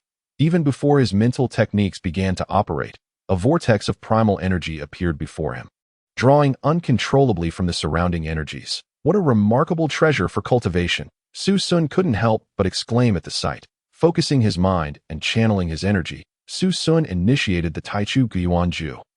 In an instant, the primal energy surged like a tempest, a torrent of energy akin to rivers flowing into the sea, crashing towards him with overwhelming force. Su Sun felt an avalanche of restless energy surge into his body, and he exerted all his strength to calm and control it. However, the results were not as favorable as he had hoped. Gritting his teeth, he persevered, continuing to attempt control, although the energy within him was agitated. It was not chaotic. Rather, it resembled exuberance that had gone overboard. Gradually, Su Sun regained control, directing the energy to circulate through his meridians before flowing into his dantian. As this energy circulated within him, his meridians gradually expanded once more. The energy within his dantian increased in volume, swelling steadily. Drawing on his previous experience, Su Sun remained calm and directly engaged his inner golden core. Instantly, a multitude of primal energies were absorbed by the golden core as if swallowed by a whale. The energy flowed visibly into the dantian. Seeing this, Su Sun strained to activate the Taichu Guan Ju, desperately absorbing the ambient primal energy. Boom! Countless primal energies roared forth, surging towards Su Sun with great effort. He controlled these energies to circulate within him until they stabilized before channeling them into his dantian. The golden core within the dantian absorbed ever more primal energy, its radiance intensifying. Suddenly, a burst of milky white power erupted from the essence of the primary primal stone at his feet, swiftly flowing into Su Sun's dantian, where it was absorbed by the golden core. Bang! In an instant, the golden core radiated a brilliant light, spinning slowly within the dantian, emanating powerful waves. Su Sun's heart swelled with joy. He had finally broken through to the pinnacle of the innate realm. However, the primal energy surrounding him did not dissipate. It continued to surge relentlessly. The primary essence of the elemental stone on Su Sun's leg continued to emanate a milky white glow, illuminating his figure. With a sense of helplessness, Su Sun realized that even if he wished to pause his cultivation, he could not. He could only persist in absorbing the elemental energy that as time gradually passed. Su Sun's dantian became once more filled with elemental power. Unsure of what exactly he was doing, he inadvertently activated the golden core again. Thus, within Su Sun's body, another cycle was formed. Elemental energy was drawn into his meridians, then transported to the dantian, and finally absorbed by the golden core. The brilliance of the golden core grew even more resplendent, casting a faint golden hue over the entire dantian. In a sudden explosion, the golden core burst apart with a resounding bang. Upon witnessing this, Su Sun felt a surge of anxiety welling up within him. However, at that moment, a wave of excruciating pain radiated from his dantian, and before he could react, he was engulfed by the torment and fell into unconsciousness. When Su Sun awoke, the sky was already bright. You're awake. How do you feel? Are you all right? What caused you to faint so suddenly? Did something go wrong with your cultivation? The voice of Lu Qingxian reached his ears, her anxious concern manifesting in a flurry of questions. That I'm fine. Su Sun smiled at her beautiful eyes, which were brimming with unshed tears, and offered no further explanation. Let me check my body first. He then sat cross-legged to examine his dantian. What? The dantian and the golden core are gone. Su Sun gasped in astonishment. In the place where the dantian and the golden core had been, a vortex appeared, slowly rotating and absorbing the elemental energy within him. A wave of exhilaration washed over Su Sun. Could it be the return to spirit realm? The shattered spirit platform transforming into a vortex to stabilize the dantian, circulating spiritual energy within his body. A phrase he had once encountered in a book flashed through his mind. Calming his thoughts, he carefully sensed his body. There was no discomfort. Rather, he felt more powerful than ever before. Su Sun opened his eyes and, with excitement, proclaimed to the worried Lu Qingxian before him, I've broken through to the initial stage of the return to spirit realm. Really? That's wonderful. Upon hearing that Su Sun not only was unharmed, but had also made such a significant breakthrough, Lu Qingxian felt a rush of happiness. Yet, in the blink of an eye, something seemed to weigh on her mind, her expression turning melancholy, a hint of sorrow flickering in her gaze. Nevertheless, she forced a smile and asked, how did you manage to break through from the mid-stage of the innate realm to the initial stage of the return to spirit realm in just one night? I doubt anyone in the entire East Divine Continent could achieve such a feat. Qingxian, what's wrong? Despite his excitement, Su Sun could not overlook the despondency in Lu Qingxuan's demeanor. At the mention of this, Lu Qingxian could no longer suppress her sadness and burst into tears. When we first met, we were both at the insight realm. and now you've reached the return to spirit realm while I'm still stuck at the insight realm. I'm just worried that with your rapid progress, I want to be able to keep up with you. Is that it? Su Sun exclaimed, suddenly enlightened, and began to search frantically. What are you looking for? Lu Qingxian inquired, puzzled at a crystal stone that was on my leg. Su Sun replied, Is this it? Lu Qingxian quickly picked up the transparent crystal stone that had been resting on the table, once radiating a milky white light. The primary essence of the elemental stone now appeared much duller, emitting only a faint glow, its clarity replaced by a slight murkiness. You just asked me how I broke through from the mid-stage of the innate realm to the initial stage of the return to spirit realm overnight. And the reason lies in this. The primary essence of the elemental stone. The primary essence of the elemental stone. Lu Qingxian exclaimed, unable to contain her surprise. She was certainly aware of its reputation, but had mostly heard of its rarity and value. Doesn't seem as magnificent as the legends suggest. As a girl, Lu Qingxian scrutinized the primary essence of the elemental stone and arrived at her conclusion. Ha! Su Sun chuckled at her observation that I've absorbed most of its energy, so of course, it doesn't look as splendid anymore. Besides, as long as it enhances my cultivation, who cares if it's beautiful or not? Qingxian, take it and cultivate with it. You will surely break through to the innate realm very soon. Su Sun added. How can I? Such a precious item should be kept for your own cultivation. Lu Qingxian hastily refused upon hearing this. I already cultivated with it last night. It's of no use to me now. But for you, it would be immensely beneficial. So please take it, Su Sun urged. No, this is truly too precious. Lu Qingxian persisted in her refusal. Qingxian, if this primary essence of the elemental stone belonged to you, would you give it to me for cultivation? Su Sun asked, noticing her reluctance. Of course, Lu Qingxian replied without a moment's hesitation that I would do the same. Su Sun gazed at Lu Qingxian with deep sincerity, saying, no matter how precious this primary essence of the elemental stone may be, it pales in comparison to your worth. Lu Qingxian felt her face flush at his candid words. Instinctively, she accepted the primary essence of the elemental stone from Su Sun, muttering, then I shall go cultivate now, before hurriedly departing. Even though they had shared a kiss, Lu Qingxian still felt unaccustomed to such naked confessions of affection. Returning to her own residence, she gazed at the primary essence of the elemental stone in her hands, her heart swelling with sweetness. What had once seemed ordinary now appeared delightful. I will definitely break through to the innate realm and catch up to Su Sun. Lu Qingxian silently encouraged herself. Seated cross-legged, palms facing upward, she held the primary essence of the elemental stone. Feeling the elemental energy within her begin to flow autonomously, she promptly began to circulate her mental techniques. Gradually, the elemental energy around Lu Qingxian converged more densely, enveloping her like a cloud. The glow of the primary essence of the elemental stone in her hands dimmed progressively, until with a sharp crack, it shattered. Before long, everyone at the Zhenwu Academy sensed an unparalleled surge of sword intent that grew stronger, rippling like waves throughout the academy. Those with weaker cultivation felt as though their skin was genuinely cut by a blade, experiencing sharp pain. The entire population of Bafang City seemed to hear the sound of a sword being unsheathed, and curious individuals stepped outside to witness a sword aura soaring into the sky, as if it aimed to pierce the heavens. People in the city began to inquire who had achieved such an astonishing breakthrough.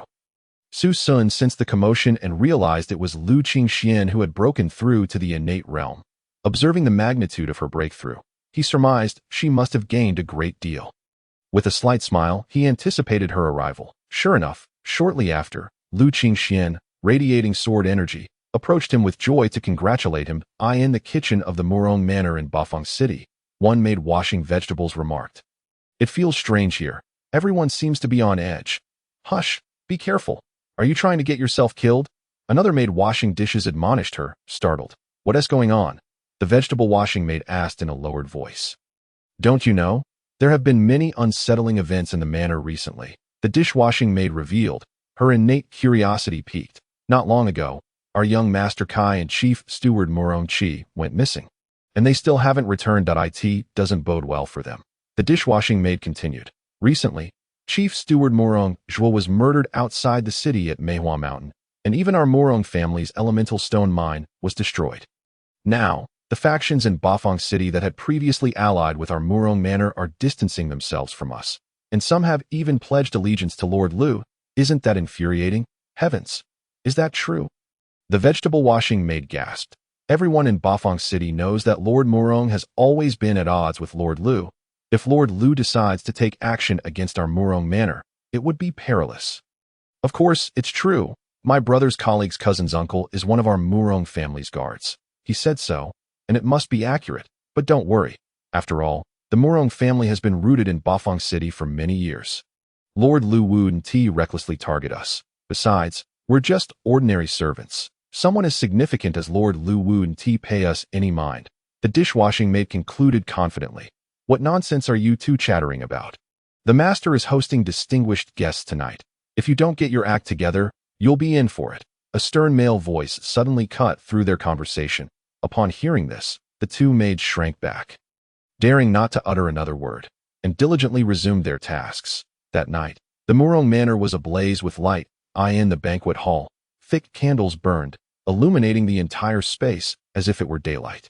The tables were laden with exquisite dishes, featuring everything from the skies, the land, and the seas. However, in the vast banquet hall, only 3 individuals were present, creating an air of emptiness. The short, cheerful middle-aged man, whose demeanor inspired immediate warmth, was currently flattering a young lad before him. If anyone from Bafang City were to witness this scene, they would undoubtedly be astounded. The head of the Murong family, known as the Smiling Tiger, Murong Nan, unexpectedly humbled himself to curry favor with a mere youth. It is worth noting that Murong Nan had never regarded even the Lord of Lu as worthy of his attention. Behind Murong Nan stood a middle-aged man clad in a gray robe, whose appearance was rather unremarkable. He was Murong Dong, who had grown up alongside Murong Nan, the youth whom Murong Nan was persistently and humbly seeking to please. Possessed striking features, though his elongated eyes lent him a somewhat effeminate air, particularly when he squinted while gazing at others. He exuded an unsettling aura, reminiscent of a cold serpent poised to strike. Dressed in a moon-white robe that emitted a soft, ethereal glow, one could discern intricate patterns swirling upon the fabric upon closer inspection. Clearly, this garment was imbued with a formation, indicating that the young man hailed from a distinguished lineage. For few could afford such attire. The robes, enhanced by formations, rivaled the quality of low-grade spiritual artifacts. The youth seemed to regard Murong Nan with indifference, casually consuming food and drink as if the other two were mere specters. A flicker of displeasure crossed Murong Nan's eyes, only to vanish swiftly, replaced by a facade of deference and humility. As the head of the powerful Murong family, he was accustomed to casting disdainful glances at others and had never experienced such cold treatment. Even the lord of the city, Lu Xingjie, had felt the sting of his scorn. Yet, in the presence of this young man, he dared not exhibit even the slightest hint of disrespect. Pray tell, what have you discovered recently? Did you summon me here to announce that you have attained the innate realm? The youth queried, while leisurely helping himself to several dishes and sipping his drink, seemingly unimpressed by the culinary offerings. His tone was haughty, as if addressing a servant. However, the other two did not perceive anything amiss. Young Master Yuan, the information has been gathered. Yesterday, Lu Qingxian successfully broke through to the innate realm at the Zhenwu Academy, her sword chi soaring into the heavens, a sight witnessed by all in Bafang City. There can be no mistake, Murong Nan replied.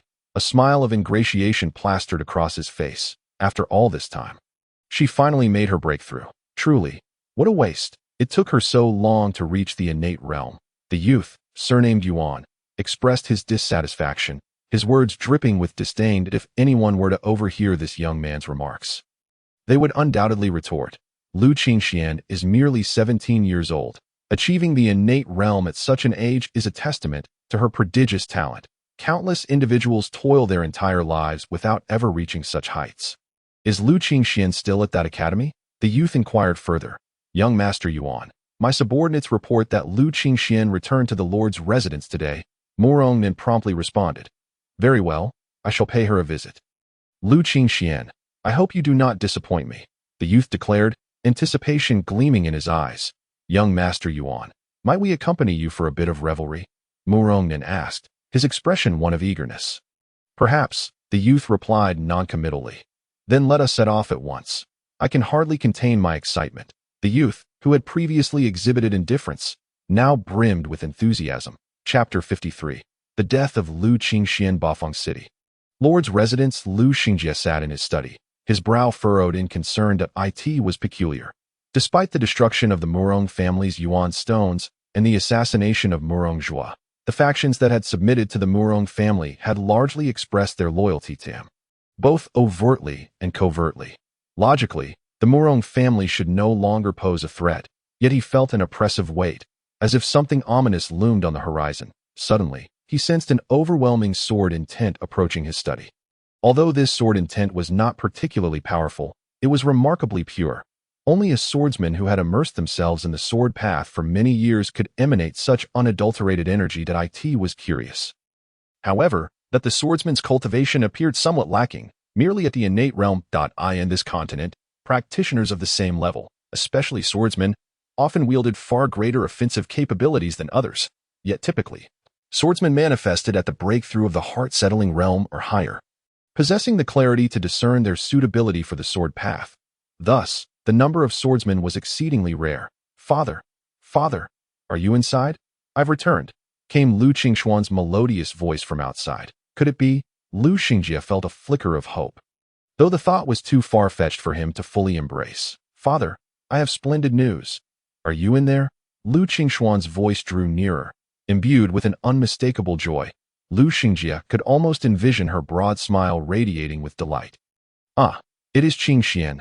Come in, Lu Xingjie replied. With a resounding crash, a figure surged into the study, exuding a radiant sword qi. Lu Xingjie's eyes widened in astonishment. His suspicions were confirmed. His daughter had become a swordsman at the innate realm. Observing the expression on Lu Xingjie's face, Lu Qingxian realized that he had indeed guessed the nature of her good news. Yet, this did not diminish her excitement in officially sharing it with her father. Father, look, I have finally broken through to the innate realm. Lu Qingxian beamed. Moreover, I have successfully awakened the ancient spirit sword within me. From now on, my training in the sword path will certainly yield twice the results with half the effort. Lu Qingxian leaned closer to Lu Xingjie, whispering her revelation. Excellent, excellent. I knew Qingxian was exceptionally gifted. Once she devoted herself to training, she would undoubtedly achieve rapid breakthroughs. Lu Xingjie laughed heartily, his joy surpassing even that of his own accomplishments. Uncle Lu, please prepare a few more dishes tonight. I wish to celebrate with Qingxian. Lu Xingjie called out to the door. Of course, Lord, came an elderly voice, tinged with warmth. That evening, Lu Xingjie and Lu Qingxian joyfully dined together, even compelling Uncle Lu to join them in their celebration. With no outsiders present, the three shared their hearts freely, indulging in food and drink, laughter echoing through the room. It seems you are enjoying yourselves. Just as they reveled in merriment, a cold, detached voice interrupted. Who? Lu Xingjie startled, for with his cultivation, he had failed to detect anyone lurking within the Lord's residence. If this person had chosen to strike without revealing themselves, the Lord's residence would surely be in dire peril. Realizing this, the previously tipsy Lu Xingjie was jolted to clarity, dispelling the effects of alcohol and fixing his gaze intently ahead. I am uncertain as to which esteemed expert has graced us with their presence. I am the Lord of Bafang City, and today, in celebration of my daughter's breakthrough, I indulge in a few cups of wine. Should you not mind, I would be honored if you would join me for a drink. Lu Xingjie proclaimed, maintaining a facade of calmness while exuding confidence in his status as city lord, reminding all present of his considerable strength and resources. Thus, he invited the figure to reveal themselves, offering them an opportunity to join in the festivities. If they were an ally, they would undoubtedly step forward. If they were an enemy, Lu Xingjie had already expressed his desire to avoid confrontation. To remain undetected by Lu Xingjie and materialize outside the hall indicated that this individual was no ordinary foe. Haha, I shall join the revelry. I wonder if Lord Lu welcomes such an old man. A familiar voice rang out, causing Lu Xingjie to furrow his brow, sensing ill intent. Indeed, when two figures emerged before him, Lu Xingjie felt a jolt of dread. One of them wore a broad smile, a man known as the Smiling Tiger, Murong Nan, the head of the Murong family. The other was a youthful figure, appearing no older than 18, with a handsome visage that bore an air of arrogance, draped in opulent garments that shimmered with an extraordinary brilliance. If the head of the Moron family wishes to visit, this lord naturally extends a warm welcome. Forgive my ignorance, but may I inquire as to the identity of this young gentleman, Lu Xinjie? Reluctant to provoke someone clearly of high status, endeavored to maintain a cordial demeanor. The identity of this young man is of little consequence. I am here solely to procure a certain item. The youth replied bluntly, disregarding Lu Xinjie's goodwill. Pray tell, what is it that you seek? I have a penchant for befriending the young and powerful. Whatever I possess that you desire, I shall gladly offer to foster goodwill. Lu Xinjie replied, breathing a sigh of relief, for if it was merely a matter of acquiring an item, it could likely be resolved amicably. Ha ha. The youth suddenly laughed, casting a few glances at Lu Qingxian before stating, she is quite lovely, but what a pity. Lu Xinjie felt a chill run down his spine, foreseeing impending disaster. Indeed, the youth pointed towards Lu Qingxian, casually declaring, I desire the ancient spirit sword that resides within her. Both Lu Xinjie and Lu Qingxian were taken aback, astonished by the revelation of a secret they had guarded closely. Even Uncle Lu was unaware of it. How had this youth come to learn of it? The spiritual sword was bound to his daughter's essence. Recognizing her as its master, is there no way to exchange for something else? Anything I possess, anything within Bafang City, I assure you I would not hesitate to offer. Lu Xinjie's countenance grew grave, realizing that the only means of obtaining the ancient spirit sword would be to kill Lu Qingxian and extract it from her with a sudden force. An overwhelming aura emanated from the youth, the pressure so great that the others present found themselves unable to move. How formidable! Lu Xinjie, Uncle Lu, and Lu Qingxian were all struck with astonishment. This individual was assuredly not of this realm. Aside from the ancient spirit sword, what else here could possibly pique my interest? The youth remarked, since you refuse to comply, I shall take it myself. With that, a resounding crash echoed through the hall. A palm struck towards Lu Qingxian. In her heart, Lu Qingxian felt a surge of anxiety, desperately struggling to free herself from the oppressive force that bound her, attempting to evade the impending blow. At that moment, the ancient spirit sword within her seemed to sense the current peril. Without Lu Qingxuan's command, it erupted forth with a resounding whoosh, emanating a sword intent that cleaved through the heavens. Confronting the boy's palm, bang, the sound of a tremendous collision reverberated, sending ripples through the air, obliterating the tables and chairs in the dining hall into mere fragments before the force. Hee, I knew protecting you would be worthwhile. Indeed, a fine treasure. Unfortunately, your master is too weak to unleash your true power. Otherwise, I would have truly faced a challenge, the boy scoffed. With another swift motion, he unleashed another palm strike, instantly altering the atmosphere as a tempest erupted within the restaurant. His strike appearing overwhelmingly formidable that he grasped the sword intent in his hand, which seemed to possess a will of its own, thrashing violently within his grip, colliding against his palm and producing a metallic clang. The surface of his hand bore numerous wounds, which quickly healed, not a drop of blood shed. Too weak indeed. Just stay with me. One hand ensnared the sword intent, while the other swung a fist towards Lu Qingxian. No, Lu Xinjie, witnessing the boy's devastating punch, recognized that Lu Qingxian would surely be unable to withstand it. He struggled with all his might, desperate to save his daughter. Yet, the boy was too powerful. The pressure he exuded rendered Lu Xinjie, in the early stages of the sky control realm, utterly motionless, forcing him to watch helplessly as the punch struck Lu Qingxian, whose face was filled with terror. Boom! The frail Lu Qingxian was struck by the overwhelming force. Her body resembling a kite severed from its string, tracing an arc through the air before crashing against the wall and collapsing to the ground. Lu Qingxuan's complexion turned ashen, blood trickling from her mouth. Her body lay still, clearly devoid of life. Witnessing this, Lu Xinjie stared in horror at his cherished daughter, who had been so brutally killed by a single punch. His face paled, and the spark of life in his gaze seemed to extinguish. Then, in a fit of rage, his eyes turned crimson as he glared fiercely at the boy, who appeared unfazed, as if he had merely crushed an insignificant insect beneath his heel. Chapter 54. The Massacre of the City Lord's Mansion. The boy disregarded Lu Xinjie's bloodthirsty expression and extended his hands forward. Summoning a ferocious gale, as if a vortex had formed in his palms, Lu Qingxuan's body was drawn towards the boy's palms, as if under his control that he placed his hand over Lu Qingxuan's dantian, where a soft glow began to emanate, creating a powerful suction. Don't! Lu Xingjie shouted desperately. Please, I beg you.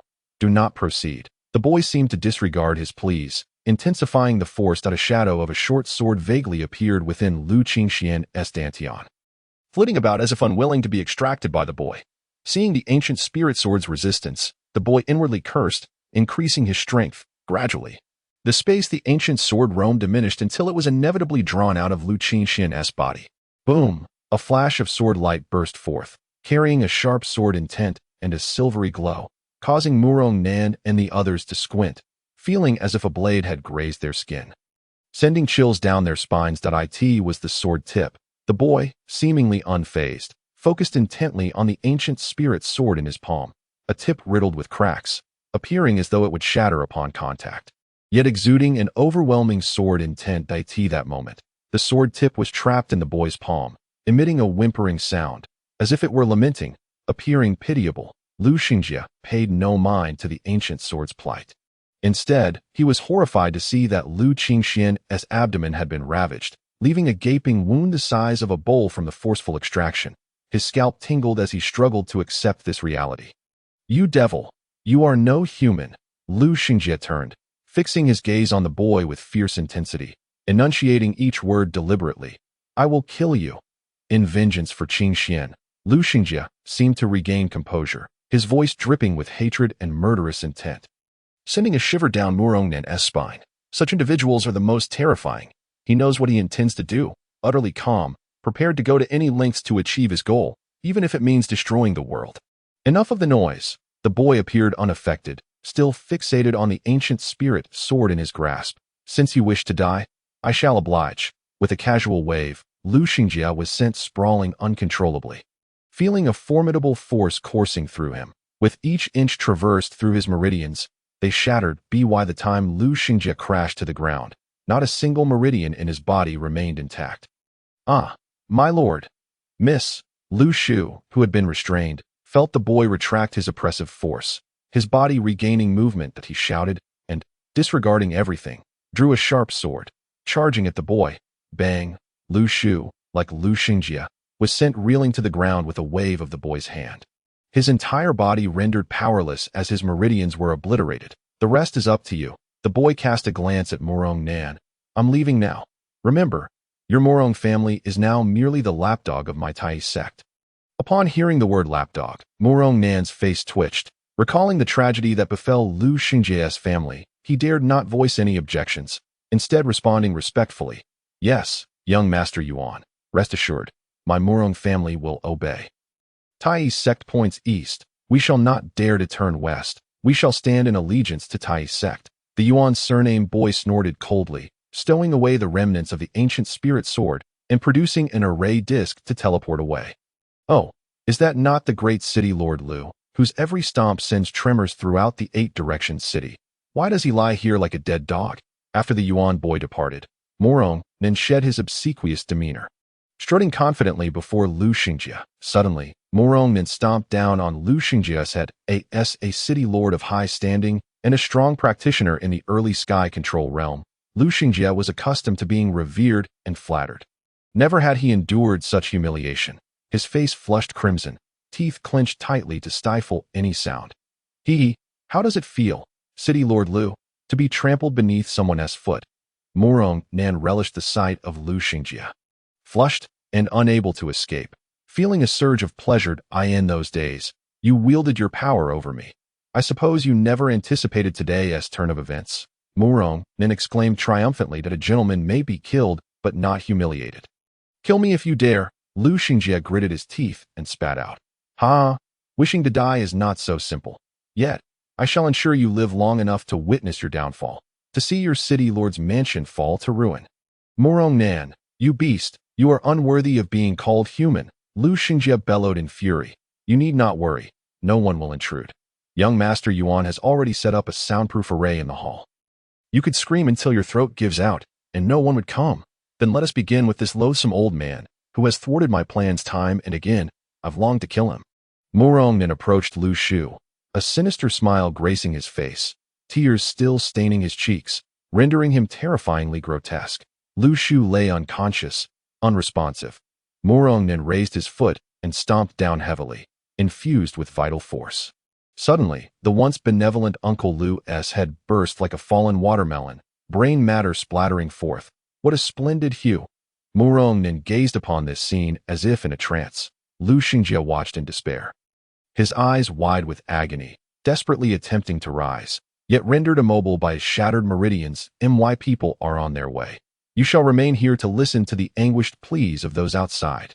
Murongnin seemed to regain his composure, his manic demeanor subdued, as he silenced the sound barrier, leaving Lu Xingjie alone to languish on the ground. Who dares to be so audacious as to come to the Lord's estate?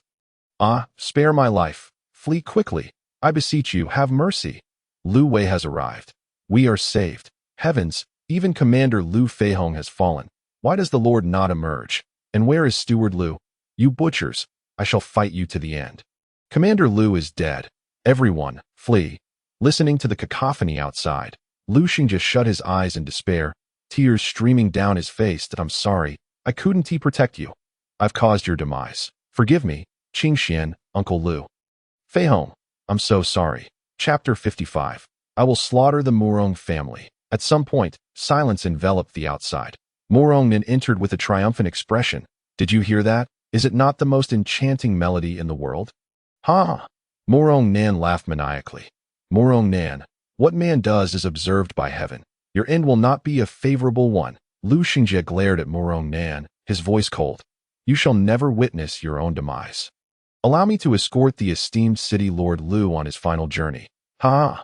Murongnan laughed heartily, raising his foot to stomp down heavily on Lu Xingjie, saying, No one could have anticipated that on such a seemingly mundane night. The underestimated Murong family would launch an assault on the city lord's estate. It was not a battle of equals, but an unidirectional massacre, the Murong family slaughtering the city lord's estate. This outcome surprised many, yet they chose not to intervene. Regardless of who prevails, I shall align with the strong. Whoever triumphs, I shall submit to. That night, Su Sun felt an inexplicable unease, as if something dreadful were about to transpire. Yet he could not pinpoint what it was. Such a mindset rendered him incapable of cultivating further. He decided to retire to bed instead. In his dreams, his brow remained furrowed tightly. The following day, due to a restless night, Su Sun unusually did not rise early to practice. While still in bed, Ouyang Qing arrived at Lake Heart Island with Ouyang Qian. Su Sun, something has happened to Lu Qingxian. Ouyang Qian's anxious voice reached him. What? Upon hearing this, Su Sun sprang up and rushed outside. What has happened to Qingxian? Speak quickly. His premonition of impending doom heightened his urgency. Someone witnessed the Murong family clashing with the city lord's estate last night. The estate has been slaughtered, Ouyang Qian said gravely, looking at Su Sun. How can this be? Su Sun's expression reflected disbelief, struggling to accept the reality. Uncle Lu possesses initial strength in the Void Realm, alongside Commander Lu Wei in mid-returning Spirit Realm and Lu Shu in late-returning Spirit Realm. How could they possibly be slaughtered by the Murong family? Ouyang Qian, this is not a jest, Su Sun exclaimed. As if trying to convince himself, Su Sun, I understand your pain, but this is true. The entire Eight Directions city is abuzz with talk. The city lord's estate is drenched in blood, devoid of any sound. Ouyang Qing stepped forward to console him. No, I refuse to believe it. I must find Qingxian. Find Uncle Lu, Su Sun shouted, disregarding both of them as he sprinted towards the city lord's estate. In Eight Directions City, the city lord's estate was engulfed in a crimson haze. Outside, a throng of people gathered, whispering amongst themselves. It seems the tides are turning in Eight Directions City. Indeed, who would have thought that the Murong family harbored such strength? Capable of annihilating the city lord's estate overnight. What a pity.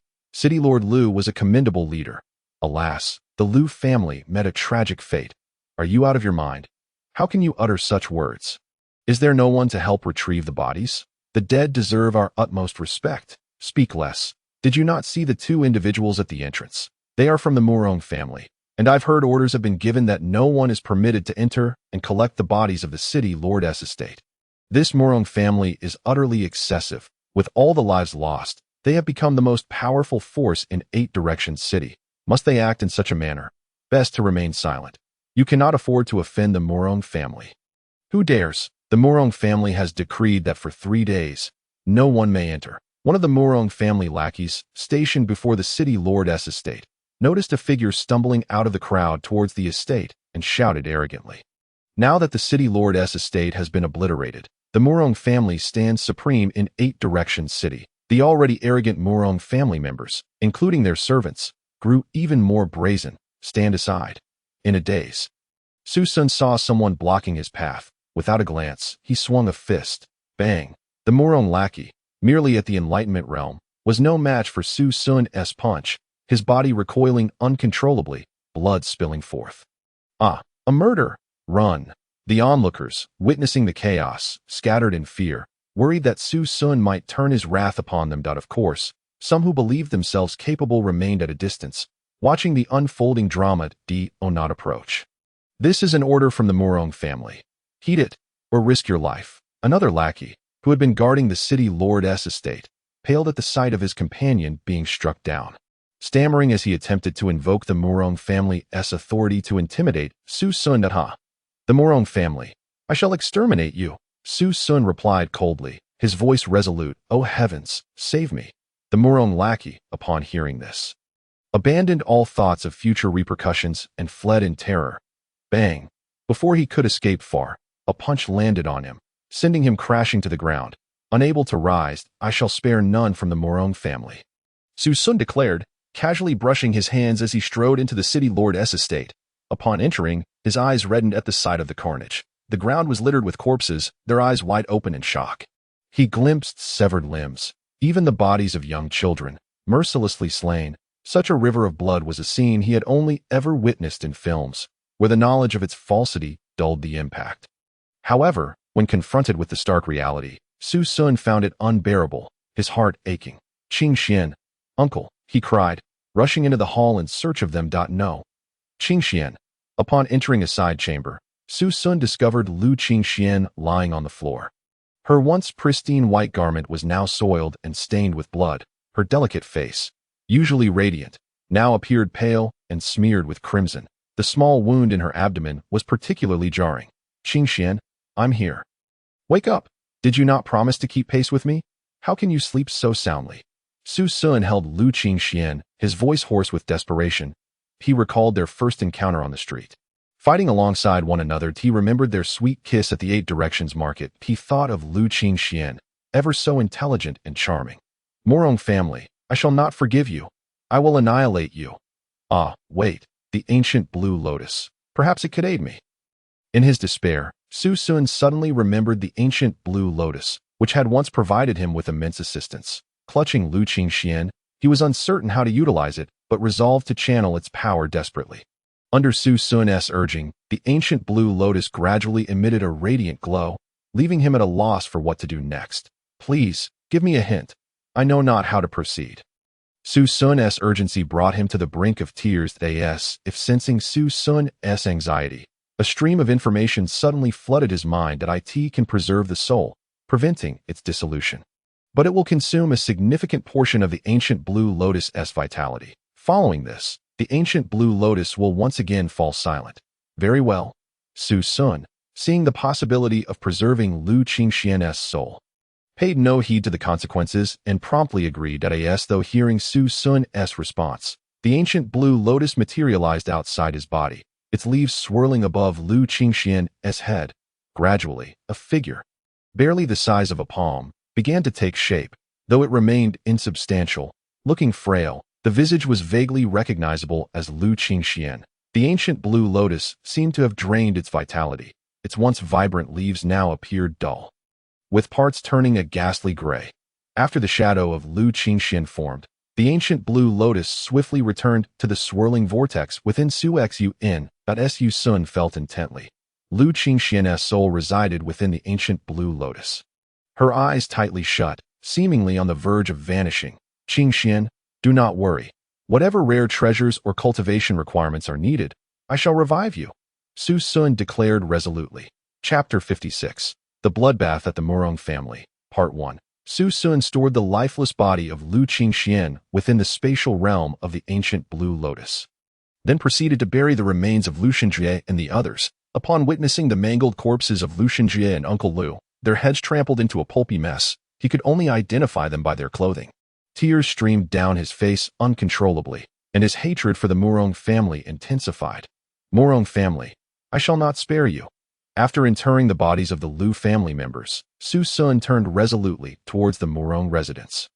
Each step imbued with determination that he was eager to reach the Murong manor and avenge Qing Xian and the others. Before Su Sun could arrive at the Murong family, he encountered a group of individuals along the way.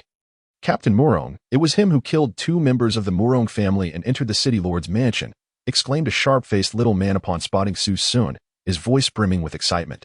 Clearly, this little man had just witnessed Su Sun eliminate 2 members of the Murong family and was now eager to report for a reward that it is you. Surrender now, and I shall grant you a complete corpse. The one referred to as Captain Murong, Murong Shi, was around 30 years old, with a menacing appearance and the strength of a mid-level Enlightenment realm expert, one of the captains of the Murong family's guard. Upon hearing his words, Su Sun merely smiled. His boastful proclamation, demanding surrender for a mere complete corpse, could only entice a fool to comply. Dare to laugh, will you? Break his legs first, Murong Shi, feeling his authority challenged by Su Sun's indifference, commanded his subordinates loudly. Yes, Captain. The 10 men behind him rushed forward, encircling Su Sun. Eager to exact revenge on the Murong family, Su Sun had no intention of wasting time on such minions. He unleashed the true martial demon-slaying sword technique. In a flash of sword light, 10 heads fell, blood gushing from their necks like a fountain. Murong Shi and the little man, witnessing this scene, realized they were no match for Su Sun. Their limbs turned cold, and their blood felt as if it had ceased to flow. They attempted to flee, yet under Su Sun's gaze, their feet refused to obey, rendering them immobile. Don't do anything reckless. My elder brother is the leader of the Murong family. If you harm me, he will not spare you. Murong Shi seemed to be warning Su Xuan. Su Sun paid him no mind, steadily advancing towards the two. Please spare me, my lord. The little man, seeing Su Sun approach, quaked and fell to his knees. Su Sun, uninterested in further dialogue, waved his sword once more, sending 2 more heads soaring into the air. He continued towards the Murong family, the blood from his sword dripping drop by drop onto the ground. Upon reaching the entrance of the Murong manor, the 2 guards stationed there, upon seeing Su Sun, who was exuding a murderous aura and wielding a bloodied sword, changed countenance and shouted, "Halt! You stand before the foremost power in Bafang City. The Murong manor, one more step and you shall pay with your life." Su Sun ignored their warning and pressed forward. As the 2 guards perceived his indifference, one lunged at him with a spear. With a clang, another flash of sword light resulted in 2 more heads rolling. Su Sun lifted his gaze, taking in the resplendent Murong manor, which shimmered in the sunlight, as if constructed of gold. Channeling his inner strength, Su Sun cleaved his sword forward, and with a resounding crash, the sturdy gates of the Murong manor splintered and collapsed, creating a tremendous noise. Who dares? The gates had been shattered. Who would dare to commit such an act? The loud commotion roused the inhabitants of the manor, stirring their curiosity. Typically, the Murong manor was a dominant force in Bafang City, and who would not show them utmost respect? Especially after annihilating the city lord's mansion, they were undoubtedly the most powerful faction. Could there truly be someone foolish enough to provoke the tiger? Who dares to cause trouble at the Murong manor? A squad of guards burst forth, clad in polished black steel armor and wielding razor-sharp spears. This guard unit exuded an intense aura of menace, clearly not an ordinary group. The leader, a middle-aged man with a scar running from his left eye to his mouth, appeared fierce and intimidating. Upon witnessing the destruction of the gate, he disregarded Su Sun's identity and commanded, "Seize him. Those who dare to destroy the Murong manor's gates shall be executed without mercy." The guards sprang into action at his command, moving in perfect unison, resembling a military formation. The atmosphere was tense, and any common person would surely tremble in fear, only able to muster a fraction of their strength. Look, it has even drawn the attention of Captain Murong Yun and his Murong guards. This lad is in for it. Who doesn't know that Captain Murong Yun is the most ruthless, with strength in the early stages of the innate realm? Who would dare provoke him in Bafang City? Deservedly so.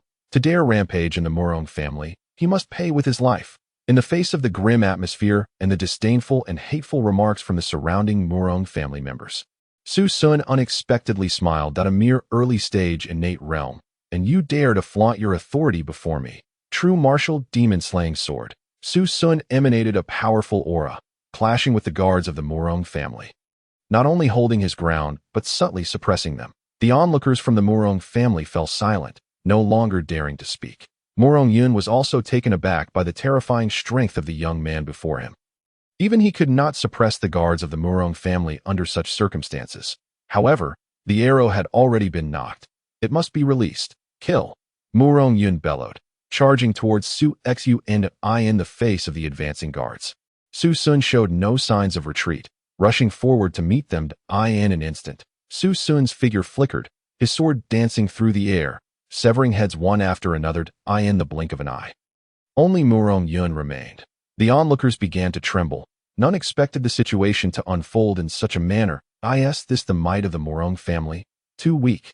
Murong Yun, struggling to suppress the terror in his heart, shouted loudly to rally himself. His spear darted towards Su Sun with incredible speed, whistling through the air. The surrounding Murong family members felt a spark of hope as they witnessed Murong Yun's swift attack. Kill him.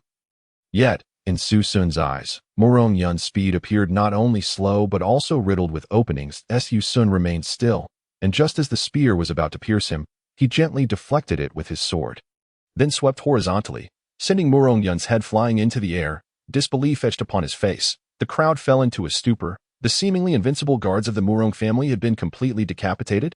This couldn't possibly be real. Run, someone shouted, and the onlookers suddenly regained their senses, scattering in all directions. Witnessing this, Su Sun activated the step-by-step lotus technique, intent on eliminating the remaining spectators one by one. As he wreaked havoc, a formidable presence materialized behind him, accompanied by a powerful surge of inner strength. You scoundrel! How dare you? Su Sun did not turn around. He activated the primordial return technique and casually countered with a punch. Bang! Su Sun remained rooted in place, turning to see a middle-aged man in splendid attire stagger backward from the force of his blow. This little thief, how has he cultivated? He is even stronger than I am. Murong Dong, in the mid-stage of the returning spirit realm, was greatly astonished. Dong, do not hold back. Murong Nan, who had just arrived, observed the scene with a furrowed brow. Murong Dong silently lamented. He had not held back in his earlier strike, exerting all his strength, yet it had proven ineffective, forcing him to retreat several steps. Upon hearing someone speak, Su Sun disregarded Murong Dong, focusing instead on Murong Nan. Are you the head of the Murong family? Murong Nan, upon hearing this, felt a surge of indignation. You do not even recognize me, yet you dare to storm into my home. Humph! Indeed, it is I. Murong Nan huffed disdainfully. Very well, then prepare to pay with your life. Su Sun retorted, recalling the tragic fate of the Liu family, his eyes reddening. Chapter 57. The Bloodbath at the Murong Family, Part 2. Without waiting for Murong Nan to respond, Su Sun unleashed the true martial demon-slaying sword technique, charging towards him. Seeing this, Murong Nan called out, Who are you, and what grievance do we share? Su Sun ignored him, accelerating the flow of inner strength within his sword. Suddenly, a colossal elephant manifested behind Su Sun, radiating an overwhelming aura, letting out a thunderous roar. This was a manifestation of the true martial demon-slaying sword technique perfected to its pinnacle. You are from the true martial academy. Murong Nan exclaimed in shock, realizing the young man before him had mastered the technique to such an extent. Under normal circumstances, Su Sun would have reveled in this revelation, but at this moment, his heart was consumed with profound hatred. It was this very man who had caused Liu Qingxuan's demise, and in such a horrific manner. Upon contemplating the tragic demise of Liu Qingxian, Su Sun felt an overwhelming surge of hatred within him. Perhaps it was this intense animosity that ignited his reckless determination to slay Murong Nan, thereby awakening the true essence of the Zhenwu damping demon sword technique, that in a moment of haste.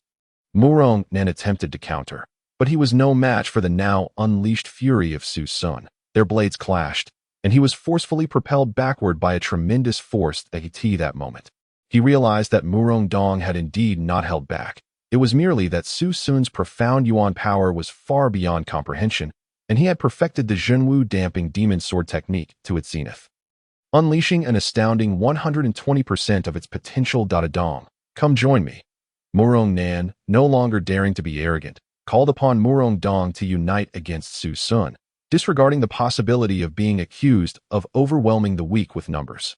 Unable to contend with Su Sun alone, they could not afford to wait for their own demise. As their sword techniques gradually unfolded, a myriad of stars began to materialize behind them, emanating an ancient and oppressive aura that left one breathless.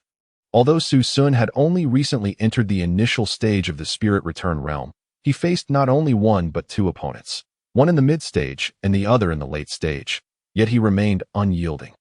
His momentum only growing stronger. Confronted by the formidable aura of the stars, the colossal elephant behind Su Sun showed no fear, trampling one star after another. With each step, a star bursting forth with potent energy was obliterated, resonating with a thunderous sound that echoed throughout the entirety of Bafang City. The cataclysmic power unleashed by the shattering stars left the Murong estate in ruins, transforming its once splendid and resplendent structures into mere debris.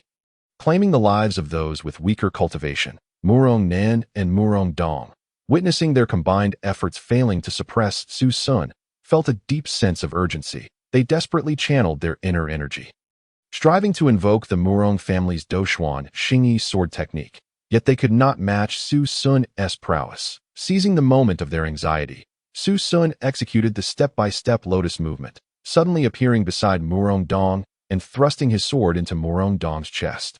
As he circulated his yuan power, a resounding explosion ensued, showering Murong Nin with blood. Instead of mourning Murong Dong's death, he, filled with terror, inquired, "Who are you? Why do you relentlessly pursue my Murong family?" Having just unleashed a wave of slaughter, Su Sun felt his rage dissipate somewhat. Although Murong Nin still drew breath, it was only because Su Sun had questions to pose. Otherwise, it would have been Murong Nin lying lifeless instead of Murong Dong. "Who am I? I am Su Sun, the one hunted by your son, and Murong Qi, the partner of Lu Qingxian, whom you killed, the son-in-law of Lu's esteemed family, the esteemed guest of the city lord's manor. Who do you think I am?"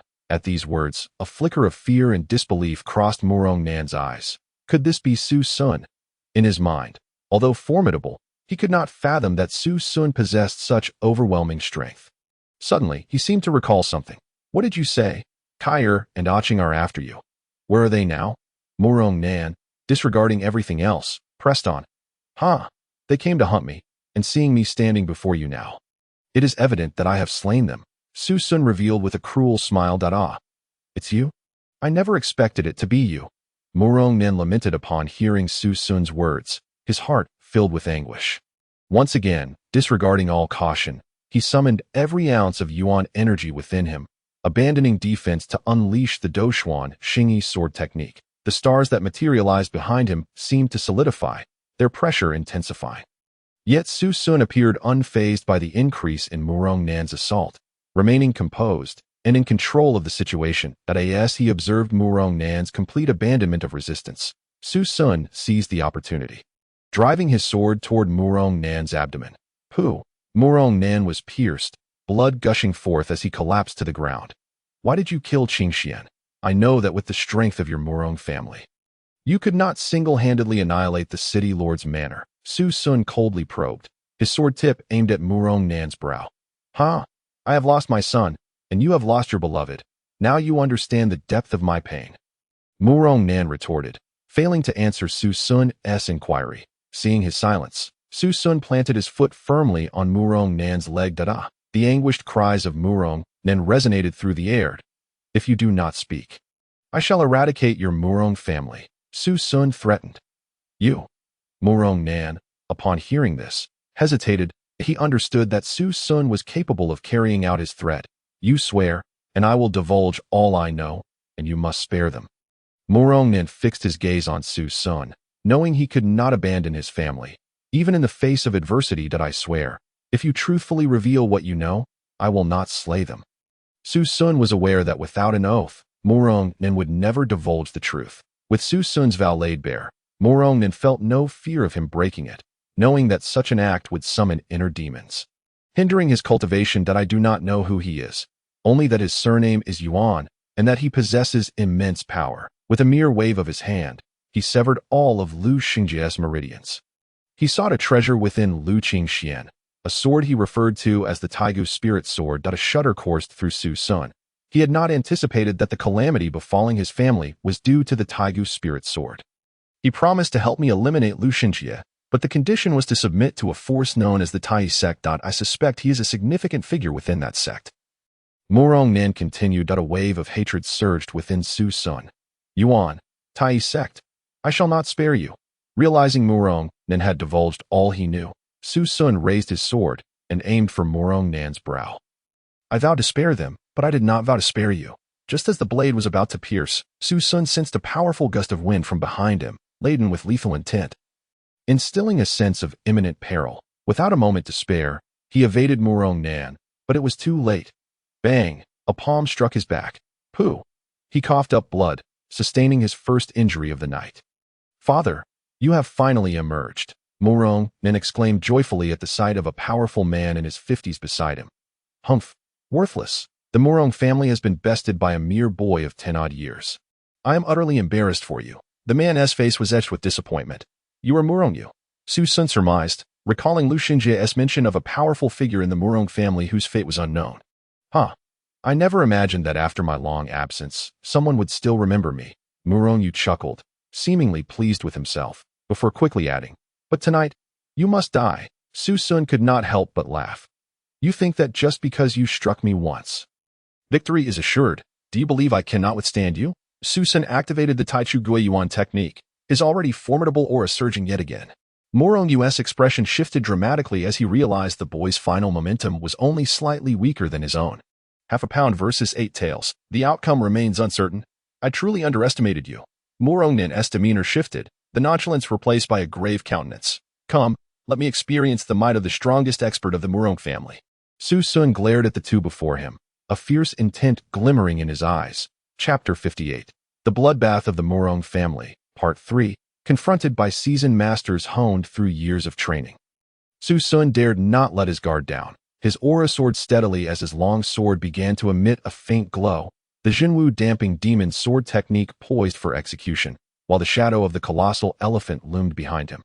Exuding an air of weightiness and destruction, an experienced veteran, Murong Nin remained cautious, imposing his overwhelming presence upon Su Sun.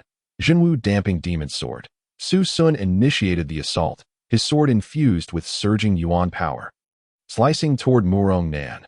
However, Murong Nin made no attempt to evade. Instead, he flickered and ascended into the air, effortlessly sidestepping Su Sun's strike. That you've reached the floating realm. Su Sun's heart sank upon witnessing this scene. It was the very outcome he had dreaded. After all, compared to him, the floating realm granted a significant advantage, the ability to manifest wings of yuan power and traverse the skies, a distinct edge in battle. Of course, manifesting wings for flight demanded considerable yuan power, thus only those with exceptionally deep cultivation, reaching the void god realm, would dare to take to the skies with ease. Seizing the moment, while Su Sun was momentarily stunned, Murong Yu swiftly appeared before him, his palm glowing with radiant yuan energy, resembling a hand sculpted from white jade, even fairer and more delicate than that of a maiden. Murong Yu's speed was astonishing. By the time Su Sun realized what was happening and attempted to defend himself, he had already been struck by another palm. Su Sun felt as if he had been struck by a colossal force. A subtle yuan energy invading his body, disrupting the flow of his inner power, and no longer daring to be distracted, he unleashed the Jinwu damping demon sword technique, enveloping himself in an impenetrable defense. Ha! You have fallen victim to my white jade palm. The more you attempt to circulate your yuan power, the more chaotic it will become, leading to further turmoil within. Upon witnessing Su Sun being struck by the white jade palm, Murong Yu no longer rushed to attack. Instead, he regarded Su Sun, who was skillfully wielding his sword with a grin of mockery, and laughed heartily. The white jade palm was an unintentional acquisition of Murong Yu. A martial technique of the mortal rank, high grade. Although merely a technique of mortal rank, when wielded skillfully, it could rival techniques of the spiritual rank. However, the white jade palm was not invincible. It was classified as a mortal technique primarily due to its somewhat lackluster nature. When confronted by practitioners whose cultivation surpassed that of the wielder, their vital energy could easily dispel the feminine energy of the white jade palm. Conversely, against practitioners of lesser cultivation, victory could be achieved without the use of this technique. Yet, Morong Yu had an affinity for such insidious martial arts. His family's sword technique, the celestial shift, was mediocre at best, while he had mastered the white jade palm to perfection. With this technique, he had ensnared countless powerful opponents. Solidifying his infamous reputation, upon hearing Morong Yu's words, Su Sun's expression drastically changed. He focused intently, and, indeed, as Morong Yu had stated, the vital energy within him was merely sluggish. However, as he employed the true martial demon-dispelling sword technique, the vital energy within him began to spiral into chaos. Anxious, Su Sun inadvertently slowed his swordplay, prompting Morong Yu to launch another formidable attack. Su Sun had no choice but to continue executing the true martial demon-dispelling sword technique with all his might. Observing this, Morong Yu refrained from further assault, retreating gracefully while wearing a mocking smile. What to do? Su Sun felt an overwhelming sense of urgency if he did not utilize the true martial demon-dispelling sword technique to protect himself. Morong Yu would surely come flying in for an attack. Yet, if he exerted all his energy in his swordplay, the chaos within his vital energy would only worsen, spiraling out of his control before long. At that point, would he not be akin to a fish on a chopping board? Feeling the tempestuous energy within him grow increasingly uncontrollable, Su Sun was beset by anxiety. Just then, the ancient blue lotus seemed to sense the abnormal state of his vital energy.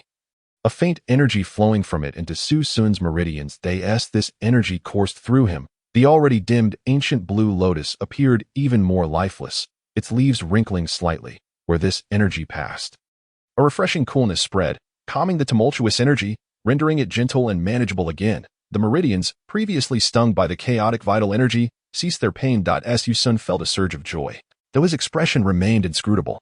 That cunning rogue Morong Yu, clearly stronger than Su Sun, chose not to engage directly, but instead employed such treacherous martial arts. Furthermore, as a practitioner of the sky flight realm, he could soar through the air, making him elusive. Attacks would not reach him, and evasion was futile, much like a hedgehog bristling with spikes, leaving no openings. Presently, he believed Su Sun had fallen victim to the white jade palm, his vital energy in disarray.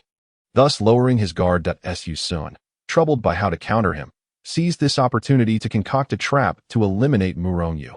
Feigning a grim resolve, Su Sun presented himself as if he were prepared to engage Morong Yu in a desperate struggle.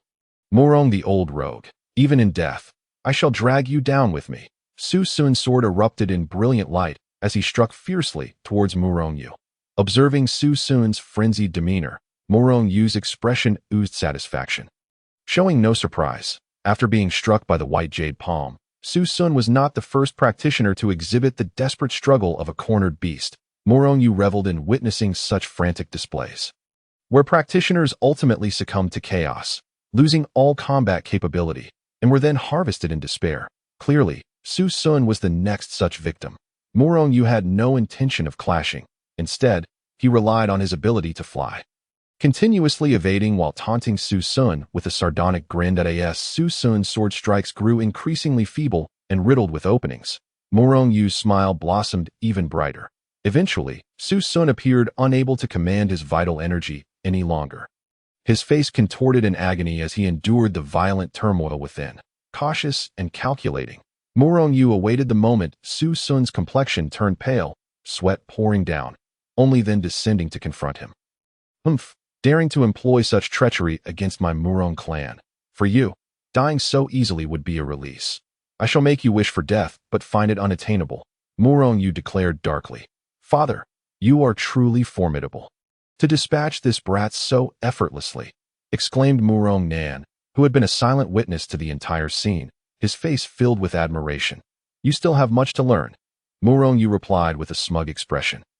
Just then, a flash of sword light surged forth, accompanied by a powerful wave of vital energy, severing Morong Yu's head, which remained adorned with a triumphant smile. Su Sun stood up calmly, resolute. No matter how cunning and sly you are, you too shall fall by my hand. Morong Nan, utterly astonished, gazed at the scene before him. Hadn't Su Sun just been in disarray, unconscious from his chaotic vital energy?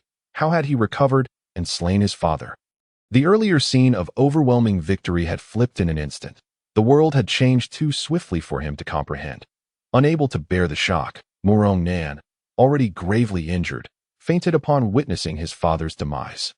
Su Sun paid no mind to whether he had fainted. He had obtained the information he sought. Su Sun's aim was to exact vengeance for Lu Qingxuan's family. Approaching Murong Nan, he swiftly struck once more. Claiming another head, the once mighty figure of the city, who held sway over many, met a humiliating end. Su Sun surveyed the ravaged Murong estate, now a scene of devastation, littered with corpses and rivers of blood. His heart heavy with sorrow, though he had avenged his grievances, the beloved had perished, never to return. Silently wiping away his tears, he found solace in the presence of the ancient Blue Lotus, holding on to a glimmer of hope for Lu Qingxuan's revival. Qingxian, no matter what, I shall bring you back. Su Sun vowed quietly. He set fire to several locations within the Murong estate, watching as it succumbed to the inferno, fulfilling his promise, before slowly departing.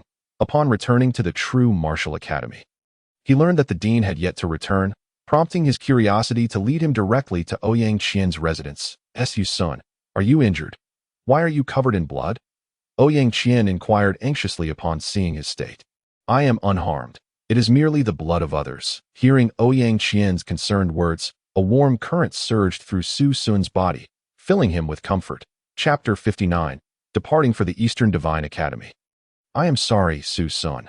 I should have accompanied you, but after you left, my sister insisted I stay, and I couldn't overpower her. Ouyang Qian said with a guilty expression. No worries. I have returned safely, haven't I? Su Sun replied. Tell me, have you heard of the Tai sect? The Tai sect? I have not. Ouyang Qian responded, looking perplexed, clearly unfamiliar with the name. Isn't the Tai sect the force behind the massacre of Lu Qingxuan's family? Ouyang Qian asked curiously. Indeed, those who ordered the Murong clan to ally with the Tai sect were responsible for the deaths of Qingxuan's family, that I suspect that even if he is not a member, he is nonetheless connected to them. Su Sun explained. Our Bafang city is too remote, far removed from these sects and powers. If you wish to inquire further, given your strength, you could visit the Eastern Divine Academy. Ouyang Qian suggested. The Eastern Divine Academy? Su Sun echoed, recognizing it as the premier institution in the Eastern Divine Continent, where he had previously crossed blades with Lin Shuawei, a prospective disciple of the Academy. Exactly, the Eastern Divine Academy is the heart of the Eastern Divine Continent, a gathering place for countless talents, and numerous sects are stationed there. Ouyang Qian's excitement was palpable as he spoke of the Academy. Moreover, the Tai sect is clearly a major force. Given your current strength, you would surely struggle against them. However, if you could acquire skills at the Eastern Divine Academy, advancing your cultivation, or perhaps forge connections with the descendants of a powerful faction, wouldn't dealing with the Tai sect become significantly simpler? Ouyang Qian proposed thoughtfully. Su Sun stroked his chin, contemplating. Ouyang Qian's words rang true. Although he had just broken through to the returning spirit realm, his strength could rival that of the sky flight realm, indicating that the true martial academy had little more to offer him. Conversely, the Eastern Divine Academy, as the foremost institution of the Eastern Divine Continent, would undoubtedly provide substantial assistance. Furthermore, the Academy was renowned as a cradle of genius, gathering the brightest talents of the continent. Su Sun was eager to discern the gap between himself and these prodigies. Additionally, his battle with Murong Yu had illuminated the roughness of his own combat skills. Had it not been for strategy, he might have perished at Murong Yu's hands. The Tai sect, he surmised, would not be akin to the Murong clan, a mere family in a remote corner. According to Murong Nan, that young man from the Yuan clan had effortlessly shattered the meridians of Lu Xingjia, a practitioner in the early stages of the Skyflight realm, leaving him utterly defenseless. Thus, honing his own strength while seeking information on the Tai sect seemed the most prudent course of action. Until he possessed sufficient power for self-preservation, it would be wise to conceal his enmity towards the Tai sect. Moreover, the ancient Blue Lotus must remain undisclosed at all costs, for revealing it could lead to fatal repercussions. However, the current condition of the ancient Blue Lotus was precarious. How could he restore it? Ouyang Qian, oblivious to the myriad thoughts racing through Su Sun's mind in such a brief span, noticed Su Sun staring blankly after hearing his words, clearly deep in contemplation. So, what do you think? Is my plan not commendable? Individuals such as myself, who could easily rely on their looks, intentionally choose to depend on their prowess.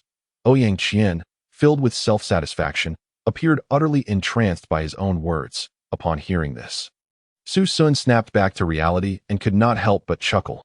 Indeed, you speak quite rightly, and I wholeheartedly agree. Once the dean returns, I shall take my leave for the Eastern Divine Academy. With that, he bid farewell and returned to the Heart Lake Island. Su Sun took a moment to assess his own assets. After the battle against the Murong family, he had acquired the storage rings of Murong, Nan, and Murong Yu, whose previous owners he had slain. Observing the feeble fluctuations of spiritual consciousness emanating from the storage rings, Su Sun gently pierced with his own consciousness, effortlessly breaking into the interior storage space. Struck by fortune, Su Sun gazed at the towering piles of low-grade elemental stones within the storage space, his mind consumed by this singular thought, having spent most of his time in the academy cultivating. He possessed merely a few hundred low-grade elemental stones that, in stark contrast, the combined wealth of Murong Yu and his son amounted to over 10,000, nearly 20,000 low-grade elemental stones, an undeniable windfall for Su Sun. Indeed, it is said that murder and arson yield golden rewards. Su Sun mused inwardly, transferring all the elemental stones into the Qinglian space. Compared to the storage rings, he clearly placed greater trust in the Qinglian space. Moreover, the expanse within the Qinglian was far larger than any storage ring he had ever encountered. With superior alternatives at hand, why settle for inferior storage rings? Nonetheless, to conceal the existence of the Qinglian space, Su Sun retained several thousand spirit stones within the storage ring for unforeseen circumstances. What is this? Su Sun's curiosity was piqued as he noticed a box nestled in the corner. It was evident that anything worthy of being stored by Murong Yu and his son was no ordinary item. As he rummaged through the storage ring, he discovered not only elemental stones and a few weapons but also a wooden box, which further ignited his curiosity. Upon opening the box, he found 3 small vials intricately carved from fine jade, each adorned with a label reading, Spirit Gathering Pill, Healing Pill, and Profound Essence Pill. Judging by their names, the Spirit Gathering Pill likely aided in the recovery of spiritual consciousness, while the Healing Pill was presumably for treating injuries. And the Profound Essence Pill was intended to replenish and enhance elemental energy to that moment. The once dormant Taiga Qinglian within Su Sun's body stirred slightly. Filled with joy, he wondered, could these pills be beneficial to the Qinglian? Sensing the Taigu Qinglian's reaction solely to the Healing Pill, Su Sun did not pause to consider any potential toxicity. He swallowed it whole. The pill passed smoothly down his throat, transforming into a verdant energy that coursed through his meridians. The previously damaged meridians from the fierce battle began to visibly mend at an astonishing rate, as the energy flowed toward the Taigu Qinglian, seemingly drawn by an unseen force, although the Taigu Qinglian retained its dull and lifeless appearance. Resembling a withered lotus leaf, Su Sun understood that this was beneficial for its recovery. Without further hesitation, he sought to consume another healing pill for the sake of energizing the Taigu Qinglian, only to be taken aback to find the vial empty. What a miser! How could there only be one healing pill? Su Sun suppressed his disappointment, muttering under his breath, if Murong Yu were still alive, he would undoubtedly rise to confront Su Sun. Do you think pills are so easily obtained? These few pills are the culmination of my 200 years of effort. Do you believe they are mere trinkets? I could scarcely bear to use them myself, having saved them for emergencies, only to see them squandered on you, and you have the audacity to complain about their scarcity, once everything was organized. Su Sun commenced his cultivation, having resolved to proceed to the Eastern Divine Academy. He recognized the necessity of enhancing his strength. This world is teeming with prodigies, and Su Sun could not guarantee that he would stand out upon his arrival at the Eastern Divine Academy. The true martial demon-slaying sword technique had been mastered by Su Sun to an exceptional degree. Although it was merely a technique of the mortal realm, he believed that he possessed the capability to contend with opponents of equal cultivation who wielded low-grade spiritual techniques. The efficacy of the same technique can vary greatly among practitioners. Some may excel, while others may falter. Yet to reach the pinnacle of mastery is a rare achievement, and Su Sun had indeed honed the true martial demon-slaying sword technique to its utmost. After a wait of 10 days, the dean finally returned. Upon learning of the tumultuous changes that had transpired in Bafang City during his brief absence, he could not help but feel a sense of melancholy. Upon hearing Su Sun's decision to attend the Eastern Divine Academy, he experienced an undeniable reluctance. After all, Su Sun was akin to a disciple to him, remarkably skilled, shrouded in mystery, and possessing formidable martial techniques. However, he respected Su Sun's choice, acknowledging that both Bafang City and the True Martial Academy were far too small for someone of his caliber. A person like Su Sun ought to soar through the skies and explore broader horizons. Su Sun, although you are about to depart from the True Martial Academy, you must remember that it will always be your stronghold. The dean spoke with heartfelt emotion. Chapter 60. The Fiery Sun Python's Extraordinary Flame. Regrettably, my power is limited, and I am unfamiliar with the prominent figures at the Eastern Divine Academy. The only recommendation I can offer you is to seek out Old Wang as his disciple. Lin Shuawei has successfully passed the Eastern Divine Academy's assessment, and she may be able to assist you. Dean Li Erden continued. However, as my disciple, you have defeated Lin Shuawei and avenged me that I cannot be stingy. I shall present you with a valuable gift, Dean Li said, a pained expression gracing his face as if he were parting with a precious treasure. Su Sun's curiosity was piqued. He had ample experience with Dean Li's stinginess. And if the dean displayed such reluctance, it must be something extraordinary. Without uttering a word, Dean Li spread his palm, and elemental energy began to swirl within it. Sweat beaded on his forehead, as if he were enduring some form of anguish. Fiery Sun Python's extraordinary flame. Emerge, Dean Li shouted, expending every ounce of his strength. Suddenly, a small spark appeared in the center of his palm, and the ambient temperature surged dramatically, transforming the previously cool air into a summer's heat. This small spark flickered quietly in Dean Li's palm, emanating a deep crimson flame that radiated a palpable heat, as if it concealed a force of destruction within its core. That a realization dawned upon Su Sun. Though he struggled to believe it, indeed, this is an extraordinary flame. Dean Li reveled in Su Sun's incredulous and delighted expression. This world is wondrous. Extraordinary flames exist within the cosmos. When absorbed into one's energy sea, one can obtain its flame seed. With the aid of elemental energy, it can be cultivated and, once matured, used for alchemy and artifact forging. The flames are classified into 4 grades: mortal, spiritual, Tao, and saint. Should one encounter an opportunity to obtain a corresponding upgrading spirit item, the flame can also be upgraded. In the Tianwu continent, the revered alchemists and blacksmiths are often those who harbor extraordinary flames within their energy seas. Harnessing their formidable power, I acquired this Fiery Sun Python's extraordinary flame after slaying a 3rd-tier Fiery Sun Python beast, expending tremendous effort and nearly losing my life in the process. Unfortunately, I lack the talent for alchemy, and in my hands, it can only serve as an offensive weapon, unable to fulfill its other potential.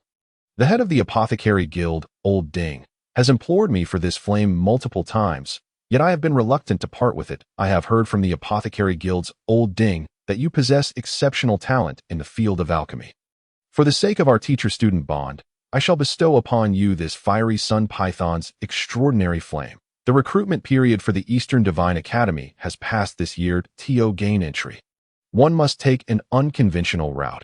Observing the fluctuations of elemental energy within your body, I can tell you have reached the returning spirit realm.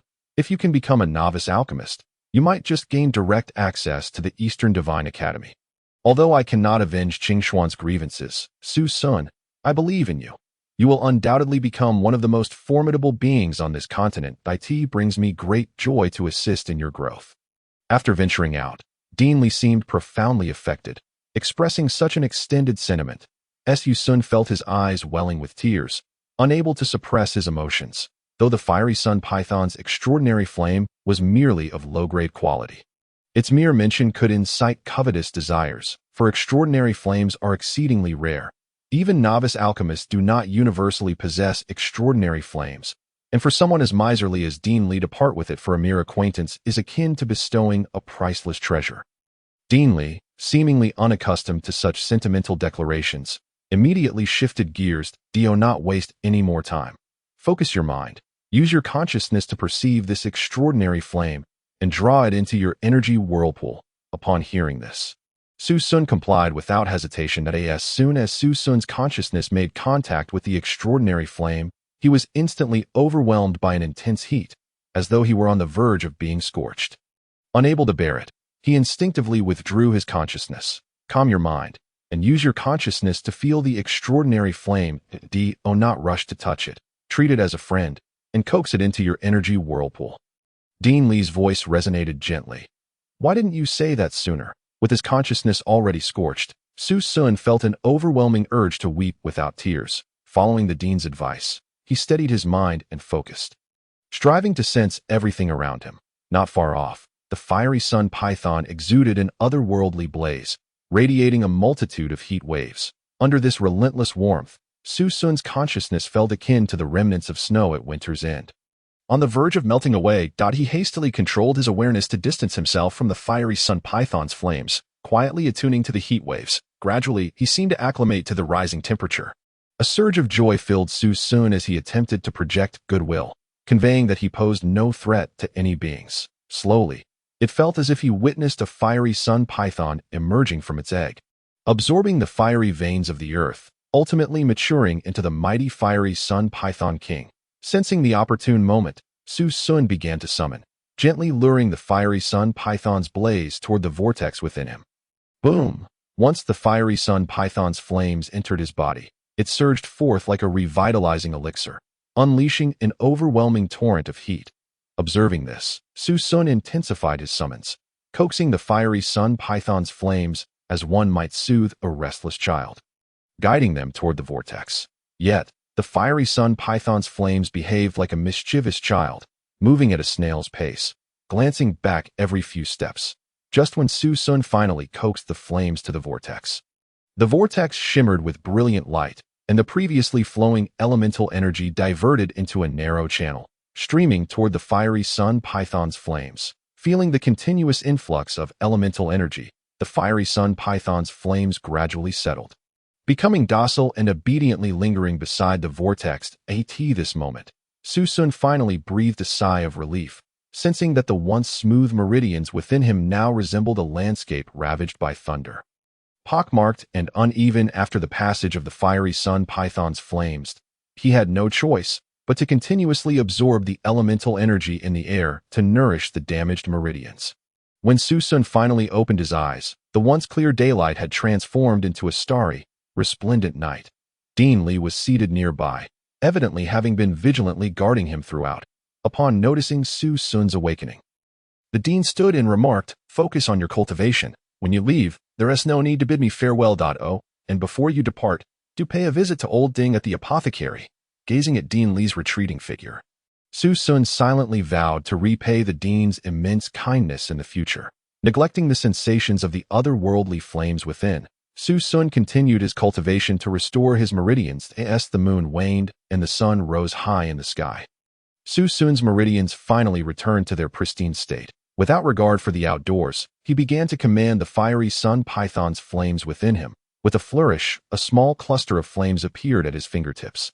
As Su Sun's intent shifted, the flames danced and morphed at his command. Now, the fiery sun python's flames had become significantly more compliant, seemingly acknowledging him as their master. Su Sun couldn't help but marvel at the transformation. "Ah, the pill I acquired from that old rogue Morongyu, a spirit-focused pill. Now that I possess otherworldly flames, it's time to enhance my consciousness. I shall consume it now." An idea struck Su Sun. After all, he was within the confines of the Zhenwu Academy, atop Lake Hard Island, where there would be no imminent danger. Furthermore, even if he encountered unwise individuals, Su Sun believed that no one in Bafang City could match his strength. Settling into a meditative position, he steadied his mind until it resembled calm water, before retrieving the spirit-focused pill from the Qinglian space. The pill was pristine white and gleaming. Upon consumption, it felt as though he had savored a chilled treat on a sweltering summer day. A refreshing current surged through his head, massaging him with just the right pressure. Overcome by this delightful sensation, Su Sun couldn't suppress a moan, surrendering to the comfort. Time seemed to slip away, and when Su Sun regained consciousness, the world around him appeared clearer, as if a veil had been lifted. His consciousness could now perceive a radius of 50 meters, and his mind felt remarkably sharper. The challenges he had previously faced during his cultivation now seemed to crystallize into clarity. Su Sun realized that his consciousness had indeed made significant progress. This spirit-focused pill was remarkable. Regrettably, he had only one that if he possessed 100 or 80, perhaps his consciousness would transcend the ordinary realm. He lamented inwardly. Chapter 61. Refining the blood-condensing pill. At this moment, he remained unaware that the effects of the spirit-focused pill only manifested upon its first consumption. The efficacy would diminish substantially with the second, to a mere fraction. Although his cultivation level had not increased, having acquired the fiery sun python's flames and significantly enhanced his consciousness, his combat prowess had evidently strengthened, with newfound confidence regarding his entrance into the Eastern Divine Academy. Su Sun pondered Dean Li's summons to visit the apothecary's master, wondering what matters awaited him. After a moment's contemplation, he couldn't deduce anything and proceeded directly to the apothecary to seek the master. Sister Linner, long time no see. Is Master Ding in? Upon entering the apothecary, Su Sun greeted Xiao Linner, who was examining medicinal herbs. Su Sun, my junior brother, Xiao Linner exclaimed, clearly delighted. Master is inside refining pills. Follow me. She led Su Sun into a special chamber, distinguished by the presence of a fiery vein beneath, facilitating the process of pill refinement. At that moment, Master Ding was utilizing the underground fire to concoct pills. Xiao Linner ushered Su Sun inside, signaling for silence to avoid disturbing Master Ding's work. Before them, Master Ding sat before a medicinal cauldron, his eyes closed, clearly employing his consciousness to control the refinement process. Using his consciousness rather than his eyes allowed him to perceive the fluctuations in flame intensity and the transformations of the medicinal herbs with heightened sensitivity and precision. His hands occasionally gestured forward, orchestrating the waves of consciousness and elemental energy. Under his guidance, the underground fire alternated between strength and weakness, obediently responding to his commands. In addition to controlling the flames, Master Ding intermittently closed his eyes in contemplation, as if sensing or pondering something. Once he reached clarity, he would introduce one or several medicinal herbs into the cauldron. Curious, Su Sun yearned to experience this with his consciousness, but ultimately restrained himself, fearing he might disrupt Master Ding's meticulous process. Time passed, and after a considerable duration, Su Sun inhaled the faint aroma of successfully refined pills. Indeed, Master Ding opened his eyes and smiled, diminishing the underground fire until it receded back below. Master Ding retrieved the cauldron's lid, revealing 5 smooth, round, snow-white pills rolling gently within, each about the size of a fingertip. He produced a jade vial to collect the pills. Congratulations, Master, on successfully refining another batch of pills. Xiao Linner exclaimed, knowing all was settled. Haha, I've refined the spirit-opening pill multiple times. Success is to be expected, Master Ding replied with pride. Greetings, Master Ding. Su Sun approached to express his respects.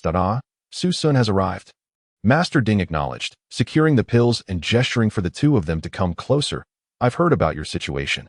The past is in the past, so do not dwell too much on it. He offered words of comfort. Dean Li informed me that you plan to attend the Eastern Divine Academy, Master Ding inquired. Indeed, Su Sun nodded. Currently, the Eastern Divine Academy has concluded its enrollment period for new disciples. If you wish to enter, consider becoming a pill refiner. Your talent is unparalleled, and with your current strength, you may take the preliminary examination for a junior pill refiner. If you succeed, gaining entry to the Eastern Divine Academy would be a certainty. You may not fully grasp the Eastern Divine Academy. If you rely solely on cultivation to gain entry, the challenges will be numerous. However, as a junior pill refiner, the trials would be nearly non-existent. The number of pill refiners is exceedingly scarce. Su Sun couldn't help but gasp in astonishment. The rarity of pill refiners meant that even an ordinary junior refiner in other cities could command respect among powerful factions. While at the Eastern Divine Academy, they would merely be a disciple. Truly, the Eastern Divine Academy lived up to its reputation as the foremost institution in the Eastern Divine Continent. Noticing Su Sun's expression, Master Ding seemed to surmise his thoughts and continued, to discover more pill refiners. The head of the apothecary in the Eastern Divine Continent has personally taken on the role of master at the pill refining hall of the Eastern Divine Academy. Should you gain entry, you will have the opportunity to learn from him. He is a high-ranking pill refiner, among the most formidable figures in the entire Tianwu continent. Attending his lectures would undoubtedly benefit your journey as a pill refiner. Su Sun was taken aback. He had not anticipated the Eastern Divine Academy would be so illustrious, with the head of the apothecary, one of the most influential figures in the Tianwu continent, serving as a lecturer. Thus, if you enter the Eastern Divine Academy as a pill refiner, you will undoubtedly reap rewards. Moreover, with the fiery sun python's flames at your disposal, your chances of becoming a junior pill refiner have significantly increased. As he spoke, a flicker of fervor ignited in Ding Tongzhu's eyes, and no alchemist could resist the allure of, unless they possessed an even more formidable. This small booklet contains the insights I have garnered over the years of alchemical practice. You may study it thoroughly as a reference. Within, there lies the formula for the, regarded as the simplest of. Once you have mastered its preparation and can successfully create it, you may proceed to the for evaluation. Ding Tangzhu presented a small booklet to Su Xu and Su Sun evidently understood the value of this booklet. Recognizing it as the culmination of Ding Tangzhu's lifelong dedication, he hesitated to accept it carelessly. Take it. Do not feel embarrassed, as long as you can tell others that Ding Xiaoqiu is your mentor, that will suffice, Ding Tangzhu said with a warm smile directed at Su Sun. Ding Tangzhu.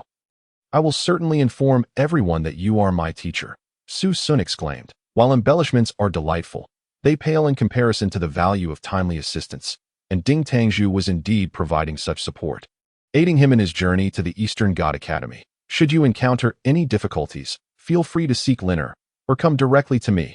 Now, I must recuperate. The effort expended in crafting this has drained me considerably. Ding Tangzhu concluded. Su Sun lingered in the, while Xiao Liner found him a room to stay, leaving behind and some necessary for refining the before busily attending to other matters. Ding Tangzhu was often engrossed in alchemy, with Xiao Liner managing the during ordinary times. Su Sun perused Ding Tangzhu's insights. He discovered the detailed explanation of the, covering every aspect from the refining of to the precise moments to adjust the heat and how to handle unexpected situations. The instructions were as comprehensive as an encyclopedia, a boon for novices in alchemy. Following the guidance, Su Sun summoned the and preheated the. Once sufficiently heated, he introduced the. However, he soon became distracted, resulting in the herb being incinerated to mere ashes. It was then that Su Sun comprehended the challenges of alchemy. Possessing the materials and knowledge was insufficient. The demands on one's spiritual consciousness were exceedingly high, with greater control yielding better results.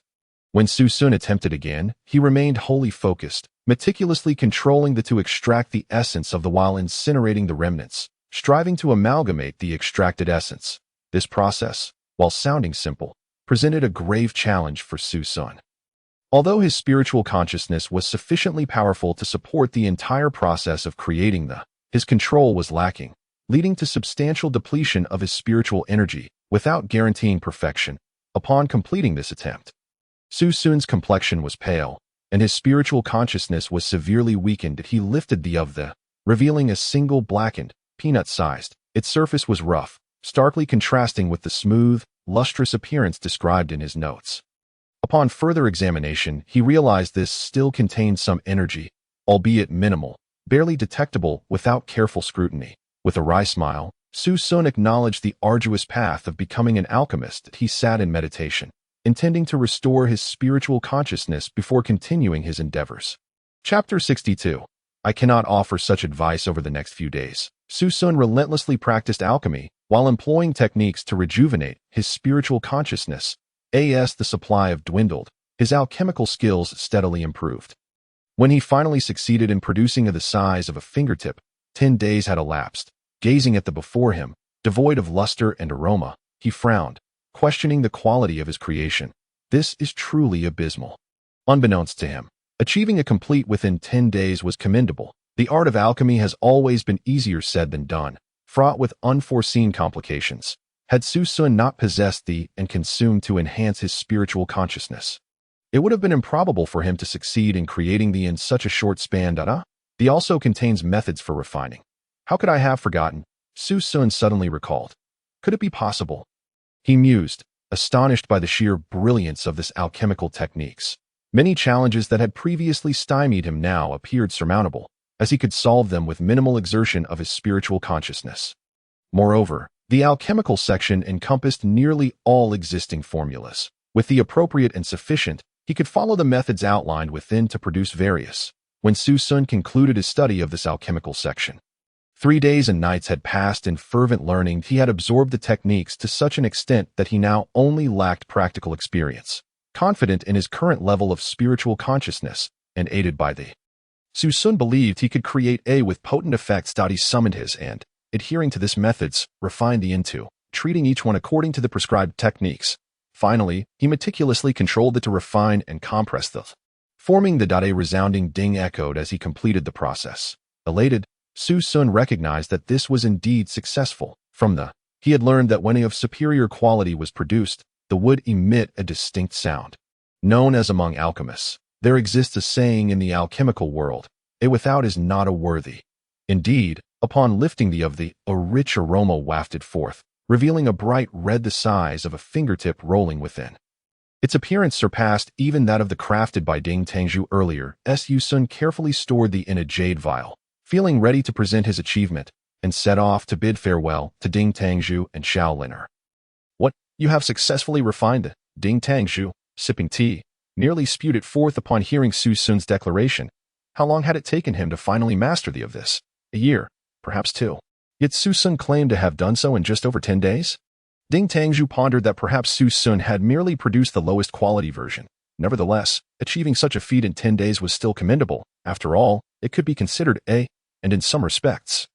Su Sun was not wrong. It seemed this young man possessed considerable talent in the art of alchemy. With this thought, Ding Tangzhu's demeanor softened. Then, please show me the you have crafted. After all, it is your first attempt. And it is likely that the quality may not be exceptional. Having refined for many years, I can assist you in identifying any shortcomings and offer some advice. But Su Sun hesitated, reluctant to reveal his. The quality of his creation was evidently superior to that of Ding Tangzhu's. Richer in color, more fragrant, and overall more refined, he feared it might discourage Ding Tangzhu. What's wrong? There's no need to be shy. When I first began crafting, the quality was dismal, and my master remarked it looked as if it had been gnawed by a dog. Ha ha ha. Ding Tangzhu, thinking Su Sun was embarrassed by the quality of his, shared his own embarrassing story to help ease the tension. Hearing Ding Tangzhu's words, Su Sun sighed in resignation and slowly retrieved the jade vial, presenting it to Ding Tangzhu. With a smile, Su Sun accepted the vial, uncorking it to release a wave of rich fragrance, indicating its exceptional quality. Ding Tangzhu's smile faltered, as it was not what he had anticipated. Hastily pouring out he could not contain his astonishment. It actually possesses the quality of is generally classified into 4 tiers: lower grade, middle grade, upper grade, and supreme grade. Lower grade is dull in color and lacks aroma. Middle grade shines, but is devoid of fragrance. Only upper grade boasts both luster and a strong scent. Supreme grade are exceedingly rare, typically only produced by highly experienced alchemists on rare occasions. Such not only glisten and exude a rich aroma, but also feature faint on their surface. Known as if one considers the efficacy of a lower grade to be 1, then a middle grade has an efficacy of 1.5, an upper grade 2, and a supreme grade 3. This implies that consuming 1 supreme grade equates to ingesting the effects of 3 ordinary. Some may argue that if supreme grade are unavailable, consuming 3 lower grade should yield similar results. While theoretically plausible, this notion does not hold true in practice. However, certain medicinal pills can only be consumed once.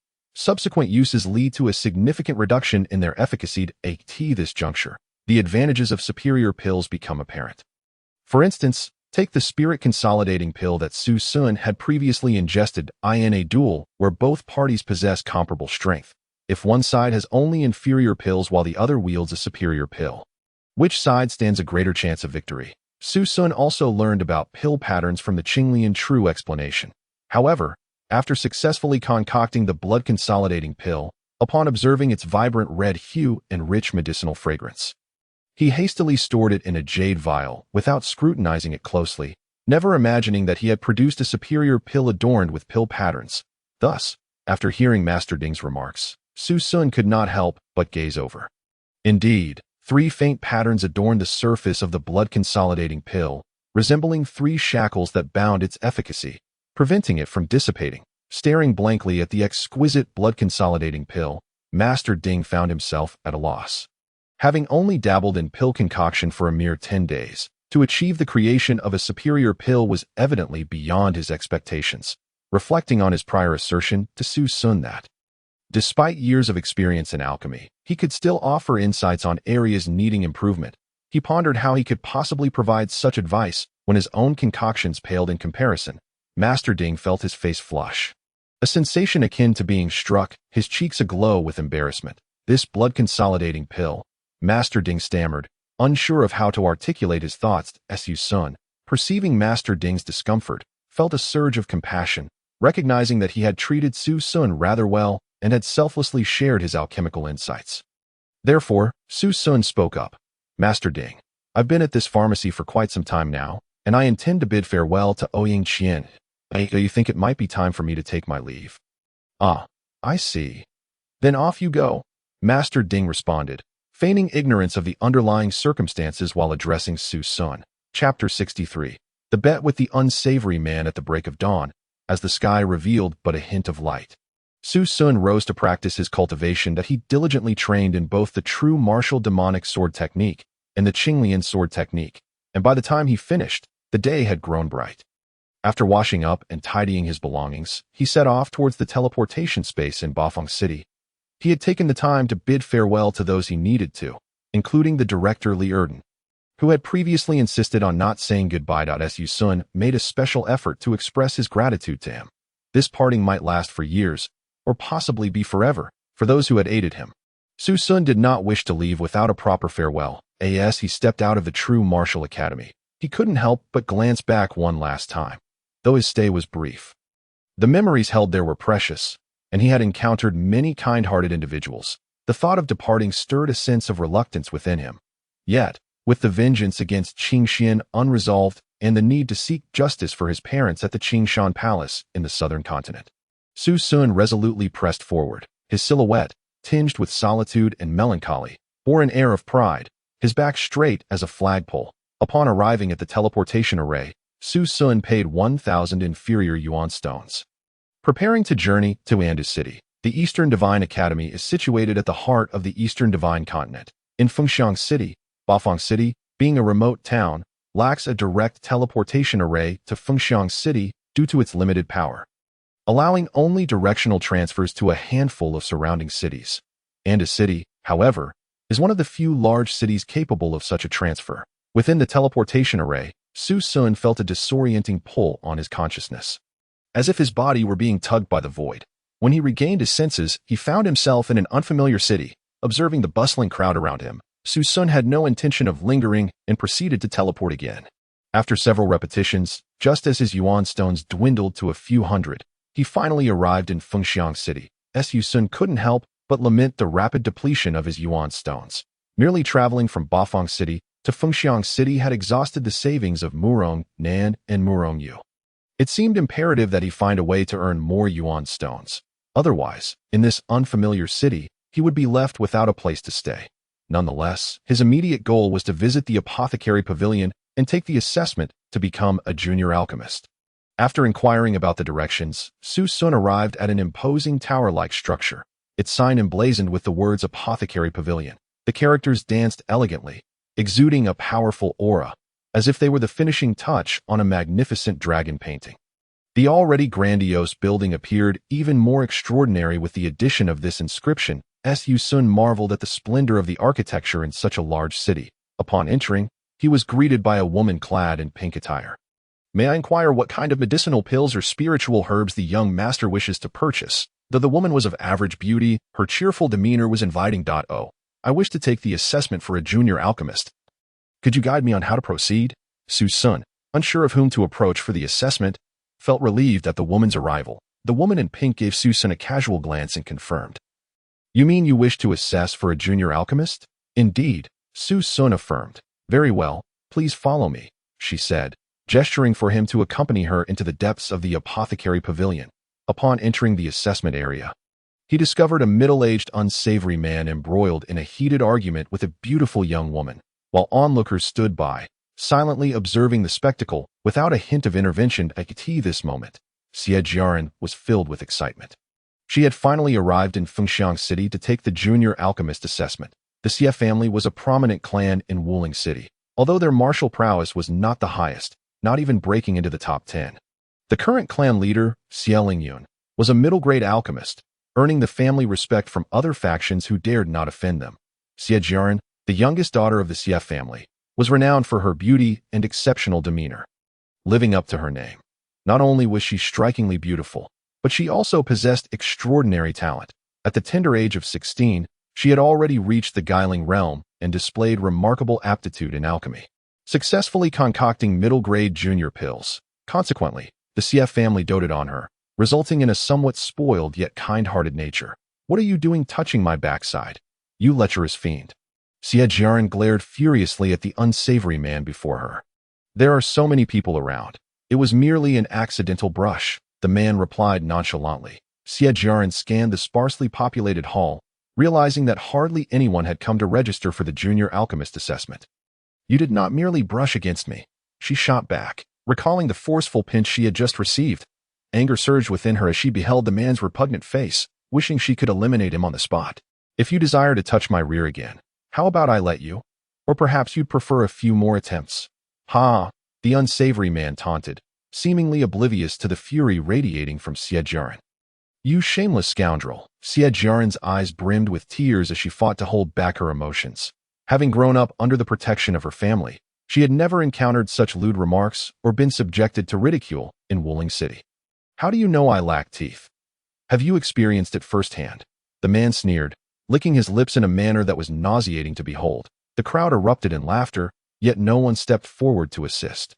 Jiaren, furious, brandished her sword in a fit of rage. "So what? Are you planning to make a move? The apothecary pavilion has a strict rule against fighting.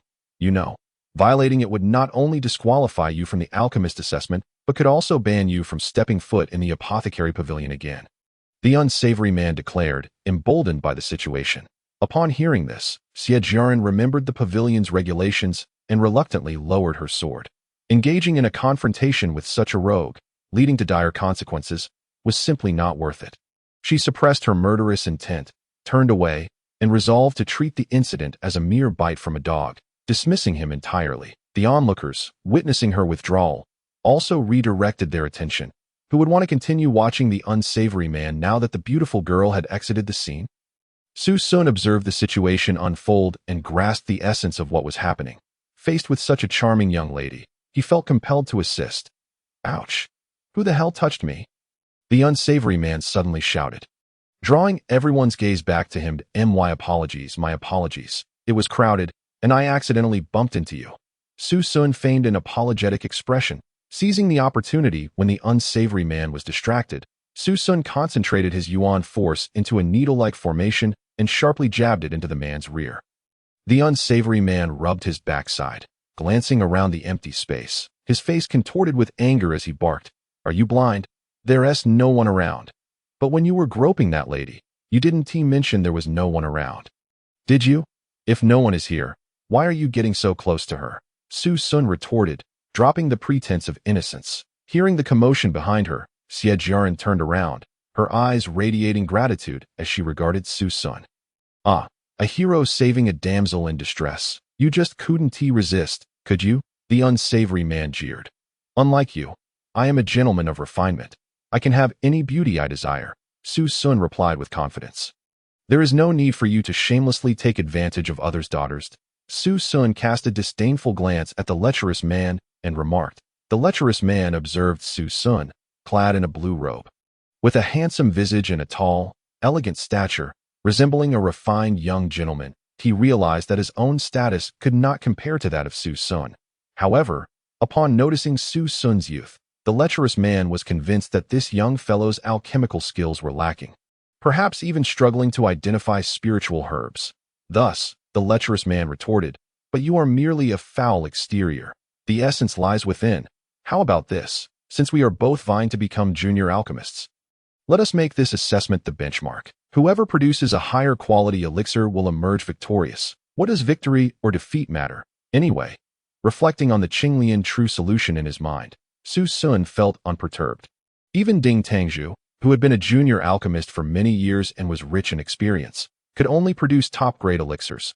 Thus, it was unlikely that this lecherous man, despite appearing to be in his 30s and relatively young among junior alchemists, would surpass Ding Tangzhu's abilities. Seeing that Su Sun had taken the bait, the lecherous man gleefully proposed, "Whoever loses must kneel before this crowd and shout grandfather 3 times.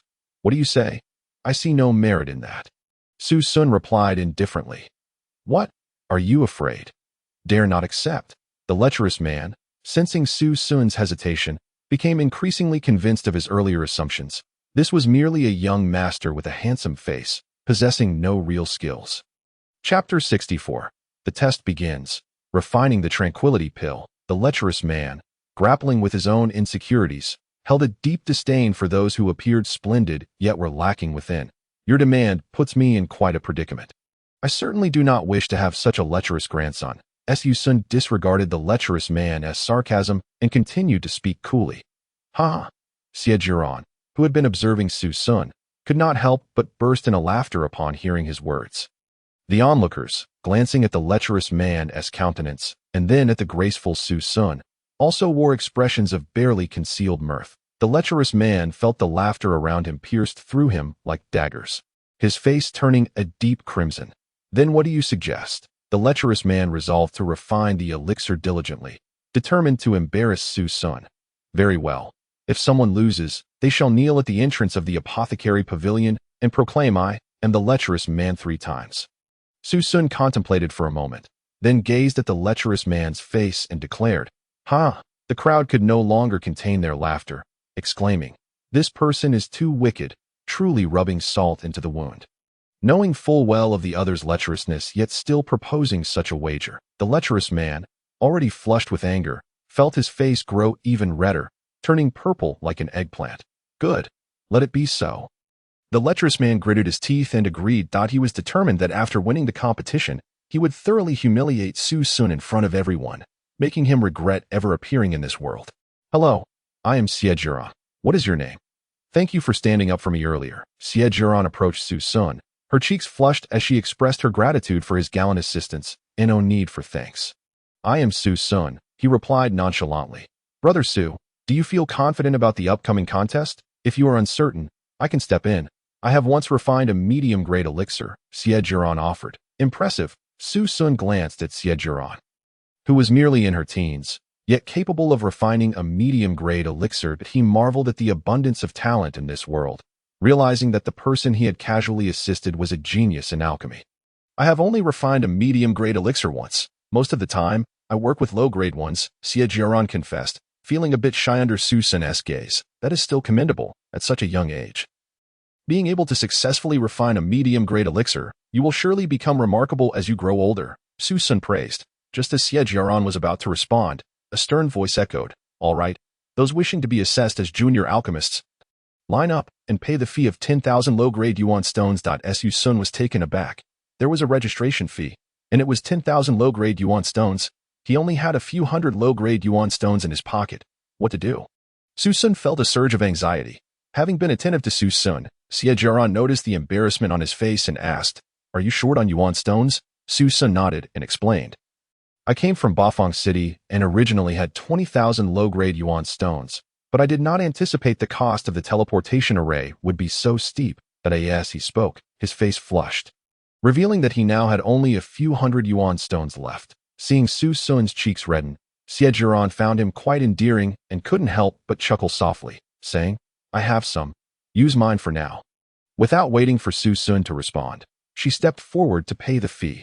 After paying, those who had completed the transaction entered a nearby room, preparing to commence the test. Following instructions, Su Sun and the others entered the spacious room, which housed a dozen alchemical furnaces alongside various spiritual herbs. At the front of the room sat 3 elderly men, with a sign on the table reading Judges. It dawned on Su Sun that the fee of 10,000 yuan stones covered the costs of the spiritual herbs, the furnaces, and the alchemist's fees. Furthermore, with such a fee, only those truly confident in their abilities would dare to register, significantly alleviating the pressure on the alchemists. After all, each alchemist had their own affairs to attend to. Whether it be refining elixirs, researching spiritual herbs, or cultivating their own abilities, the elder in yellow robes, seeing that all had arrived, began, Since everyone is here, each of you may select an alchemical furnace. Once Su Sun and the others stood beside their chosen furnaces, the elder continued, The task for this round is to select the appropriate and sufficient spiritual herbs from the many available and refine a tranquility pill. You will have half a day, and the elixir must at least reach the low-grade level. Otherwise, you will not pass. This test, while seemingly straightforward, possessed its own subtleties. First, one must be familiar with the formulas for various low-grade elixirs. Otherwise, even if the judges informed you of the elixir to refine, Lacking knowledge of the formula and required herbs would inevitably lead to failure. Secondly, knowing the formula and the necessary herbs is not enough. One must also be well-versed in the properties of various spiritual herbs. How else would you select the correct ones from such a wide array? Naturally, this requires a solid foundation. Ultimately, the test evaluates the participants' ability to refine elixirs within half a day, assessing their skill in handling spiritual herbs.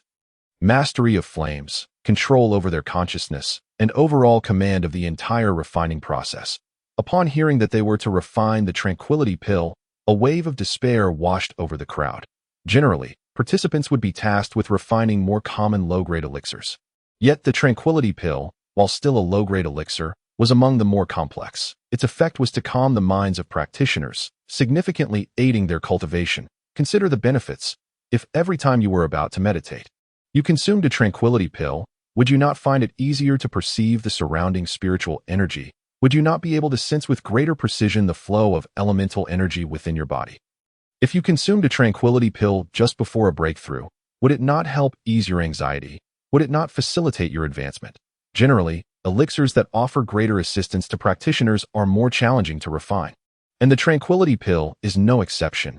Not only does it require the refiner to maintain a tranquil and desire-free mindset, akin to a serene lake without a ripple, but it also demands that the refining process flows seamlessly, without excessive pauses, with each moment perfectly timed.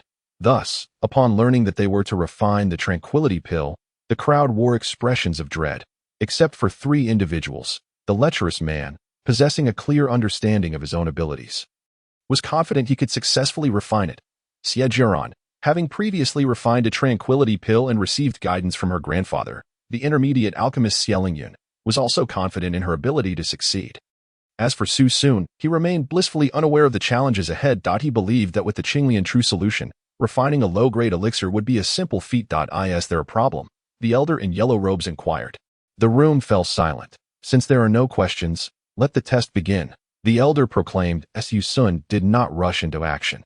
Instead, he immersed himself in his mind, recalling the section of the Qinglian true solution pertaining to the formula, and identified the necessary herbs and techniques, noting any critical points of consideration. The lecherous man, keenly observing Su Sun, saw him with closed eyes, not having moved a single spiritual herb, and scoffed internally, confirming his belief that Su Sun was merely a pretty face lacking substance. He then turned his attention back to preparing for the refinement of the tranquility pill. The 3 elders on stage began to converse among themselves as they observed the participants preparing. Old Zhao, today's test topic is quite challenging for them, but do you think many will pass? The elderly man in yellow, referred to as Old Qian, inquired, while the elder in red, known as Old Zhao, merely chuckled in a non-committal manner and responded, "How many? I estimate that not a single one will pass." "Not necessarily."